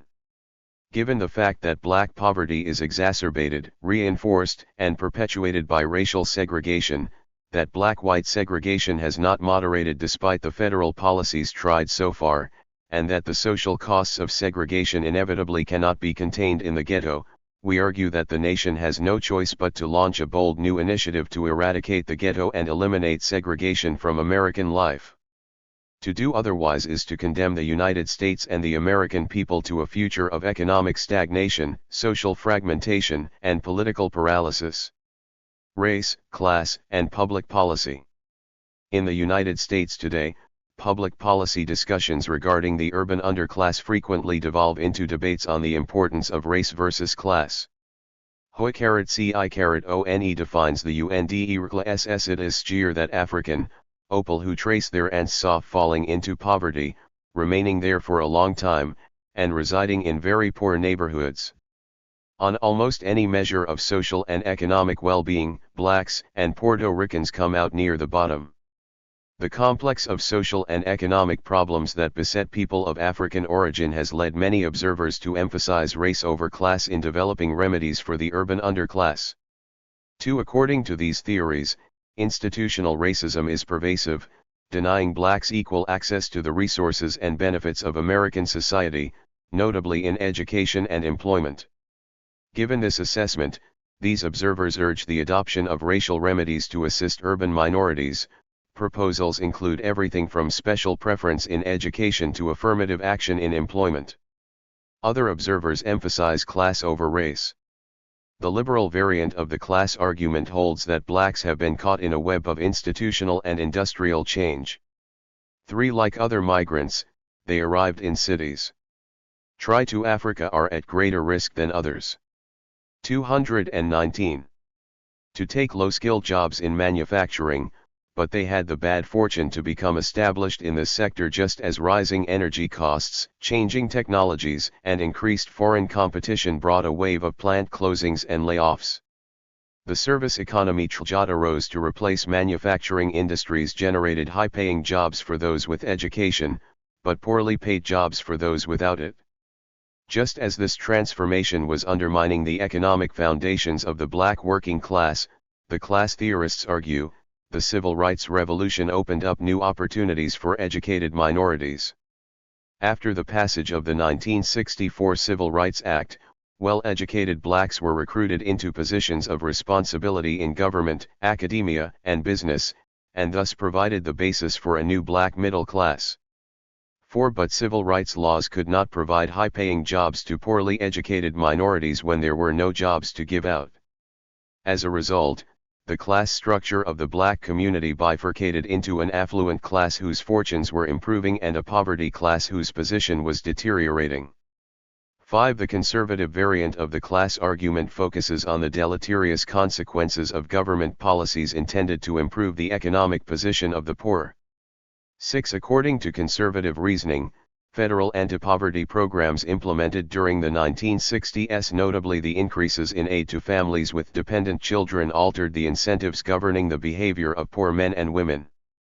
The accessibility and generosity of federal welfare programs reduced the attractiveness of marriage to poor women, increased the benefits of out-of-wedlock childbearing, and reduced the appeal of low-wage labor for poor men.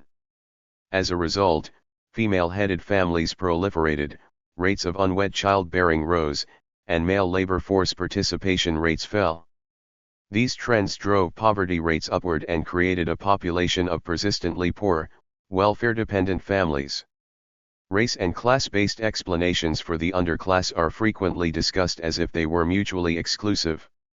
Although liberal and conservative class theorists may differ with respect to the specific explanations they propose, both agree that white racism plays a minor role as a continuing cause of urban poverty, except for acknowledging the historical legacy of racism.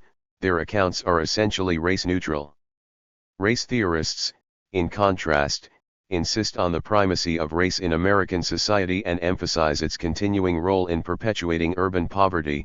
They view class-based explanations suspiciously, seeing them as self-serving ideologies that blame the victim. 7. By presenting the case for segregation's present role as a central cause. 220. Of urban poverty, we seek to end the specious opposition of race and class. The issue is not whether race or class perpetuates the urban underclass, but how race and class interact to undermine the social and economic well-being of Black Americans. We argue that race operates powerfully through urban housing markets, and that racial segregation interacts with Black class structure to produce a uniquely disadvantaged neighborhood environment for African Americans.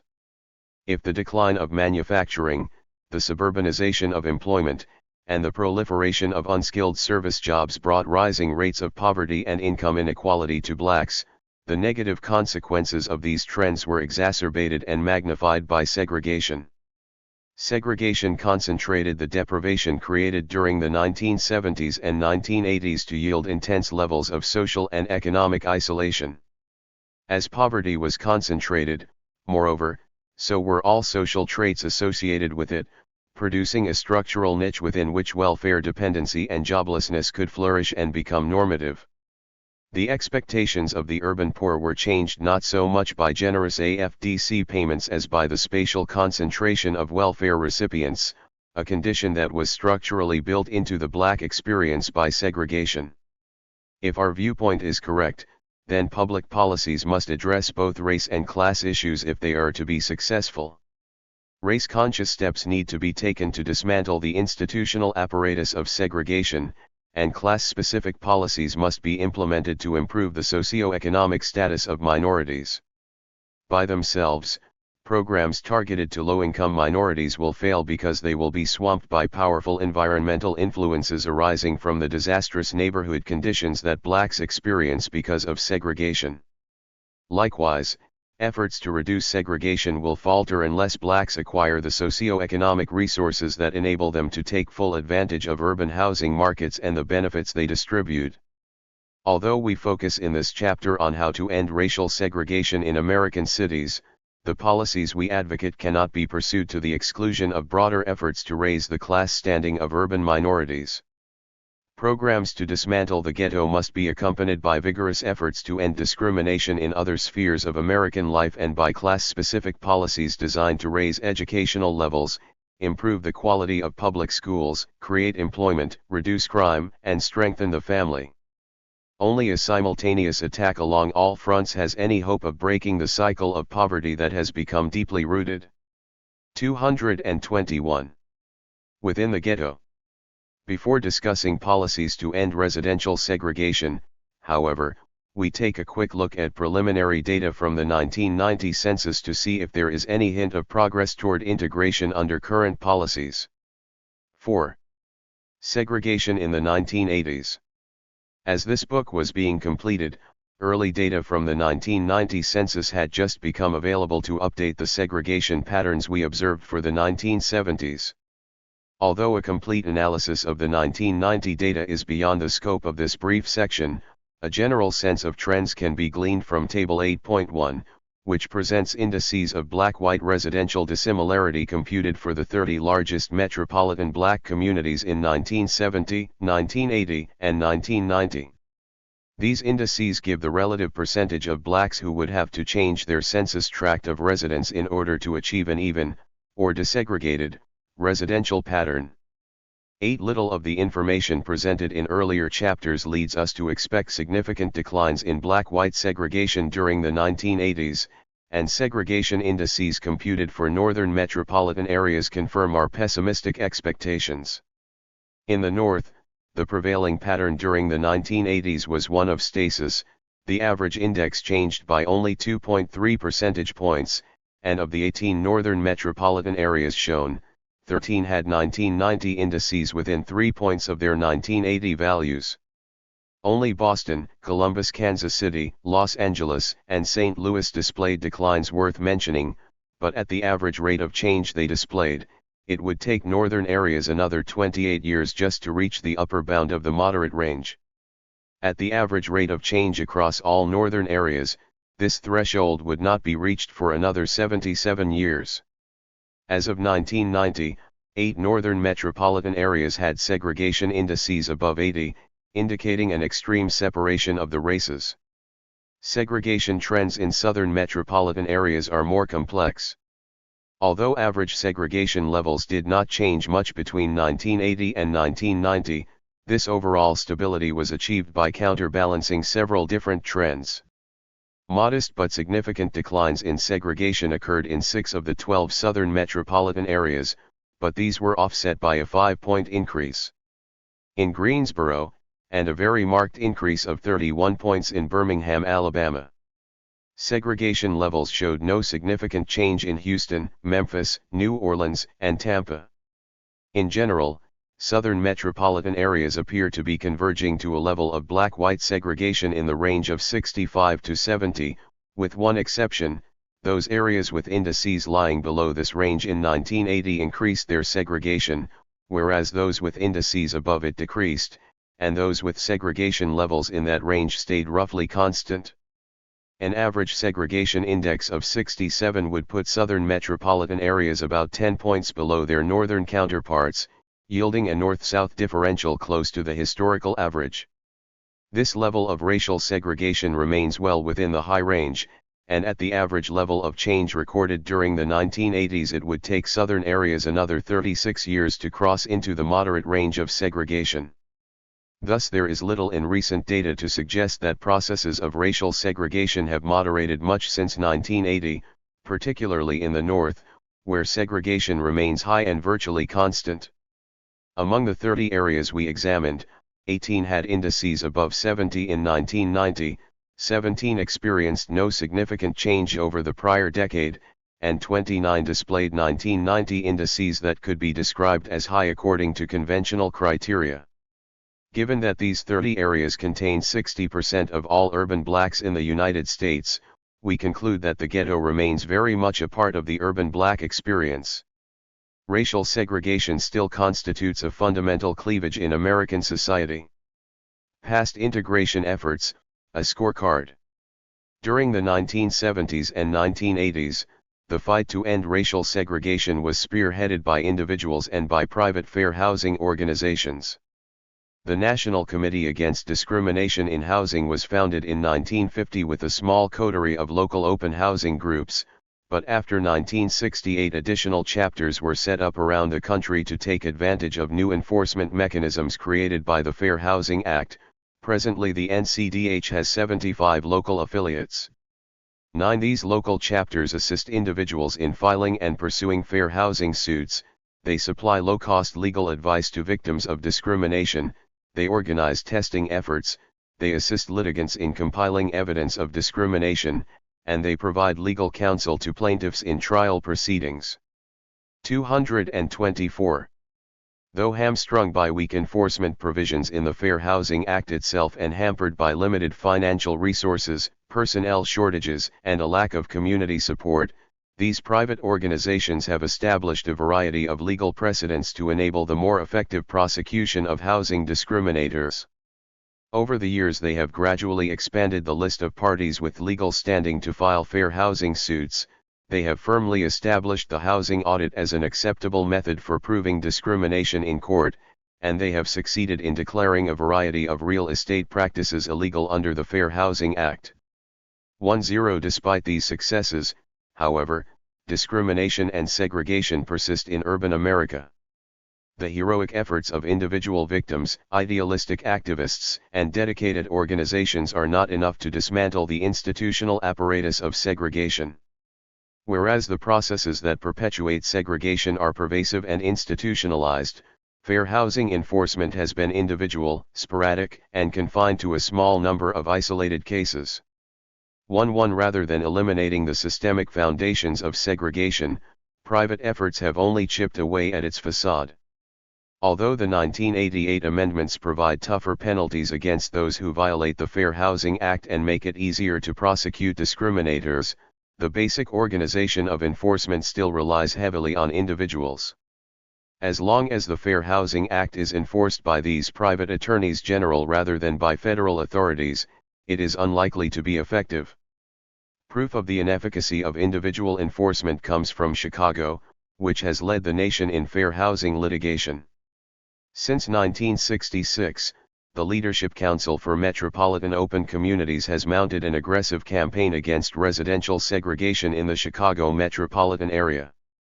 It has established affirmative real estate marketing programs, it has filed numerous fair housing complaints against realtors and developers, it has repeatedly defeated discriminators in court, it has pioneered the use of testers to uncover those guilty of a pattern and practice of discrimination, and it has taken the lead in prosecuting HUD and the Chicago Housing Authority for promoting racial segregation in public housing. 1-3 As a result of these efforts, litigation initiated in Chicago has produced some of the most important fair housing rulings of the past 2 decades, including such landmark cases as Hills v. Gautreaux, which confirmed 225. HUD's complicity in promoting public housing segregation. 1-4 Metropolitan Housing Development Corporation v. Village of Arlington Heights, which paved the way for an effects criterion in proving Title VIII violations. 1-5 Gladstone Realtors v. Village of Bellwood, which significantly expanded standing to file suit under the Fair Housing Act. 1-6 Phillips v. Hunter, which set a precedent for large punitive awards. 1-7 and Williamson v. Hampton, which helped to establish the legitimacy of testing as a method of proving discrimination in court.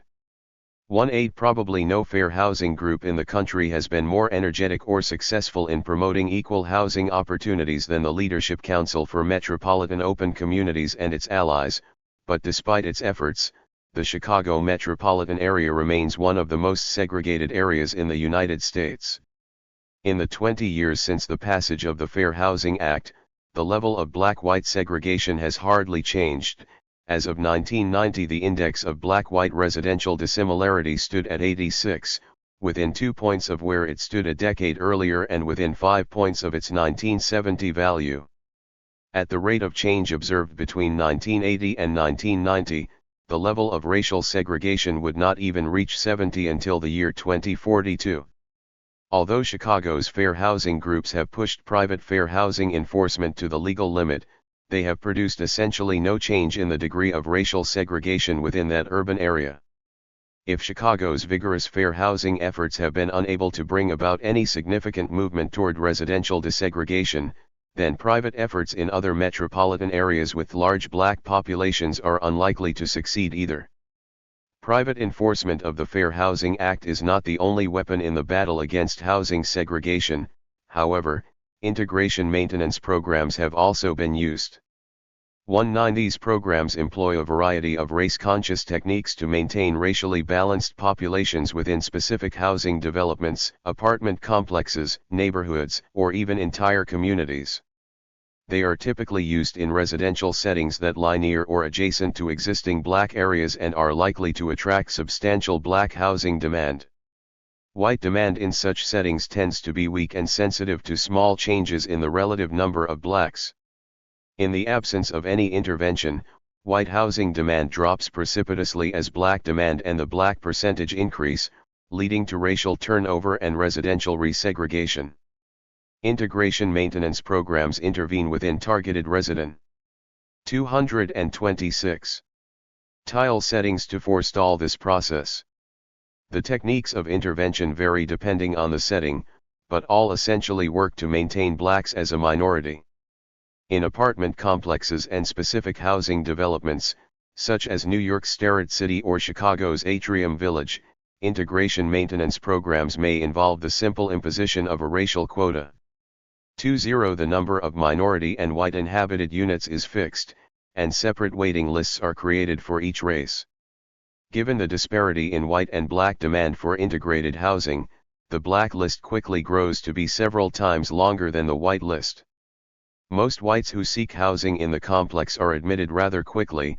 Blacks are forced to endure a long wait until a black unit is vacated. When the targeted setting is an entire neighborhood or community, simple quotas cannot be employed and other methods must be used to maintain blacks as a minority.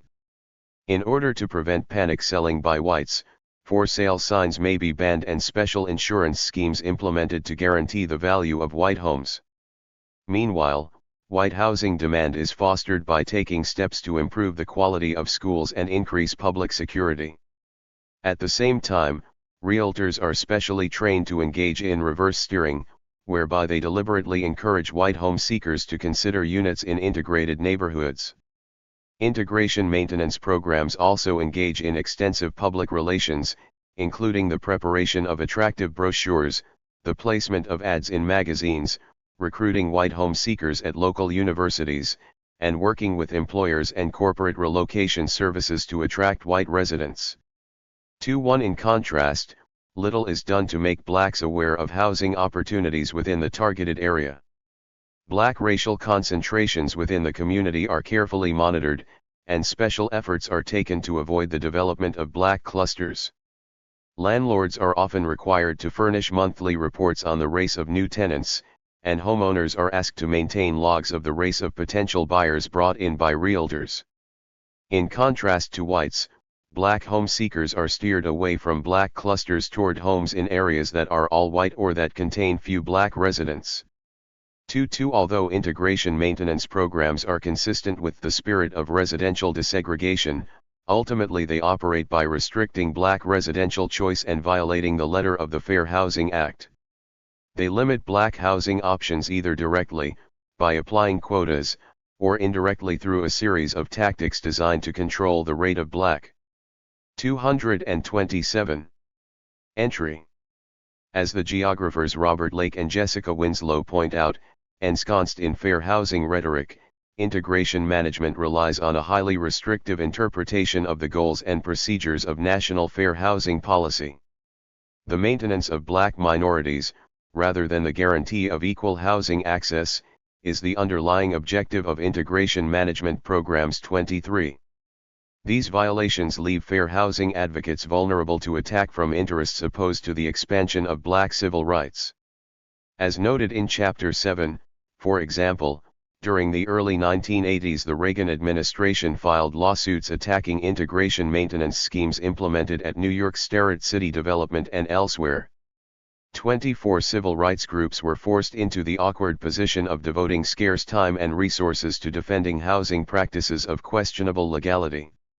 The most serious flaw of integration maintenance schemes, however, is that they do nothing to change the larger system of housing discrimination in the United States. They deal with the symptoms rather than the causes of residential segregation. Integrated settings are at risk of turnover in the first place because a racially biased housing market discourages black entry in most other neighborhoods, thereby funneling black demand to a few isolated areas close to existing black communities. Rather than seeking to change this discriminatory system of housing allocation, integration management programs accept it and seek to preserve a few islands of integration within a larger sea of racial exclusivity. Inevitably, many deserving black families with high aspirations for residential mobility are kept out so that a few privileged whites and blacks can enjoy the benefits of an economically stable, integrated neighborhood. Public housing programs provide a third avenue for the promotion of residential integration. But as the preceding chapters and other case studies and statistical analyses have shown, local housing authorities, with the tacit support of the federal government, used public housing as an institutional means of reinforcing racial segregation during the period of rapid black migration from 1945 to 1970. 25 When it became clear after 1970 that local authorities would eventually have to conform to the affirmative mandate of the Fair Housing Act and locate new projects outside the ghetto, they decided to forego federal housing funds and stopped constructing projects. 26 During the early 1970s, the Nixon and Ford administrations shifted federal housing priorities away from the construction of large, authority-owned projects to the funding of small, scattered site units erected by 228 private developers. 27 Yet even these low-density subsidized housing programs encountered spirited resistance by neighborhoods and communities. Especially in suburban areas where racial barriers were buttressed by restrictive zoning ordinances designed to maintain class integrity. 28 Fair housing groups were constantly forced into court to compel local authorities to conform to federal housing laws. The most notorious case of resistance to public housing desegregation occurred in Yonkers, New York. 29 In 1980, the NAACP filed suit on behalf of black residents to end the city's 40-year practice of systematic segregation in subsidized housing. After a long period of discovery and an exhaustive 90-day trial, Federal Judge Leonard B. Sand found Yonkers officials guilty of intentional discrimination in the location of federally subsidized housing. In his 1986 decision, NAACP v. Yonkers Board of Education (ETAL), the judge cited specific illegal activities that local officials had used to promote racial segregation. They had employed different procedural rules to select housing sites in white and black neighborhoods. They had readily acquiesced to racially motivated opposition to public housing construction. JJH systematically located subsidized housing in black areas.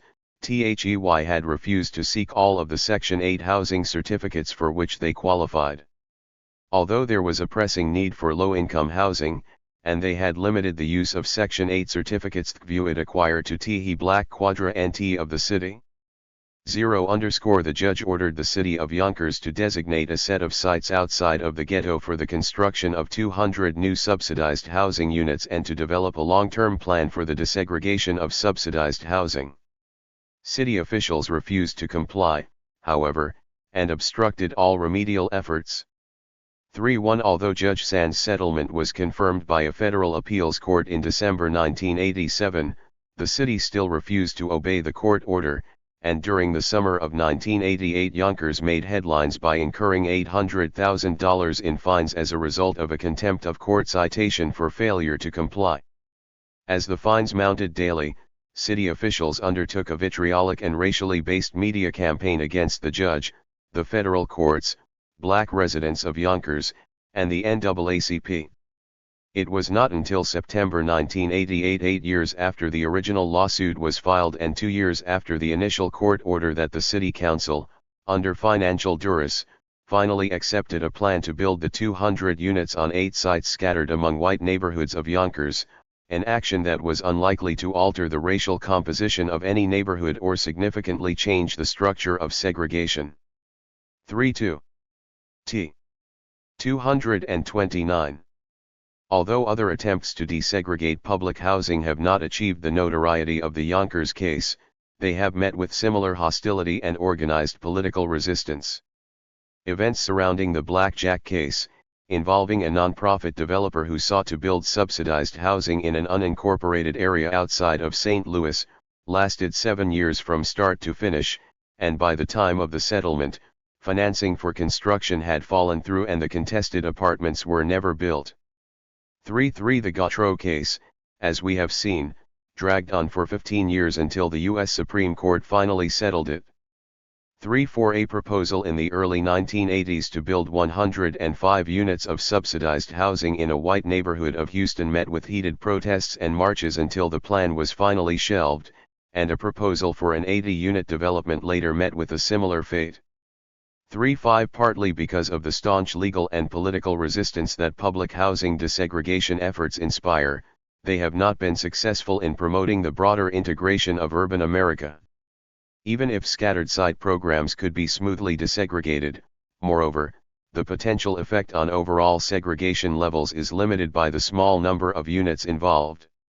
Scattered site units constitute only about 1/3 of all public housing units in the United States, which, in turn, represent only 2% of the nation's total housing stock. 3-6 And even if the desegregation of scattered site units could be achieved, it would leave intact the intense segregation of large, authority-owned housing projects. 37. Dismantling the ghetto. Public policy islu end. Racial segregation must attack racial discrimination in private housing markets, where 98% of ALD and JLNGs are located. In PRTCU year, they must interrupt th. institutionalized process of neighborhood racial turnover, which is the ultimate mechanism by which the ghetto is reproduced and maintained. Racial turnover is built into the structure of urban housing markets through a combination of white prejudice and racial discrimination, which restrict black access to most white neighborhoods and systematically channel black housing demand to a few black or racially mixed areas.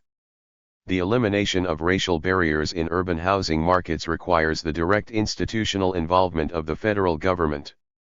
To an unprecedented degree, the U.S. Department of Housing and Urban Development, in particular, must fully commit itself to fair housing enforcement.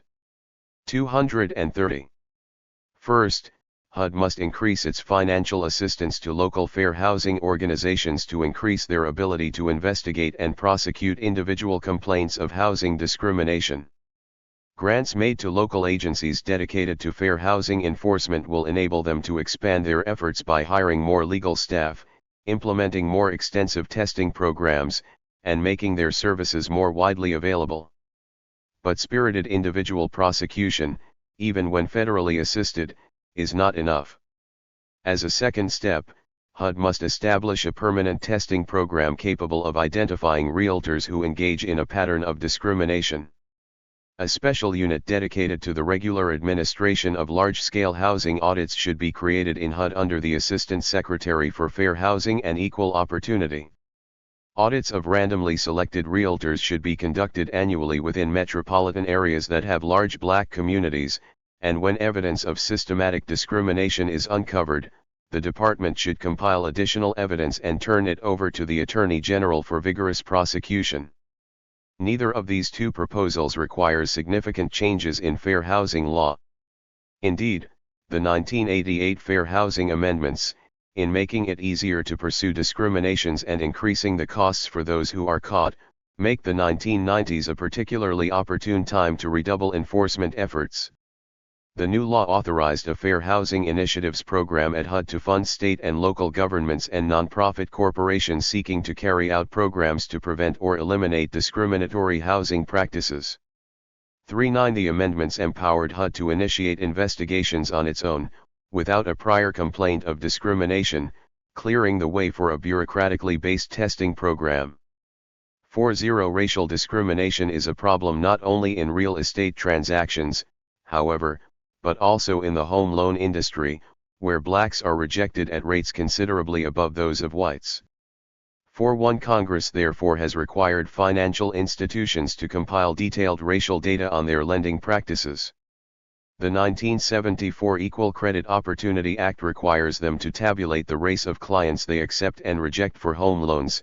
4.2 The 1975 Home Mortgage Disclosure Act requires them to report which 231 neighborhoods receive mortgage funds. 4.3 And the 1977 Community Reinvestment Act requires them to demonstrate that they have provided credit to areas that have been unable to secure capital in the past. 4.4 But despite these requirements, little has been done with these data to monitor lender compliance with fair housing statutes. As a third policy initiative, a staff should be created under the Assistant Secretary for Fair Housing and Equal Opportunity to scrutinize lending data for unusually high rates of rejection among minority applicants and black neighborhoods. When the rejection rates cannot be explained statistically by social, demographic, economic, or other background factors, a systematic case study of the bank's lending practices should be initiated. If clear evidence of discrimination is uncovered, the case should be referred to the Attorney General for prosecution, and if not, an equal opportunity lending plan should be conciliated, implemented, and monitored, because HUD continues to play a large role in overseeing federally subsidized housing. A fourth policy initiative must be a more vigorous promotion of desegregation under the affirmative mandate of the Fair Housing Act. Given the reality of intense opposition to the construction of projects outside the ghetto, significant desegregation is unlikely to occur. New projects. Mom J. Through the use of subsidized RONAL imchers yhat, nabai _poor blacks to obtain units through the private market. In one evaluati on oft media rising from the Gotro Decisio blacks who moved into integrated settings through the user greater success in education and employment than did a comparable group who remained behind in the ghetto, and, Sigpifagan tlytl, not encounter the kind of white hostility commonly experienced by project inhabitant. 45 Funding for housing certificate programs authorized under Section 8 of the 1974 Housing and Community Development Act should therefore be expanded, and programs modeled on the Gotro demonstration project should be more widely implemented. Finally, effective enforcement of the Fair Housing Act requires prompt judicial action and timely relief.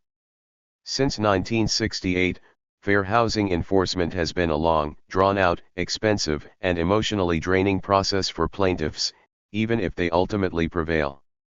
Congress recognized this problem in 1988 when it passed amendments to create an administrative process for adjudicating fair housing cases, but acting on a motion by Senator Orrin Hatch of Utah, Congress also granted defendants the right to request a trial in federal court. 46 most accused discriminators elect to have their cases heard in federal 232 court, which slows down the judicial process considerably and defeats the new administrative hearing process. Because defendants are usually realtors or developers with significant financial resources, a long trial provides them with a decided advantage over plaintiffs, whose resources are generally more modest. In order to expedite fair housing judgments and grant more timely relief to victims of discrimination, Congress should amend the Fair Housing Act to require that initial trials be held before an administrative law judge and to provide access to federal courts only upon appeal. Even if these 5 policy initiatives are successful in lowering racial barriers in urban housing markets, however, they are not likely to end racial segregation unless black demand is simultaneously allowed to spread more evenly around metropolitan housing markets. To a great extent, blacks are reluctant to enter white neighborhoods because they fear becoming victims of racial hate crimes. 47 These fears can only be allayed by vigorous and swift punishment of those who commit crimes against minority families seeking to integrate white neighborhoods. Given the overriding importance of residential mobility to individual well-being, and in view of the great social and economic harm done to the nation by segregation, hate crimes directed against black immigrants must be considered more severe than ordinary acts of vandalism or assault. Rather than being left to local authorities, they should be prosecuted at the federal level as violations of the victim's civil rights. Stiff financial penalties and jail terms should be imposed, not in recognition of the severity of the vandalism or violence itself, but in acknowledgement of the serious damage that segregation does to the nation's well-being. Black housing demand is also geographically skewed by racial segregation within the real estate industry itself. Most real estate brokers depend on the cooperation of other agents for sales and referrals, a fact that is formalized through multiple listing services. These services provide extensive listings of properties for sale or rent throughout a metropolitan area, and when MLS transactions are completed, the commission is divided between the participating agents. But these listings typically cover only white suburbs and select city neighborhoods, and are available only to agents serving those areas. Brokers serving black communities generally do not have access to these services. Moreover, access is typically controlled by local real estate boards, and in some instances suburban brokers who sell to blacks have been denied membership on the board and hence prevented from using multiple listing services. 48. 233. Under prevailing marketing practices in the real estate industry, therefore, home seekers living in segregated black neighborhoods do not have full access to information about wider housing opportunities, and black housing searches are consequently much less efficient than those of whites. Frequently blacks are forced to rely on drives through neighborhoods in search of for sale signs. 49. If black demand is ever to be expressed naturally and widely, realtors serving black clients must be given complete access to multiple listing services. Congress should adopt legislation removing monopoly control of multiple listing services from local realty boards. Access to the service should be open to all agents willing to pay a standard membership fee, irrespective of their race or that of their clients. HUD should also establish new programs, and expand existing programs, to train realtors in fair housing marketing procedures. Agents catering primarily to white clients should be instructed about advertising and marketing methods to ensure that blacks in segregated communities gain access to information about housing opportunities outside the ghetto. Agents serving the black share of the market should be trained to market homes throughout the metropolitan area and should be instructed especially in how to use multiple listing services. HUD officials and local fair housing groups should carefully monitor whether realtors serving blacks are given access to the MLS. Such programs should be implemented in concert with the strengthening of the voluntary affirmative marketing agreement. 50. In strengthening the terms of the agreement, the list of realtors that signed it should once again be made public. The use of testers should be encouraged, and the responsibilities of realtors to enforce the Fair Housing Act should be spelled out explicitly. Although it is important for HUD to work with the National Association of Realtors and local real estate boards, efforts should also be made to monitor realtor compliance with Title VIII. Ultimately, the Assistant Secretary for Fair Housing and Equal Opportunity at HUD must take a more active role in overseeing real estate advertising and marketing practices, two areas that have received insufficient federal attention in the past. Realtors in selected metropolitan areas should be sampled and their advertising and marketing practices regularly examined for conformity with federal fair housing regulations. HUD should play a larger role in ensuring that black home seekers are not being systematically and deliberately overlooked by prevailing marketing practices. 234. The case for national action. For the most part, the policies we have recommended do not require major changes in legislation. What they require is political will. Given the will to end segregation, the necessary funds and legislative measures will follow. But political will is precisely what has been lacking over the past several decades, and resistance to desegregation continues to be strong. For each proposal that is advanced to move the fair housing agenda forward, there are other efforts to set it back. At the time the 1988 Fair Housing Amendments were being debated, for example, Senator Orrin Hatch of Utah introduced a bill endorsed by the National Association of Realtors to limit the filing of fair housing suits to parties actually intending to rent or buy real estate, thereby attempting to undo 20 years of court decisions that had broadened the question of standing and made fair housing enforcement easier. 5.1 The Hatch bill also would have banned the hearing of fair housing cases before administrative law judges and relied instead on secret conciliation as the principal means of fair housing enforcement. 5.2 After the Hatch bill was discarded in favor of legislation sponsored by Senators Kennedy and Specter, the Reagan administration offered regulations implementing the amendments that could have banned a variety of affirmative marketing strategies used by fair housing organizations. 5.3 In addition, the National Association of Realtors attempted to limit funding for the Fair Housing Initiatives program, which was intended to support local anti-discrimination efforts. 5.4 And in 1991, a House Banking Subcommittee quietly added a provision to pending legislation that would have exempted more than 85% of U.S. banks from the 1977 Community Reinvestment Act, which required financial institutions to meet the credit needs of low-income minority areas. 5.5 Later that year the Bush administration proposed abolishing the U.S. Commission on Civil Rights, 5.6 which for years had kept pressure on HUD to improve fair housing enforcement. 5.7 Although race has become embroiled in partisan politics during the 1980s and 1990s, residential desegregation is not intrinsically a cause of either the right or the left, it is neither liberal nor conservative, Democrat nor Republican. Rather it is a bipartisan agenda in the national interest. The ghetto must be dismantled because only by ending segregation will. 235. We eliminate the manifold social and economic problems that follow from its persistence. For conservatives, the cause of desegregation turns on the issue of market access. We have marshaled extensive evidence to show that 1. 4. Particular group Black Americans is systematically denied full access to a crucial market. Housing markets are central to individual social and economic well-being because they distribute much more than shelter, they also distribute a variety of resources that shape and largely determine one's life chances. Along with housing, residential markets also allocate schooling, peer groups, safety, jobs, insurance costs, public services, home equity, and, ultimately, wealth. By tolerating the persistent and systematic disenfranchisement of blacks from housing markets, we send a clear signal to one group that hard work, individual enterprise, sacrifice, and aspirations don't matter. What determines one's life chances is the color of one's skin.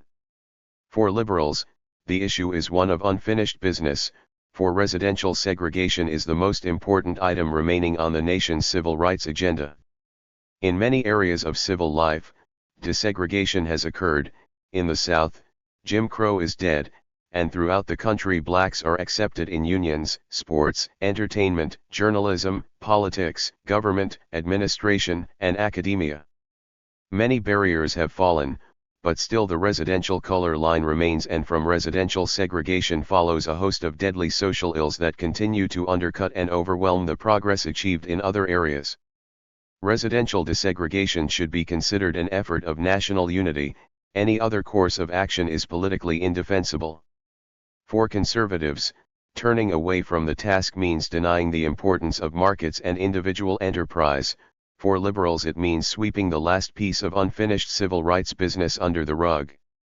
Ultimately, however, residential desegregation requires a moral commitment and a bipartisan leadership that have been lacking among politicians for the past 2 decades. Without a willingness to lead and take risks on the part of elected officials, and without a will to change on the part of the American people, none of the legal changes and policy solutions we propose will succeed. For America, the failure to end segregation will perpetuate a bitter dilemma that has long divided the nation. If segregation is permitted to continue, poverty will inevitably deepen and become more persistent within a large share of the black community. Crime and drugs will be 236. Come more firmly rooted, and social institutions will fragment further under the weight of deteriorating conditions. As racial inequality sharpens, white fears will grow, racial prejudices will be reinforced, and hostility toward blacks will increase, making the problems of racial justice and equal opportunity even more insoluble. Until we face up to the difficult task of dismantling the ghetto, the disastrous consequences of residential segregation will radiate outward to poison American society. Until we decide to end the long reign of American apartheid, we cannot hope to move forward as a people and a nation.